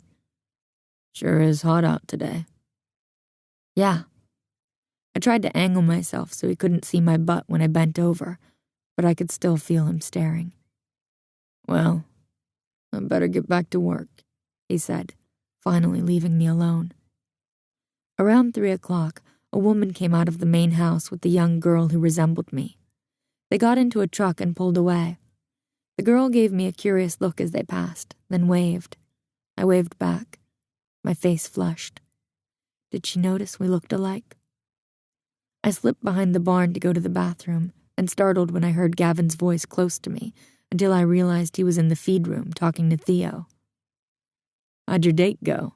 Theo said. "Bitch never showed," Gavin said. "Fuck her anyway, right?" Theo said. "Damn right." Gavin was laughing. But too hard, like something was just funny to him, his private joke. Theo laughed along, but you could sort of tell he didn't really know what was so funny. Gavin seemed like the kind of guy who'd brag, not the kind who'd admit someone had stood him up. He had to be lying. Who was he talking about? I hoped Gavin would reveal something else, but they started talking about the ranch and one of the tractors that had broken down. "I'll take a look at it tonight," Gavin said. Then he told Theo he had to go check in with Brian, that angry tone back in his voice. I waited behind the barn, peeking around the corner, and watched him walk toward the main house. He was going to be busy tonight. It might be my only chance, but I had to be sure. When I was finished at 5, I washed my hands under the hose, wincing as the water stung my blisters, then got my payment from Theo. "I heard your tractor is broken down," I said, trying to keep my voice casual, like I was just making conversation. "Yeah, Gavin's working on it now. He'll get it fixed." "Okay. See you in the morning." I was starving, but I didn't want to waste time driving into town to get food. I had no idea how long Gavin would be, and I had to make this fast. I left the ranch and drove down the driveway, debating what to do. Should I park at the creek and hike up over the field? It was probably more than a 15-minute walk. Once I hit the road, I turned right but drove slowly, looking to see if there were any side roads close to the ranch where I could park. I spotted a dirt road about 50 feet down. I pulled off the main road onto the smaller one, going down a couple of feet and parking on the side. It didn't seem to be a driveway, at least there was no mailbox, but I didn't plan on being that long anyway. As I walked down the second driveway toward Gavin's, I could see the main house at the top of the hill. It was still hot out, the air smelling like dried grass and dust. I glanced around nervously, worried that Gavin was going to drive in or that someone could see me from the house or the road. Finally, I came around the bend in the driveway and saw the second house. It was smaller than the main one, simpler, more like a basic box. You could tell a man lived alone there, with no chairs or flowers or anything on the front porch, just a stack of empties. I could hear country music, like he'd left a radio on inside. It was kind of loud, which was strange considering he wasn't even home. I noticed a large building slightly behind the house, probably a shop or garage. I headed toward it. The front had 2 overhead doors that I couldn't slide up from the outside, and the side door was locked. I came around the back side and climbed a crate, then stood on a metal barrel and looked through a dirty window. It almost looked like there was a car under a tarp, but I couldn't see the color or anything. Couldn't really even judge the size. I got off the barrel, glanced toward the house. I wondered if it was locked. How long would it take him to fix a tractor? I'd have to be very careful. It might be hard to hear him coming up the driveway because of the radio. I walked toward the back, figuring it would be safer to find a back door in case I had to run for it. I looked down the road again, listened. I couldn't hear anything, just the country music, louder now that I was closer to the house. I crept onto the porch, praying like crazy that he didn't have a dog. The door was locked, but I noticed a window beside it was open a little, the curtain moving in the breeze. I peeked in. It looked like a bathroom. I slid the window all the way up. It was stiff, and I had to really work it, my hands getting slivers from the old wood. I climbed in, feet first, and landed in Gavin's bathroom. It was gross, the toilet stained, the tile on the floor dingy, like he never mopped the floor. His toothbrush was on the counter, the bristles flat, and the handle caked with old toothpaste, which also coated the sink. A razor was lying on its side, little bits of hair scattered all over the counter. I crept into the kitchen, opened what looked like a closet door under the stairs, right beside his kitchen table. It was a pantry, large enough that you could walk in and move around. The house had an open floor plan. A mark on the floor and ceiling showed where a wall had been, and I could see into the living room. It wasn't very big, but he had a large TV. His couch was sagging, a blanket tossed on the side, and a fan hummed in a corner. The coffee table was old, had a full ashtray, none with lipstick, and a bunch of hunting magazines spread out. I peeked out the little window at the front door, checking for Gavin's truck. When I turned back around, I noticed some steps going down and another door. Did it go to a basement? I opened it, looked down the dark stairs. I stood at the top, called out, "Crystal?" No answer. I started making my way down the stairs, carefully holding onto the rail, each step creaking and my breath tight in my throat. I found a light on the wall, turned it on. The room was packed with boxes, old bikes, tools, garbage bags full of God knows what, camping equipment. Crystal? I couldn't see how anyone else could be down there, but I tried to walk around a little, squeezing between stuff, almost knocking over a bunch of boxes. I didn't see any other rooms. I made my way back upstairs. The country music was even louder inside the house. Was he trying to cover something? It sounded like it was coming from an upper floor. I walked up the stairs, pushing open bedroom doors, calling Crystal's name. It was hotter upstairs. My face was slick with sweat, and the air smelled like sewer and rotten food or something. One of the rooms was empty, and the other had an older bed in it, with a blanket in a camouflaged pattern tossed over it, a hunting poster above the bed. It didn't look like it was used often. There was still another room at the end of the hall. Maybe the master bedroom? I walked down the hall, tried to turn the handle, but it was locked. He was definitely hiding something. Crystal? I couldn't hear anything over the radio, which was coming from that room. How could I get in the door? I examined the handle. If I could find a hammer, I might be able to smash it off. He'd know someone had been in his house, but I had to get in that room. I walked back down the hall. I'd look for a hammer downstairs, and was almost at the top of the stairs when I heard what sounded like a truck door slamming. I ran into the spare room, glanced out the window, which was at the front of the house, and could just see the back end of a pickup truck underneath the overhang. I hadn't heard him over the radio. I ran down the stairs, almost tripping on a pair of work boots at the bottom. I had to get through the kitchen and out the back door. No, I didn't have time. I could hear the front door opening. I grabbed the handle of the pantry door and ran in, closing the door softly behind me. I stood still, scared to move and trying to catch my breath. The door had slats in the front so I could peek out. Maybe he was just coming home because he forgot something. I waited, listening to his boots out in the kitchen. I could see his shadow moving back and forth. He was on his phone. Sounded like he was ordering parts. So he was probably done working on the tractor for the night. I crept back a couple of feet, setting my feet down gently, praying that the floorboards didn't creak, and crouched low. I was scared to move around in case I bumped into anything. The door was letting a small bit of light in, and my eyes were adjusting. There were some cans on the shelf beside me. I grabbed one for a weapon and pulled the knife out of my pocket, my hand on the button to flip the blade. Now I heard pans clanking, a fridge door closing, then something sizzling. The scent of meat and onions cooking filled the closet.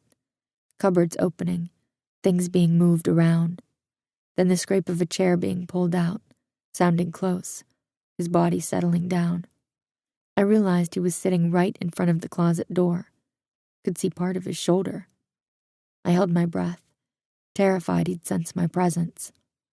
He ate for about 5 minutes or so, scraping his fork and knife against the plate loudly, like he was eating in a hurry, and then he got up. I could hear water running like he was rinsing his plate. He still hadn't turned the music down, and I was surprised he didn't mind the noise. I heard boots going upstairs, right over my head. Did I have time to escape? I tested the closet door, and realized something was in front. His chair from the table?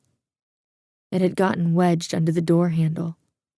I tried to push the door open, but could only move it a couple of inches. I reached my hand out, tried to push the chair away, but I was at a bad angle. I needed to give it a good shove, but that would make noise and he might hear me. If he caught me in the kitchen, could I outrun him? He was tall and strong. My best bet was to wait until morning when he went to work.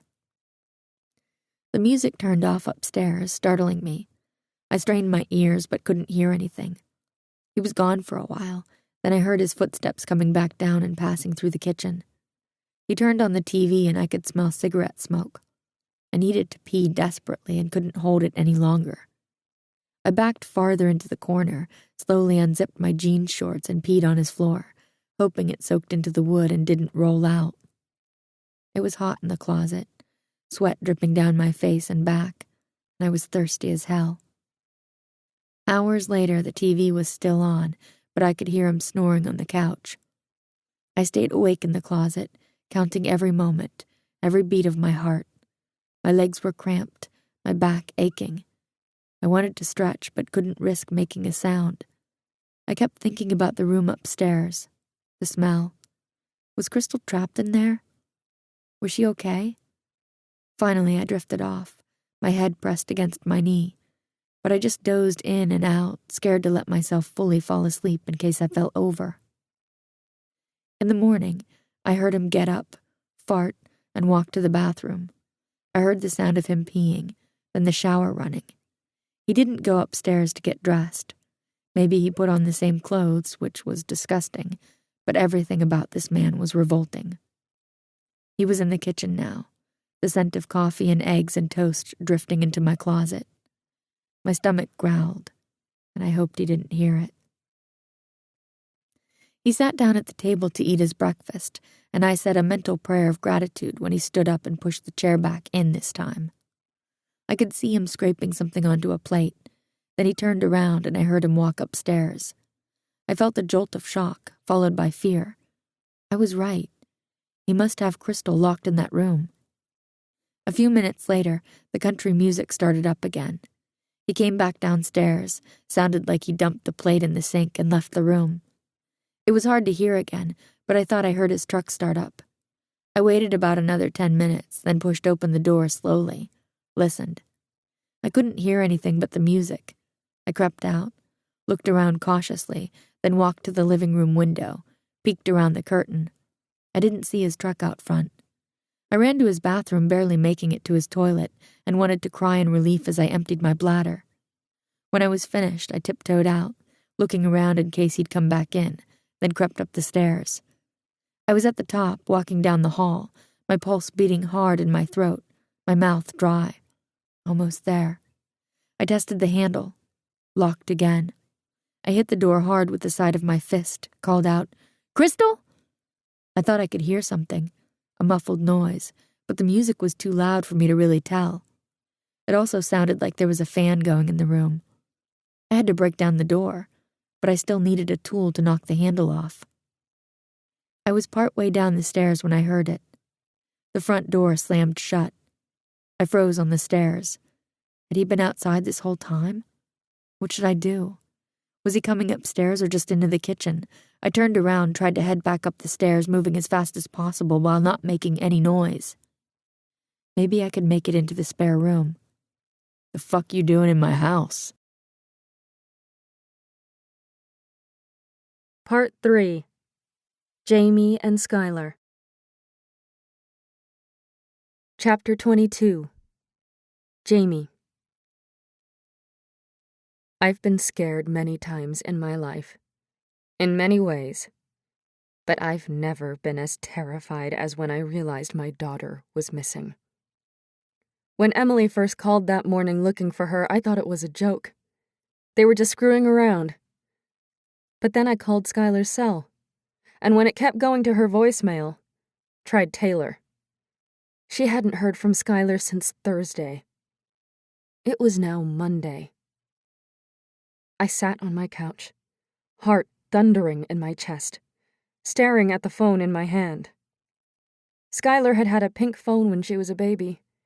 She used to carry it around and have pretend conversations. She'd grown up to be a teenager who never left home without her cell. Panic was sliding in and around, choking me. Think, where could she be? I played back our last conversation in my mind, scrolled through the texts she'd sent. She'd sounded happy, and I'd been happy that she hadn't asked about Crystal. A whisper of a thought started creeping in. No, she wouldn't. I got out my address book, started calling all of Skylar's friends, even people she hadn't mentioned in years. No one had seen or talked to her. A boyfriend? I thought of Aaron, the boy at the gym who was always talking to her. Maybe him? No, she didn't seem interested. Someone else? She'd been secretive lately, lying more. Her sneaking out with Crystal that night. I'd lain awake for hours after I'd brought Skylar home. Horrible images of what could have happened to her making my body stiff with tension. What if she'd been hurt? The whisper was back. Crystal. I tried her cell. It also went to voicemail. I searched Skylar's night table, under her bed, her closet, all her drawers, my hands feeling under her pillow, the edge of the mattress, looking for notes, something.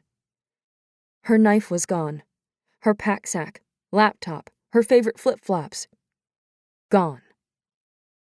I stood in the middle, looked around at the mess. She'd made her bed.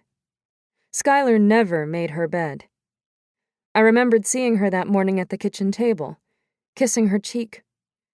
She'd smiled at me, her cheeks flushed, her eyes flitting away from mine. I'd thought it was excitement. I logged onto the computer, checked her bank records.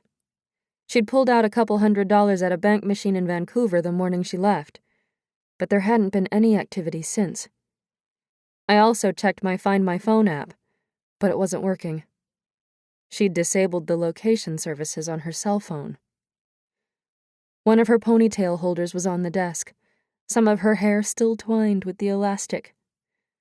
I picked it up, wrapping it around my finger. I thought again of that last conversation, how upset she'd been about Crystal. Had she reached her somehow? Had they met up? Maybe at a festival or a DJ event somewhere? Crystal knew I'd never let Skylar go to something like that. She loved being the fun aunt, the one Skylar idolized. I felt anger mixing with my fear, but then it cooled. Crystal wouldn't go that far. I'd gone to her house the day after Skylar left, looked around. I'd checked on her place when she'd taken off in the past, watered her plants, collected her newspapers. It wasn't unusual, the sudden departure, but I was surprised the dishes were washed, the trash can emptied. I wondered if Skylar had cleaned up. Before I'd left, I'd also searched for Crystal's gun. It wasn't there. But I hadn't been worried. Had only thought my sister wanted it for protection. From what? The whisper grew louder. Skylar had thought she'd gone to Cache Creek. What if... No, don't think that. Skylar had probably just gone to a concert, or was DJing at a party somewhere to earn more money for her equipment. But Skylar had been worried. Really worried. She'd been angry at me for not going to Cache Creek. I can't believe you're not going to look for her. The whisper became a scream. I knew where my daughter had gone. My hands were shaking so much I had to dial the gym's phone number twice. Dallas answered right away. Skylar's run away. My voice was high, the words strained and unnatural sounding. What do you mean? Dallas sounded wary. You sure? I think she's gone after Crystal. I told her what I'd discovered. She must have decided to look for her. I thought about my daughter alone in that town. Felt another wave of horror and panic. "Can I borrow your car?" Crystal wouldn't go back there. "It doesn't matter. Skylar thought she did." She paused for a long moment. "I'm coming with you." "We can't both leave," I said. "What about Patrick?" "Let me think. We have to tell him something. He'll wonder why we need a couple of days off suddenly." "I wasn't on the schedule. Can you tell him you're sick?" Dallas snorted. She'd probably called in sick once in her life. "What if we told him Skylar's sick at Emily's cabin and we have to get her?" "He'll wonder why we are both going, and he knows Crystal took off again." Dallas took a breath.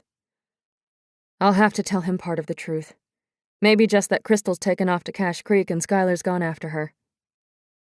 "He'll be worried," I said. "Yeah, but he's smart. He knows some bad shit went down in our past, and the less he knows, the less trouble he'll be in for helping us out. Get here as soon as you can."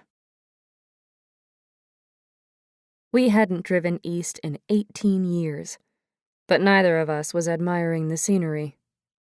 Dallas was behind the wheel, and I was riding shotgun. While I was waiting for her at my apartment, I'd stuffed a few things into a bag, blindly grabbing clothes and snacks, and pulled out the cash I'd hidden in the freezer in case of emergencies. I also checked Skylar's Facebook page. No status updates since the day she'd left Vancouver. No comments on anyone's wall. No activity. Crystal hadn't updated hers since the night they'd gone to the bar.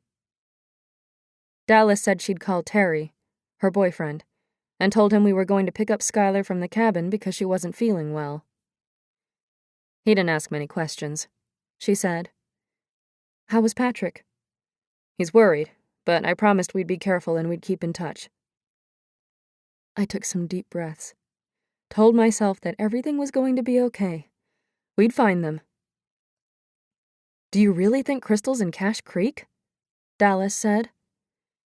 "I never thought she'd go back, but Skylar was convinced." "Crystal was so depressed when I talked to her on Sunday," Dallas said. "But I thought it was just her usual shit." I stared out at the road, the highway signs flashing by. I'd been annoyed at Crystal, tired of dealing with her crap, angry that she'd involved my kid. I should have paid more attention. I can't believe this is happening. We still don't know if either of them is there. Then where are they? Dallas sped most of the way, and we made the drive in a little over 5 hours, only making one stop at a gas station in the town before Cache Creek to grab some sandwiches and coffee and fill the car up. We didn't want to have to go to the garage in Cache Creek. Dallas also bought a pack of cigarettes, lighting one as soon as she got to the car. I hadn't seen her smoke in years. As we got closer to town, Dallas lit another cigarette, her hands shaking as she held the lighter. I was still gripping my phone, my nails digging into the plastic. My body tensed as we passed the garage. A tall, gangly young man with dark hair under a red baseball cap was having an animated conversation with a blonde boy. They were laughing about something, the dark-haired boy's mouth open in a big smile. He reminded me of Brian, and I had to look away. The pub was still beside the garage, and I was hit with a new wave of memories. The boy standing outside, his father leading us up the back stairs a week later, the rifle gripped in my hands, the overwhelming fear that the men were coming for us. Those hours after we escaped were still a dark cloud, hazed over with shock and trauma. I hadn't let myself think about it for years, had worked hard to forget everything that had happened. It hadn't been easy. The first year of Skylar's life had been a blur of sleepless nights and nerve-wracking days when I never knew if I was doing the right thing, all the while knowing I could never tell my sisters how difficult it was, how sometimes I just wanted to run away from it all. Karen kept me sane, took over when it got to be too much. Often I'd take Skylar over to her house just so I could rest for a few hours, and we'd end up staying the night. I'd never told anyone how sometimes I'd wondered if I'd made the wrong decision. If Dallas had been right and Skylar would have been better off with a real mother. A woman who was older and knew what to do. But whenever I felt Skylar's tiny body next to mine, we slept together for years, or I nursed her in those quiet hours, I couldn't imagine my life without her. As she got older, she started looking more like Brian. Sometimes she'd turn and gaze at me a certain way, her dark eyes sparkling, or laugh in a certain pitch and tone. And for a terrifying moment, it was like he was there in the room with us, looking at me. I'd go into the bathroom, shut the door behind me, and run water to cover the sound of my crying. I'd wonder again whether I'd done the right thing, whether I'd made a mistake. But then she'd knock on the door, her little kid voice saying, "Mama!" Or she'd push it open, look up at me, and say, "Why are you crying?" and reach for me with her chubby arms for a hug. I'd pick her up and she'd rest her head in the crook of my neck, tickling my nose with the baby-fresh scent of her silky hair. And I'd be filled with such love, such sweet joy. As the years passed, I didn't see him in her face anymore, didn't hear him in her voice or laugh. She was only my Skylar. When she started asking about her father, I told her the first name that sprang to my mind. Billy, my childhood friend. I'd just wanted to give her some sort of happy story she could believe. A story I could also believe. Once Dallas realized I was keeping the baby, she took over, bossing me around, telling me what diapers to buy, helping me give Skylar baths. But I'd seen the haunted expression on her face sometimes when she was looking at Skylar. I'd see her turn away and gather herself, coming back with her face calm, like nothing was wrong. But then love had won out with her, too. Her fridge was covered with every drawing Skylar had ever made her. She'd come to all her school plays, fretted along with me when Skylar was sick, shopped for days to find her the perfect Christmas or birthday present, then played with her for hours. Crystal never helped with Skylar, had never really bothered with her much at all when she was a child. I hadn't thought she ever really let herself love her like Dallas and I had. But then Skylar had become a teenager, had gotten more into her music and started challenging me on everything, getting in trouble at school. Crystal and her had been drawn together, had become friends. And now she'd drawn Skylar into danger. We debated about whether we should try to find Alan at the pub first or see if Crystal had checked into the motel. We didn't know how many were in town now, but we remembered one on the main drag. "She's not going to want people to know she's here," Dallas said. "I don't think she'd have talked to Alan. At least not right away. Not unless she needed information. She'd have to stay somewhere, unless she drove straight to the ranch." I tried to imagine Crystal showing up, gun in hand, and couldn't see it. Skylar would need a place to sleep too, but she only took a few $100 out of the bank. Wouldn't she have run out of money by now? I refused to think about what that meant, was determined to only keep one thing in my mind. Skylar and my sister were okay, and we were going to find them soon. Nothing else was an option. "Let's ask at the motel before we talk to anyone else," Dallas said. We drove there but didn't see either of their cars in the parking lot. "I'll ask at the front desk," I said. Dallas parked the car. "I'll come in with you." A woman was watering plants behind the front desk while she watched a small TV in the corner, shaking her head at something a newscaster was saying. A plastic rack with postcards and homemade greeting cards spun around lazily, pushed by a fan on the floor. She looked up with a smile. Can I help you? We're looking for some people, I said. A woman in her early 30s, blonde and very pretty, and the other is a teenage girl, tall, with black curly hair. She was already nodding. The girl stayed here one night, stole a blanket and a pillow. The other woman's not blonde anymore. I couldn't breathe, couldn't think for a moment. I'd been hoping I was wrong, that she hadn't seen either of them, that they were somewhere else. What do you mean? Dallas said. She's got brown hair. The woman gave us a suspicious look. The girl said she was her aunt. What's this all about? Is the woman still staying here? I said.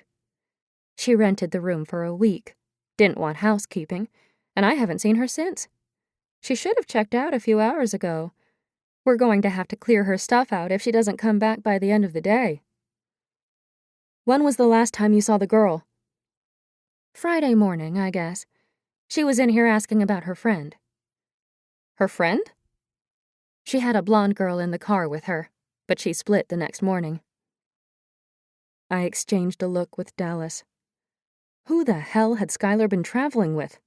And why had she stolen a blanket? Was she sleeping in her car? The woman, what name did she check in under? Dallas said. I can't give out information like that. We're her sisters. Doesn't matter. I've got to protect the privacy of my guests.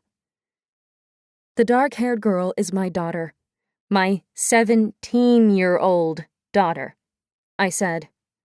We need to find out where she went. The woman looked nervous now. Maybe I should talk to the police. Dallas reached into her purse, pulled out a couple of 20s, and slid them across the counter. Maybe we can work something out? The woman looked at the money, glanced around as she picked it up. She called herself Courtney something or other. Can't remember the last name. She looked down at her registration book, flipped through some pages. Here it is. Courtney Campbell. She'd used her real name? What was going on with my sister? We'll pay for the room for another night, Dallas said. Room $60 a night, she said. And that girl stole from me. I counted out 5 20s, and she gave us a key. We pushed open the door, blinking from the bright light outside until our eyes adjusted. Clothes were strewn around, some shoes in the corner, and the bed was still unmade. There'd been a "Do Not Disturb" sign on the door. Crystal's old suitcase was in the closet, one of her t-shirts tossed onto the bed. I pressed the shirt to my face, smelling her perfume, the scent faint but so familiar it brought tears to my eyes. Where was she? Dallas was in the bathroom. Her makeup bag's still here, she called out. Crystal would never take off without her makeup, and it doesn't look like she's been back here for days. I think we need to talk to the police. They'll want to know why they came here, Dallas said, coming out of the bathroom. If Skylar's looking for Crystal, she's been asking around about her. God knows what she's been telling people, or who she's been talking to. That's why we need to stay calm and think this through, Dallas said. We don't know what happened at this point. If Brian's figured out who Skylar is... I couldn't finish the sentence. There's no way he could. And Skylar could be on her way home, for all we know. Crystal could have hooked up with someone. You know how she is. She wouldn't do that in this town. We don't know what she'd do. When she's in one of her fucked up moods, all bets are off. That's why we shouldn't jump the gun just yet. I thought about how Crystal had used her real name. She definitely wasn't thinking straight. So what's our next move? I said. Dallas thought for a moment. Let's ask at the restaurant first. Maybe someone saw something. Chapter 23. Jamie. We snagged a seat by the front window. The restaurant was starting to fill up, loud with clanking noises from the kitchen, the cook yelling out orders. The air smelled of burnt toast. "Be with you in just a minute," a waitress with black hair and blunt-cut bangs said as she walked by with some plates for another table. I glanced at my watch, feeling restless, agitated.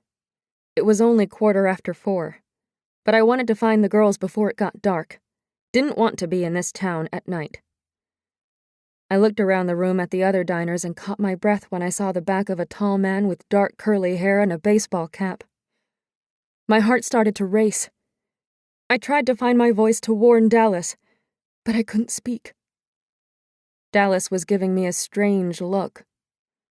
"What?" "Is that—" She turned to see what I was looking at, then sucked in her breath. The man looked to his left and I caught his profile. "It's not him," I said, but Dallas was still staring, like she couldn't hear me. All the color had gone out of her face. "It's not him. Hey, look at me." I grabbed her shoulders, forced her to face me. "It's not him."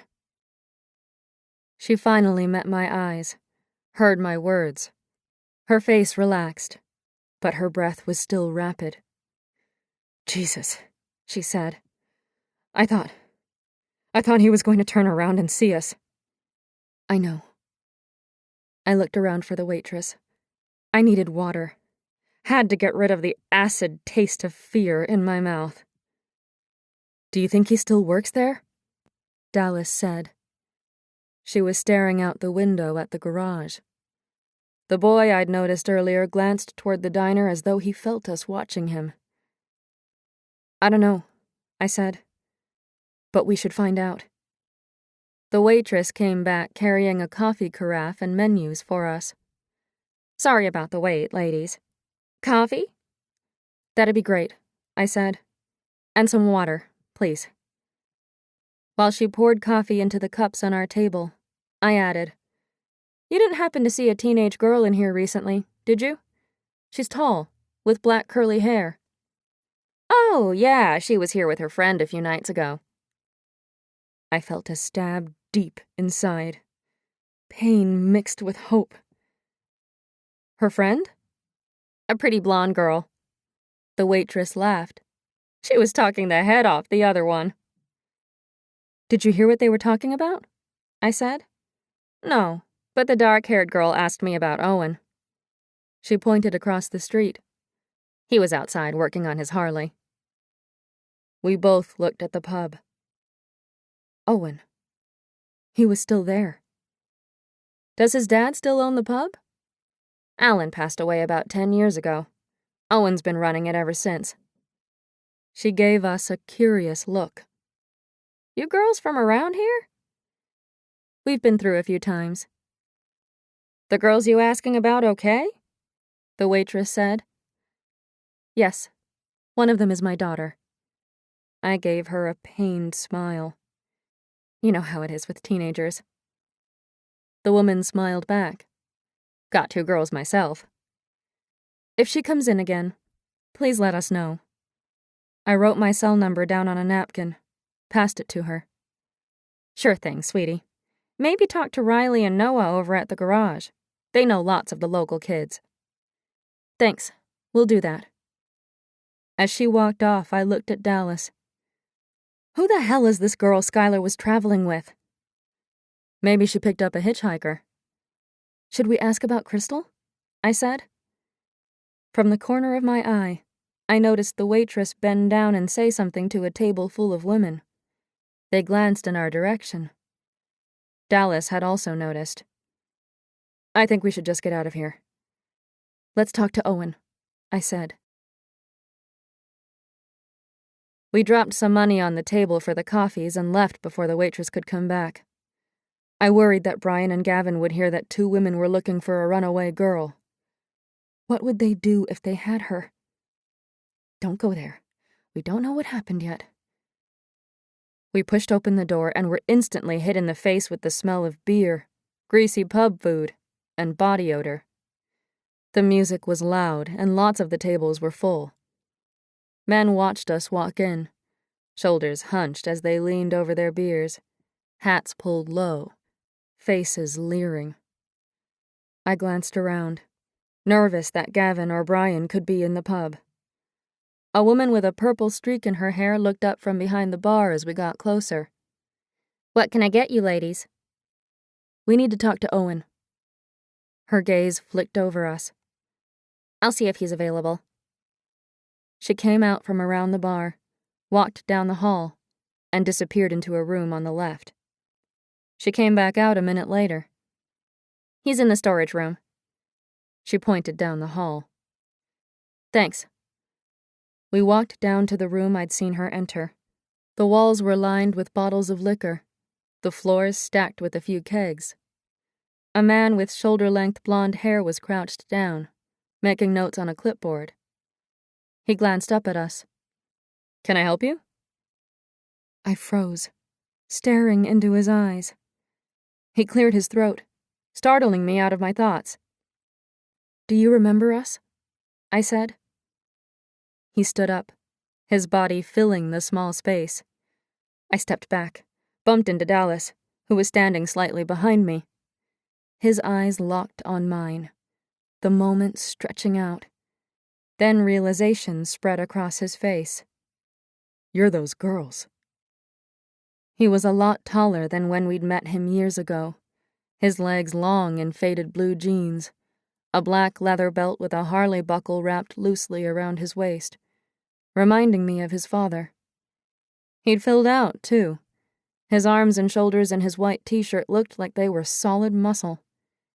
He had a beard, slightly darker than his hair, which he ran his hands through as he stared at us.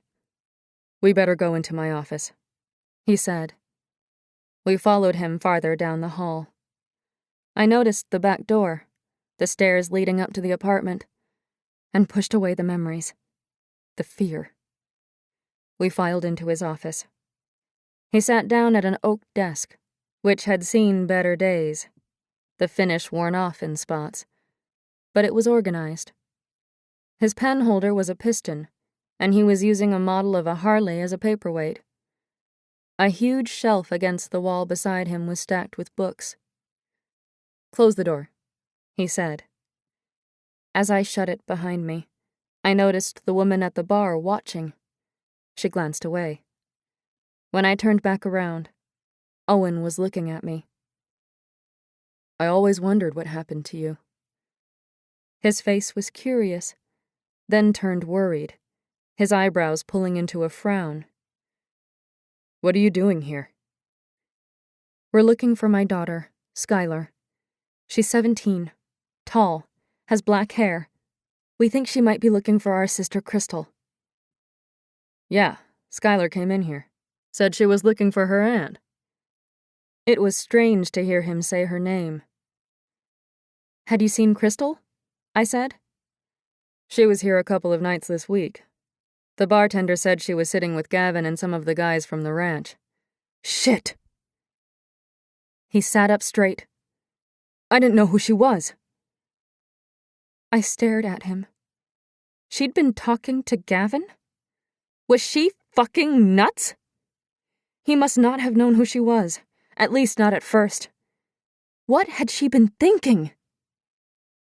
"Does Brian still work at the garage?" I had to force the name out. "He runs the ranch with Gavin now. They live on the property." He looked back and forth between us. "What are your names?" he said. "I'm Jamie," I said. "This is Dallas." "Do you know where Skylar went after she talked to you?" Dallas said. "No idea." He shook his head. "I'm sorry." "What about Crystal? Did you see her leave?" I said. "No, the bartender didn't either." He met my eyes. "Why is she back here?" I looked away, my face flushing. The room felt hot, the walls pressing in on me. I remembered him helping that night, his eyes staring at our wrists. "We don't know why she's here," Dallas said, but we'd appreciate if you kept this to yourself for now. The waitress at the diner said we should talk to Riley and Noah at the station, I said. Do you know anything about them? Yeah, they're good kids. But Riley's Brian's son. The tall boy with the dark hair. Skylar's brother. Does he have any other kids? I said. A daughter, around 12 years old. Riley's 17. He looked hard at me. Skylar said you and your sister had a fight. Our sister has a few problems, I said. Is she looking for more? Because talking to Gavin is a good place to start. He's bad news. We know, I said. There's been talk about him getting rough with women over the years. Nothing stuck, but he got arrested a few times. Brian, since he got married, he's calmed down some. But I've heard he's a real asshole to his wife and kids. He looked at me steady. His eyes narrowed. I held my breath, waiting for him to ask how old Skylar was, to put it together. But he just said, You think Crystal and your daughter got tangled up with them? I didn't know how to answer, my mind still racing over everything he'd said. Panic hitting hard and deep in my guts. We don't know what happened, Dallas said. We just know those men are dangerous. Have you talked to the police? Not yet, I said. We were hoping to find Skylar and Crystal first. We know the Luxtons have that big ranch, Dallas said. Do they have any other properties? Maybe an old warehouse? I felt lightheaded, could almost smell the rotten fruit, the musty mattress. The Luxtons own a lot of land, Owen said. I think they have some out toward Armstrong. What are you looking for? We're not really sure yet, I said. We just wanted to get a sense of what we're dealing with. We should talk to Riley and Noah, Dallas said. They might know something. Be careful, Owen said. Whatever you tell them will get back to Brian. We will, I said. If I can help in any other way, let me know, okay? Owen wrote his cell number down on a piece of paper and handed it to me. I live right upstairs. Thanks, I said, standing up. I'll let you out the back. Chapter 24. Skylar. I scrambled up the stairs, but one of my flip-flops caught on the edge of a step and I fell, landing hard on my knee. I kicked the shoes off and bounded up the last few steps, taking them 3 at a time, heavy footsteps thudding behind me. I was in the hallway, my hands reaching for the spare bedroom door, when Gavin hit me so hard in the back I was slammed into the wall. He wrapped his arm around my throat, pressing against my windpipe. I fought for breath, feeling like every bone in my throat was being crushed. I tried to get my knife out of my pocket, but his right hand gripped my arm, bending it behind my back. I reached over my head with my left, smacked the heel of my hand into his nose. Motherfucker. His grip loosened. I jammed my hand under his arm and pushed out fast, forcing him to release me, then spun around and kicked him in the crotch. He dropped to his knees, cupping his groin. I pushed past him and started running for the stairs, digging for the knife in my pocket. I could hear his steps. He was on his feet again. You fucking bitch. I was leaping down the stairs, knife in hand. I was almost at the bottom, but he was too close. I could feel him behind me, heard his breath wheezing out. My head snapped back. He'd grabbed my hair. I lost my balance and fell hard, the edge of the steps hitting my lower back. Pain shot up my spine. His arm was around my throat again as he tried to drag me up, but this time, I used the knife to stab at his forearm. He yelled and let go. I got to my feet, jumped down the last couple of steps, sprinted through the kitchen. He was following, fast. I was almost at the front door. I was grabbed around the waist, tackled to the floor, his weight on top of me, squishing all the air out of my lungs. He gripped my wrist, slammed my hand over and over into the floor, bent my fingers back until I had to let go of the knife. He picked it up. I took in a strangled mouthful of air, clawed at the floor with my free hand, trying uselessly to pull my body away. I shrieked, "Help!" His hand slapped down over my mouth. I tried to bite the hand, but it was pressed too hard and I couldn't get my teeth onto any skin. My mouth filled with the bitter taste of salt and grease. His other hand was holding my wrists behind my back. I kept kicking out, hearing grunts every time my heels connected with his legs, the blows sending shockwaves of pain up my shins. He leaned down, spoke into my ear. "I'm going to move my hand. If you make one noise or kick me again, I'm shoving this knife into your guts. Hear me?" I whimpered. He pulled me to my feet, his left arm around my neck, holding me in a headlock. He walked me backward, half carrying me, his arm pressing hard against my windpipe. We were in the kitchen. I glanced around for a weapon, saw the pans drying in the rack, but I couldn't reach them. I flailed out with my arm, lunging in the direction of the pans. He pulled me back with the arm around my throat, making me gasp for breath. I scratched at his arm, tried to pull it off. "You move another muscle and I'm slitting your throat." I froze. Should I try to fight anyway?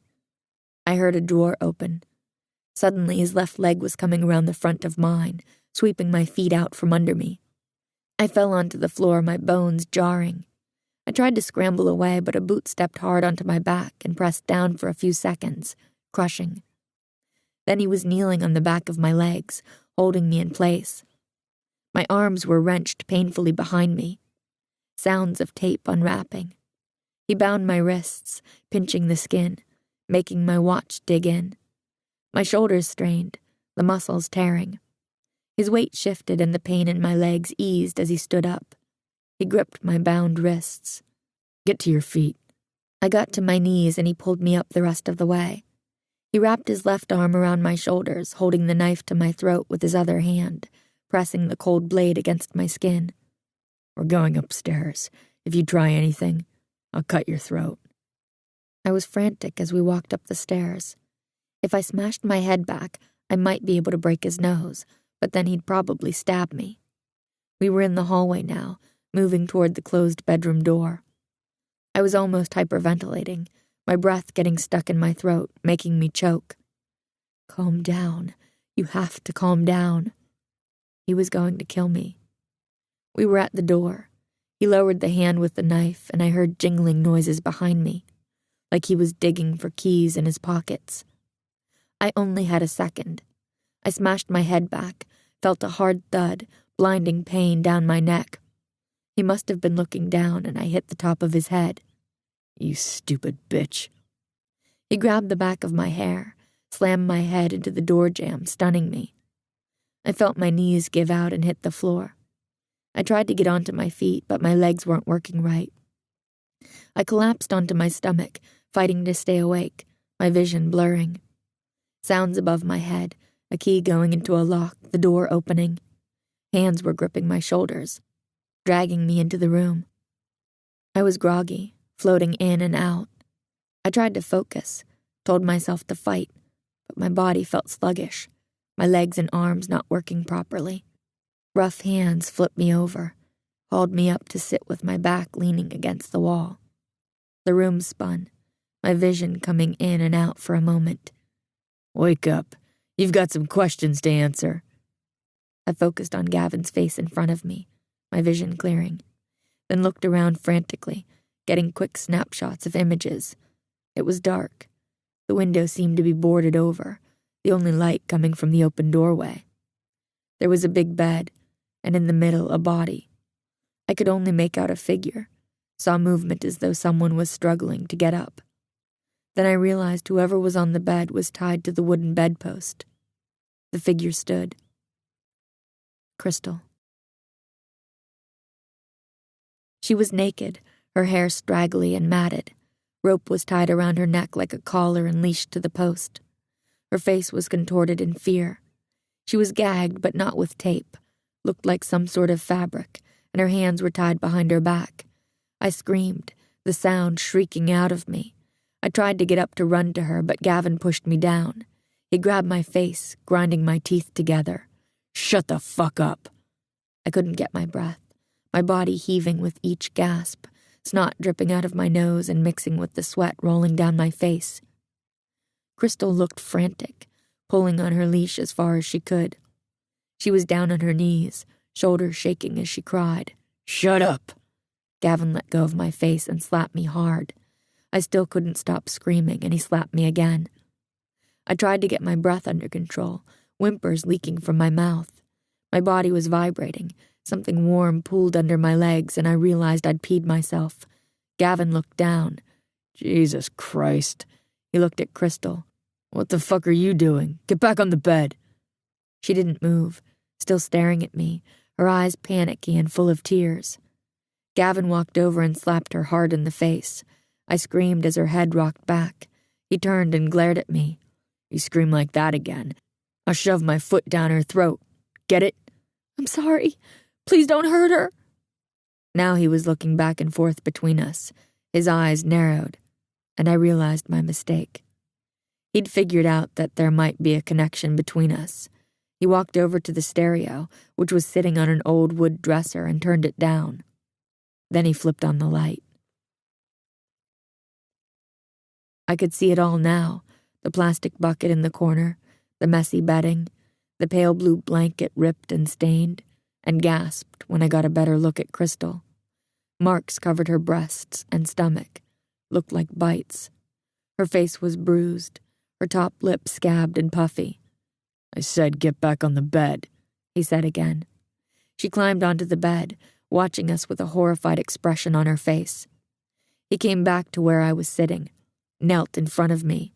"Why were you in my house?" "I was going to rob you." "Bullshit." He looked at Crystal, then at me. "You two know each other?" "No," I said. He stared at me. I tried not to look away, but his eyes terrified me. He walked over to Crystal, grabbed her rope leash, and pulled her off the bed. She stood up, and he turned her to face me, standing directly behind her. He started to pull the rope tight around her throat. "Who the fuck are you?"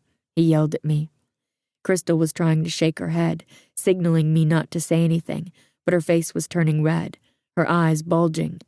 "She's my aunt," I yelled back, sobbing. Gavin let go of the rope. Crystal fell to the floor, wheezing for air. "Your aunt?" Gavin stared hard at my face again, realization spreading across his. He came closer, grabbed my chin, turned my face side to side. "How old are you?" Crystal was shaking her head again. Gavin stood up, took a lunging step toward her and kicked her in the ribs. She cried out, curled into a ball. "Stop!" I yelled. "I'm 17. He walked back toward me, crouched down so he could see behind me. I felt his hand on mine, bending my fingers. "You're his kid." His face was so close to mine I could smell his breath, coffee and cigarettes. "Which bitch is your mother?" Tears filled my eyes. I'd screwed everything up. "The youngest one." I couldn't read his expression. Anger, but almost a weird sort of triumph. Then it turned mean. My body tensed, waiting for the blow. His phone rang. He stood up and took it out of his pocket, looked at the screen, then answered it. "Yeah, I'll be there in a minute." He stared at me while he listened. "I said I'll be a fucking minute. Had an issue with the truck. No, I fixed it." He ended the call, shoved the phone back in his pocket. Suddenly, he kicked me hard in the side. I cringed against the wall, trying to get away from his heavy boots. He glared down at me. "You can thank your daddy for that." He left the room, locking the door behind him. I was shocked he hadn't tied me up. As soon as I heard his footsteps going downstairs, I got to my feet and hobbled over to Crystal, who was still on the floor. I dropped down beside her and got our bodies close, even though we couldn't wrap our arms around each other. I could feel how frail her body was, how she'd lost weight. We pulled away, looked at each other. "I'm so sorry," I said. "I messed up. I was trying to rescue you." She was making grunts and moans behind her gag, her eyes questioning. I had no idea what she was saying. "Mom and Dallas don't know I'm here. I ran away." I was crying, realizing how stupid I'd been. "But when I don't come home, she'll figure it out. They'll come looking for us." I prayed it was true. But Mom wasn't expecting me home until Thursday. What would happen to us until then? Would they kill us? Footsteps coming back up the stairs, sounds of the door unlocking. I cringed beside Crystal. She pushed me behind her with her shoulder, like she was shielding me. "Isn't that sweet?" Gavin said when he walked in. He was carrying a coil of rope, some fabric, a bottle of water. He took off the cap and held it to my lips, letting me drink, but he poured it so fast it bubbled out of my mouth, making me choke, running down my body. "You shouldn't waste that. Going to be a while before you get more." He threw the bottle into the corner of the room near the door. Then he grabbed my arms and dragged me to my feet, walked me toward the end of the bed. He set the fabric down on the blanket, put the rope around my neck like a lasso, and tied the other end to the bottom bedpost, wrapping it around under where the railing joined so I couldn't slide it up.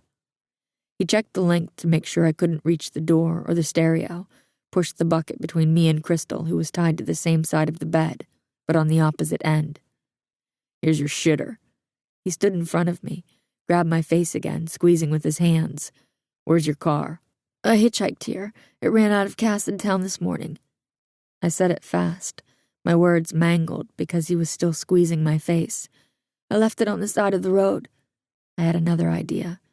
"The cops will probably impound it." "Bullshit. You were in my house all night."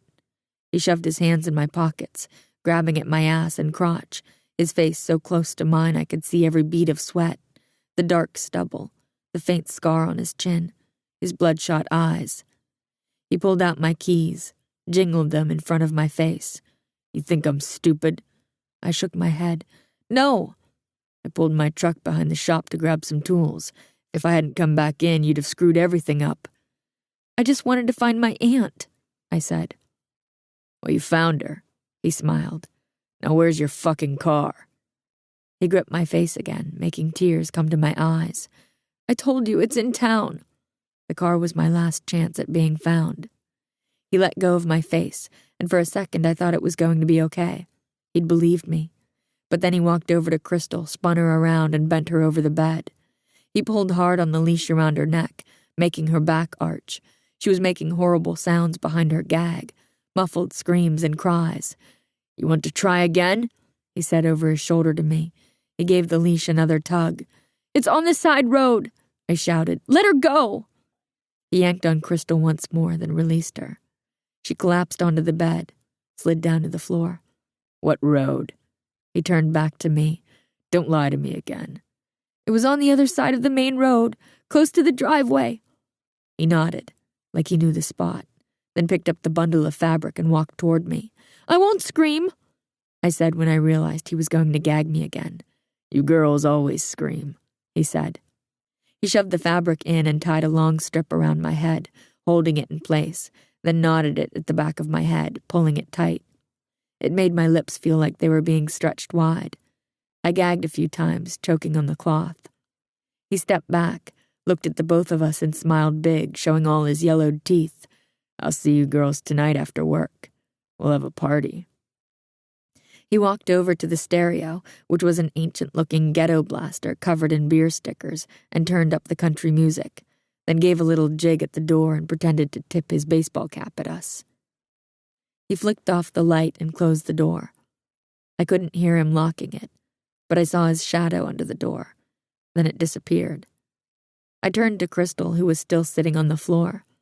I could just make out her shape in the dim light. Some sun was streaming through the cracks in the boards on the window and underneath the door. My eyes were adjusting to the dark, and I could soon see her better. She looked defeated. Her shoulders slumped. I tugged at my hands, twisting them in different directions, straining at the tape, but he'd tied me tight. I tried to walk closer to Crystal, hoping she could use her hands to untie the gag around my neck or my rope, but he'd been smart and only given me enough to get within a foot of her. I met her eyes. She was shaking her head, her face sad. Then she screamed into her gag, a harsh, raw animal moan of despair, her face red, and tears rolling down her face. I dropped to my knees and gave over to my own tears. Chapter 25. Jamie. The boys were working on a truck, both their heads bent over the engine. They heard our feet on the concrete and looked up. "Can I help you?" the dark-haired boy said, wiping his hands on a rag. He had to be Riley. I couldn't get over how much he looked like Skylar. The way he moved, how his mouth lifted when he spoke. He also looked like Brian, but softer somehow. Dallas was staring at his face too. Riley looked confused now, waiting for us to speak. I found my voice. "We're looking for my daughter. Her name is Skylar." His eyes widened, and he glanced at his friend, then back at us. "Skylar?" He nervously licked his lips. "Did she, run away or something?" I searched his expression, looking for signs that he was faking his question, trying to act innocent, but he looked genuine. "Yes." Not sure what she might have told them, I decided to keep it simple. "She took off a few days ago. No one has seen her since." Riley glanced at Noah, then back at me. "She was working up at the ranch, but I don't think she showed up today. At least she wasn't there when I left this morning." She'd been working at the ranch? I felt like I'd been punched in the guts with steel gloves. "When did you last see her?" I said. Riley was hesitating, like he knew something but was scared to say it. "It's really important we find her," I said. "Yesterday after work." "Do you know where she was going?" "No, but I think she was sleeping in her car. I told her she could swim at the creek on our place, but I don't know if she went there." The creek. Memories flashed. Running, falling to the ground. Brian's body on top of me. Focus on Skylar. "Did you tell anyone else she was going there?" I held his gaze. "No." But he'd looked away. He was lying. I was sure of it. "And you have no idea where she might be now?" I said, still staring hard at Riley, wondering if he knew what kind of man his father really was. "No, I told you," Riley said, but he didn't sound annoyed, more worried, like maybe he was just figuring out he might have been the last person to see Skylar. A car pulled up in front of the garage. "I've got to help these customers," Riley said. "If you think of anything else, please give us a call." I scrawled my number quickly across the back of a pad of invoices lying on the bench. "Hope you find her soon," Riley said as he ran out. As we were walking back to the motel, I said, "We have to tell the police Skylar was working at the ranch, and what the men did to us. They're going to have questions. We just have to tell them enough so they know Brian and Gavin are dangerous," I said. I wasn't sure how I was going to be able to speak about what had happened to us, but I had to somehow find the strength. "I don't trust Riley," Dallas said. "You think he could be involved? We know his dad's fucked up, and he was nervous. Something's weird." Could we have it all wrong? Could it be Noah and Riley who did something to Skylar? But why would Riley admit he'd seen her? "That's why I want to talk to the police," I said. "They'll be able to figure out if he's lying. There's a risk they could start looking into our past. They have no reason to at this point, no way of knowing about Dad." I still had nightmares sometimes, could hear him calling me Peanut. I would stay awake for hours, replaying that last night, wondering what would have happened if I'd just injured him, where we'd all be now. And I often worried about what Skylar would think if she ever found out. I told myself that I'd had no choice, but I was haunted by the idea that everything that had happened in Cache Creek was a punishment somehow, that our lives had been broken that day. "We need to make sure we have our story straight," Dallas said. "And whatever we do, we can't let them know Crystal had a gun." We walked into the station together. It was an older square building with white wood siding. Looked like it had been built in the 70s and smelled of burnt coffee. It wasn't very big, and only a few police cars were in the parking lot. On the way, we'd talked over a few things they might ask, worked on our cover story, but we knew it was the things we weren't thinking about that might screw us up. I told the woman behind the counter that we wanted to report some missing people, and an officer came out a couple minutes later. He introduced himself as Sergeant McPhail and led us to a small interview room with a table and a few chairs.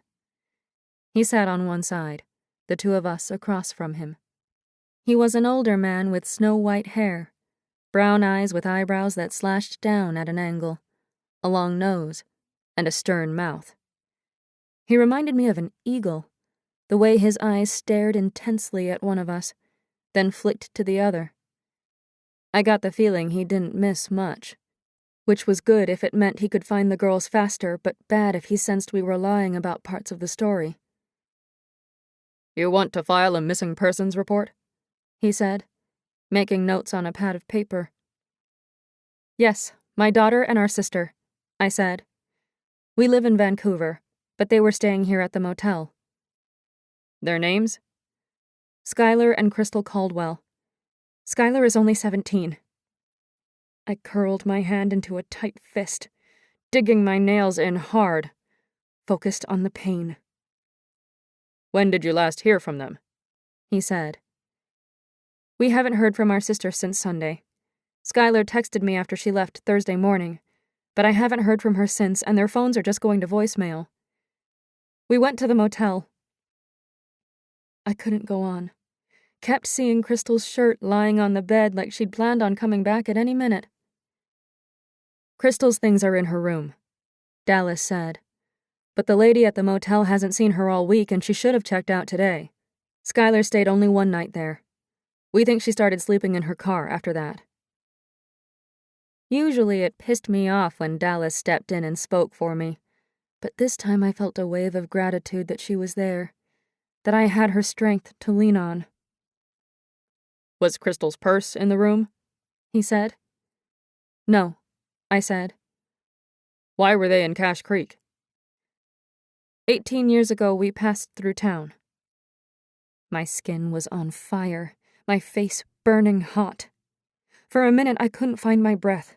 Felt like a hand was clamping down over my mouth.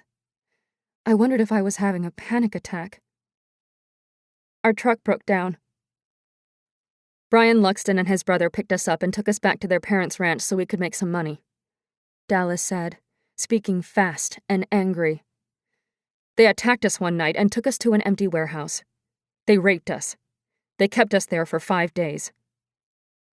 The sergeant sat up straight in his chair, his eyes watching us intently.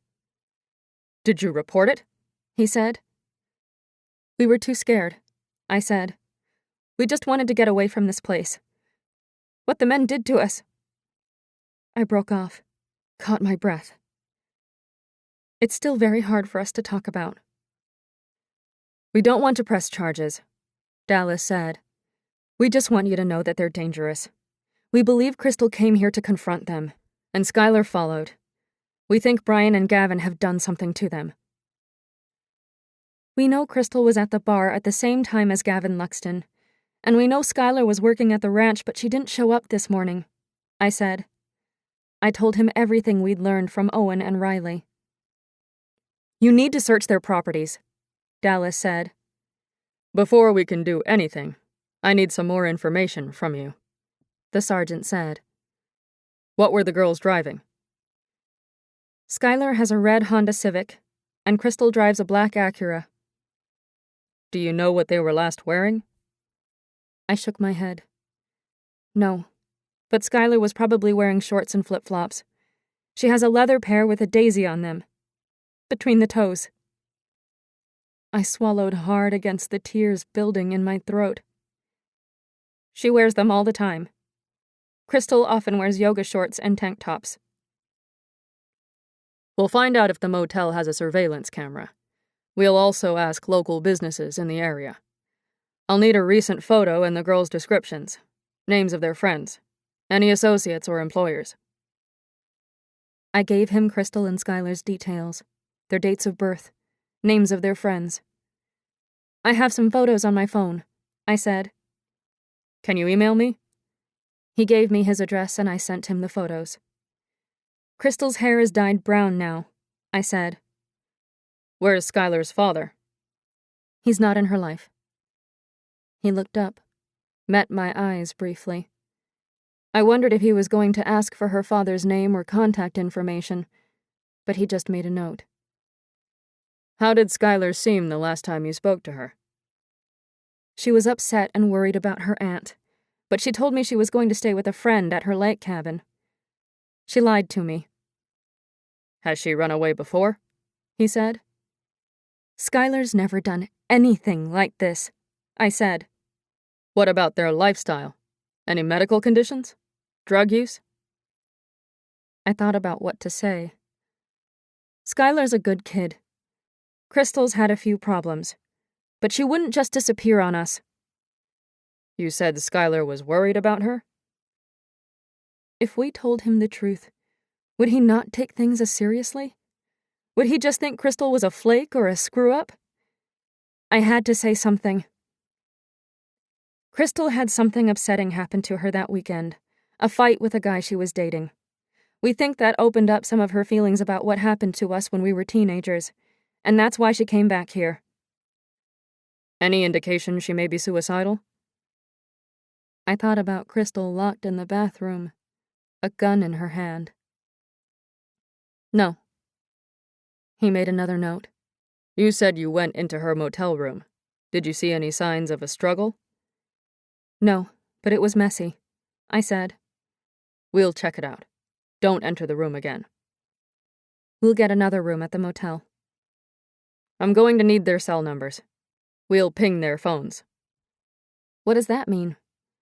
If they don't have GPS, we can see where their phone last bounced off a cell tower and triangulate the signals. It will give us an indication of where they might be located. But if there isn't any cell coverage or their batteries are dead, it won't help us. We'll still get an idea of where they might have been recently.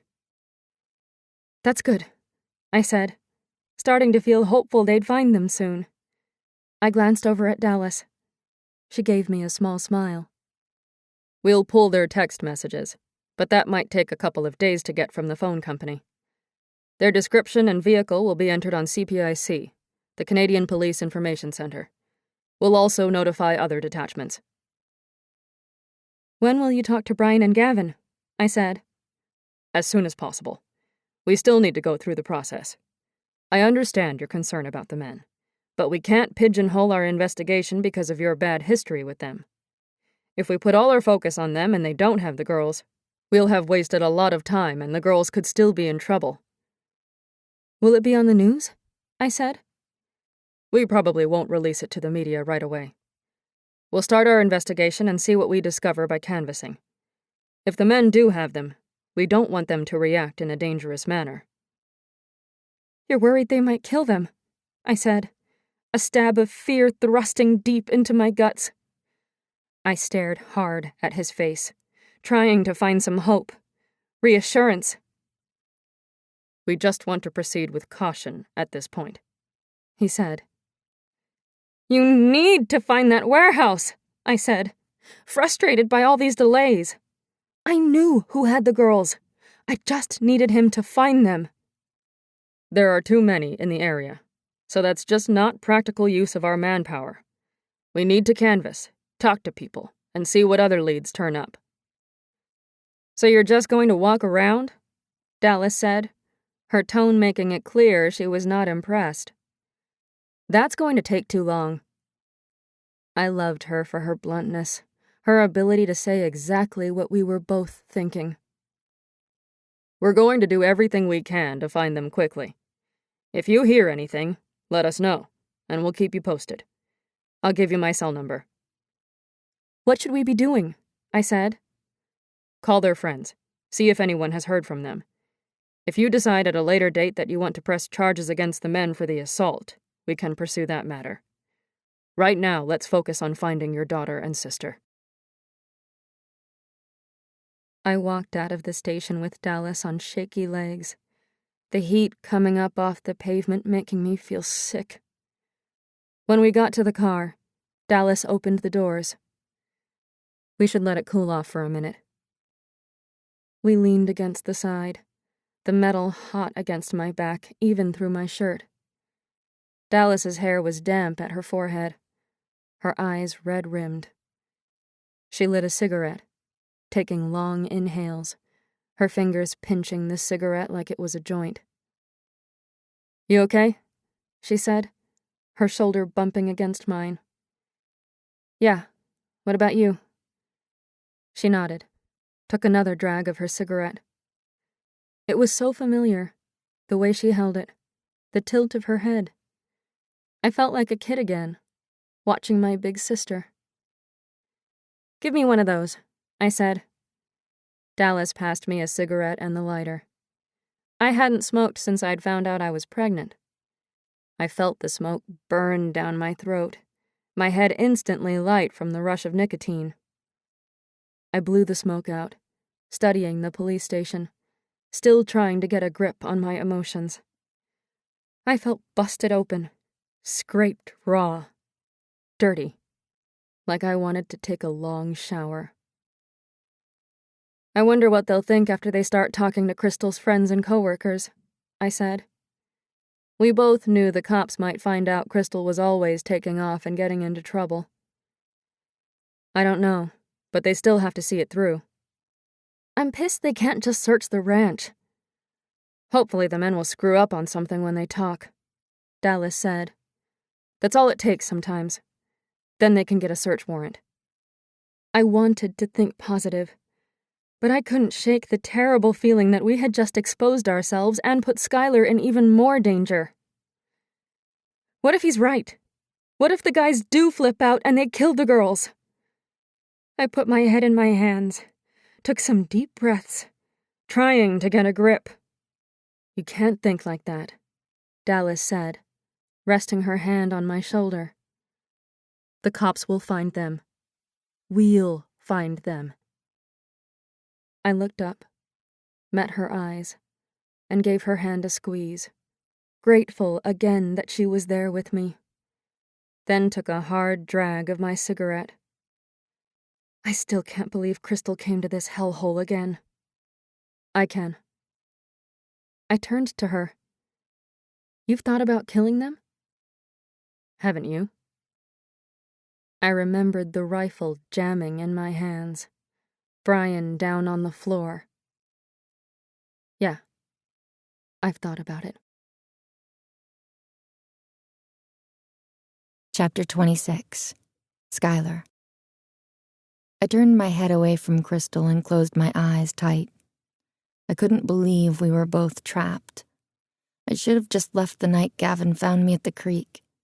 If I'd called my mom or the police, they might have been able to find Crystal. My chest was so tight it felt like someone was squeezing it.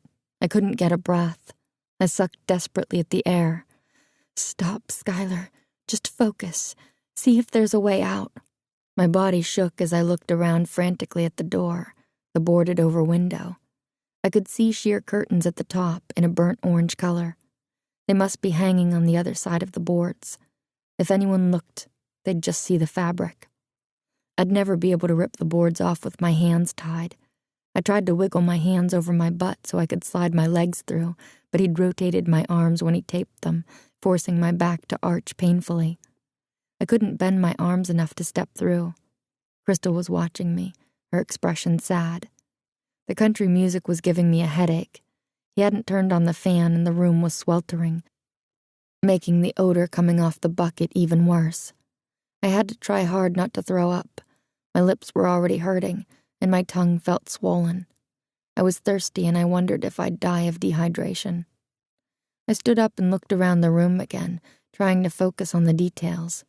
The bed was in the center of the back wall. The only window was on its left side. Crystal was sitting on the floor in a small stream of light, watching me. The foot of the bed where I was tied was closest to the door. It looked like there was a closet to the left, with 2 bifold doors. The closet meant coat hangers, which we could maybe use for weapons or something, but we had to get there. The dresser was in the opposite corner from me, near the closet. The room itself was fairly large, obviously the master bedroom. I could make out a deer head and a few paintings on the wall, hunting scenes. He liked to kill things. I sank to the floor, my back against the mattress, and pressed my head into my knees, my mind spinning with panicked thoughts. What would he do with my car? What was he going to do to me? I looked at Crystal again. She had her arms wrapped around her legs, but I could still see the bruises on her body. Would Gavin rape me too? Did Brian know Gavin had Crystal? Did Riley know? I thought about my mom. What would she do when I didn't come home Thursday? Would she call the police right away? Would it be too late? I'd been so stupid. I thought of all my lies, how clever I'd thought I was to disable the location services on my phone, throwing her off track. I tried to stay calm, tried to think what my mom would tell me to do. Wait, Skylar. Think. Plan your escape. Don't give up. I'll come find you.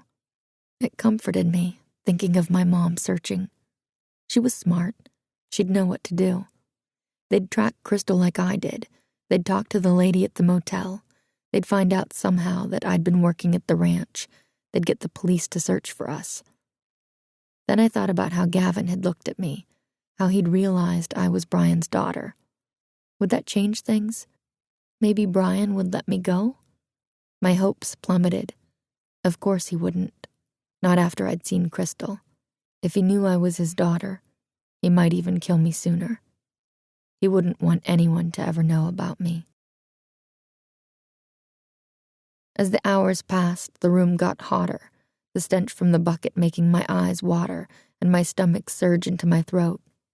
Flies buzzed in the window and into the bucket, an incessant hum. I couldn't stop thinking about water, how good it would taste, how dry my mouth felt. I hadn't eaten for 24 hours. We were both sitting with our backs against the bed. Sometimes Crystal would rest her head on her knees, like she was sleeping. A few times I caught her watching me, tears in her eyes. I wondered what she'd been doing every day. Imagined her lying on the bed, sleeping or staring up at the ceiling. Wondered if she'd been hoping we'd rescue her, or if she'd just wanted to die. I felt another wave of shame. It was my fault that she was here, and now it was my fault she didn't get rescued. I had to find a way to get us out of here. I studied the bed, the bottom of the posts, hoping there were some wheels we could get off, some metal parts I could use to slice the tape, but it was solid wood. If I could get to the fan, I could use the cord to choke Gavin, or maybe bash him over the head with the stereo, but both were out of my reach. I stood motioning for Crystal to do the same. I leaned down and pressed my shoulder into the side of the mattress, pushed with my body. She understood quickly what I was trying to do and started pushing. We used our bodies to shove the bed toward the other wall. I was closer to the fan and stereo, but they were still a frustrating foot away no matter how hard I strained. We pushed the bed back into place. My bladder ached from holding on for so long, pains shooting through my stomach. I hooked my thumbs in the back of my shorts and tried to shimmy them down so I could use the bucket, but they were too tight. I had to pee my pants again, feeling ashamed and dirty. Crystal looked away, like she was trying to give me privacy. I tried not to think about it, tried to focus on escaping. I wondered if Crystal had tried anything yet and wished we could talk. What should I do when Gavin came back? Try to fight or beg for my life? I had to get him to untie me somehow. The room was even hotter, sweat dripping between my shoulder blades, my hair wet at the back of my neck and my forehead. My shorts were damp and uncomfortable. I could smell the sweat and urine on my body. Flies were walking around the edge of the bucket, some landing on Crystal, crawling on the bite marks. But she didn't move, not even a twitch. I worried she'd get an infection. Then I thought maybe she didn't care anymore. Maybe that's how she'd been surviving. She'd looked terrified earlier, but now she just seemed kind of out of it.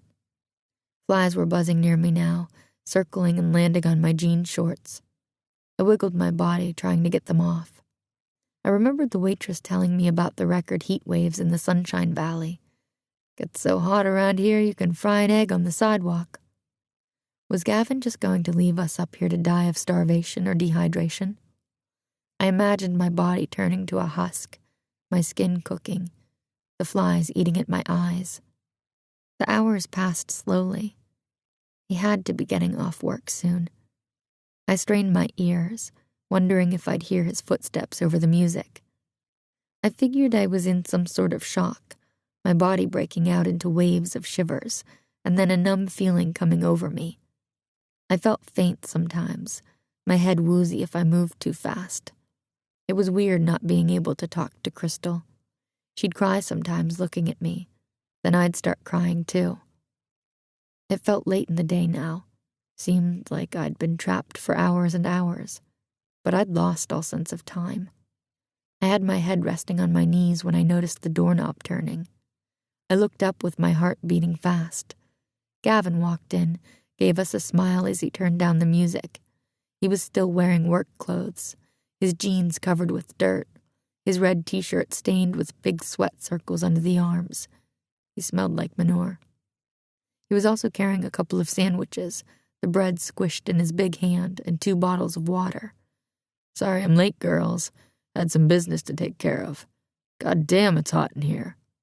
He set the water and sandwiches on the dresser, took his baseball cap off, and rubbed at his sweaty hair. "Miss me?" I glared at him. Crystal was watching, a nervous expression on her face. He sniffed at the air. "You girls stink." He came over with the water and the sandwiches, squatted in front of me, sniffed again. "Guess you couldn't get your shorts off, eh?" He undid my gag. I inhaled deeply, finally able to suck in a big lungful of air. My mouth was sore from being stretched for so long, my tongue thick and swollen. I licked my dry lips, the salty sweat at the corners of my mouth. He reached up and grabbed one of the bottles, fed me the water. I sucked at it desperately, trying not to let any spill out, swallowing it all down.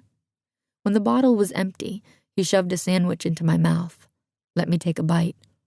It was dry, tasted like old meat and cheese, but I bit and chewed as fast as I could. He replaced the gag then, moved on to Crystal, and repeated the process. Then he stood up, threw the bottles toward the door, and came over to me. "Get on your feet." Fear rushed through my body. Was this it? Was he going to kill me? I glanced over at Crystal. Her eyes were terrified again. "Don't look at her." He gripped my arm, pulled me to my feet. "I found your car. You won't have to worry about the cops impounding it." That mean smile again. His hands were at the front of my shorts. I screamed behind my gag, tried to step backward. He grabbed my rope leash, gave it a quick snap. The rope tightened around my throat. "Unless you want more of that, stand still." I froze, tears forming in my eyes and dripping down as he undid my button and zipper, staring into my face, his tongue licking his lips. He stepped back, lowered my shorts, leaning over slightly, his face brushing against my crotch. I closed my eyes. My body was shaking violently. "Lift your feet." I lifted them one at a time. He took off my shorts, threw them into the corner. "Going to have to burn those." I felt him step closer, felt the heat of his body. He put his finger inside the waistband of my underwear, and I flinched. He circled his finger around to my lower back and then the front again. "You like that?" My eyes were still closed.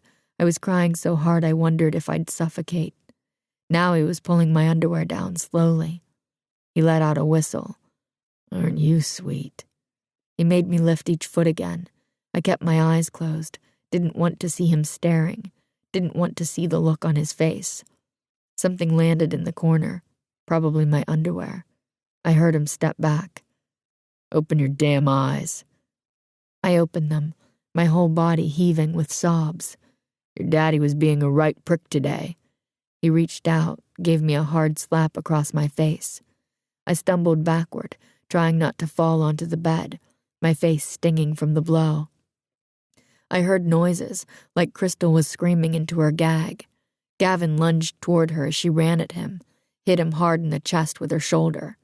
He grabbed her and threw her onto the bed, sprawled on top of her. His legs were kicking at his backside. He slapped her hard a couple of times, the thick sound of flesh meeting flesh ringing through the air. She stopped kicking. I screamed helplessly into my gag, tried to get closer, wondering if I could use my rope and get it over his head and choke him, but I couldn't reach that far. He had one forearm pressing down on Crystal's throat, his other hand undoing his jeans. I sank to my knees, turned my back on the scene, and closed my eyes. I chanted over and over in my head, trying to drown out the noises, the sound of the bed slamming against the wall, animal grunts from Gavin. It's going to be over soon. We're going to get out of here. We'll find a way. My mom is going to find us any minute. She'll kill him for this. Finally, Gavin let out a groan and was silent, the sound of his breathing filling the room. I could hear small whimpers from my aunt. My eyes were shut tight, holding back tears that leaked out anyway. I thought about my mom in Dallas, how they'd lived through this. I hadn't really understood before. I heard Gavin get off the bed, the sound of his zipper. Footsteps coming closer now. I heard him squat in front of me, felt his presence. I opened my eyes, braced for him to slap me. I've got to get ready to go out, but you and me, we've got a date later. He turned the music up, gathered the empty water bottles, and left. I got to my feet, looking for Crystal on the bed to see if she was okay. She rolled on her left side so that her back was facing me. Her shoulders were shaking. I wanted to comfort her, but I couldn't do anything. I slid back to the floor. I thought Gavin was gone for the night, but he came back a little while later, rifle in his hand. I scrambled to my feet. I heard Crystal move on the bed and glanced at her. She was in a sitting position, her body turned to the side like she was trying to shield herself. He wasn't even looking at us, though. He walked over to the stereo, turned the music down. He seemed agitated, his movements jerky, his face flushed and his breath heavy like he'd run up the stairs. He walked back to the door, then turned around. You two make one sound. I'll kill you. He locked the door again. I heard his footsteps going down the hall, then another door opening. He must be in the spare bedroom. I remembered how the window looked out to the front of the house. Was someone coming? I heard a vehicle pull up, a car door slammed shut, knocking on the front door. The doorbell rang. I waited, expecting Gavin to run downstairs, but I didn't hear his footsteps. Was he going to shoot whoever was at the door? Silence for a few more minutes, then knocking on the back door. It sounded like it was almost right under our window. A voice called out, "It's Sergeant McPhail with the RCMP. We'd like to talk to you for a minute, Mr. Luxton." I wanted to scream. Help was so close. I looked at Crystal. She was on her feet, staring at the window. I motioned to her that we should try to lift the bed. Maybe if we dropped it a few times, the posts would make some noise, but she shook her head, looking toward the door. She was right. Gavin would hear. A couple of minutes later, I heard a car door slam again, then the sound of the car driving away. I felt desperate, helpless. We'd been so close. Gavin came into our room. He still looked nervous, but his breathing wasn't as fast as before. He paced around a bit, glancing at us every once in a while like he wasn't sure what to do next. He stopped and looked at us. "You bitches are lucky," he said. "You get to live a little while longer." He turned the music back up, flicked the light off, and left the room. I sank back down to the floor. No one was going to come now. Chapter 27. Jamie. We drove back to the motel when we were finished at the station and rented a room close to Crystal's. "I don't want to just sit around waiting," I said. "What do you want to do?" "Maybe we should stake out the ranch, see if they leave." "We can't. Not if that sergeant is heading out there." "Then we should try to find the warehouse. But I don't know how." "I saw a flyer up at the station," Dallas said. "It was for a town barbecue in the park today at 5. There'll be lots of locals there, right?" I glanced at my watch. It's almost 7. They had a band playing, too. Might go on for a while. "Think we should ask around?" I said. "Someone might have seen them in town. Maybe it's like that cop said. We shouldn't rule anything out, you know? We could at least ask people to check their properties and see if anyone knows of any old warehouses." It's worth a shot, I said. But what if the men are there? We'll get the hell out as fast as we can.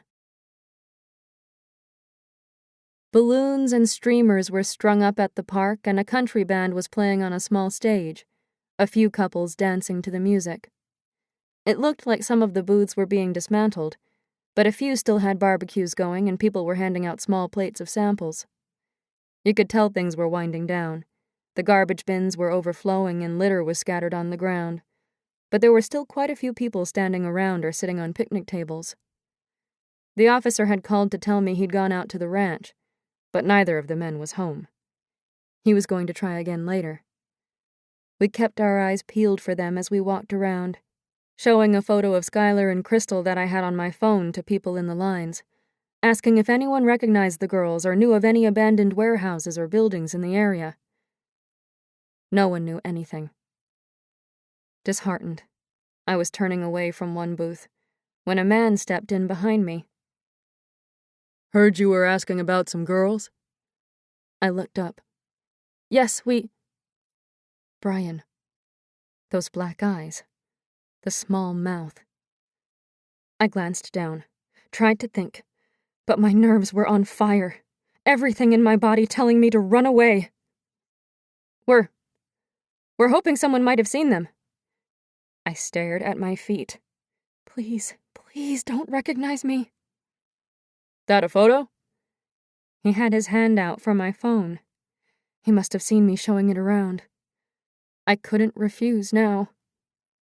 I passed him my cell, noticed his chipped nails, remembering them digging into my thigh.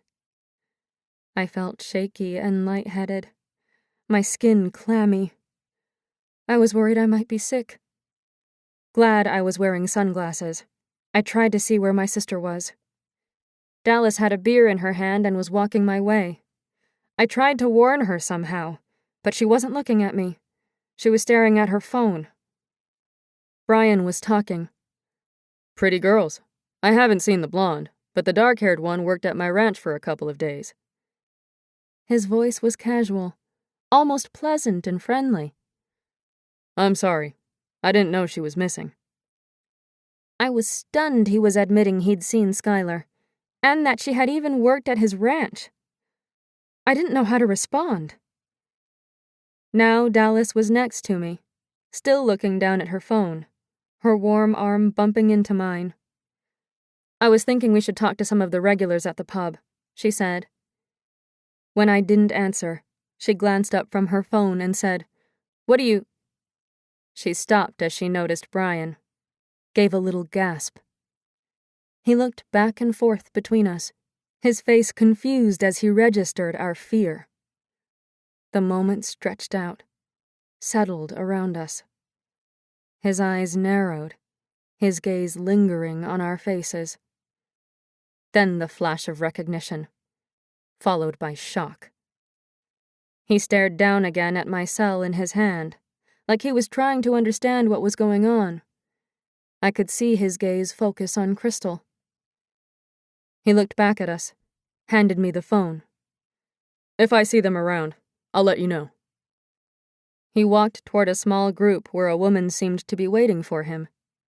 Her soft brown hair was pulled into a low ponytail, some of it coming loose around her face. She looked sweet, but a little haggard. A tall girl was standing beside her, and I sucked in my breath. She could have been Skylar's twin a few years ago. The girl was younger, maybe 12 or 13, and they had different noses and a slightly different face shape. The girl still with the round face of a preteen, but there was no doubt they were related. As he got closer, Brian paused, watching someone walking toward him. Gavin. He was heavier now, his belly rounded, and wearing sunglasses and a baseball cap, but I'd recognize his walk anywhere. He had on a white t-shirt with a Budweiser logo, faded jeans, cowboy boots. He moved quickly, like he was late or something, his skin flushed and sweaty. Dallas was staring at him, her face pale. She swayed on her feet, and I grabbed her arm. "You okay?" She wrenched her body free and started walking so fast she was almost running back to the car. I pushed through the crowd, trying to catch up. I kept glancing back over my shoulder at Gavin. Brian met him part way, said something. Gavin turned around and looked straight at us. I got to the parking lot, my breathing loud in my ears. "Those fucking assholes," Dallas said. I leaned against the side of the car.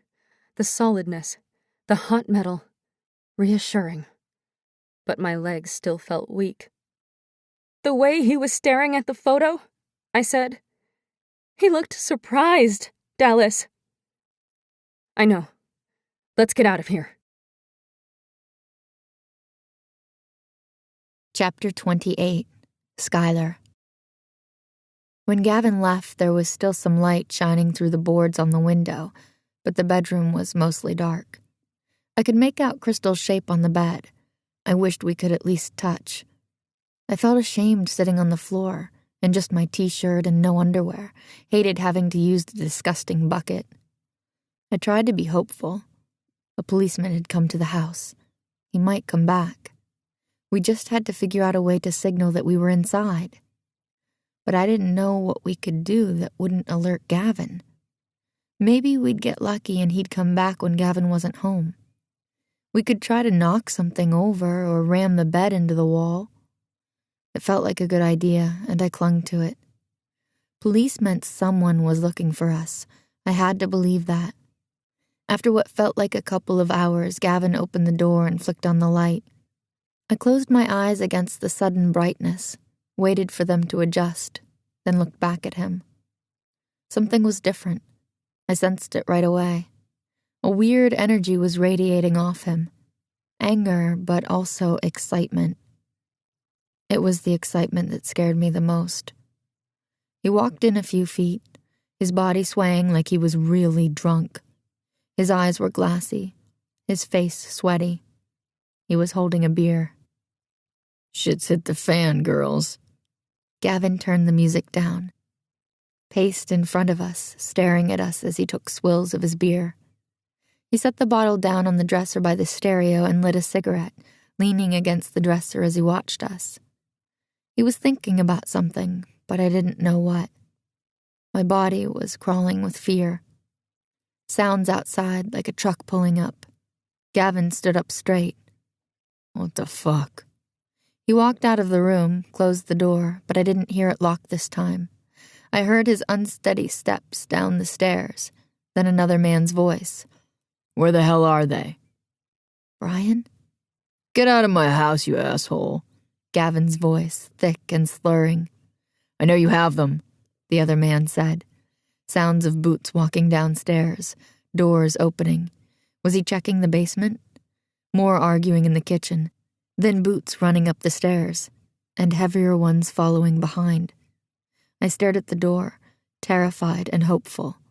Was someone going to rescue us? What was going on? Boots running down the hall, stopping at the other rooms, doors opening and closing.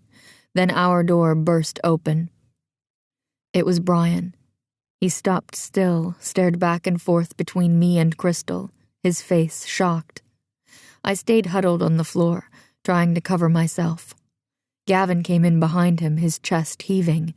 "Get the hell out of my house," he said, giving Brian a shove in the back. Brian spun around. "You idiot! You have them here?" "Screw you," Gavin said, walking toward the bed. I strained my neck to the side, watching him. What was he going to do? He sat beside Crystal, making the mattress sag, and put his arm around her shoulders. "You remember our little friend?" He pulled her face close, gave her face a wet kiss. "She missed us. You have to get rid of them," Brian said. "I'm not doing anything." "The police are going to come here, you dumbass." "They already did." "Are you shitting me?" Brian said, his face enraged. "I didn't answer the door. They're going to come back. Doesn't mean they can search my place." I looked back and forth between the men, their anger scaring me. It made the air feel thick and dangerous. "How the hell did you even find them?" Brian said. "This one found me." Gavin said, smiling down at Crystal. She had plans to kill us, but I got her first. The other one broke into my house. Brian was shaking his head. I can't believe you brought this shit onto our property. You're going to get us arrested. I have a wife and kids, you asshole. You have more kids than you know about, Gavin said with a sneer. What the hell are you talking about? Brian said. Gavin walked toward me, grabbed me by the hair, and pulled me up. Then he turned me toward Brian. Don't you see it? He said, his voice mocking. See what? Brian looked me up and down, his gaze lingering between my legs. I wanted to cover myself, hating that I was standing there half naked in front of my father, who was staring at me. I started to cry. The other one is her aunt, Gavin said. So fucking what? So she's your fucking kid, Gavin said, letting go of my hair and moving to stand beside me. I tried to slow my sobs, tried to catch my breath. Brian stared at my face. Bullshit. She looks just like Megan, Gavin said, his mouth twisting into a satisfied smile. And she has a fucked up finger like you.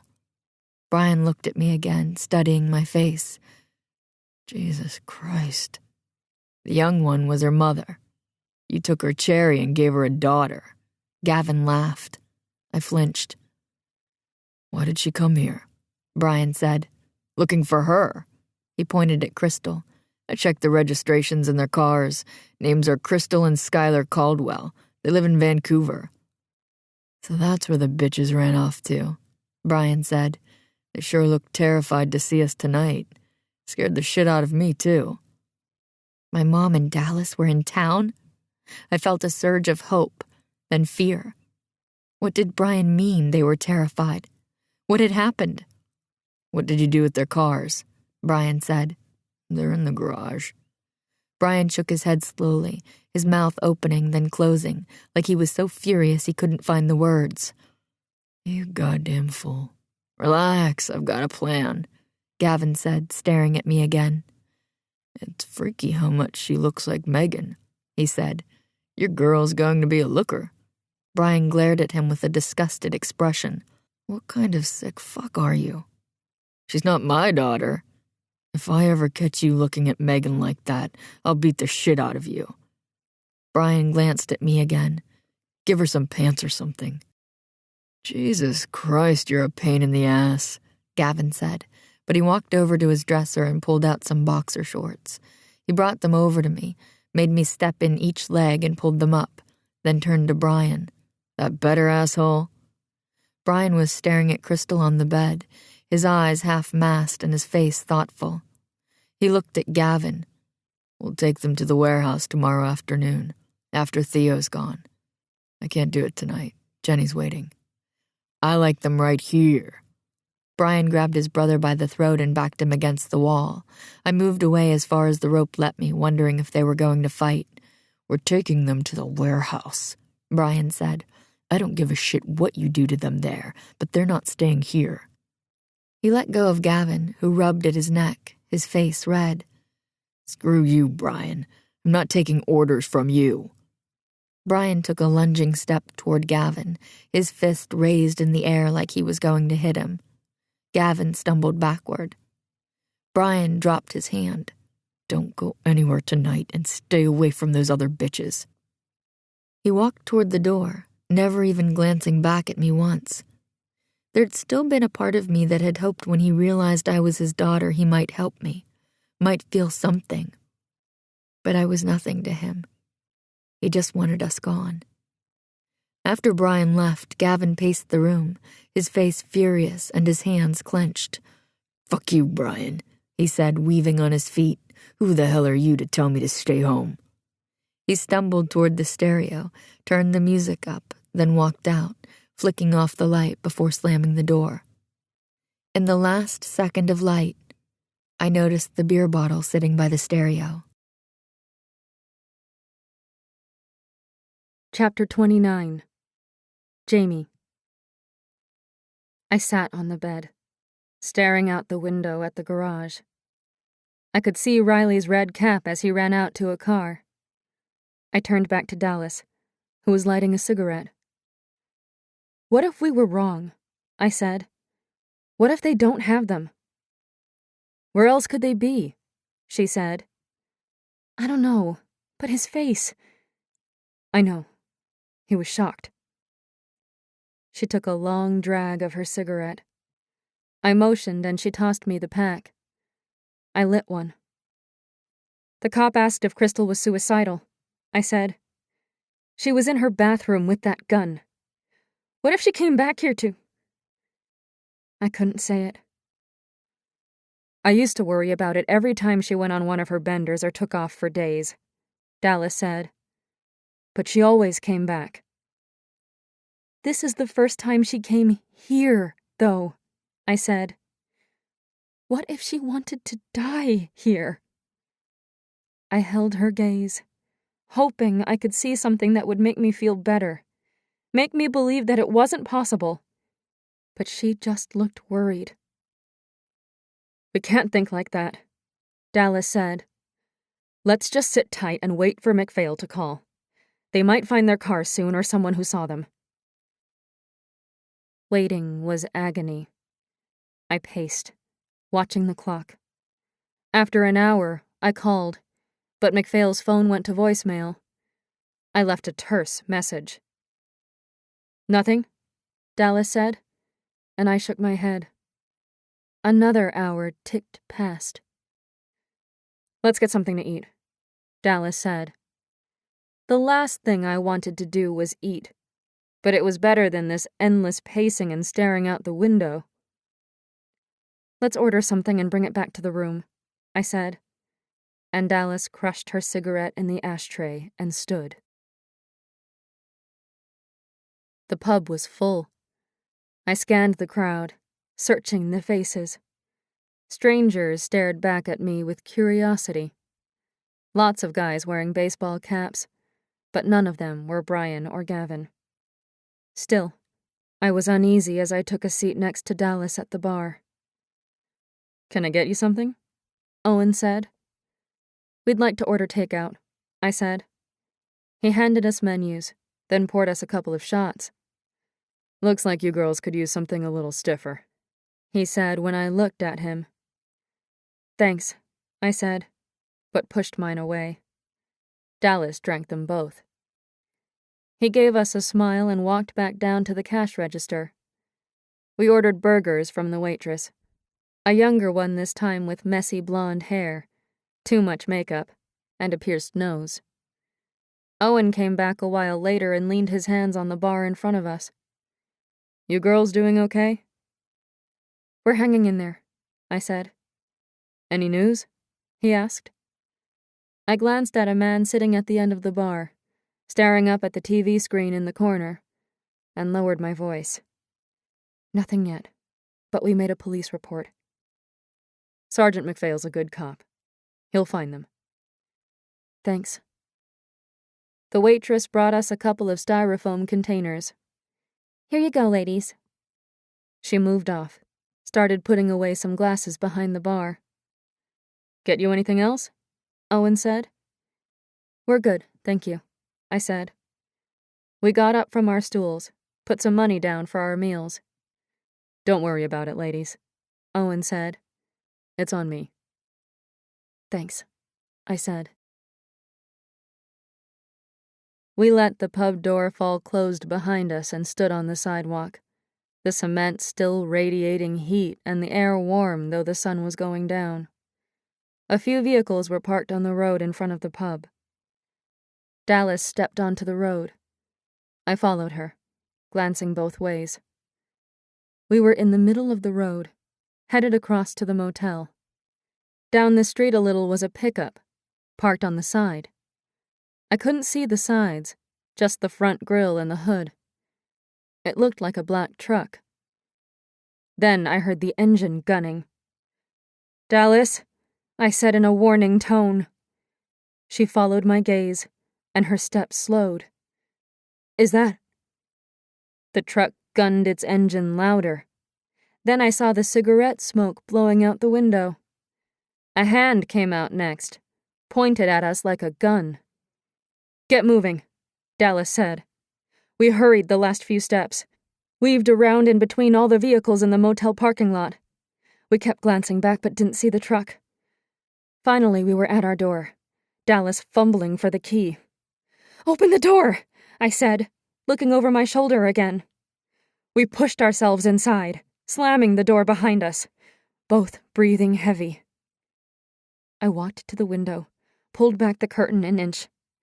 A car drove by, but there was no sign of the truck.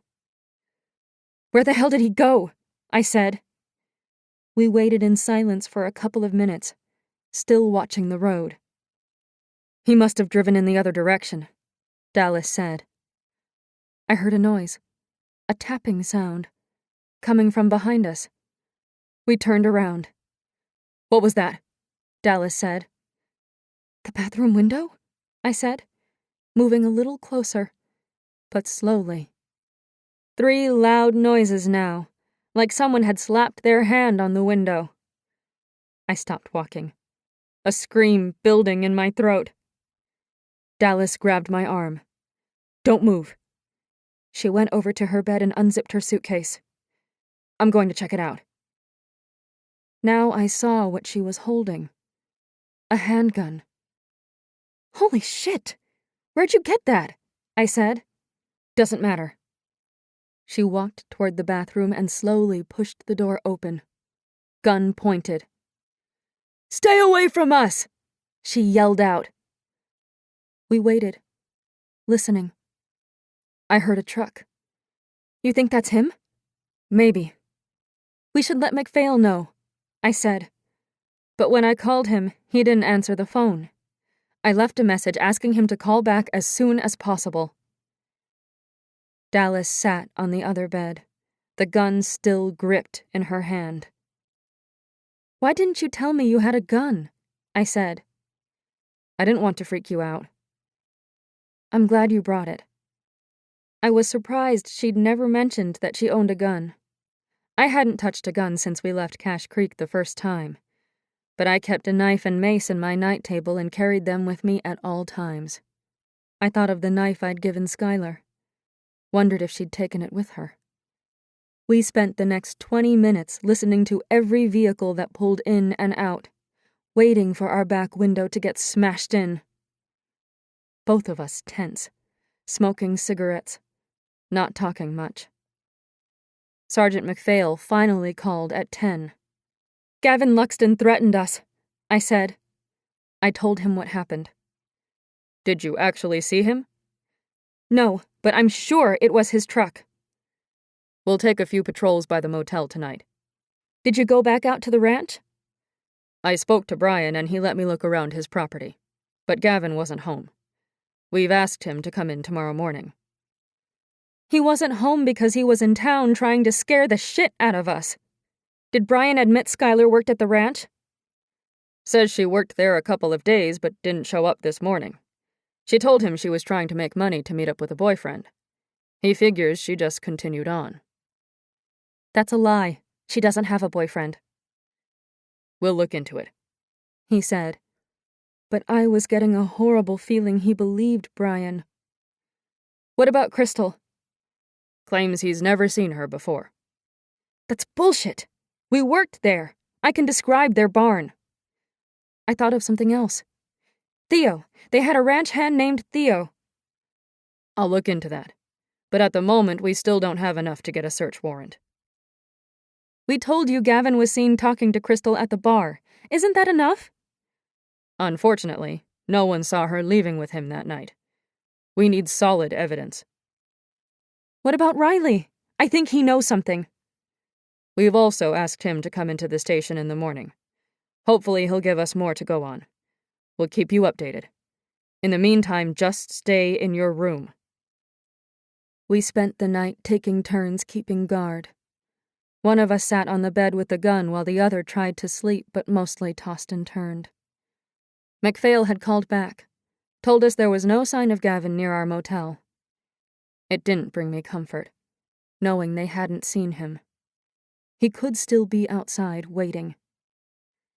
I sat with my back pressed against the headboard.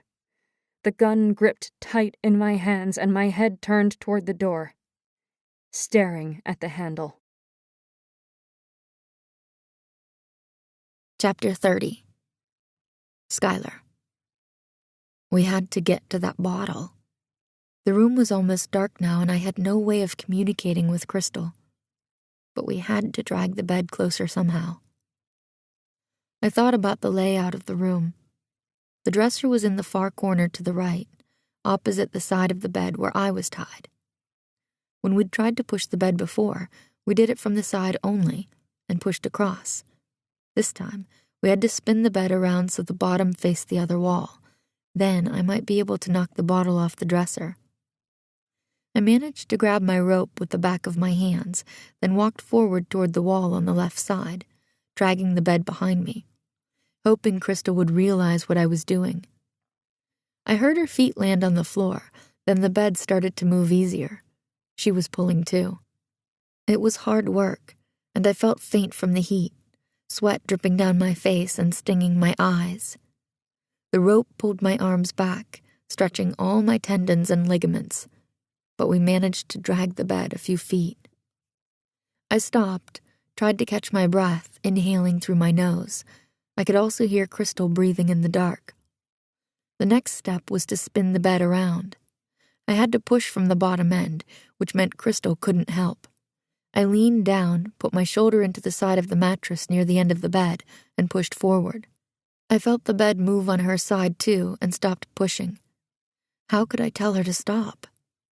I thumped the floor a couple of times with my foot, and when I started pushing again, she didn't push from her side. I had to stop a few times to catch my breath and worried about Gavin walking in, but I couldn't give up now. That bottle was our only hope. Finally, I got the bed pointed in the direction of the bottle. I walked around to the bottom of the bed and grabbed the rope behind me again, pulling forward like a workhorse, leaning all my weight into it. I hoped Crystal realized that I needed her to get behind the headboard. I felt the bed move. She was pushing forward while I pulled. She must have seen the bottle too. We had the bed within a couple of feet of the dresser.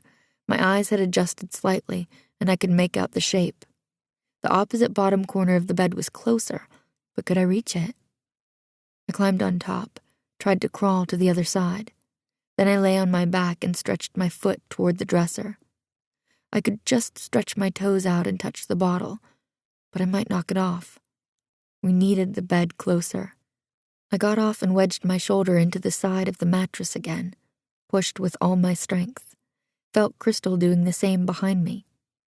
The bed moved another foot. I heard the bottom bedpost hit the dresser and held my breath, but the bottle stayed where it was. I climbed back onto the bed and stretched my feet out carefully, feeling around with my toes, praying that I didn't kick the bottle. When I felt my toes graze the cool glass, I pressed my feet against the sides of the bottle, cradling it in my arches, slowly, slowly. I lifted with my feet, curled my legs into my chest, and turned my body to the left, dropping the bottle down onto the mattress. Beer spilled out, soaking my foot with cold liquid. I wished I could drink it. I used my feet to push the blanket up around the bottle so it couldn't roll anywhere, then got off the bed. Now we had to put it back into place, which seemed to take twice as long, but I'd lost all sense of time. All I knew was I had to get the bottle and break it before Gavin came home. I crawled across the mattress. I could sense Crystal's presence at the other end of the bed. There was still a small bit of light coming in through the boards, but it wasn't helping much. I tucked the bottle under my chin, sank to my knees, and lowered my head down, carefully standing the bottle on the floor. How was I going to break it? I sat on the floor, curved my feet around it, then smashed down.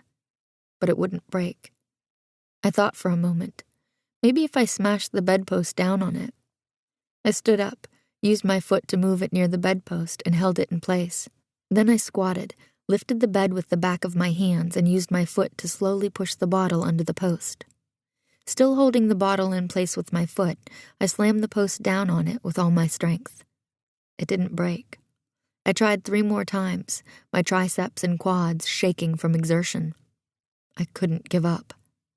On my fourth try, I heard the bottle break and wanted to cry with relief. I felt around with my feet, nudged some bigger pieces, and squatted down to pick one up, using the back of my t-shirt to protect my hands. It was hard to cut the tape behind my back. I had to curl my hand around in an awkward position, blindly sawing at the bindings. I poked myself a few times and had to take it slower. I was terrified Gavin might come home any minute. Finally, I felt the glass cut through and I was able to pull my wrists apart, though tape was still stuck to them. I shook my hands out, rotated my arms, then undid the gag at the back of my neck. "I did it," I said. "Hold on, I'm coming." Crystal's eyes were excited, but she glanced toward the door. I needed to get her free, fast. I tried to undo the rope around my neck, but it was tied in some sort of lasso and I couldn't figure out the knot. I walked to the end of the bed, sweeping my feet around so I didn't cut them on glass. I managed to untie the rope from around the bedpost, but it wasn't easy. My arms and wrists were sore, the tape still stuck around them, and my fingers fumbled with the knots. Come on, come on. I got the last piece of rope undone, and I was free. I ran over to the light and switched it on. Crystal shielded her face with her knees. I raced back to her and undid her gag, pushing it down around her neck. "Skylar," she said, her voice so dry and raspy it made my own throat hurt. "You shouldn't have come here." She started crying. "I had to find you." I wrapped my arms around her and hugged her tight. "I'm so sorry I screwed up and got caught." "You have to get out," she said, still crying. "He'll come back." "I'm not leaving you." I sawed at the tape with my chunk of glass. She brought her hands forward, her face twisting as she moved her shoulders. She touched my face, my hair. Her eyes searched mine. "I can't believe you're here," she said. "Are you okay?" "Yeah. What about you?" I grabbed her hand, inhaled sharply when I saw her wrists.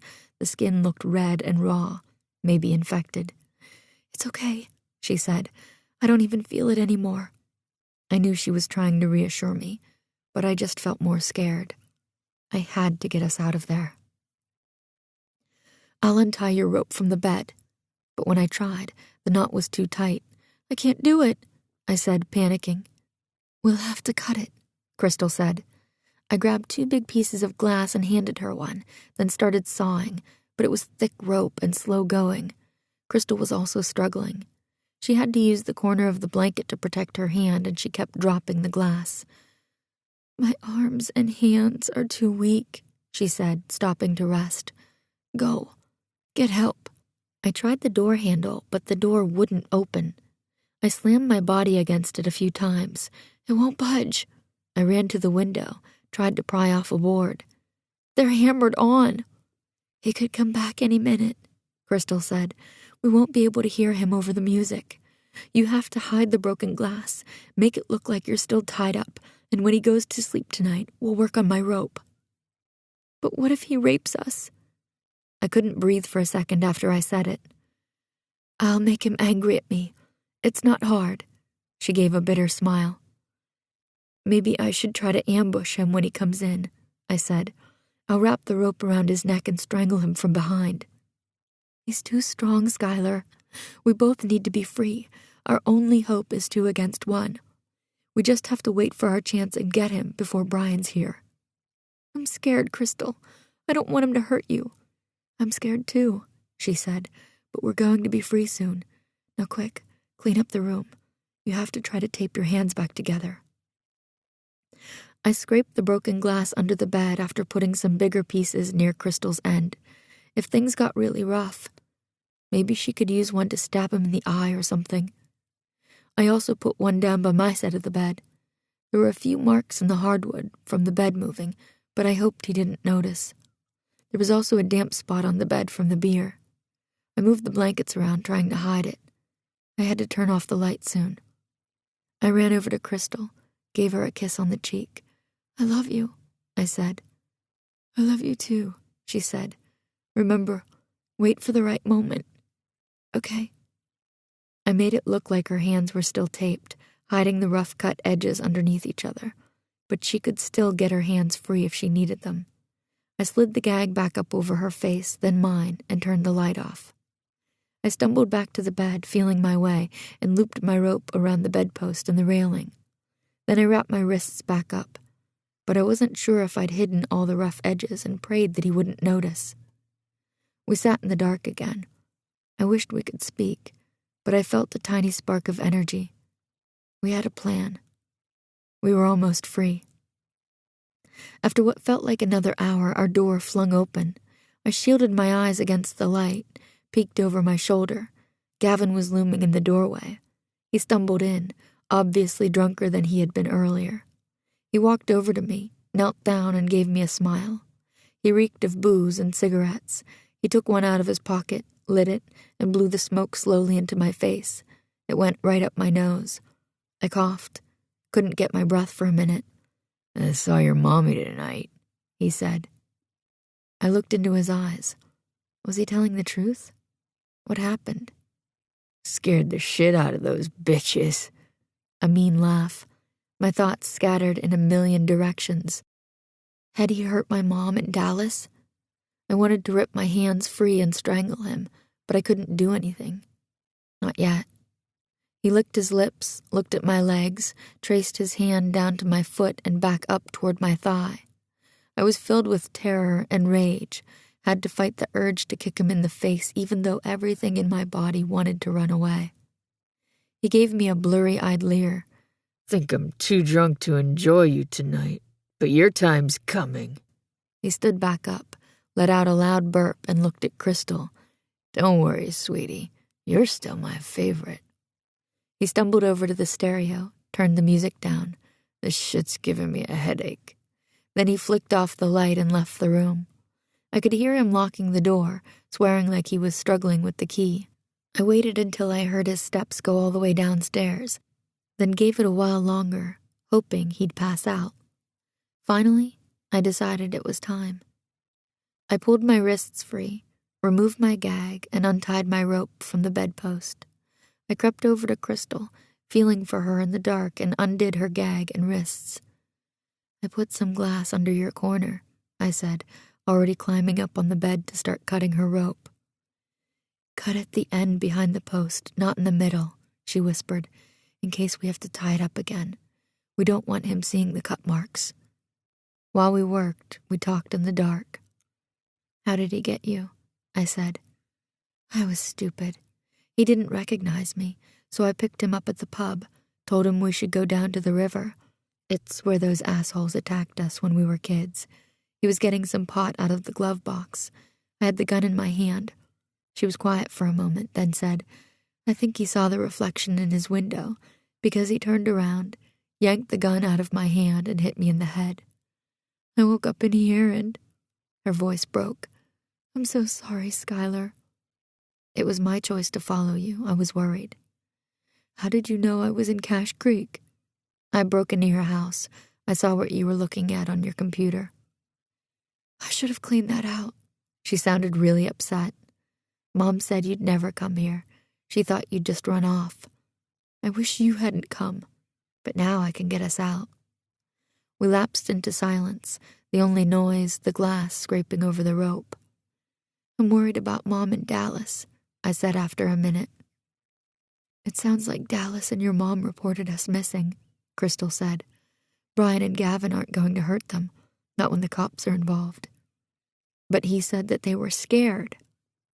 He was just trying to get to us. I took a breath.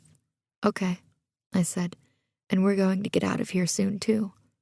I'm going to make sure you get out, Crystal said, no matter what. What do you mean? We're both getting out. That's the plan, she said. Keep working on the rope. It took us the whole night, and we were exhausted by the time we finally cut Crystal loose. The light was starting to creep in through the window. Gavin might be up soon. We plotted in the dark. He'll come with breakfast and water, Crystal said. When he leans over to feed me, see if you can get the rope around him from behind. Then I'll stand up and get mine over his head. We can wrap the rope around the post for leverage, then we'll strangle him. It won't take as much strength that way. We gagged ourselves again, wrapped the rope loosely around the bedposts, taped our wrists. Then we waited. Finally, I heard noises downstairs, a toilet flush, then loud voices. He'd turned the TV up. A few minutes later, I thought I heard a truck start, but wasn't sure. It could have just been the TV. I looked at Crystal, and she shook her head. As it grew hotter and brighter in the room, I began to wonder if he was going to come up that morning. What if he was waiting until Brian came? What were we going to do? After what felt like a couple of hours, the TV was suddenly turned off, the silence startling. I held my breath, stared at the door. I heard his boots stumbling up the stairs and sounds of him unlocking the door. He flung it open. His face was pale and grizzled, but he was wearing a dress shirt, his hair slicked back. Got to run up to the ranch for a few minutes and look at the tractor. Brian can't seem to do fuck all by himself if I'm not around. You girls be good now. He turned the music up, then walked out and closed the door behind him. I looked at Crystal. She shook her head again, telling me to wait. I watched her, ready for the signal, but I was getting frustrated. A few minutes later, Crystal pulled her wrists apart and yanked her gag down off her mouth. "We need to be sure he's gone," she said. "We don't have enough time," I said. "He might come back with Brian. Then they're going to take us to the warehouse." Crystal's face was grim as she thought for a couple of seconds, like she was considering our options.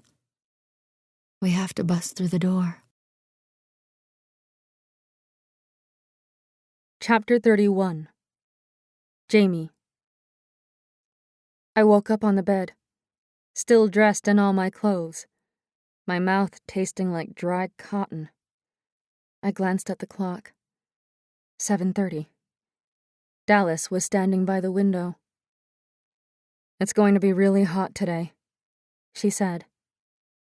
She'd brought back muffins and coffee from the front office. I sipped at the coffee, tried to choke down some of the muffin, but everything tasted like paste. At 9:30, my phone finally rang. It was the sergeant. "Did you speak to Gavin?" I said. He came in this morning, but he won't let us search the property. He must have something to hide. Not necessarily. Lots of people don't like the police. A long pause. My body stiffened as I realized he was about to tell me something I wasn't going to want to hear. Crystal's phone was found on the side of the road near the river. Looks like it might have been smashed with a rock. I sucked in my breath. Brian and Gavin took us to that river when we were teens. That's where they attacked us. Dallas sat up on the other bed. We don't know how the phone got there at this point, but the last place Skylar's phone pinged off was a cell tower on the highway toward Vernon. She didn't go to Vernon. She doesn't know anyone there. We still need to follow through on that lead. You don't believe me. Parents don't always know everything that's going on in their kids' lives. His patronizing tone was starting to really piss me off. You're wasting time. I'm telling you, she never left this town. I'll keep you updated on what we find. I hung up the phone and yelled into the air. Fuck! What's going on? Dallas said. They found Crystal's phone smashed down by the river, and they think Skylar's in Vernon. Her phone pinged off a tower. Dallas looked confused. Do you think maybe she got away from them? They're still in this town. I can feel it. Maybe it has something to do with that hitchhiker. I spun around. Shit, she probably stole Skylar's phone or something. And now the cops are going to change their whole investigation. Dallas narrowed her eyes, thinking. We should stake out the ranch and tail them if they go anywhere today. We were careful when we left the room, checking for Gavin, but we didn't see anything. We grabbed some bottles of water from the corner store and were soon parked on a side road where we could see if anyone left the Luxton ranch. I hope those assholes don't have a back driveway, Dallas said. Shit, I never thought of that. Let's just keep an eye out and see what happens. We took turns, one dozing while the other kept watch, both of us still exhausted from our sleepless night at the motel. No one left the ranch, and not many vehicles drove past. It was a quiet road. Finally, at 10:30, a navy blue truck came down the driveway. I elbowed Dallas, who was asleep behind the wheel. "Look!" We lowered ourselves as the truck roared past. I couldn't see who was on the passenger side, but I caught a flash of the driver's profile and dark hair. It was Brian. "Was that Gavin with him?" I said. "I don't know. The sun was glaring off the windshield," Dallas said. "Let's see where he's going." We followed the truck to the bus station and parked around the back side, where we could watch the truck in the parking lot. Brian's wife got out of the passenger side and went into the station. She was wearing a pretty sundress. His daughter, in shorts and a t-shirt, climbed out of the back seat but stayed by the truck. Through the window, we watched his wife go up to the ticket agent. "Can you see how many tickets she's buying?" Dallas said. "No." I was worried about the fact that we'd left Gavin back at the ranch. What if he went out to the warehouse and hurt the girls? I reminded myself that he probably wouldn't go without Brian. A few minutes later, the woman walked out to the parking lot. Brian was helping the young girl bring a suitcase out of the back of the truck. He also handed one to his wife, then gave her a hug, but it was perfunctory. The wife and daughter walked toward the waiting bus. His wife looked back at him, her face anxious as she climbed aboard. I wondered what he'd told her. Brian was leaning on his truck, watching the bus. It started up and he glanced at his watch, like he couldn't wait to get out of there. He looked back at the bus, gave a smile and a little wave. I could see the girl waving back from the window, her dark eyes big. I thought of Skylar. The moment the bus was out of sight, Brian's smile disappeared. He walked into the building. "Where the hell is he going?" I said. "Maybe he's using the bathroom?" We stared at the door, waiting for him to come back out. Suddenly, his face was at Dallas's open window. We both jerked back in our seats. "Why are you following me?" His voice was cold. His eyes flicked around, checking to see if anyone was watching. "We know you have them," I said. "I don't know what you're talking about." "Where are they?" My voice shook with rage. A woman walking by looked at us curiously. "I told you already. I don't know." "The cops are talking to your son today. He was the last person to see Skylar. If anything's happened to her, he'll be blamed." "Still don't have a clue what you're talking about," he said, bending down and peering into the car. "Sorry to disappoint you, but I'm married now." He held his finger up, showing his ring.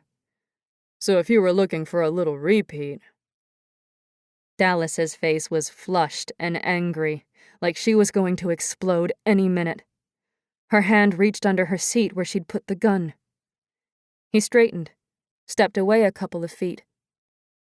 "Go back to wherever you've been hiding, girls." He walked back to his truck, climbed in, and roared off. Dallas was silent all the way back to the motel. She whipped open the door, tossed her purse onto the bed, and started pacing, her hands on her hips, her jaw clenched. "Fuck," she said, shaking her head. "It should have been me." "What are you talking about?" She sat down on the edge of the bed, ran her hands through her hair. "I should have come here years ago and finished those scumbags off. That's why I bought the gun. I just never had the balls to see it through. It was smart you never came back. Look what's happened now." "Yeah, they've got Crystal and Skylar." She turned away, hiding her face. She got up and grabbed a cigarette from the pack. "It's not your fault. I should have killed Dad. It should have been me. I screwed up. And I screwed up when we got to Cache Creek. I didn't protect you." She sat back on her bed. I didn't know what to say. Had never heard Dallas talk like this. "You always look out for us," I said. "We know you tried. I just want to kill those fuckers and make it right. She took a drag, blew it out in an angry rush. Nothing will ever make it right, I said. It happened. We just have to find the girls and get out of this shitty town. She looked down at the cigarette in her hand, rolled it between her fingers. Her eyes narrowed. We should go back to the ranch, wait until Gavin leaves, then sneak onto his property. We have to find out if the girls' cars are there. You think they would have kept them? Maybe this all came down on them too fast, Dallas said. They haven't had time to deal with everything. Bring your gun, I said. We drove down the same side road and stared at the driveway. My temple was pounding with a headache, all the muscles in my body tense. We assumed Brian lived in the bigger house with his family and Gavin lived in the smaller one below. We figured we could cut across the field and avoid the driveway after he left. We sat in the car for an hour. We were hot, sweaty, and smoking too many cigarettes. My throat was dry, my head aching. I glanced at my watch. It was almost 1, and there'd been no sign of them. We'd brought water but had almost drunk all of it when we finally saw Gavin's black truck pulling out of his driveway, and then going up to the main house, a plume of dust behind him. He might be gone for only a few minutes, I said. It might also be our only chance, Dallas said. Okay, let's go. We climbed the fence and cut through a lower field, trying to stay on the edges of the ranch until a house came in sight. That must be Gavin's, I said. The front doors on the shop wouldn't slide up. We circled the garage and tried the side door, but there was a big padlock on the door. We noticed a window at the back. Dallas hoisted me up. I wiped at the dirt on the window. Can you see anything? She said. It's dark, but it looks like there are 2 cars. They're both under tarps. I looked around. And some cutting tools on the bench. Shit, I think they're stripping the cars. Dallas lowered me, and we looked for a way to break into the garage. Maybe we could smash the padlock with a rock, I said.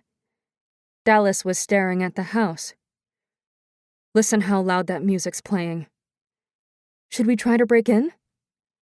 She looked down the driveway, then in the direction of the ranch. This might be our only chance, I said. She nodded. Let's do it. I tried the back porch door. Locked. Dallas was looking up at the porch roof. Do you hear something?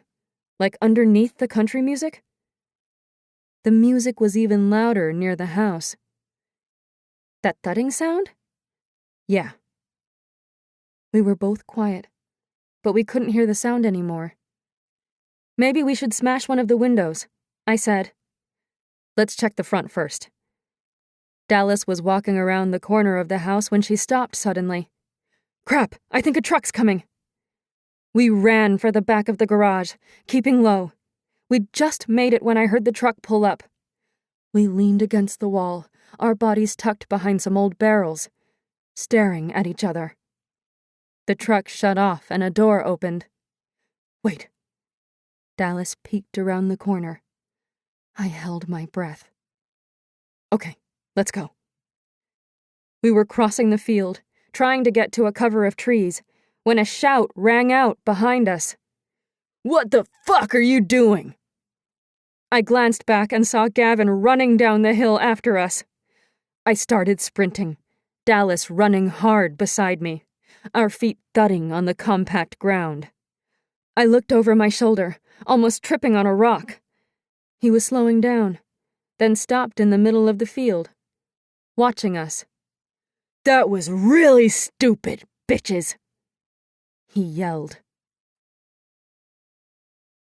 We clambered through the fence, dashed across the road, jerked open the car doors, and jumped in. Dallas tore off down the road. I looked out the rearview mirror. No one was following.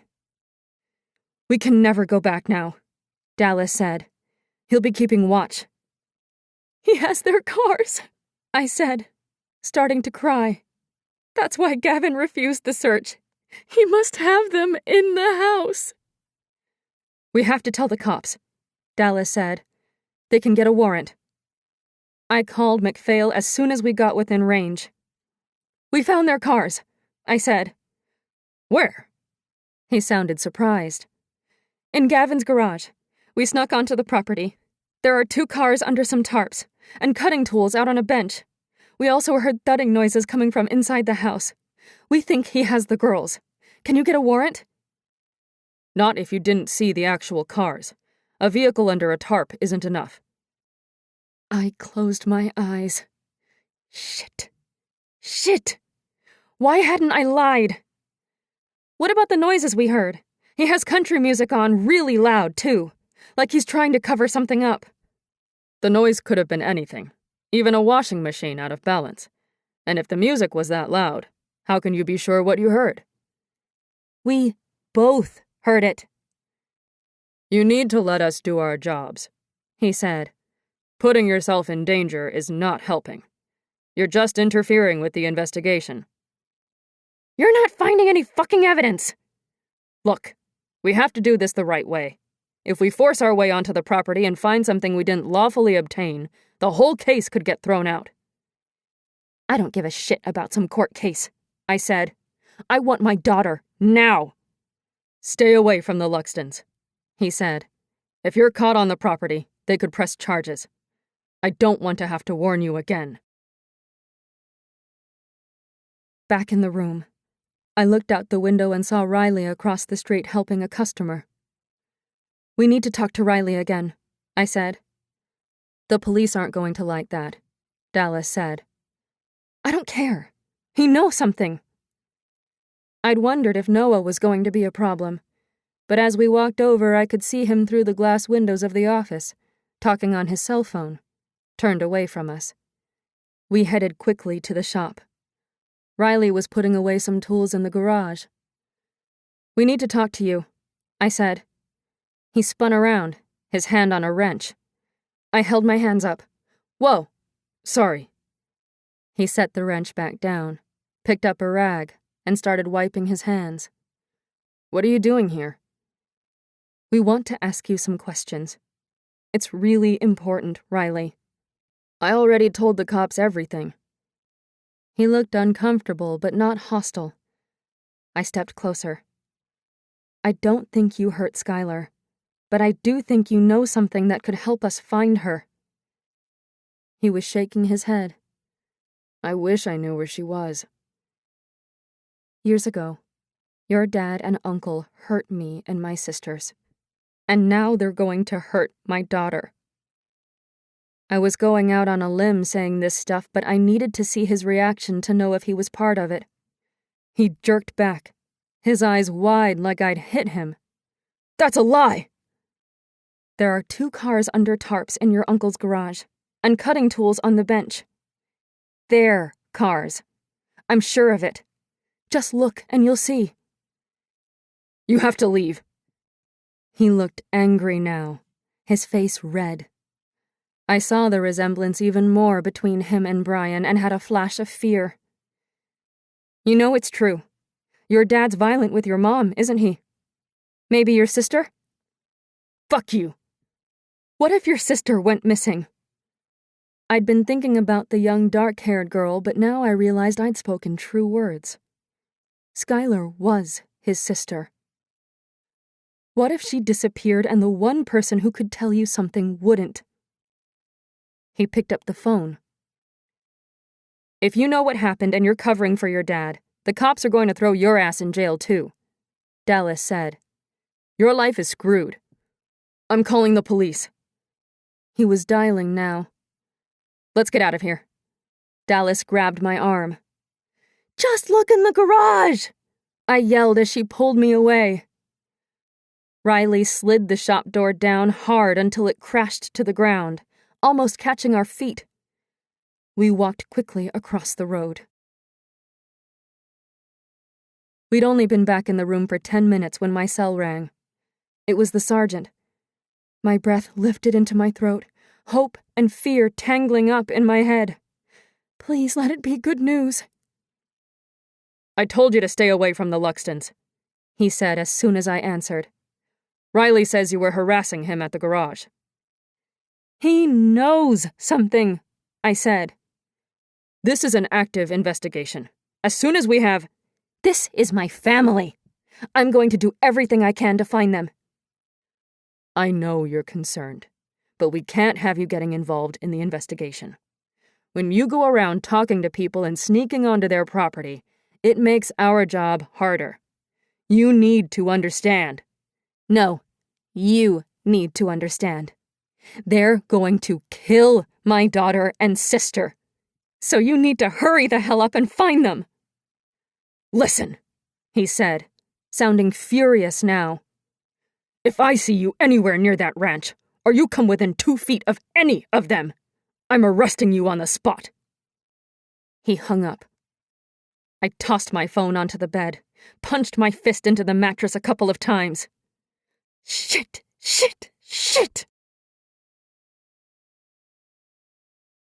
Chapter 32. Skylar. I paused from kicking the door. Did you hear someone yelling? I don't know, Crystal said. It's hard to tell over the music. She was too weak to kick the door for long, her muscles cramping from dehydration. I'd been kicking at it for a while, still hoping to break through, even after I knew it was a lost cause. It was solid wood. Maybe we should get back into position, I said now. We're going to have to go with our first plan, Crystal said. I nodded and pulled up my gag, stuck my wrists back together, and loosely coiled my rope around the bedpost. Just in time, Gavin came in a couple minutes later. He was out of breath, his sweaty skin a grayish green. He had to bend over and rest his hands on his knees, catching his breath. He straightened up, gave me a dirty look. Your mother's becoming a problem. My mom had been here? He was pacing around now, looking agitated. He kept taking his cap off and rubbing his hands through his hair, his face stressed, like he was trying to figure something out. He wasn't coming close enough for us to put our plan into action, and I was scared we weren't going to have another chance. He pulled his cell out of his pocket, punched in some numbers. It's me, he said. I caught those 2 bitches snooping around, think they were looking in the garage. No, they're covered with a tarp. We should move the girls soon. Come down when he's gone. I remembered the yelling I'd heard. Was that my mom, trying to find us? I wanted to cry, thinking how close we'd come to freedom. Gavin glanced at us. Just a little longer, girls. Then we're going to set you up somewhere real nice. He smiled at Crystal, then left the room. We sat on the floor waiting for what felt like hours. Judging by the heat in the room, it was now afternoon. What if Gavin didn't come alone again? Brian had said they were going to move us in the afternoon. Would we be able to fight both Brian and Gavin? We hadn't had water or food since the night before. Crystal was weak, and I was losing confidence with every minute that passed. Gavin finally came in with some bottles of water. He gave me mine, then moved on to Crystal. I watched, my muscles tense, ready to break free of my bindings, but he stopped suddenly and stood straight, looking toward the door. He walked over to the stereo and turned the music down. I shifted my body so I could see what he was doing. Now I heard the noise outside. Sounded like a dirt bike or an ATV or something. Gavin leaned back against the dresser, lit a cigarette. He was watching the door, just waiting. It had to be Brian. You're not answering your phone, Brian said, walking into the room. I'm sick of you calling me every goddamn minute. We had shit to talk about, Brian said. So talk, Gavin said. Let's go downstairs. I'm staying right here. Gavin took a long drag of his smoke, then nodded at us. We've got no secrets. Fine, whatever, Brian said. We've got to get rid of the cars. I've been stripping them. That's not fast enough. We have to hide them on the property. We can use the backhoe and bury them in one of the lower fields. What about these 2? Gavin gestured in our direction. Change of plans, Brian said, his eyes cold as he stared at me. Chapter 33. Jamie. We took turns pacing and looking out the window, like the street might reveal something. I couldn't stop thinking about those thuds. "We should just go to Gavin's house with your gun and force ourselves inside," I said. "By the time the cop catches us, we'll already have the girls." "What if they're both there?" Dallas said. "What if they're both armed?" She had a point. "I know where we can get another gun." "Where?" "Owen. His dad used to keep one hidden under the cabinet, remember?" "Okay, but he's not just going to give it to us." "Maybe he would. We have to at least try." "He could report us." I shook my head. "I don't think he would." She took a breath and stood up. "Fine." We found Owen working at the bar. I looked around, saw a few people nursing their drinks. "Hey," I said. "Have a minute?" Sure. "Can we talk to you in private?" Wiping his hands on a towel, he gave me a curious look. Then he called to the waitress at the other end of the bar. "Cover for me."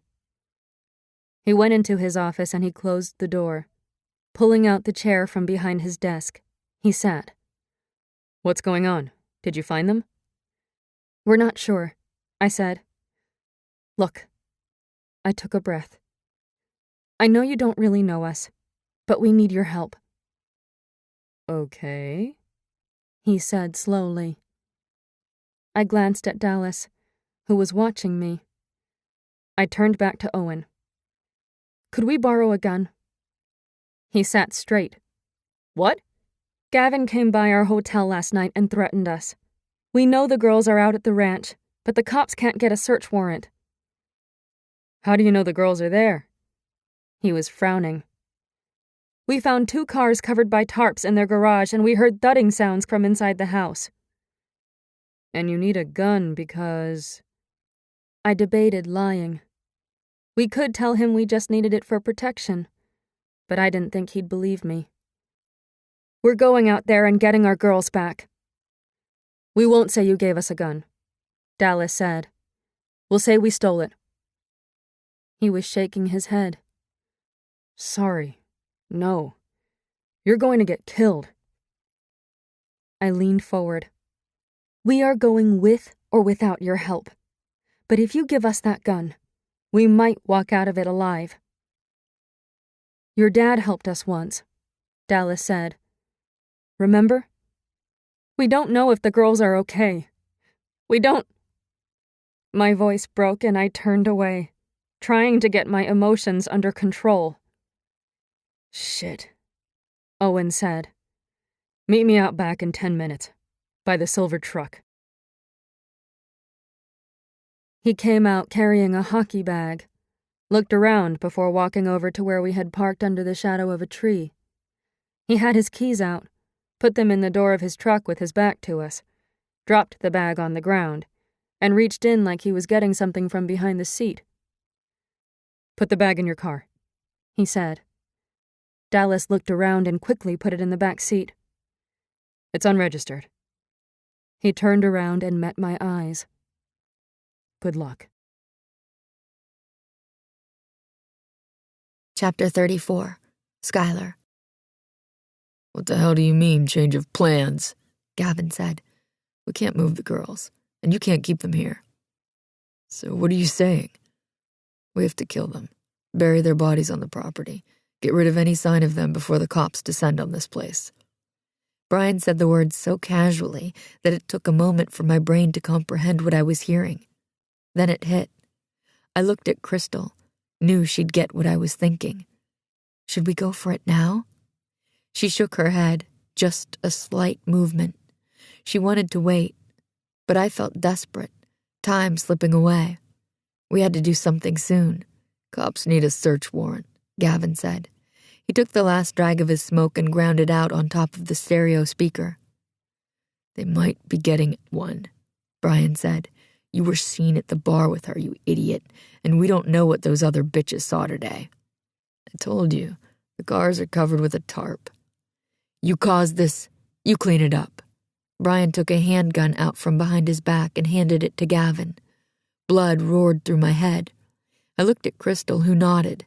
This was it. We had to go for it. I was about to pull my wrists apart when Gavin hit Brian across the head with the gun, the crack echoing in the room. Brian stumbled back, his hand to his head. Then he rushed forward and tackled Gavin, slamming him into the closet door behind him. Locked in a hold, they fell to the floor, rolling around and punching each other. They were partly behind the bed.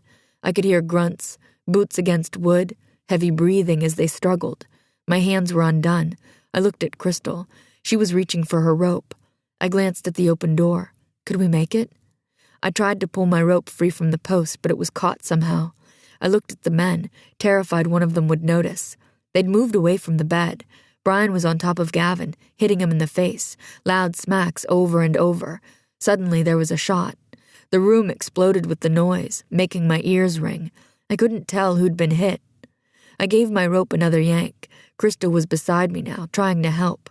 Brian rolled off Gavin and leaned against the dresser, clutching at his stomach, a bloom of red. He looked stunned.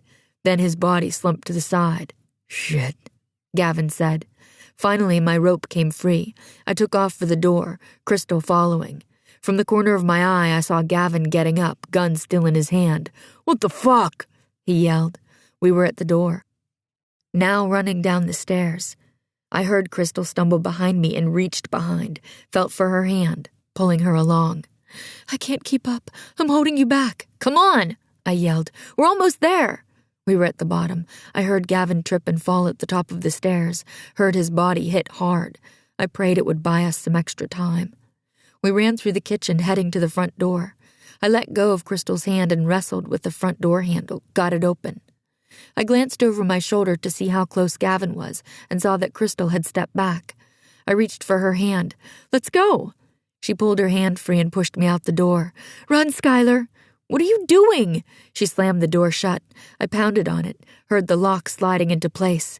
"Crystal!" I screamed. "Get out of here!" she yelled. I ran to the living room window, could just make out her naked form grabbing a knife from the kitchen counter. Then I saw Gavin emerging from the bottom of the stairs, the gun still in his hands. "Crystal!" I yelled, slamming my hands on the glass. I looked around, but there wasn't anything I could use to break the window. I turned back just in time to see Crystal run at Gavin. They were struggling over the knife, his hand gripping her wrist. I had to help her. I raced to the back of the house.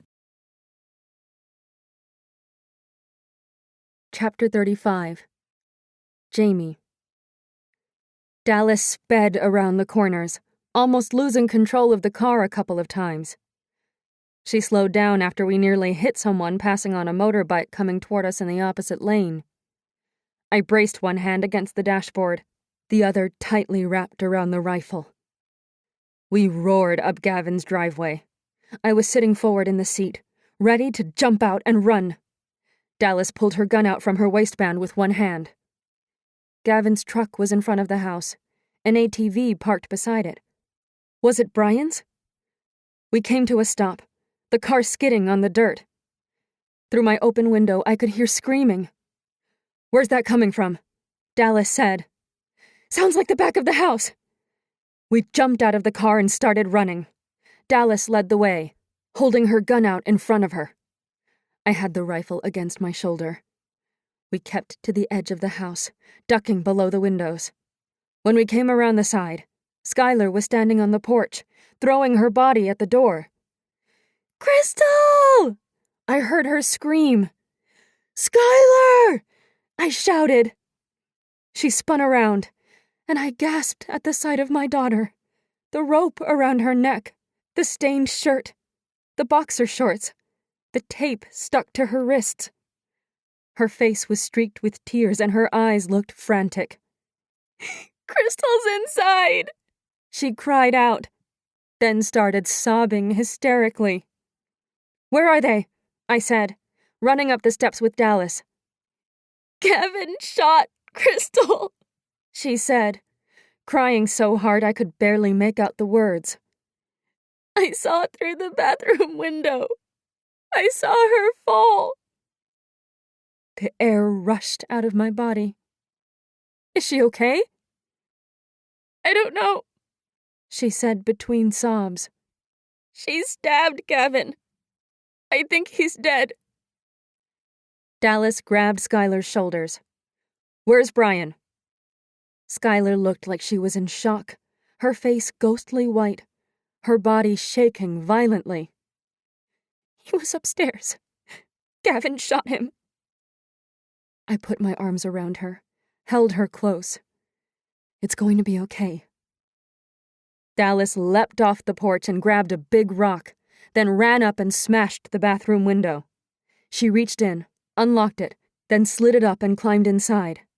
I tried to hold Skylar back, but she wrenched out of my arms and clambered after Dallas through the window. I followed behind. I just stepped onto the bathroom floor when I heard a scream, then Dallas shrieking, "No! No! No!" I rushed out of the bathroom, found Skylar and Dallas in the kitchen on their knees by Crystal. She was naked, a thick rope around her neck, her skin a myriad of bruises. Her chest was covered in blood. Dallas was holding her body in her arms, cradling her. Skylar was on the other side of Crystal, her hands over her mouth and her eyes stunned. "Oh, God." I dropped to my knees beside them. I gripped Crystal's hand, horrified by the raw skin around her wrists. The tape stuck to her flesh. "Crystal, sweet Jesus, what did they do to you?" I moaned, feeling for her pulse, my fingers pressing desperately, praying. "CPR. We have to do CPR." I tried to pull her out of Dallas's arms. We tugged over her for a moment, me crying and Dallas yelling, "It's too late!" I thought of every minute we'd spent in town, every second we'd wasted. We should have gotten here sooner. We could have saved her.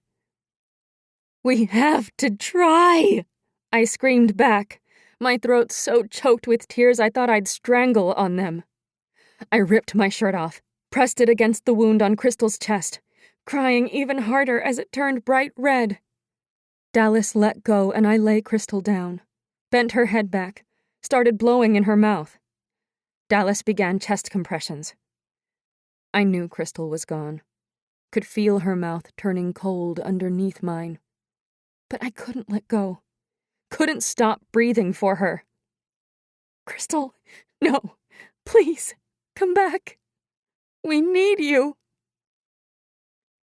Dallas stopped the compressions. She wrapped her arms around me, tried tugging me away. I fought back. "No!"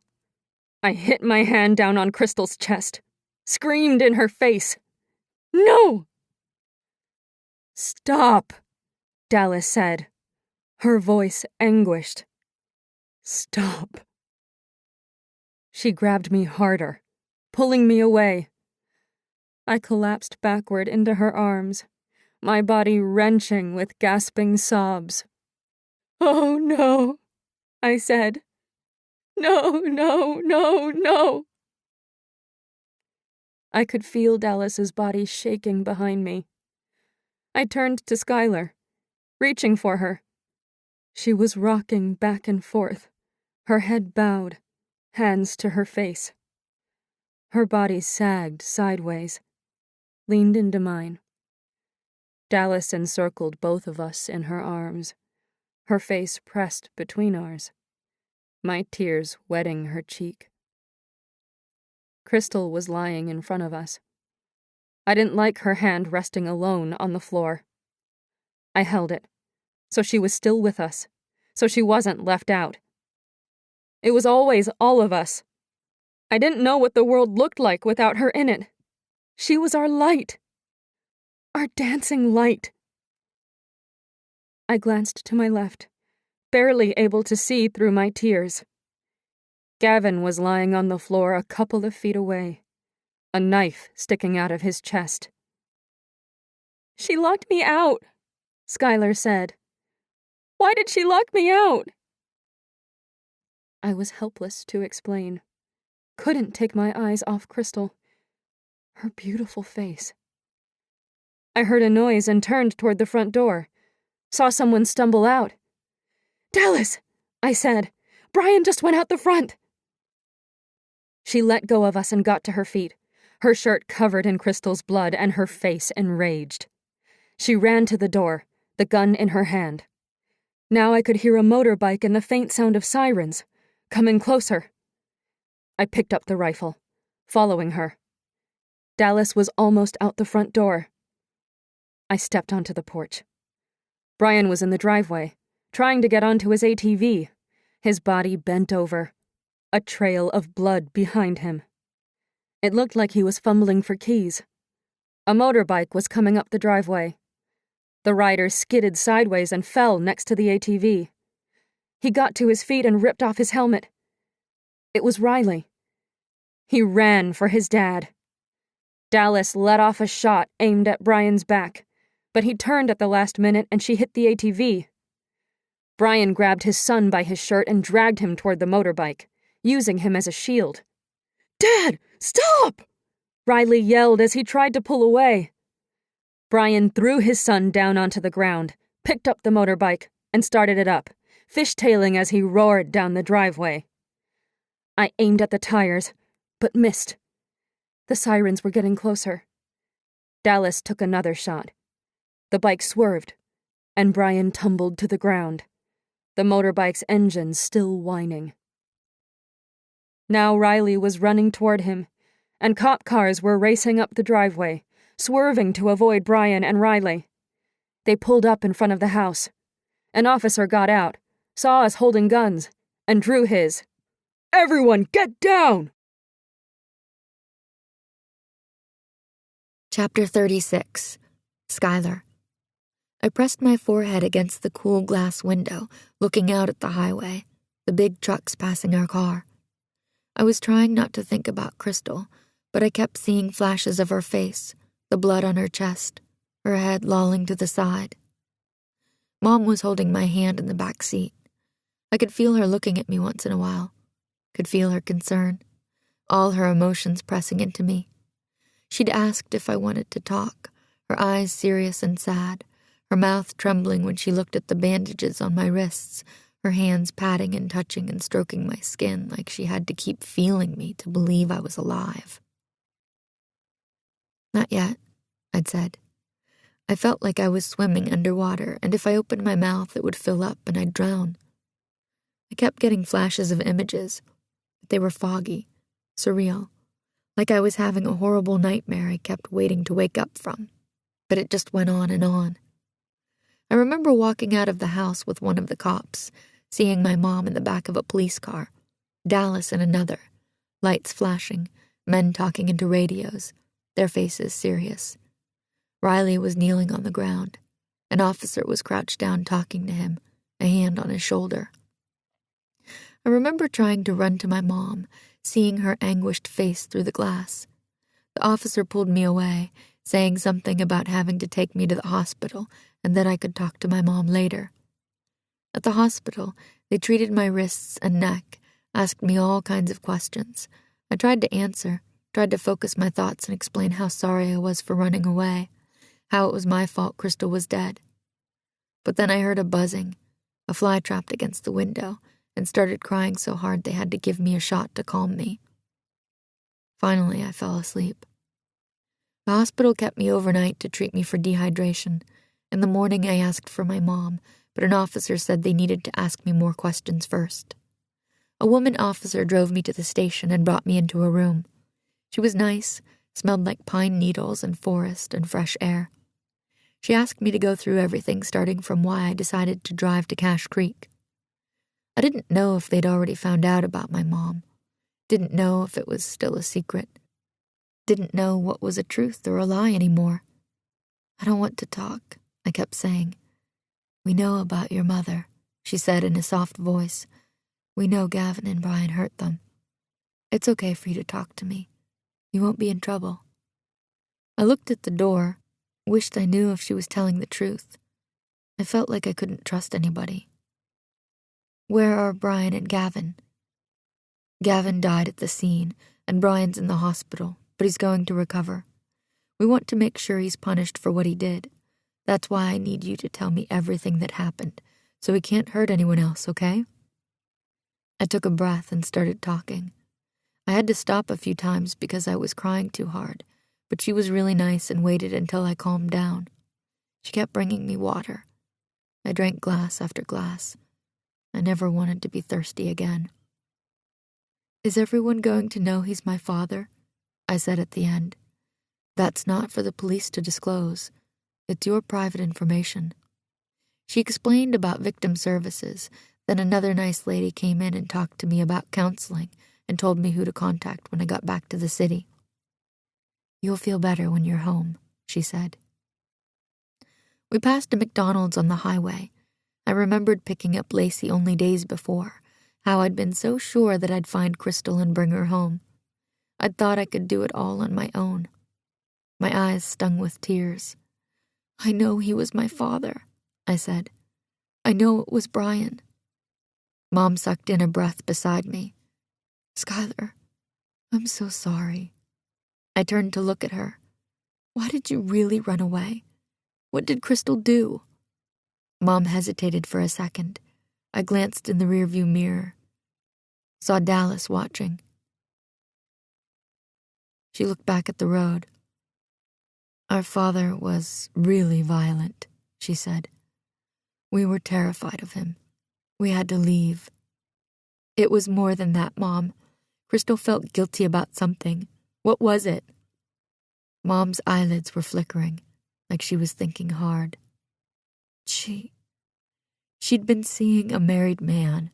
Our dad was late coming home from camp, but we thought he'd be back any day. If he found out what Crystal had done, he'd beat her. We had to get out of town as fast as possible. What were your real names? Our last name was Campbell. My real name was Jessica. Dallas was Danielle, but we called her Danny. And Crystal was Courtney. I spent a minute thinking about that, trying to fit these names to my mom and aunts. They felt all wrong, all bunched up and stretched out, both at the same time. Were you really from Golden? I said. Mom sighed. Littlefield. Why did you lie? I was trying to protect you. Her eyes were shiny with tears. You lied about everything. My voice broke. Baby, you don't understand. You were just a child. I don't want to talk anymore. Honey. I turned away. I said I don't want to talk. I focused on the wheels of a big truck passing, swallowing hard against the lump in my throat. No one spoke for the rest of the drive home. We'd been back a couple of weeks when I ran into Aaron, the guy with the big scar across his face who trained at our gym, leaving victim services one day. I had a flash of remembering how Crystal had said he liked me. What are you doing here? I said. We were standing on the front steps of the building in the shade. It was nice after the heat inside. I couldn't be in hot rooms anymore. Ran around at home opening all the windows. My shrink's here, he said. You see one of the counselors? My counselor, Tina, was okay. She was an Asian lady, maybe around my mom's age. It was still hard to talk about what happened, but it was getting a little easier. Yeah, because of my dad. I nodded, not wanting to ask about his father, and definitely not wanting to think about mine. I looked down at my sandals, the tan line on my toes, and wondered what had happened to my daisy sandals. You haven't been at the gym, Aaron said. No. I'd come in one day when we'd been back for about a week, thought it might help me feel better, but it was worse. The way people looked at me, either like they were trying too hard not to act weird, or being way too nice. You all right? Aaron said. I looked up at him, startled. People didn't ask me that. Well, Mom did, but that was like almost every day, which was annoying. I snapped at her every time she asked, then she'd get a hurt look and I'd feel like a jerk. Patrick didn't ask me anything, so I liked going over there. We watched movies while Karen cooked and Mom hovered in the kitchen, looking over at me when she didn't think I could tell. Things are pretty messed up, I said. I was surprised I was being honest, but Tina had told me it was okay to tell people how I was really feeling. Sorry about your aunt, he said. Thanks. I squinted at a car, a blonde woman driving with sunglasses. I saw Crystal everywhere. in stores, on the street, turned to say something, then remembered. We hadn't had a funeral yet. Mom and Dallas weren't ready to say goodbye. I wasn't either. I went down to the park sometimes, smoked a joint and thought about her. Sometimes I'd tell her stuff. I tried to just focus on the good memories, like watching her behind the bar, how she'd make drinks so fast while laughing and joking with everyone, or hanging out at her place, music on loud. "What are you doing now?" Aaron said. "Like this afternoon." "I don't know. Going home, I guess." "You want to time me? I've been running the stairs at the park." He put his hands up like he was boxing. "Training Rocky style." I rolled my eyes. "You going to help me or what?" "I should go. My mom's waiting." Mom wanted me to go back to school in September, and I'd agreed to give it a try. She said it might be good for me to be around my friends again. I wasn't so sure about that. Emily and Taylor had come over once, but it was weird, like I didn't know what to say to them. I just felt tired and kind of distant. I don't sleep very well anymore. Tina said that was normal. I have a lot of messed up dreams. Like Crystal is in my room staring at me, blood all over her chest. Or I'm in Gavin's house, tied to the bed, and the rope is getting tighter around my throat. Sometimes when I woke up, I'd hear Mom walking around. I got up one night after we'd been home for a few days, found her sitting on the couch, all the lights off. "Did I wake you?" she said. Couldn't sleep. I sat beside her. She looked like she wanted to ask what was wrong, but she just reached out, held my hand. I took a breath. "I'm ready to talk about it." I told her everything that had happened, how Gavin had caught me in the house, what he'd done to me in his bedroom, how scared I'd been, how brave Crystal had been, how she'd tried to protect me. I was glad Mom and I were talking in the dark, so we couldn't see each other crying. I wouldn't have been able to finish, but I could hear her sniffling when I told her how I'd realized that Brian was my father. "Did you ever regret keeping me?" I said. "No, not for 1 minute. The moment I saw you, you were mine. I couldn't let anyone else have you. If you'd given me away, Crystal might not be dead." "Oh, Skylar, you can't think like that. We don't know what might have happened. Life just goes a certain way sometimes, and it's not anyone's fault." She said she was really sorry about lying to me, and I said I was sorry for lying too. Even though we had that big talk, I still felt like I didn't know who I was. It was hard, knowing that my father was that horrible person. What did that make me? A week before school started, Mom and I went to the gym so she could get her paycheck. I needed some new clothes, as if it mattered. I waited outside, sat on the hood of the car in the shade. It was still hard being at the gym, looking up every time the door opened, thinking Crystal was going to walk in. I felt bad, too, when I saw Dallas, how sad and tired she looked. I worried about all the years she had known who my father was, wondered how she really felt about me. Aaron came out of the gym. He was walking past when he noticed me and walked over. "You working today?" I shook my head. "Want to run some stairs? I'm going to the park later." I gave him a look. "No?" he said. "You could still come and time me. I'm training hard." "Let me guess. Rocky style?" I said, my voice mocking. He just laughed and leaned against the side of the car, close to me. He was all sweaty, but I didn't mind it for some reason. "So, how are you doing?" he asked, and I shrugged. He opened his water bottle, started drinking. His jaw muscles flexed, making his scar move. I remembered how I didn't want to ask how he got it, how I thought it would be rude. I didn't care what he thought about me now. "How did you get your scar?" I said. Aaron looked surprised, swallowed, then said, "I got between my dad and a knife. He's in prison now." "Does that bother you?" "When he first went in, I thought everyone would think I was bad too." He stared ahead, screwing the cap back on his bottle. "Then I figured out I was just being an idiot. I'd never do what my dad did, you know?" "Yeah." I thought about Riley. Did he feel ashamed like me? After my mom had told him about the cars in Gavin's garage, he'd rode his motorbike there, snuck onto the property, and checked it out. He had a key to the shop. He then rode back into town and called the cops from his cell. I don't know if he figured out that I was his sister, but I don't want to talk to him. Not yet, at least. I think about my half-sister sometimes, but she's just a stranger to me. Aaron turned and looked at me. You think I'm bad? No. You just had a bad thing happen to you. I remembered my counselor saying something similar to me. I hadn't understood then. He smiled. See? The good people get it. Screw the rest. I smiled back reluctantly. Yeah. Screw them. Our eyes met and I felt kind of weird. I looked away. We can go to the park Saturday, but it has to be early. Meet me at 6:30. Man, you're tough. He got to his feet. See you there. I watched him walk back into the gym. Maybe I'd tell him someday. Chapter 37. Jamie. I wandered around the house, sat in the living room, the TV off, listening to the music coming from Skylar's room. I did that a lot, savoring her noises. Even when she was skulking around the kitchen or snapping at me, I was still so grateful she was home.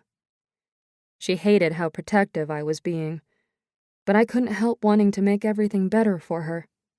Couldn't help worrying if I didn't hear from her for too long. I tried to ease up on the text messages, and she was good about answering, but it was going to take me a while to let go. She didn't know this yet, but I was seeing a counselor too. I'd had my first appointment yesterday. Skylar hadn't said much when we got home from the mall, but she seemed in a better mood. I'd seen her outside with Aaron. I didn't pry, but I was curious what they talked about.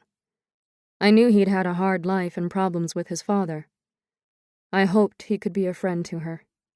Or maybe more. Crystal had given me shit once when I expressed concern about Skylar dating boys from the gym. You have to let her live her life. Make her own mistakes. Then she'd smiled her beautiful smile and said, Don't worry, she won't turn out like me. I felt a sharp pain under my ribs. The familiar breathless ache I got every time I remembered Crystal was gone. I still couldn't believe I'd never see her again. Dallas and I had gone over and cleaned out her place. Stayed there for hours after everything was packed, just sitting on the floor with her things all around us. Most days I swung back and forth between grief and anger, struggling to understand. I was still so pissed at Crystal for going to Cache Creek. But mostly I was pissed that she hadn't run out the door with Skylar. I hoped wherever Crystal was, she was finally at peace. The phone rang. I glanced at the call display. Owen. He'd called after we first got back, checking that we were okay. And we'd spoken a few times since about how things were going.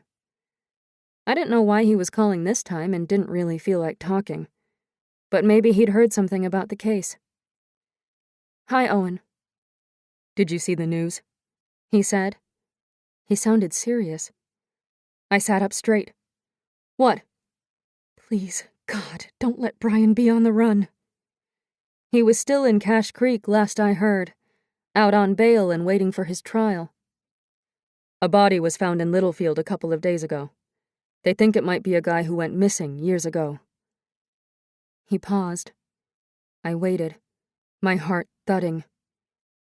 They had photos of his daughters. Asked if anyone had seen them. Maybe it was a mistake. Maybe it was someone else. Where was he found? On a farm, I think. The new owner was clearing the land or something. I don't know if the police have positively identified him yet. It was true. They'd found him. I stared down the dark hall leading to Skylar's room. I was going to lose my daughter. I was going to lose everything. I'd checked the internet every day when we first got back. Watched the news every night, worried about Skylar's identity being exposed, that someone would realize who we were and connect us with Dad's disappearance. But as the days passed, I'd gotten busy with other things.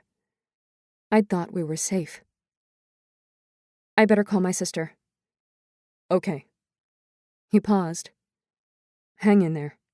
Call if you need me. Thanks, Owen. I phoned Dallas. She was home with Terry. They'd been spending more time together lately. She stepped outside and I told her about Owen's call. McPhail's going to realize we're those missing girls, I said. He knows we passed through 18 years ago. That same summer. Dad's body was found in Littlefield. Doesn't matter. They all talk. Just stick to our story. They can't have any proof. Maybe they didn't need any. I have a bad feeling, Dallas. It's just fear. Remember, they have nothing on us. I have to tell Skylar. She's going to have questions. What are you going to tell her? I don't know. I knocked softly on Skylar's door. She turned the music down, opened the door. What's up? I need to talk to you. I sat on her bed and patted the other side. She sat beside me with a frown. What's going on? You're acting weird. I took a breath. I got a call from Owen. My dad's body has been found in Littlefield. I don't know all the details yet, but the police will probably want to talk to Dallas and me. Did one of you do it? Skylar. You said he was violent. And Crystal, she was really weird about that scar on her face. Was it self-defense? Is that why you ran away? She killed him? I couldn't do it. I couldn't look in my daughter's eyes and lie to her again. It was me, Skylar. I shot him. She sat back. I tried to reach for her, but she shook me off. Why? Why would you do that? He was drowning Crystal in the toilet. I told her what had happened that night when our dad came home, how it had ended with my shooting him in the bathroom, how we'd covered it up. I had no choice. I searched her face. She had to believe me. She had to understand. Skylar was pale, her dark eyes huge, but she just looked worried and shocked. Are you going to go to jail? No, they'll probably just have a few questions. You have to get a lawyer. Skylar's voice broke like she was fighting back tears. I don't want you to go to prison. It's going to be okay. I grabbed her hand. How can you say that? She was crying now. Crystal's dead, and now you're going to jail. I won't have anyone. They don't have any proof. I thought of the hole in the wall, the garbage we hid, all the things we may have missed. I need you. I pulled her in for a hug. She rested her head on my shoulders, even though she was inches taller, and I stroked her hair like when she was a little girl. Skylar, it's going to be okay. I promise. If you go to jail, it will be like Crystal died for nothing. She wanted to do something good with her life. She wanted to make it right. Some things can't be made right.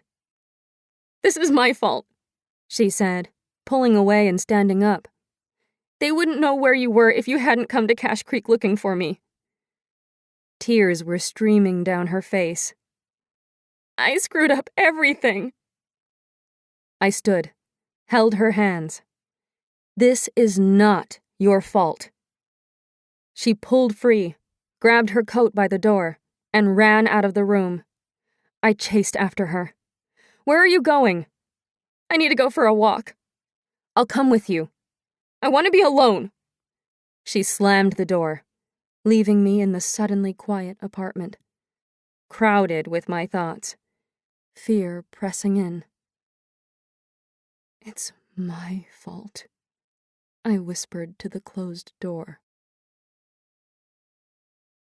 I called Dallas back and we talked late into the night. The next morning, a police officer called while Skylar was still sleeping. He asked that we come into the Vancouver police station that afternoon to talk about an important matter. I knocked on Skylar's door, told her I had to go to the station. She didn't answer. The police took us into separate rooms. The officer who was going to interview me introduced himself as Corporal Parker from the Littlefield detachment. He was a younger man, maybe in his mid-30s, with black hair slicked back with gel, and his navy blue suit perfectly pressed, the seams still crisp down his pants leg. He had polished shoes, a shiny watch, and a serious expression. First, I want to let you know that you are free to leave any time. You don't have to talk to us, and you're not under arrest. But we need to clear up some things, and we're hoping you can help us. Do you understand? I nodded. A couple of days ago, a body was found in Littlefield. We're still waiting for dental records to make a final ID, but a wallet in his pocket identified him as Roger Campbell, who was reported missing 18 years ago. His wallet. We'd been so careful, but we never thought to check his pockets. I thought of his old leather wallet, how it had worn smooth. Do you recognize that name? I could tell by the look in his eyes that he already knew who we were. If I lied now, he wouldn't believe anything else. He's my father. He nodded, his mouth pulling into a grim line. I'm sorry to tell you that it looks like he was murdered. He explained that an excavator had dug Dad up in the old pig field, and that he'd been shot in the head. I didn't want to fake tears, so I tried to just look stunned, shocked by the events. It wasn't that hard to do. What do you know about his disappearance? The officer said. We thought he'd left us. He held my gaze for a minute.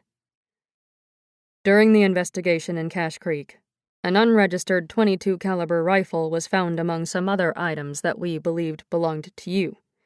Camping equipment, clothes. Brian Luxton denied any knowledge of the gun, and it was sent to ballistics to check for matches. The rifle. The assholes had kept it.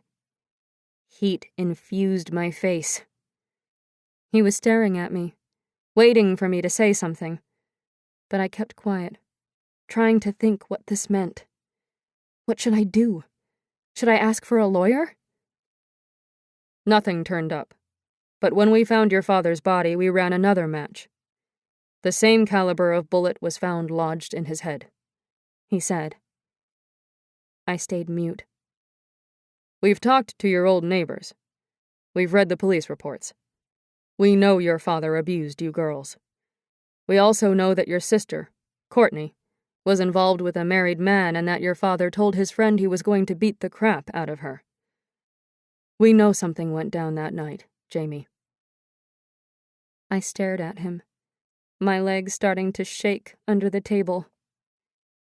This was it. It was finally coming out. We were screwed. I know this has been weighing on you for years, he said, his voice sympathetic but his eyes still fixed on mine. You've probably wanted to share your story with somebody for a long time. I'm a pretty good listener. I knew what he was doing, and what he wanted me to say. I took a breath, thought about my conversation with Dallas the night before, what we'd agreed. It still didn't seem right, but it was our only option. I remembered again what Skylar had said. If you go to jail, it will be like Crystal died for nothing. I held the words close, focused on an image of Crystal's face, how she would smile when she played the guitar, how much she loved us. Tears rose in my throat. I pushed them back down. I couldn't cry now. I don't know what happened, I said. Danny and I were out one night, and when we came home, Courtney said she'd had a fight with Dad about her boyfriend, but he wouldn't be hurting us anymore. I realized I'd slipped into using our real names, but it had felt more natural. What did you think she meant? We didn't ask. You didn't ask? What about when he didn't come home for days? He always took off after fights. We thought she'd just told him to leave us alone, or threatened to call the cops. She and Dad were always fighting. Did you see anyone else at the house that night? Maybe this married man she was seeing? No, no one. Did you notice anything out of place when you got home? Any signs of a fight? Blood on your sister's clothes? No, nothing.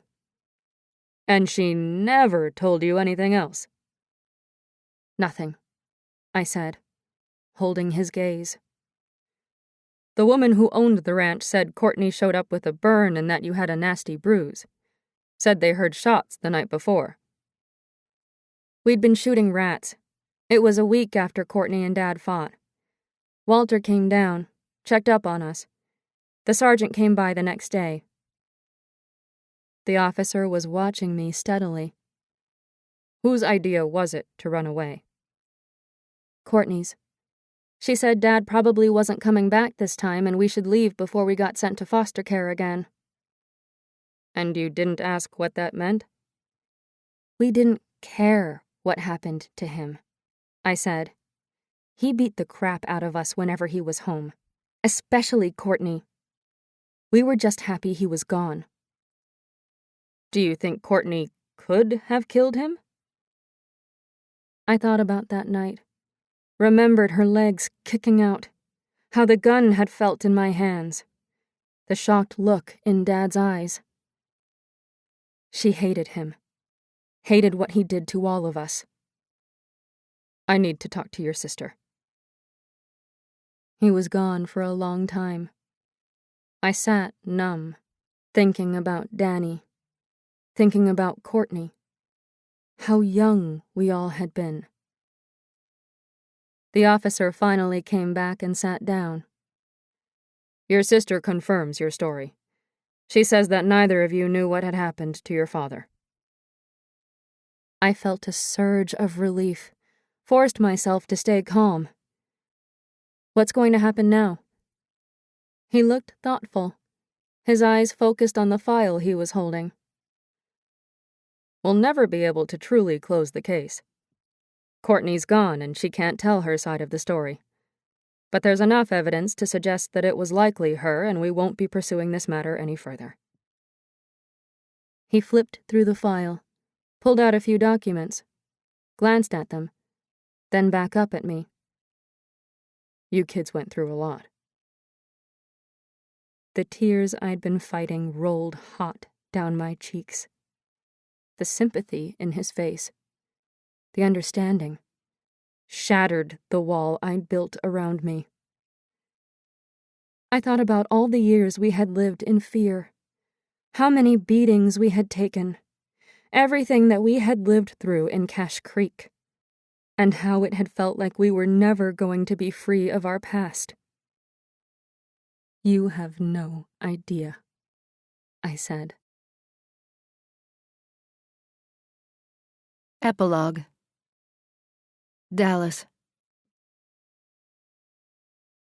I've been angry as long as I can remember. Even before our mother died, I remember being angry. Angry at our father. And angry at our mother for not leaving. For always giving him another chance. I'd cried at her funeral. Holding Crystal's and Jamie's hands. Felt their bodies shaking beside me. Then I stopped. I just fucking stopped. I didn't cry at that crap foster home when they made me work so many hours that my hands were raw. Or when the wife smacked me with a wooden spoon across the back of my head. Or when I had to sleep in the barn with the horses who shuffled their hooves all night long. Not when Dad beat us. Punching us so hard we lost our breath. Or when Jamie shot him, then looked at me with huge eyes as if asking me to make it better. But how could I? I knew our life was never going to be the same. I knew that it was over. Whatever pitiful happiness I had managed to scrape up for us had blown away the second that bullet hit my father's head. I knew I'd never marry Corey and have his babies, and rock on the porch and laugh. Crystal would never move to Nashville and become a singer. Jamie would never get to travel the world and take photographs. And I damn well didn't cry when Brian and Gavin raped me. Their sweaty hands all over me. Their disgusting breath in my face when they twisted me around and hurt me in ways I didn't think possible. I just got angrier. All I've ever felt was rage. Deep, deep, dark rage. It consumed me. I tried to drown it out at the gym. Took it out on my opponents, on the heavy bags, on myself. But it never went away. It was always there, simmering. The thing that made me the maddest of all was Crystal dying. I mean, what did she ever do? She'd never hurt anyone. All she wanted was to sing and have fun, but that asshole Gavin killed her. I'd held her in my arms when my mom brought her home from the hospital. And I held her in my arms when she died. I hadn't told Jamie that I'd felt the last breath leave her body. Felt her go. I'd wanted to scream at her to come back, made deals with God, but she left anyway. Left us behind. She wasn't supposed to do that. We were 3, not 2.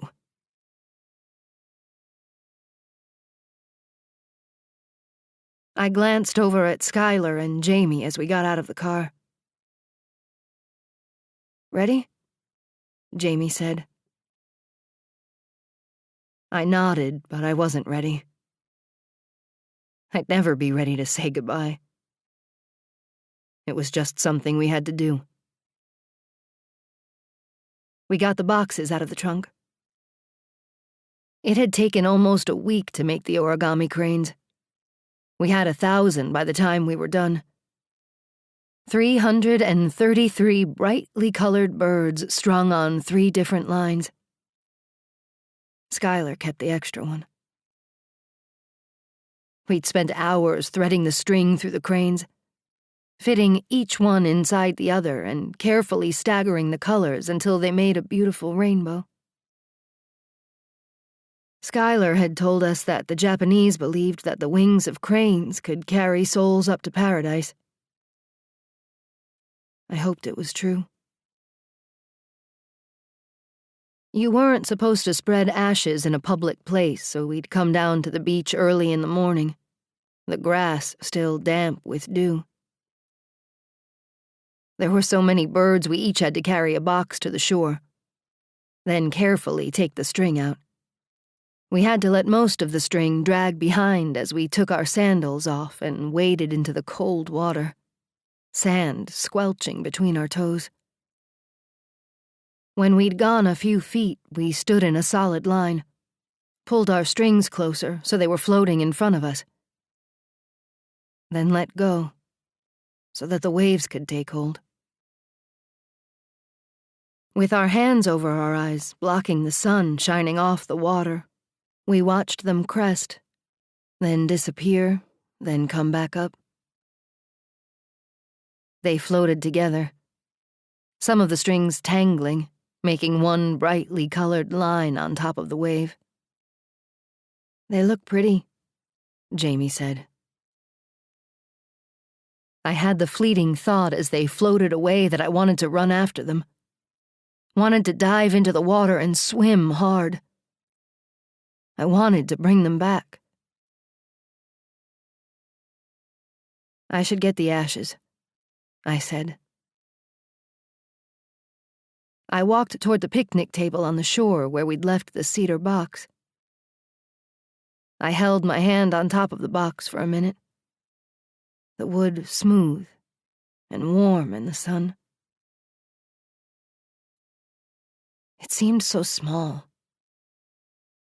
Too small to hold such a big spirit. When I came back to stand beside Skylar and Jamie, I slowly opened the box with the little plastic bag. I realized, with surprise, that my hands were shaking slightly, and I fumbled for a second with the tie around the top. I got the bag open, leaned over the water, and let it flow out. The ashes were delicate, a soft gray.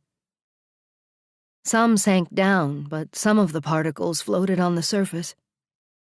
The waves pushed them closer, and they wrapped around our legs.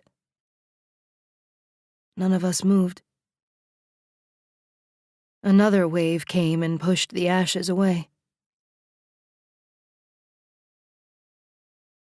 Jamie and Skylar had their eyes closed, their faces lifted to the sun, their hands clasped tight. They looked at peace. The wind was moving Skylar's hair, blowing a curl across her face.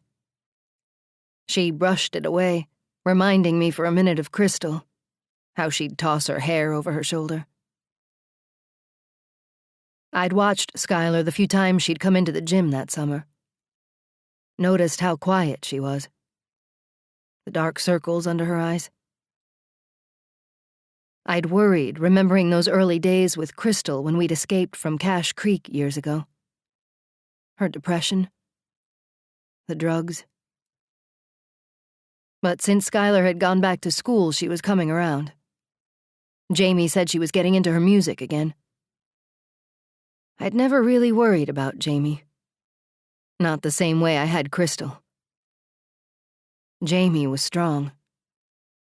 The strongest of all of us. The wind had calmed down, the water smoothing out. I watched our birds far in the distance.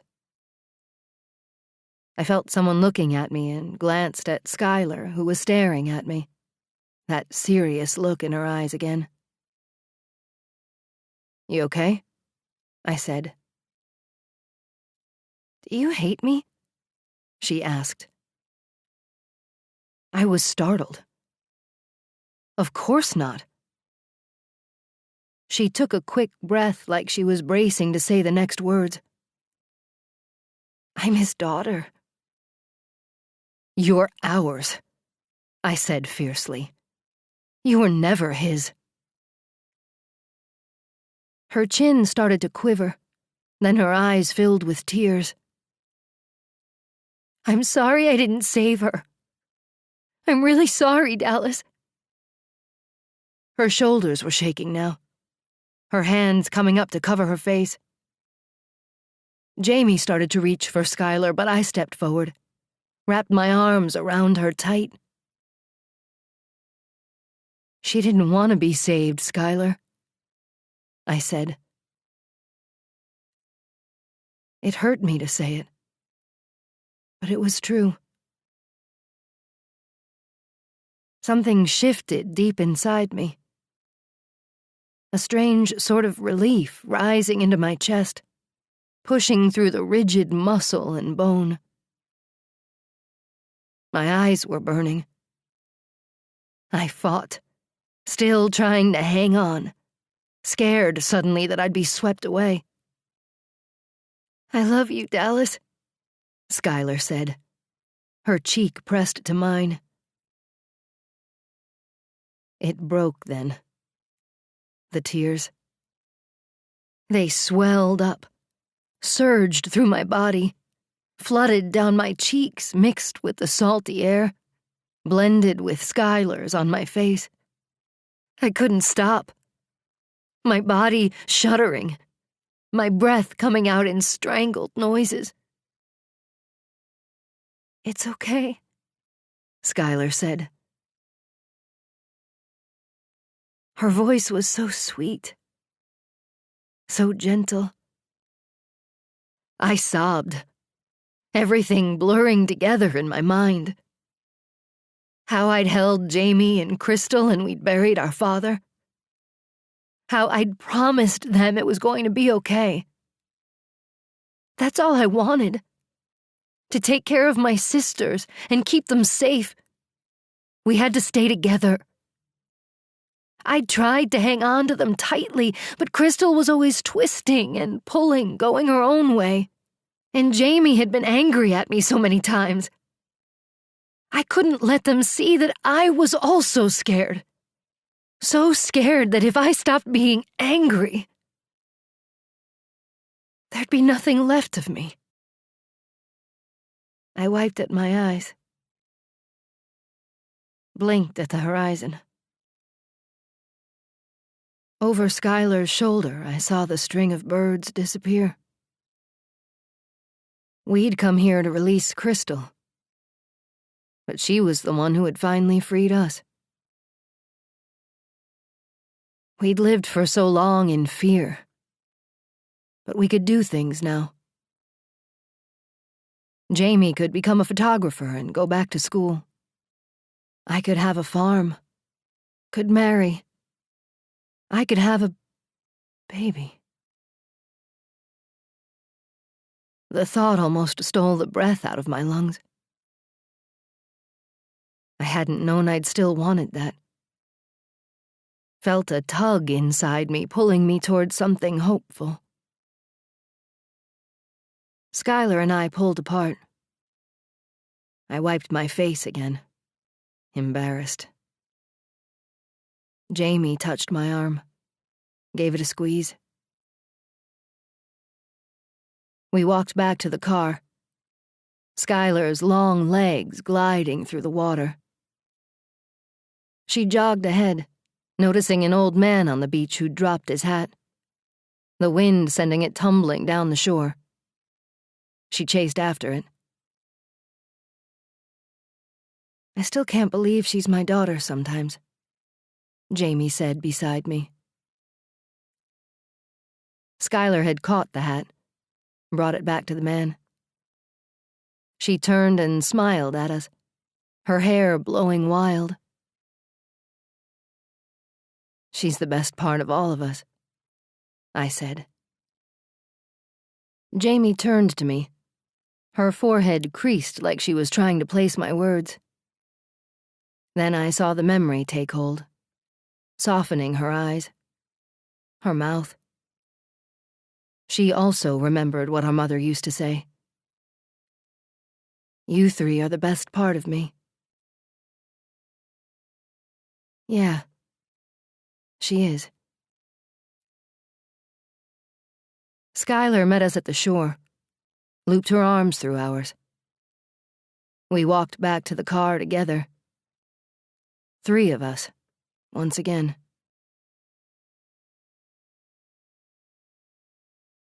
This concludes the reading of Those Girls by Chevy Stevens. Copyright 2015 by Chevy Stevens Holdings Limited. This book was read by Georgina Marie, Emily Wu Zeller, and Nicole Zanzarella.